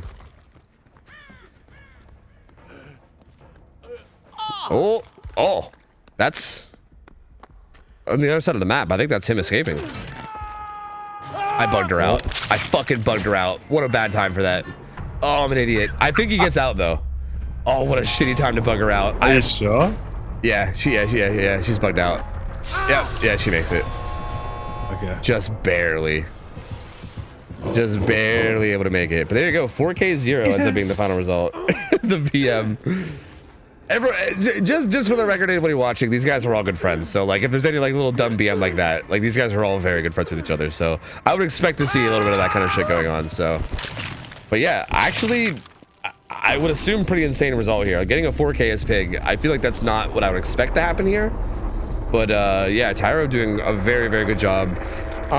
Again, I feel like in a weird way, okay, I want to say good job from Tyro, but at the same time, I also want to say also like, I think had the Survivors just been like on gens a little better, this feels like it could have been the opposite. I do think Survivors did a really good job early game of like avoiding. It's not like there was like a fast down or anything. Like the early game was very in the Survivors' favor. There wasn't really any like early downs or anything. It just kind of felt like the gens, yeah, just weren't really being cranked as hard as they should have been. So good. I will say good job from Tyro, but at the same time, also like I do think Chad's maybe fumbled a little bit and could have got a better result. But regardless, ends up getting a very, very solid result for Prism, and now this kind of puts Prism in a spot where they might be able to tie this up if they can get a good result here on Survivor. They just need to make sure they don't get 4K'd, and they can tie this up and take it to the and take it to the tiebreaker potentially. So pretty big here. Yeah, it kind of looked good. I was expecting way more gen pressure, but I guess they took too long to reset. Sloppy Butcher did a lot. Yeah, it was very odd. Like I was like, I think at one point I even said, I was like, yeah, ton of gen, like fucking tons of gen progress around the map, because I just assumed there would be. And then we like, as I was flipping around, I was like, well, wait a minute, I don't know. Actually, this is very strange. I don't know. But yeah, I would assume a lot of that comes from like the difficulty of like calming and like organizing on mid-witch. Like it's tough, man. Like it's hard to say like without us actually being in the comms or whatever and knowing what was going on, but it could be like stuff could be happening where someone's like, hey, I'm running the killer to 10, and then whoever's on that gen gets off and they're like, wait a minute, this isn't even actually 10. Fuck, you know, like who knows? Like things like that could be happening, right? Like it's hard to say like really what's going on, because I feel like especially in a set like this where like there's so many restrictions and everybody has to like play so careful and like pre-leave so heavily, and like when everyone has to play in like that kind of way, I feel like it's really easy to have mistakes like that where you can, you know, maybe miscomm or, you know, maybe fuck something up and, I don't know, find yourself in some tough spots, or find yourself just kind of like not getting enough done that you as you should. But that being said, it's going to be equally hard for these survivors too. So I mean, if that was the issue, if it was like just like a mid-witch difficulty type thing, then I mean that doesn't change over here. So we'll see. Again, I would assume hopefully this team is well practiced. They did pick this set, so maybe they are very, very well practiced in this pick set. And if they are comfortable here, then I think if they just have a good, solid result here, and just get even anybody out at all, then that ties us up and takes us to our tiebreaker, which if we get there, potentially is Oni. Yeah, which fuck yeah, man. I mean, sign me up for that. I'm down. I would not argue with one more Oni set more than it ends. I would not argue. So that would be a-okay with me. So it's going to be Kurt on Killer. Again, Kurt, we just saw on Nurse. He kind of popped the fuck off and did really good. So we'll see how this one goes too. These survivors are definitely got to be really... Again, I feel like with this rule set, especially, like, you got to make, like, not any mistakes, you know? So I do feel like, as much as I feel like that was a really good result, and I feel like Prism's in a good position to maybe tie this up, it also wouldn't surprise me if they didn't too, because I do feel like this still could swing either way with how like intense this is. Again, I know that like our scrims, I know these guys don't exclusively play our scrims. I know they play in other leagues and stuff, so it's not like it's like they don't have experience outside of my scrims. But I know that like in the scrims that we typically watch here on Fridays or whatever, we have a lot. We don't really have a lot of restrictions, right? We have some restrictions, but like we have a lot of things allowed for like both sides. Like if someone were to play pig in my scrims, the survivors can run like deli and shit, which is like absurd to think of in this lineup when they can't even run like, you know, like exhaustion perks or anything. So yeah, with all the restrictions and all the things that aren't allowed and how like much more difficult it is for the survivors based on the rule set, they are gonna have to play very disciplined to be able to do this. So you never know. You never know. I mean, it still could swing either way.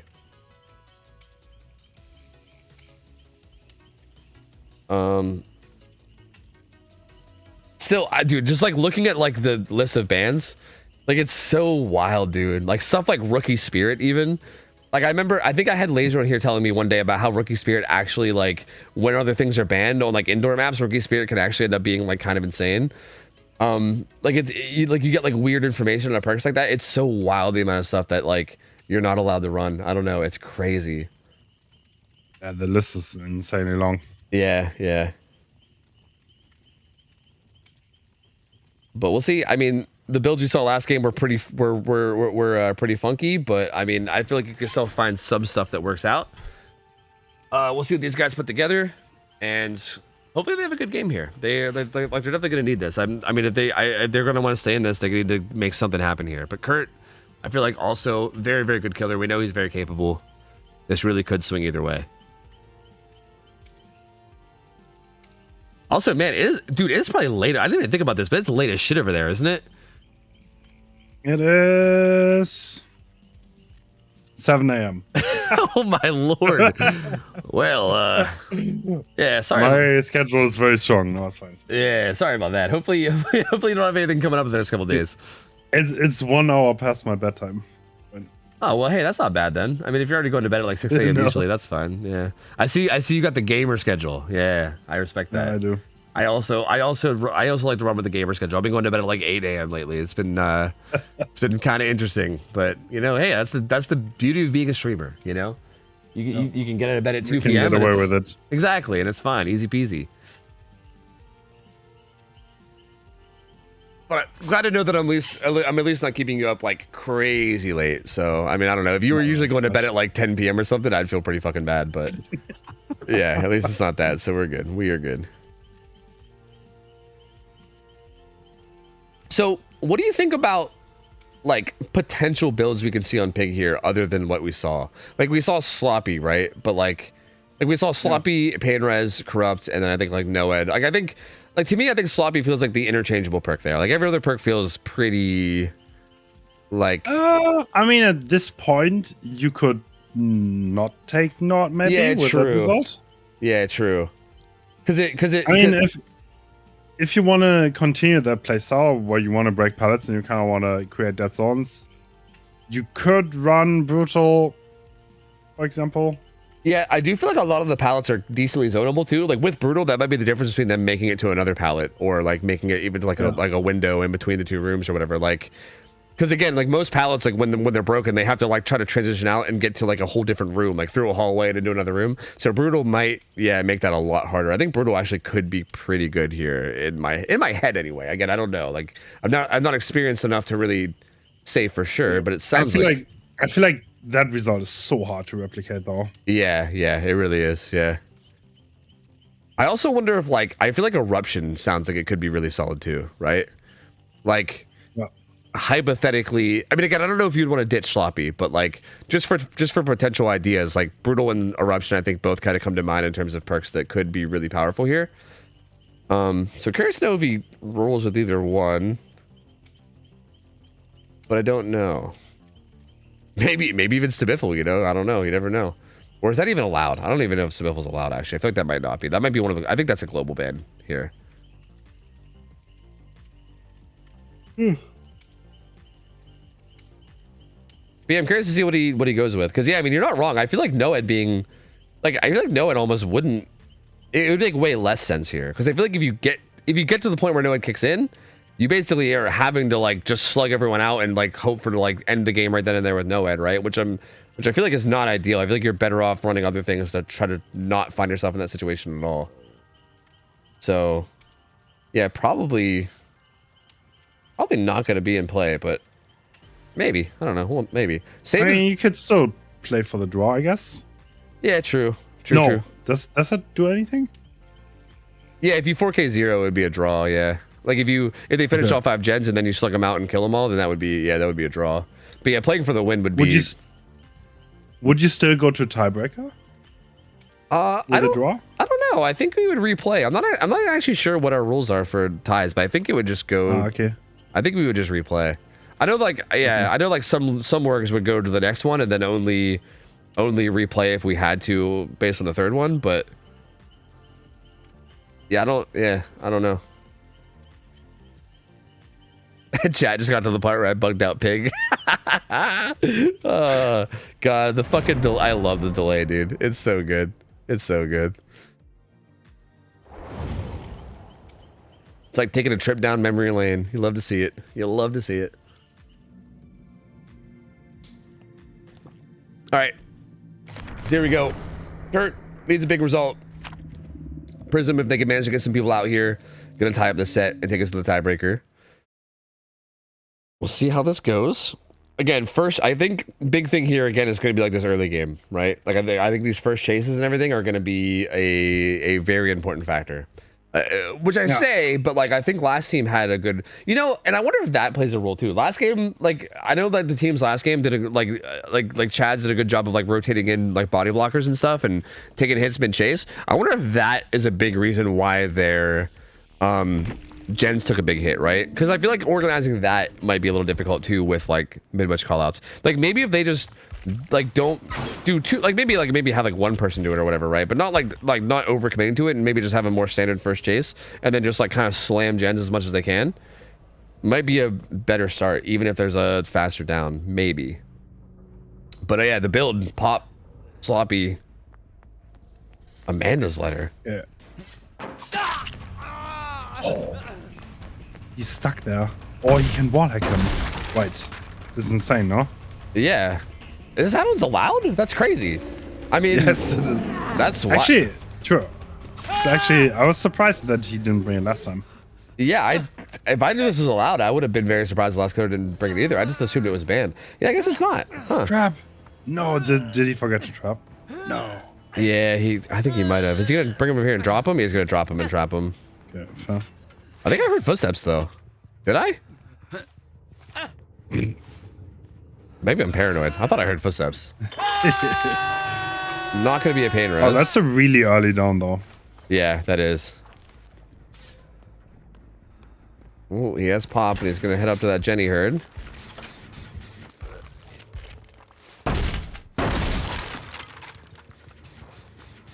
Yeah, I feel like the order reading from that add-on is gonna be so good. Like on a map like this, like it just sounds like that sounds so disgusting. Sees door of the guy upstairs.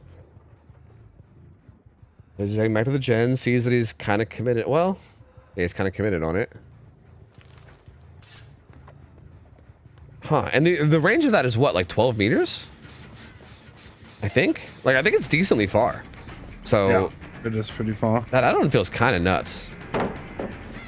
This pallet definitely playable with Big Dash. Ooh, good job from Azur there, getting away from that. Good bait. Assuming someone's going to be grabbing the unhook soon on the Kegu. Yeah, there it comes in from Autumn. Bear trap active. Kurt's here. I feel like if he gets him back on the hook and then like gets him to death hook with a bear trap one, that feels like incredibly hard to deal with. Because like even if he gets away, he's gonna deal with his bear trap. He's actually gonna let him go. He put him into deep wounds. And this add-on will make it even harder too. It feels like it'll be easier to catch him off.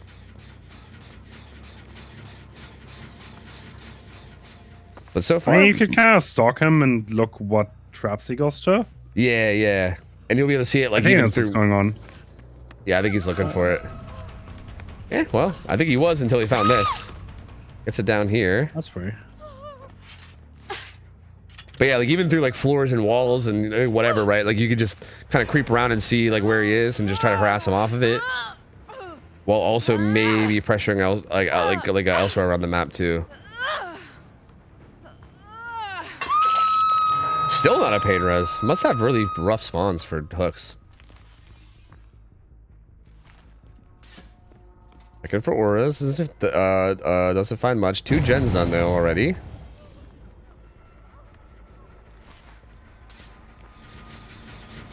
Gonna get some good pop value here.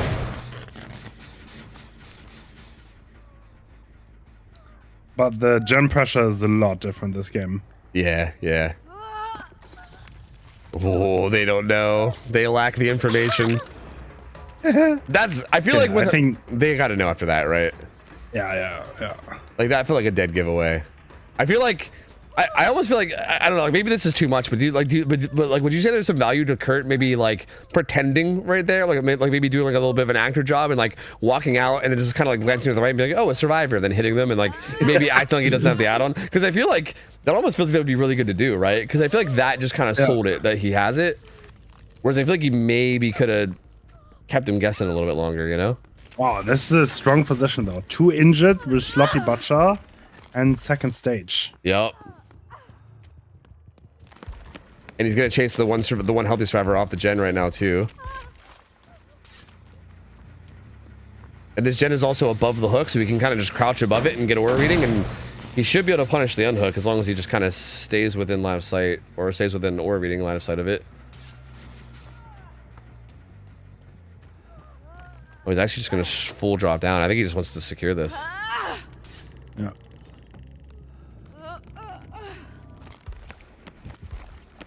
Nancy's sort of there. And Nancy's the only one there. I think she's just going to 1-for-1. Yeah, she's going to run up and 1-for-1 for it.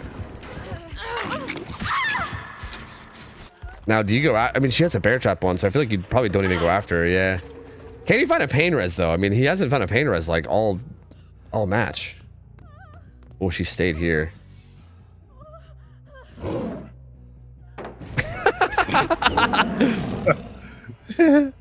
Oh no, okay, that's a bit too much. Yeah, Let's yeah. try though. Yeah, that's. You feel like you're hoping for a panic there, right? I feel like that seems like you could just react to that in Vault. So I don't. Yeah, I feel like unless you're really panicking as a survivor, you shouldn't be dying to that. Seems like he just wants to get this kill on Autumn right now, though. Ooh, gen number 4 pops. Oh. Does get the down. Is sort of under pallet. They're not there though. Will this at least will his death at least be on a pain res? No. What? Dude, this perk just doesn't lucky. exist. Yeah, he's a 3-perk gamer. He just doesn't even have pain res. But one is dead. There's only one gen left though. Gonna be hard to hold. Yeah, and the reverse bear trap that's on Nancy is the only one left too. So even any more downs that come in, there won't be any more reverse bear traps. This feels like a good start for position to close this out. There's also not like there should still be a good bit of pallets around the map too. Like the map is not that barren like it was before. Like at this point in the last game, there were like one hook and like one gen done. Yeah, yeah.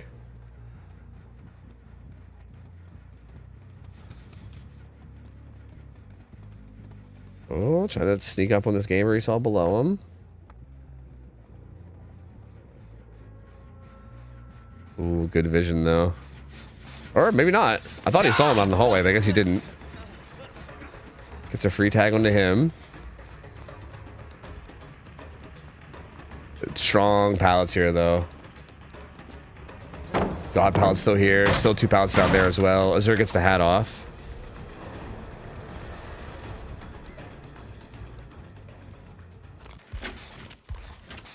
Both other gens getting started at least. Oh, beautifully done, dude. Literally stalked him through the wall and waited him for being in the perfect position to like not be able to make it anywhere. If you maybe if he reacted fast enough, he could have ran back to the window and fast folded it, maybe. But that was like some fucking predator out in the wild shit right there, dude. That was like literally just stalked him the whole way until he was in a position for him to strike. That was so good. Now the pain res comes in. Ooh. Perk finally existing. And that's Kagu's second hook. Oh. Yeah, maybe he could create something here.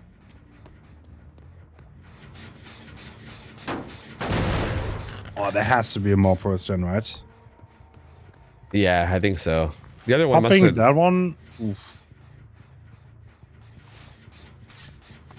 Oh, this one looks pretty similar. Yeah. I guess to be fair, one of them didn't get hit by pain res. Yeah. Doesn't see any auras. Unhook coming through for the peepo.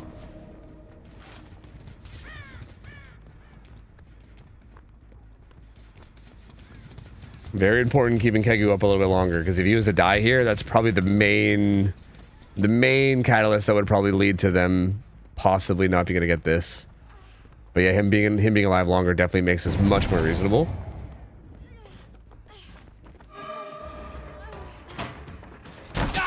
Oh, it does take a hit though. Yeah, that's interesting. Huh. Pyro. Oh, he's got a lot of progress with that gen. Holy shit. I don't think he's actually nowhere near that gen. If he gets back on it, yeah, that's basically it. Yeah, that's basically done. So, oh, he's coming back now though. Oof. Yeah, finds that. Sees there's a ton of progress on it.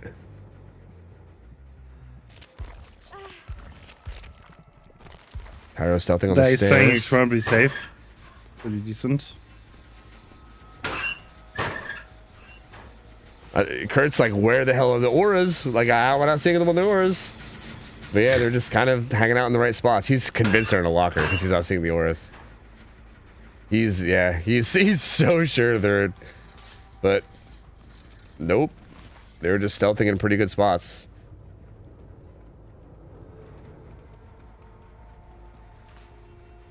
Another all resets. Yep. And yeah, he'll get Cyro off here, but even this, like, unless he can end this chase like instantly, like these guys are gonna hop on. Yeah, they're doubling library gen.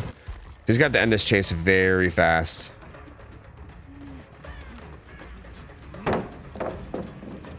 Well, this pallet isn't the safest. There's no window to tie into it either. Is this just a classroom? Oh no, but it's yeah, but the pallet's gone. Gonna force locker. Oh, Kurt's worried about this gen, but they're actually doubled on the other. Oof. I think if he just pulls out a locker there and gets pain res, he might be fine. I think he was worried that he was lockering so they can finish that, but yeah, they're doubling on the other. They're gonna, yeah, they got it. Wrong gen. Yep, unfortunate. And that's, Prism's gonna take this. They're gonna be able to tie this up. No Noah or anything in play here either. There's no possible way he's gonna be able to like match it or tie here. Like all they gotta do is get one person out and they still have 2 people up, full health. Unless they do some major throws here, then this is basically, this is basically gonna be Prism taking this, which is pretty massive. Taking it to game 3. Good stun, blind coming through. The unhook will probably come in across the map now. Eventually. Is he prioritizing the gate? Oh no, he gets it. And yeah, there's no way. You can't stop this at this point. There's just no way to stop this. Touche. I mean, Prism looking really good in this, looking really good in the pig set. Bringing it home and getting the result they need, and that's gonna tie it up. Takes us to our final Oni set of the night. So we really got the full 8-10 hour experience out of this night. My lord, almost every set going to the tiebreaker except for just one. And yeah, there's a gate opening. That's going to be 6 stages. Very well played by Prism. Good try from Kurt. Definitely had some good plays, but Prism, again, like if you just compare the gen speed, right? Like it literally felt like if you compare them, it just felt like Prism had like a whole other survivor on gens. Like it felt like when Chads were on survivors, it felt like the gens were just crawling, and on Prism they were just flying by. Like it was just so night and day. And yeah, that felt like it played a big role there. Like, so it sounds so simple, right? Just to say like the gens went faster, but like there's really no other way to describe it. Like I don't know, it kind of just felt like that's how the games went. Yeah, agreed. I think they're just better at communicating on mid-range. Yeah. I think they're likely just more practiced, if I had to guess. I mean, again, they picked that killer for a reason, and kind of like we said, that is one of those kind of like weird little like niche sets where, yeah, I mean, if you are very well practiced on that you can probably squeeze out some pretty big wins on it, right? So yeah, that keeps it very interesting, and that's going to take us into our final Oni set of the night. So Oni, it's going to be, I think we're going to keep the lobby. Yeah, I believe we're going to keep the lobby. Kurt's going to be playing killer again. We're going to have Kurt on Oni up against Prism, and this will be for all the marbles. Whoever wins this Oni set is going to be going on to play Reminiscent in the semis. And we'll see how this goes. I never changed my map layout. Dude, it's at this point, it's so late. Fuck it. Whatever. I give up. Luckily for me, it's still on Cool Tower from the nurse set, so I don't have to change it now. It's fine. It's perfect. Nice. Perfect, dude. You'd love to see it.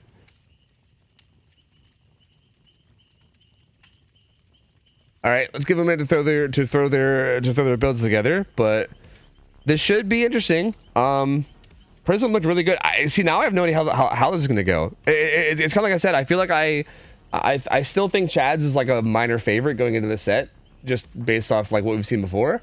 But like again, that was a really good performance from Prism there, and like in that pig set overall, they just looked like way stronger. So again, this Oni set, who knows, man? Like literally, who knows? This could go either way. I still feel like Chad's, I would say, like again, minor favorite, but maybe momentum plays a role here, and maybe Prism can come out, and if they can get a good result here on Survivor, that could be pretty. Again, it could be pretty massive. Also, I just realized something. This is gonna be the first Oni set of the night where it's not high ping. This is gonna be the first actual good ping Oni set of the night. So that's interesting. Yeah. So hopefully we can expect a little bit better early gameplay in terms of like, I mean, honestly, we did see some pretty good early gameplay even with high ping out of some of the teams, but like this is where we might see like the real like disciplined, like maybe we can see someone starve Oni for quite a while type situations. Because if one of the teams can manage to pull that off, like I mean, we've seen games in the past where Onis don't get hits until like 2 gens are done and shit. Like if something like that can come through, that could end up being pretty big if it ends up happening. So we'll have to wait and see. But they at least have the ping for it to hopefully have a realistic chance at it. So I don't know. I don't know.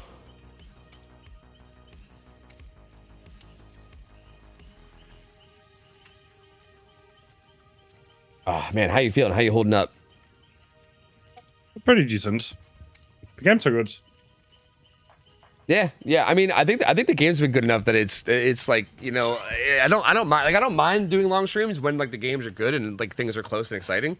So yeah. Like this is solid. I like this. Yeah. And again, considering that Oni is also fun.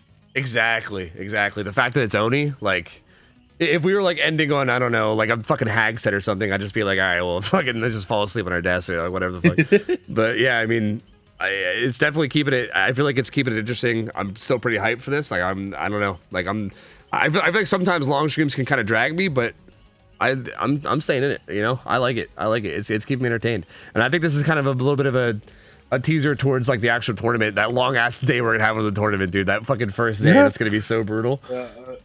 We need to. I mean, I hope we're gonna not have too many delays, but yeah. It's gonna be good. Yeah, it should be. I mean, it should be what 16. Well, it'll be 6. Yeah, it should be 16 matches total. Yeah, right. Because there's 16 teams all playing a best of 1. Well, I guess unless they tie. If they tie, then it might get replayed. But yeah, that's yeah. So that feels not too much different than what we had today. Right? How many we? No. Today we had. Oh, we had way more today, actually. Right? What do we have? No. Today we had 4 best of 3s, right? That's it. Yeah, four best of 3s, but they went to the game 3. Like almost all of them went to game 3. Like we've seen, just like in terms of like individual killer sets, we've had 10. This is going into number 11 right now. Like this is number 11 in terms of killer sets. And the first day of yours should be 8 killer sets. What right? we are gonna do first? No. What we're gonna do is we do 8 games, best of 1. But ideally these games have literally 0 delay between them because the lobby gets set up while the other game is playing. Ah, yeah. So like okay. this will literally be rapid fire. We do that, and then we do the quarterfinals on the same day. Oh, okay, never mind. Yeah, never mind. We're in for a much longer day. Never mind. okay. Yeah, which would then be the same thing as what we did just now, which is like 4 best of 3s, right? Okay, yeah, never mind. Fuck everything I said. Yeah. Okay, so yeah, and then on the second day we have the semifinals, then we have the best of 3, and then we have the finals, which is the best of 5. Yeah. So like the second day would be comparable to today. Yeah. That definitely makes sense.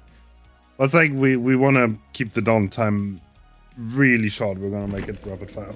Yeah, I hope that really works out well because that sounds really sick. Just to do super rapid fire like best of 1s. That sounds like it's gonna be really exciting.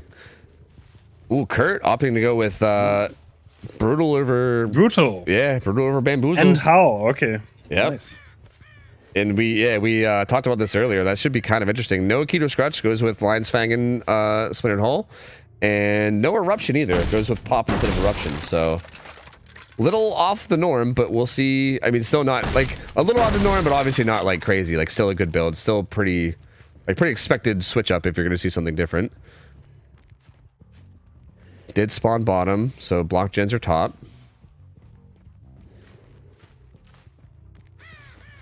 Decent, like, little kind of a 4-gen top, but honestly not a terrible 3-gen bottom, all things considered, for Cool Tower. I feel like sometimes the bottom gens are a bit split up, but that like bottom side 3-gen is actually pretty tight together if it ends up coming down to that in some way. Oh, there was someone there on the pallets. He didn't see the head. Ooh. Did he? Oh, Is he faking it? oh, maybe he was faking it. Yeah.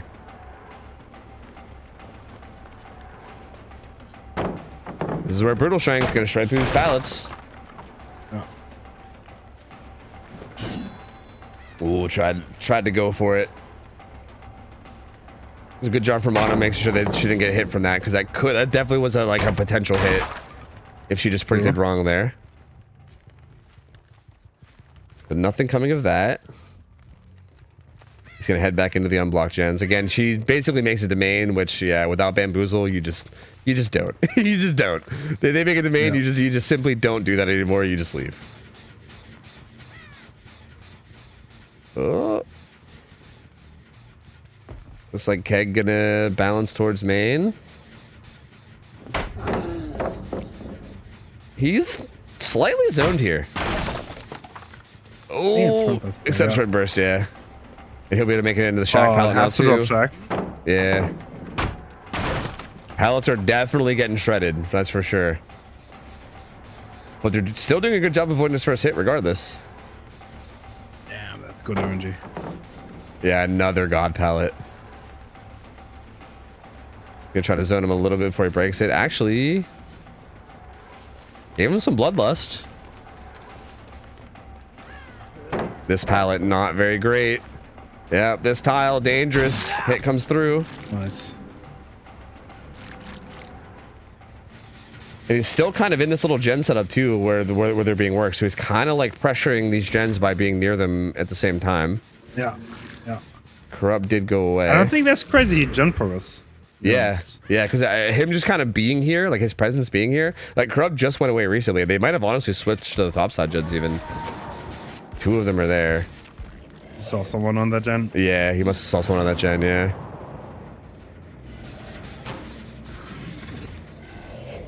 Ooh. Breaks that pallet. Again, duration gives them a lot of time to work with here. Down comes through onto Nancy. He's gonna take that hook. I mean, yeah, they're split on a few different gens. Yeah, they have 3 different gens at like 90. So not bad, but I think only 2 of them are gonna pop for the pain res. Maybe only one of them. Pain res comes through on a gen somewhere. Pop coming through on that one, he's gonna get chased away. The gen that got pain res will most likely get done too. It's just gonna be a little bit more delayed.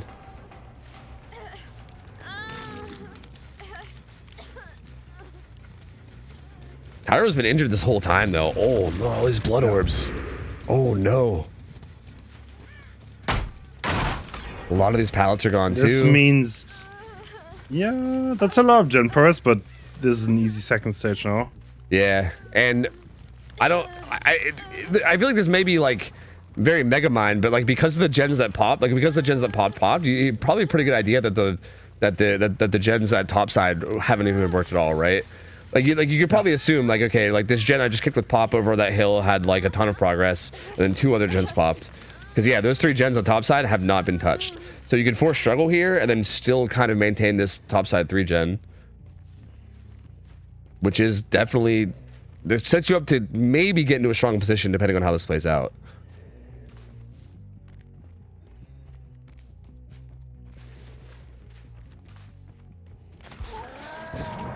Oh, spotted somebody. I think he spotted Autumn there.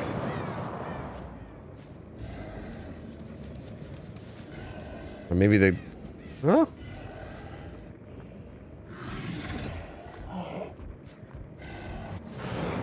Double windows. Not terrible without bamboozle, to be honest. Not great, but not terrible. That's not false locker, interesting. Yeah. I think he even thought she was. And he's gonna go back to hook. He's just gonna secure this kill, I think. This gen at... Someone's saving. This gen at 1? No, no one's saving. No one's there.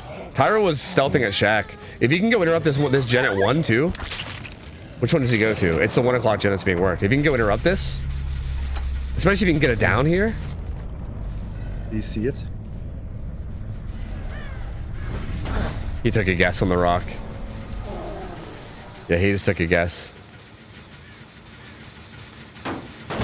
Kill comes in though with 3 gens left. That gen at the hill that the hook was near regressed a ton. And he did technically interrupt this, but it's going to be hard for him to keep it interrupted. Yeah. Yeah, Keg did a very good job of stealthing. Wouldn't surprise me if he head back just to see if he can catch him off going back for it, but no, I think he's just going to say, well... Relieving. He does at least spot him out this time.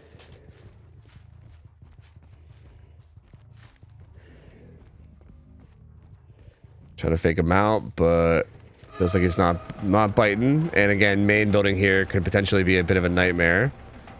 But it doesn't make it the main window. He actually only gets into these T-walls. Oh, it doesn't vault. Nice. Oh, what? How did that happen? What was he? Look, I'm kind of confused as to what he was holding there. Did someone rotate around the 1? No, they're both working on bottom side gens. Yeah, they're both working on bottom side gens. But they're both almost done. So like, if they finish those 2 gens, then there's only 1 gen left, and this gen at 1 has a bunch of progress. So like, that kind of puts pressure on Kurt, where he has to get it down before something happens here. So this is actually still really interesting. But I think he'll get this. He has nothing, right? No, he doesn't. He'll get this, and he can hook him right beside this gen. That is honestly a comeback possibility. Yeah, yeah. Yeah, because now it's just this topside 3 gen, and they didn't manage to break it. Yeah, he has his power. He has a guy hooked on this top side. That gen's now at like 70. Yeah, now this suddenly, yeah, that changes everything. This suddenly gets really hard now. Yeah.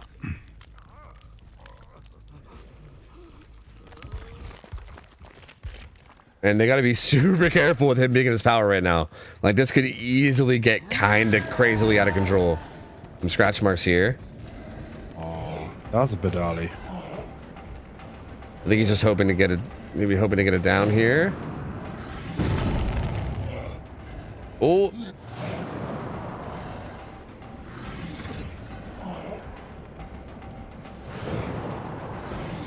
Can't quite find her. Oh my god, just playing this corner. Oh, blocker's up too. Gonna get a force pull. They don't get that gen done in time for this. Yeah, it's at like 60. No. And again, this is where it's gonna get hard because your pod's gonna keep cycling pain reses. I'm surprised he's hooking over here and not at that same pain res that he had the other guy at. A little strange.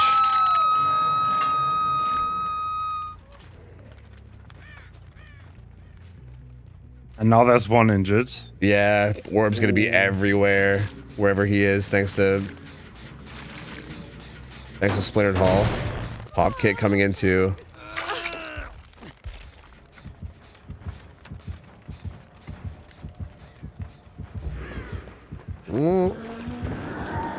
Spin burst, but also was he immediately? I thought he was gonna immediately force locker. I was gonna say, well, it's a little early, but he is kind of stuck down here topside. Yeah, no. Okay. Yeah, and I don't know. Do we get out of this cycle of just constantly having hooks topside? I don't know if we do. I feel like this is just where it ends. Yeah. Yeah. I think that 1 down there on Renata was probably game changing. Yeah. Without that was probably not winnable anymore. Yep, 100%. Like, I can't remember exactly how they played out, but I think if he had an opportunity to just get away and just leave that gen and just get bottom side and let his teammates finish those 2 bottom side gens and then like maybe reset and then pressure it, you know, all together, then yeah, like I think this becomes a whole different game. But yeah, you can just kind of sit here and cycle hooks over and over again. There's so many orbs around for him to get power. Immediately pops it, knows where both of them are.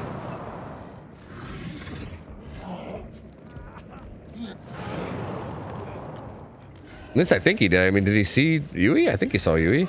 Ooh, that's gonna be a down. Gonna head right back to. Oh yeah, that's like pretty much game ending right there.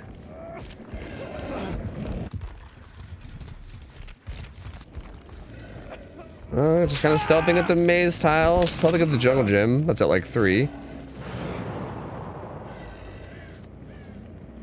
He's gonna go back and take this hook, and I think he is also gonna be second, right? Couldn't find him.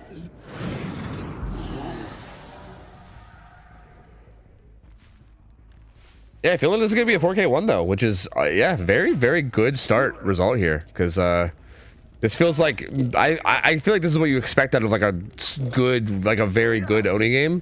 Whereas like I feel like if the survivors just play very tight and good, I feel like you should be able to reliably get at least something out. So I think this seems like a pretty good result for Kurt that puts his team in a pretty good spot to maybe clutch up this best of 3. And yeah, this feels like a good play to me too, right? I mean, the only person that can save is a full health gamer. They want to come die for this. It seems fine. If they want to go pick up, then it's still the same case. So forcing the kill into Tyro. Kind of hurts for the survivors because the last turn was so close to completion. Yeah, it was so close. Like it was so close. Like if they were just able to pop that gen before like the pain res comes in and before like the pop and all the regression, then you know whole different result, like massively different result. Like they were close to like making this like a possibly like a 6-stage game, you know? Yeah. So yeah, definitely pretty painful, but kudos to Kurt. I mean, he did manage to handle it well. Ooh. He also doesn't need Bumble though. Yeah, true. Yeah. Yeah, actually. He has mind games. Yeah, exactly. Who needs bamboozle when you got the mind games, baby? True. Yeah, I mean, I am very impressed with how he played with this build too, right? Like the whole lack of bamboozle. Like main wasn't as much of a pain point as I thought it might have been. There was a lot of chases that were near there, but they didn't really get to utilize it as much as they potentially could. And yeah, brutal, like showing through all those pallets, especially earlier on, definitely seems like it helped him a lot. And we're now in the draw it out phase. Oh, I don't think he looked over that way.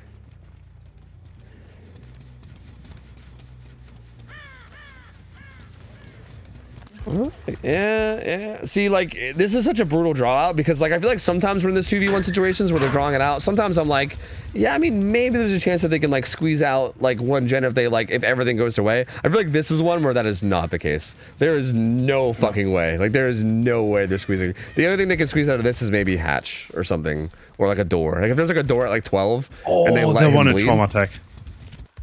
Wait, what is that? They want trauma tech. Is that where you... So, okay, they will want to get the survivor as close to bleed out as possible. So if the killer ever hits the survivor again, they're gonna bleed out on the spot. Then the survivor that is nearly bled out is gonna start doing gens, because the moment they get hit, no, they're not. Oh, Okay, that's so fucking genius, though. Yeah, I thought they would do it, but like, yeah. Yeah, maybe they don't know about it. Yeah, maybe it was just coincidence. That way you can force, like, if done correctly, you can force a hatch escape. Yeah, like one person the just moment stands the by guy hatch. gets hit. Yeah, that's so crazy. Wow, dude, that'd be so awesome to see. What the fuck? They could have done that, but I guess they don't know. Yeah, especially with the gens being topside and hatch being bottom. Like that's so, dude, that's sick. Holy fuck. Is that something that they've pulled off like multiple times? Trauma invented the thing, yeah. Dude, that's so fucking cool. Yeah, it is. I feel like I would lose my mind the first time seeing that shit. That is so fucking genius. Like, what the fuck?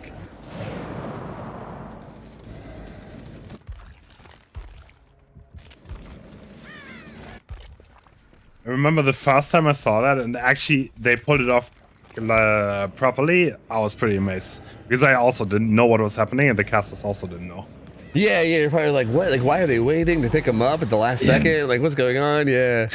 Yeah, that's so crazy. Yeah, like, it's like, it feels like something you, like, piece together later. You're like, wait a minute. Okay, they're working on the gen. Wait a minute. This guy's sitting by hatch. Wait a minute. Like, I think you gotta, like, slowly piece it together while it's happening. You're like, oh, God, wait a minute. Hold on. What? Yeah, that's so fucking cool, dude. Like, that's so, like such a clever use of game mechanics, honestly. Yeah. Weird spot now, though. They did full heal, and now they're just stealthing around. Oh, here we go again. Here we go again. So I guess what we're learning today is that Autumn is apparently the stealth god. Keg, poor Keg just keeps getting found. I didn't really see the gates, but I'm wondering if Kurt will just go for the hook this time. He's getting close to bleed out, so I mean, if/when he downs him again, we're getting close to bleed territory. He's gonna leave.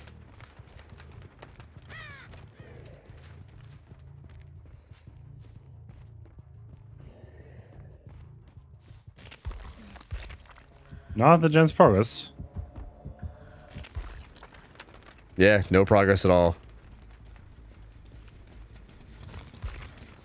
I think Autumn might consider, like, I think she's going to consider progressing 1, right? Oh, Keg. Okay, Keg's just going to do 11. I think maybe their plan is just to send Keg to do gens, and then that way, like, kind of like force a kill on him, you know? Have him bleed, and then maybe try to do something with that through either gates or hatch, I suppose?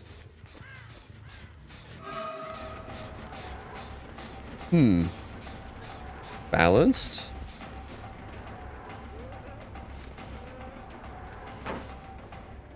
Oh, I thought he was gonna predict that correctly, but then he. Oh, no, Oh my god. okay. Okay. Maybe his son. Yeah, who knows? He's actually just gonna hook him this time, though. Oh my lord. That hook comes in, and yeah, the gates. I don't think there was any gate like deep top, but even if there is, he has power. So like, I think as long as he has power, I don't think it should matter. I think he could just hook, clear hatch, and then be fine. Oh, he saw. Did he see? Did he not see? I guess he didn't see. She was like Bigfooting back there. Yeah. Like, you know, like those weird little like footages of Bigfoot where you can kind of, he's like kind of grainy in the distance. I feel like that's how we saw Yui just now, but I guess he didn't. Yeah, he should be fine. He can kick this. There's no way. Yeah. He's getting out here. Yeah, he's way too fast. There's no way. She's gonna try, and I'll leave the camera on her just for excitement reasons. Well, ooh. And yeah, I don't think you can even stealth it out because these gates are too close.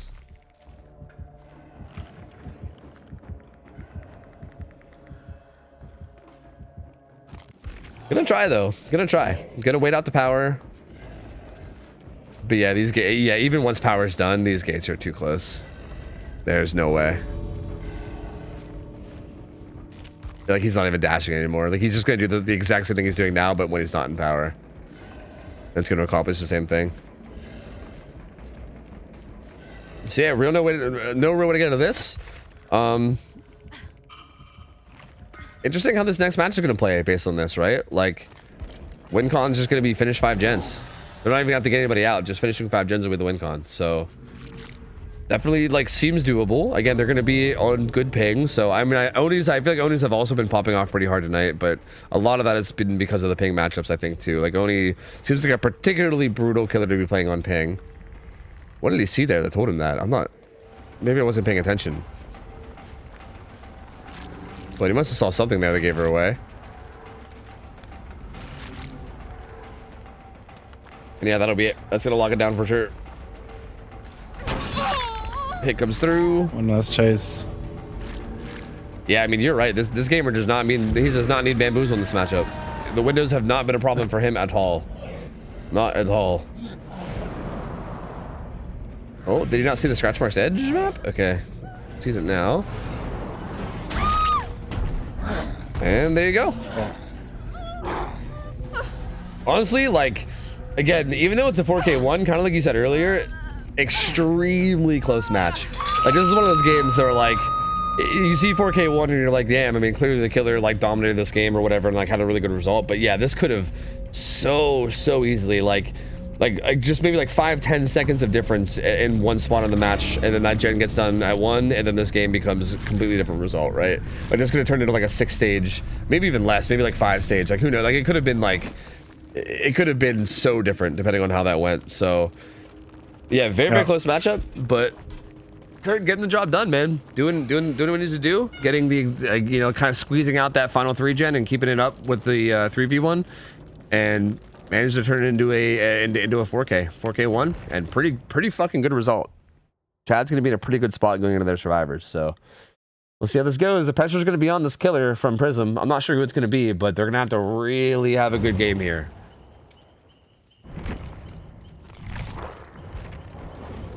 I mean, 4K1 is tie. 4K2, like, WinCon here is so hard to meet. I mean, I don't know. Oni, like, if there is a killer that can get, like, a 4K2, it feels like Oni is, like, one of those types of killers, right? Like I feel like if an Oni pops off really hard, he can pop off really hard, but...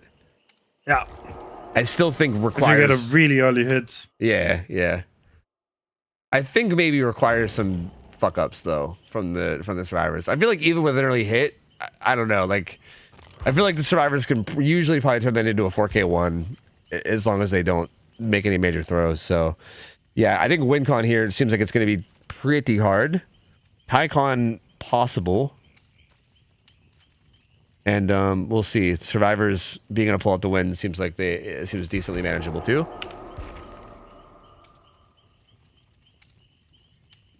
And this will be the last game of the night, most likely, unless there's a tie. Unless there's a tie, we have to replay it. Assuming this isn't a tie, this should be the last game of the night, I believe. So this is gonna wrap up the whole corners, the whole quarters. Oh my god, I can't even talk anymore.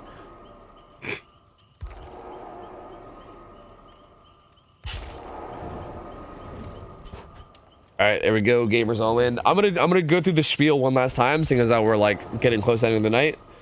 And because we're going to be waiting on this last set anyway. So let me give you guys one last little spiel.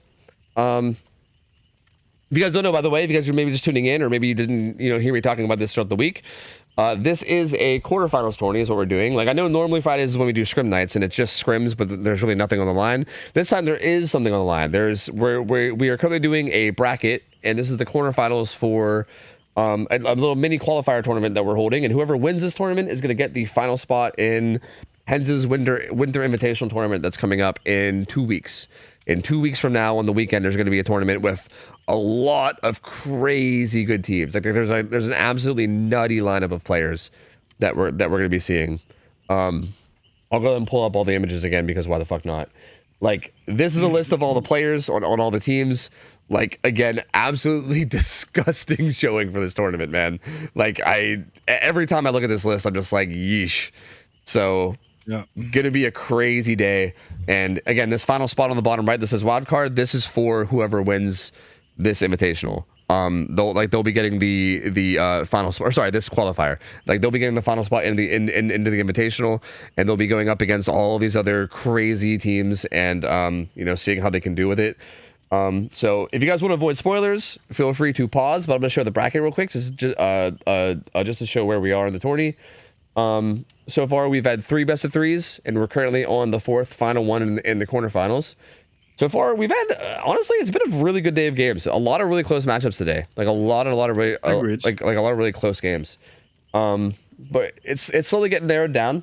This is currently where we are on the bracket. We've had Instant Dodge versus Overcome. Instant Dodge managed to take the 2-1. Overcome did take a set from them, which is pretty sick. Like, Instant Dodge being a pretty clear favorite in this matchup, but honestly, maybe even the whole tournament.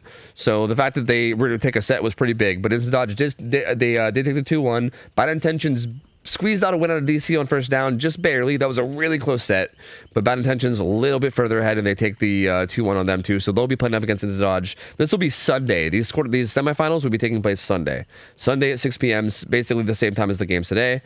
And Reminiscent took the 2-0 from Rats, and that moved them on to the semis. They had a really, really good showing too. And right now, we're currently doing Chads versus Prism, and so far this is tied 1-1. And this Oni game right now is going to decide the winner of this, and whoever wins this is going to go on to play Reminiscent in the semis. And that should be a very good game, because both these teams have been playing pretty solid today. And again, Reminiscent, really good team. So whichever one of these teams advances to go against Reminiscent, it should end up being a really good game. And we'll do the semis and finals will both be on Sunday. This will be 2 best of 3s and the best of 5 for the finals. And yeah, whoever wins, we'll see them again in 2 weeks on the actual Winter Invitational, which again, I'm so fucking pumped for. It's going to be such a good tournament. So that's what's on the line. These guys have we've had a pretty long day. A lot of these guys have been going all day, and they're going to be a lot of them. Well, we've already had a few teams eliminated, and a couple of them are moving on, and they're kind of waiting to play again next Sunday. And these guys are playing for the final spot right meow in the semis. Right meow. And here we go. Gamers are readied up. Let's see how this goes. Very curious to see how this early game plays out. I feel like the last matches of the game was pretty solid. The survivors did a pretty good job with chase for quite a while. Like, it took like a lot of god pallets on the bottom side, and then eventually some bloodlust to kick in before the first hit came in. Like, there was a ton of pressure. So if Chaz can kind of match that, that could be good. But we'll see. I think from the killer side here, you're definitely hoping for an early hit. Like, I mean, obviously you're saying that with Oni all the time, right? But I mean, just based on like the now you need it. Yeah, you need it. Yeah, you don't want it. You need it. Yeah, I agree. So like, I feel like if a hit doesn't come in early, like if they can manage to get like, you know, maybe 2 gens done before the first hit comes in, gonna be a tough spot. Gonna be a real tough spot from there. But let's see. Does have bamboozle, does have eruption, a lot more standard, but actually has double duration. Oh. That's interesting. That's so interesting. Yeah, Why? that is. I don't know. It's interesting. I feel like Splintered Hull is very good. Not playing with Hull is interesting. Yeah. Seems to be the one add-on that everyone agrees should be taken. Ooh, he does make this pallet, right? Oh man, that was looking kind of close though. Yeah. Has his other maze tile that they can tie into it, but this is he's kind of zoned here. All he has is this hill. Oh, I kind of gave him the window though. So, you know what? He gets away with it. But I feel like he could have maybe tried to zone that pad a little bit harder and maybe try to keep him there, because I think that was a little bit of a dangerous spot. Like, that's all he had in that whole corner, that and the hill. Bams the L, leaves up the T. Lithe, though, from the Nancy. Ooh, a lunge there. Could have maybe gotten him that. Nancy gets away with that, though, and she'll make it to main. She should be able to make it back around to that other pallet, though, by the car, yeah. She's staying here, though. This pallet, not the most safe. Ah, she gets away with it, though. You want it. But Bloodlust. This pallet, does she know? I don't think she knows this pallet's gone. Did they not calm this? It comes in. Still at 5 gens, but it still did take a little bit of time, and it all happened in the corrupt gens too. So pretty okay chance of there being good gen progress. And again, no Splintered Hull means that it's gonna take a little bit longer to actually get power out of this too, right? Like, that's a big reason why Splintered Hull is so good here. Is like, like, this is just one of many aspects, but like this especially, right? This early game, like, once you get your hit, actually getting your power, right? Like, taking a little bit longer here. He's gonna just full quit to the chase to get the down though. Should have it, but yeah, 2 gens popping. Looks like no third one is being worked on at the moment. But he'll have a hook and his power and still this 3 gen top side, so none of the ones yet. And this one is gonna be deep. Yeah, deep top too. Yeah. Interestingly enough, this is pain res. It might get wasted. It was. It did give damage generator, so it at least hit something. I just don't know if it hit much of anything. Like, I don't know how much progress was lost.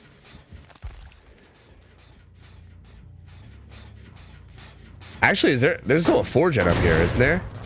Oh yeah, there was like a 5. Oh, I didn't realize. Yeah, there was a 5 gen top. They got one of them, but there's still there's still 4 up here.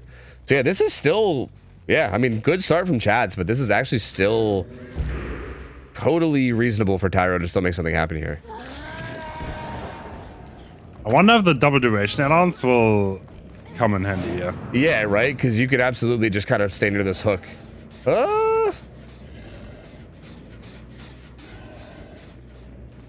Leaves a bit, comes back though. Yeah, I mean, this power's gonna last so long. I think purple adds 10 and then green adds like 8. So that's a lot of extra time. Almost 20 seconds more of time and power. Rain will go struggle. They're just stealthing this out.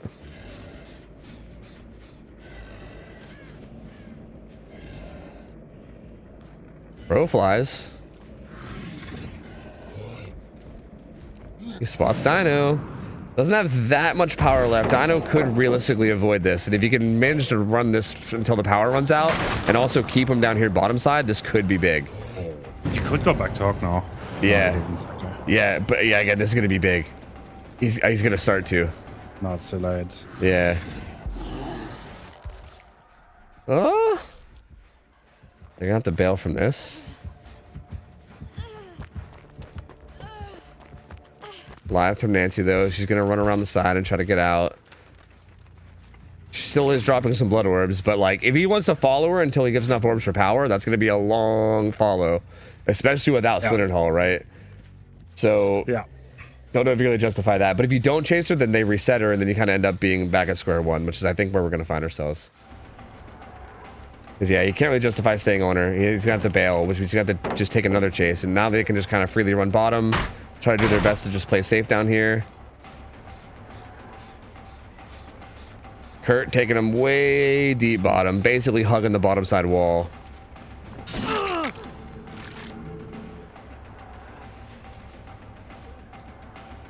Bam coming through on Shaq. Although I think Shaq Pilot's still there. He's gonna leave.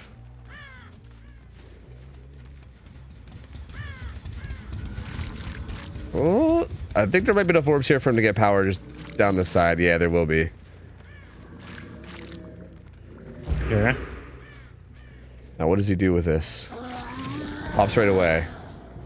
Don't know if I love it, but I can stealth this. yeah.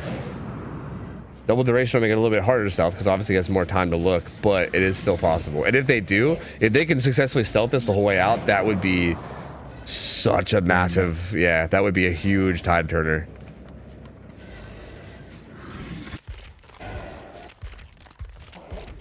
Oh, I think Someone's on basement already. yeah, they were ready for that shit. Renato does, well, I guess fine with balance, but I think Pyro actually kind of lost track of him. And A little bit. he's managed to stealth a bit now. Yeah, he's stealthing now. He got away. No. Oh no. Oh no, that's so bad. Renato did go to this 4 lane. Not sure where he is now. Oh, what? Oh, what? Was that a What the hell? Was What's that a that guess? I think that was just a guess because his power was about to run out. Like, I think that was similar to the one we saw. I think so. I think that was similar to the one we saw Kurt go for. Yeah. I think he just was like, my power's about to run out. Let's just go for like a flick here. Because I saw nothing there. I saw nothing. That was... No, me neither. That was so massive, dude. What the fuck? Pops the eruption on that gen, gets a pain res, gets a really good hook deep into top side. Wow, that was... If he doesn't get that down, this is like that's like borderline game ending. But Yeah, it's definitely over then. yeah, He needs to start from 0 and like getting all those blood ups without how gonna take way too long. yep. But now we're still back in the anyone's game territory. I mean, Hook in a really good position, still has his 4 gen up here. Nancy's death hook needs to be really careful. What are the other survivors up to right now? Kurt's just doing the bottom side gen. He's just getting this done. That's done. All that's left now are the top gens. Gotta go second too. Yeah. Okay. Yeah, looks like he is. I mean, unless Dino runs in right now. See, yeah, Dino was hovering this the whole time, and he's still going to go second, which is so bad, right? This is so much time. This is pretty bad for the survivors because if he forces the trade here, which I think he can time-wise, then he's gonna get his power back up, and then there are 2 people death hook. Yeah.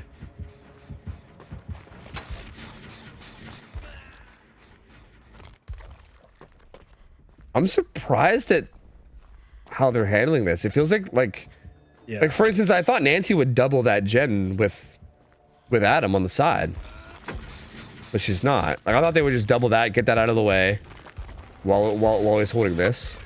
Oh, he's actually committing. Oh, he's committing pretty hard to Dino. But Dame is so close to death. He gets a hit on him. Wait, but Nancy wasn't in position anymore. Oh. Wait, what? Wait, what's... I'm so confused. No. And Kurt tried to sprint burst there too, but he didn't make it. Miscommunications. Oh, yeah. Wait a minute. This is so bad. Wait, those come in. Wait, someone got it? Really? Whoa. Yeah, I did not think they were going to get it. I thought he was dead. I'm so fucking lost right now. I'm so confused. This is so all over the Why place. did he protect the hook though? Yeah, I don't know. He stayed near the hook during like the first half, then left during the second half, which is like the opposite of what you do. People usually like. I don't know. That's so weird. Yeah. There is gonna be a good bit of orbs. 2 people injured. None near where he currently is though. He really wants to protect this gen on the side, I think. And there is no pallet here. I wonder if I there's... think he can actually 4K to this. Yeah, he could hypothetically, yeah. No. Dino's doing a gen injured. Oh, he's hoping to sneak it, but no luck.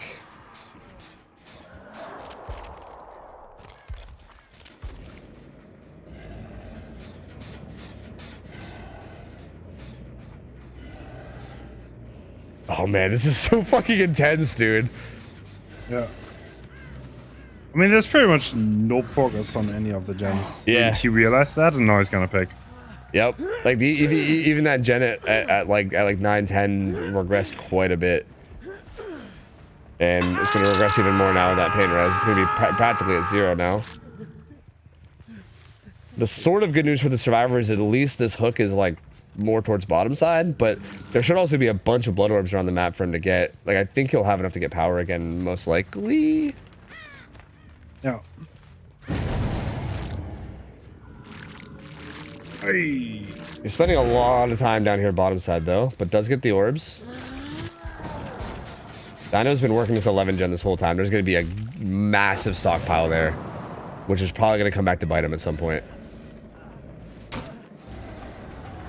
Unless they just keep him away from it the whole time. I don't know. Dame is Deathhook, I believe. So that's even more scary. He's going to switch over to him. Doesn't flick enough.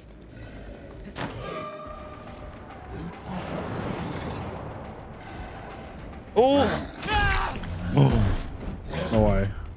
Overruns the tower a little bit. He's gonna get hooked. Dino's committed to the gen the whole time though. He said fuck it. And he pops the gen in 11. So the win con no longer reachable. At this point, best he can do is tie. Yeah. Would that mean a replay on the only set? I would assume so, yes. I'm honestly not 100%. I didn't ask what the tie cons are, because usually for scrims we let it be ties, but like clearly you can't do it here. I mean, I don't know what else we would do other than replay it, right? I think that's what would have to happen. Gets that hit. Count. Yeah. Could what? You could count the points. True. Oh yeah, Like, true. In the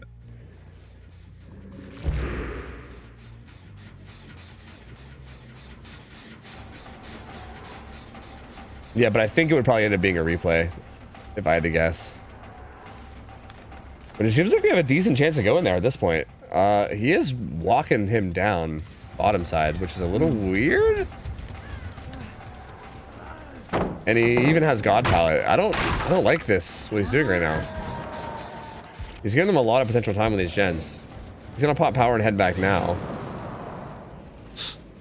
if they actually manage to stealth this, take the time to reset and let the power run out, then they could have a chance.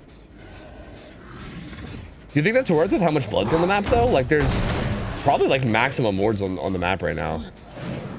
Really? You think so? Okay. Yeah, Dino was doing that gen in 11 while injured for like the past like 2-3 minutes. Like I mean he was in power for some of it, but like there definitely was like a stockpile of like 50 orbs there at some point. Yeah, okay. He does find Nancy too. She's also a death hook. She's gonna, are they doubled on that? Oh, they finish it. Wow. Oh, never mind. Never mind. Chad's gonna take it. Wow, that was, wow. That was massive. Like how long were they doubled on that? That was so risky. They must have doubled on that like the second Oni walked away and then Nancy got found and then just forced locker. That kind of played out perfectly the way it had to for them to do that, because they had to have gotten on that right away for it to be that high progress, right? So that was kind of wild. They really had to kind of take some chances and take some risks with these gens, I think. Like Dino just cranking that gen while injured, them doubling that gen while injured. What a series. Yeah, wow, that was so close. Holy. Yeah, that was very, very neck and neck. Again, like you said, could have even turned into a 4K too. Like that was like the win con honestly could have happened there. That was very, very close. And man, like even like that just like random rock flick, like so much crazy shit happening in that game. Like what the fuck? What a series. Yeah, what a set. And Chad's gonna take it. Gonna take it 2-1. And Prism, very, very good showing from them though. Very good fight. Like honestly played so well as a team. And yeah, again, you should come away from this feeling good regardless of whether they actually advancing or not. They're gonna get knocked out of the tournament, but they should still be feeling good about this because I think they played phenomenally. That was really, really good. Agreed. But yeah, that's gonna be the final game. That's gonna wrap it up. That's gonna take us into the quarterfinals. So next week we're gonna see the quarterfinals being, or sorry, next week as in next Sunday. Sorry, when I say next week, it makes it sound like it's next Friday. Next Sunday, as like in 2 days. I'm gonna take a day off tomorrow. Tomorrow's a day off, and I'm gonna maintain that day off. But aside from tomorrow, I'm gonna be coming back Sunday, and I'm pretty sure you're gonna be joining again, right, Hens? I believe. Yes. Yeah, 6. So yeah, Hens will be back as well. So me and him will both be here on Sunday, and we'll be casting. This bracket's not updated yet because the game just ended, but we'll be casting Instant Dodge versus Bad Intentions. This will be a best of 3, and then we'll have Reminiscent versus Chads, which will also be best of 3, and then the winner of these two will be going into the finals, which will be a best of 5. All 3 of those will be happening on Sunday. So very, very good games coming up then. I mean, if the games are good today, that means they're just going to get even better as we go further down the bracket. So I am pretty pumped for Sunday. Should be some pretty good games. But good showing from the teams today. I mean, very good games. Sorry, go ahead and say whatever. My ADHD kicked in. It was pretty good. I like. Yeah, I like the guys. It was really fun. Yeah, very good, solid games. I'm pumped to see like who can actually take it the whole way and take it to the actual invitational tournament and see how they do there. Yeah. But hey, I think that's going to be it for the day. It's been a pretty long cast, so I don't think I'm going to draw the end too much. I'm just going to say thank you guys so much for hanging out and watching. Hens, thank you for joining me for casting as always. I appreciate it, man. Please. I also should go without saying that like I appreciate all the effort that you put into like the actual main tournament. Again, that's the whole reason why this is all happening too, is because of the actual main tournament in 2 weeks. I know that you're putting in a ton of work for that too. So like, That's fine. yeah, massively appreciate it. That's going to be a super good time. Big shout out to all the staff handling everything here as well. Like Dino, Kurt, everybody was helping before. I think right now like Rabbit Panda, Shay, everybody stepped in too. Everybody that was doing everything. I'm pretty sure there's probably more people behind the scenes doing things too that I didn't even mention. So yeah, big shout out to all the staff putting in all the work and helping this run smoothly and helping it all go. Big shout out to the teams showing up and performing and doing their best in front of a big crowd. I know that shit's nerve-wracking as fuck. It was a great day today. Thank you guys so much for hanging out. Thank you guys so much for watching.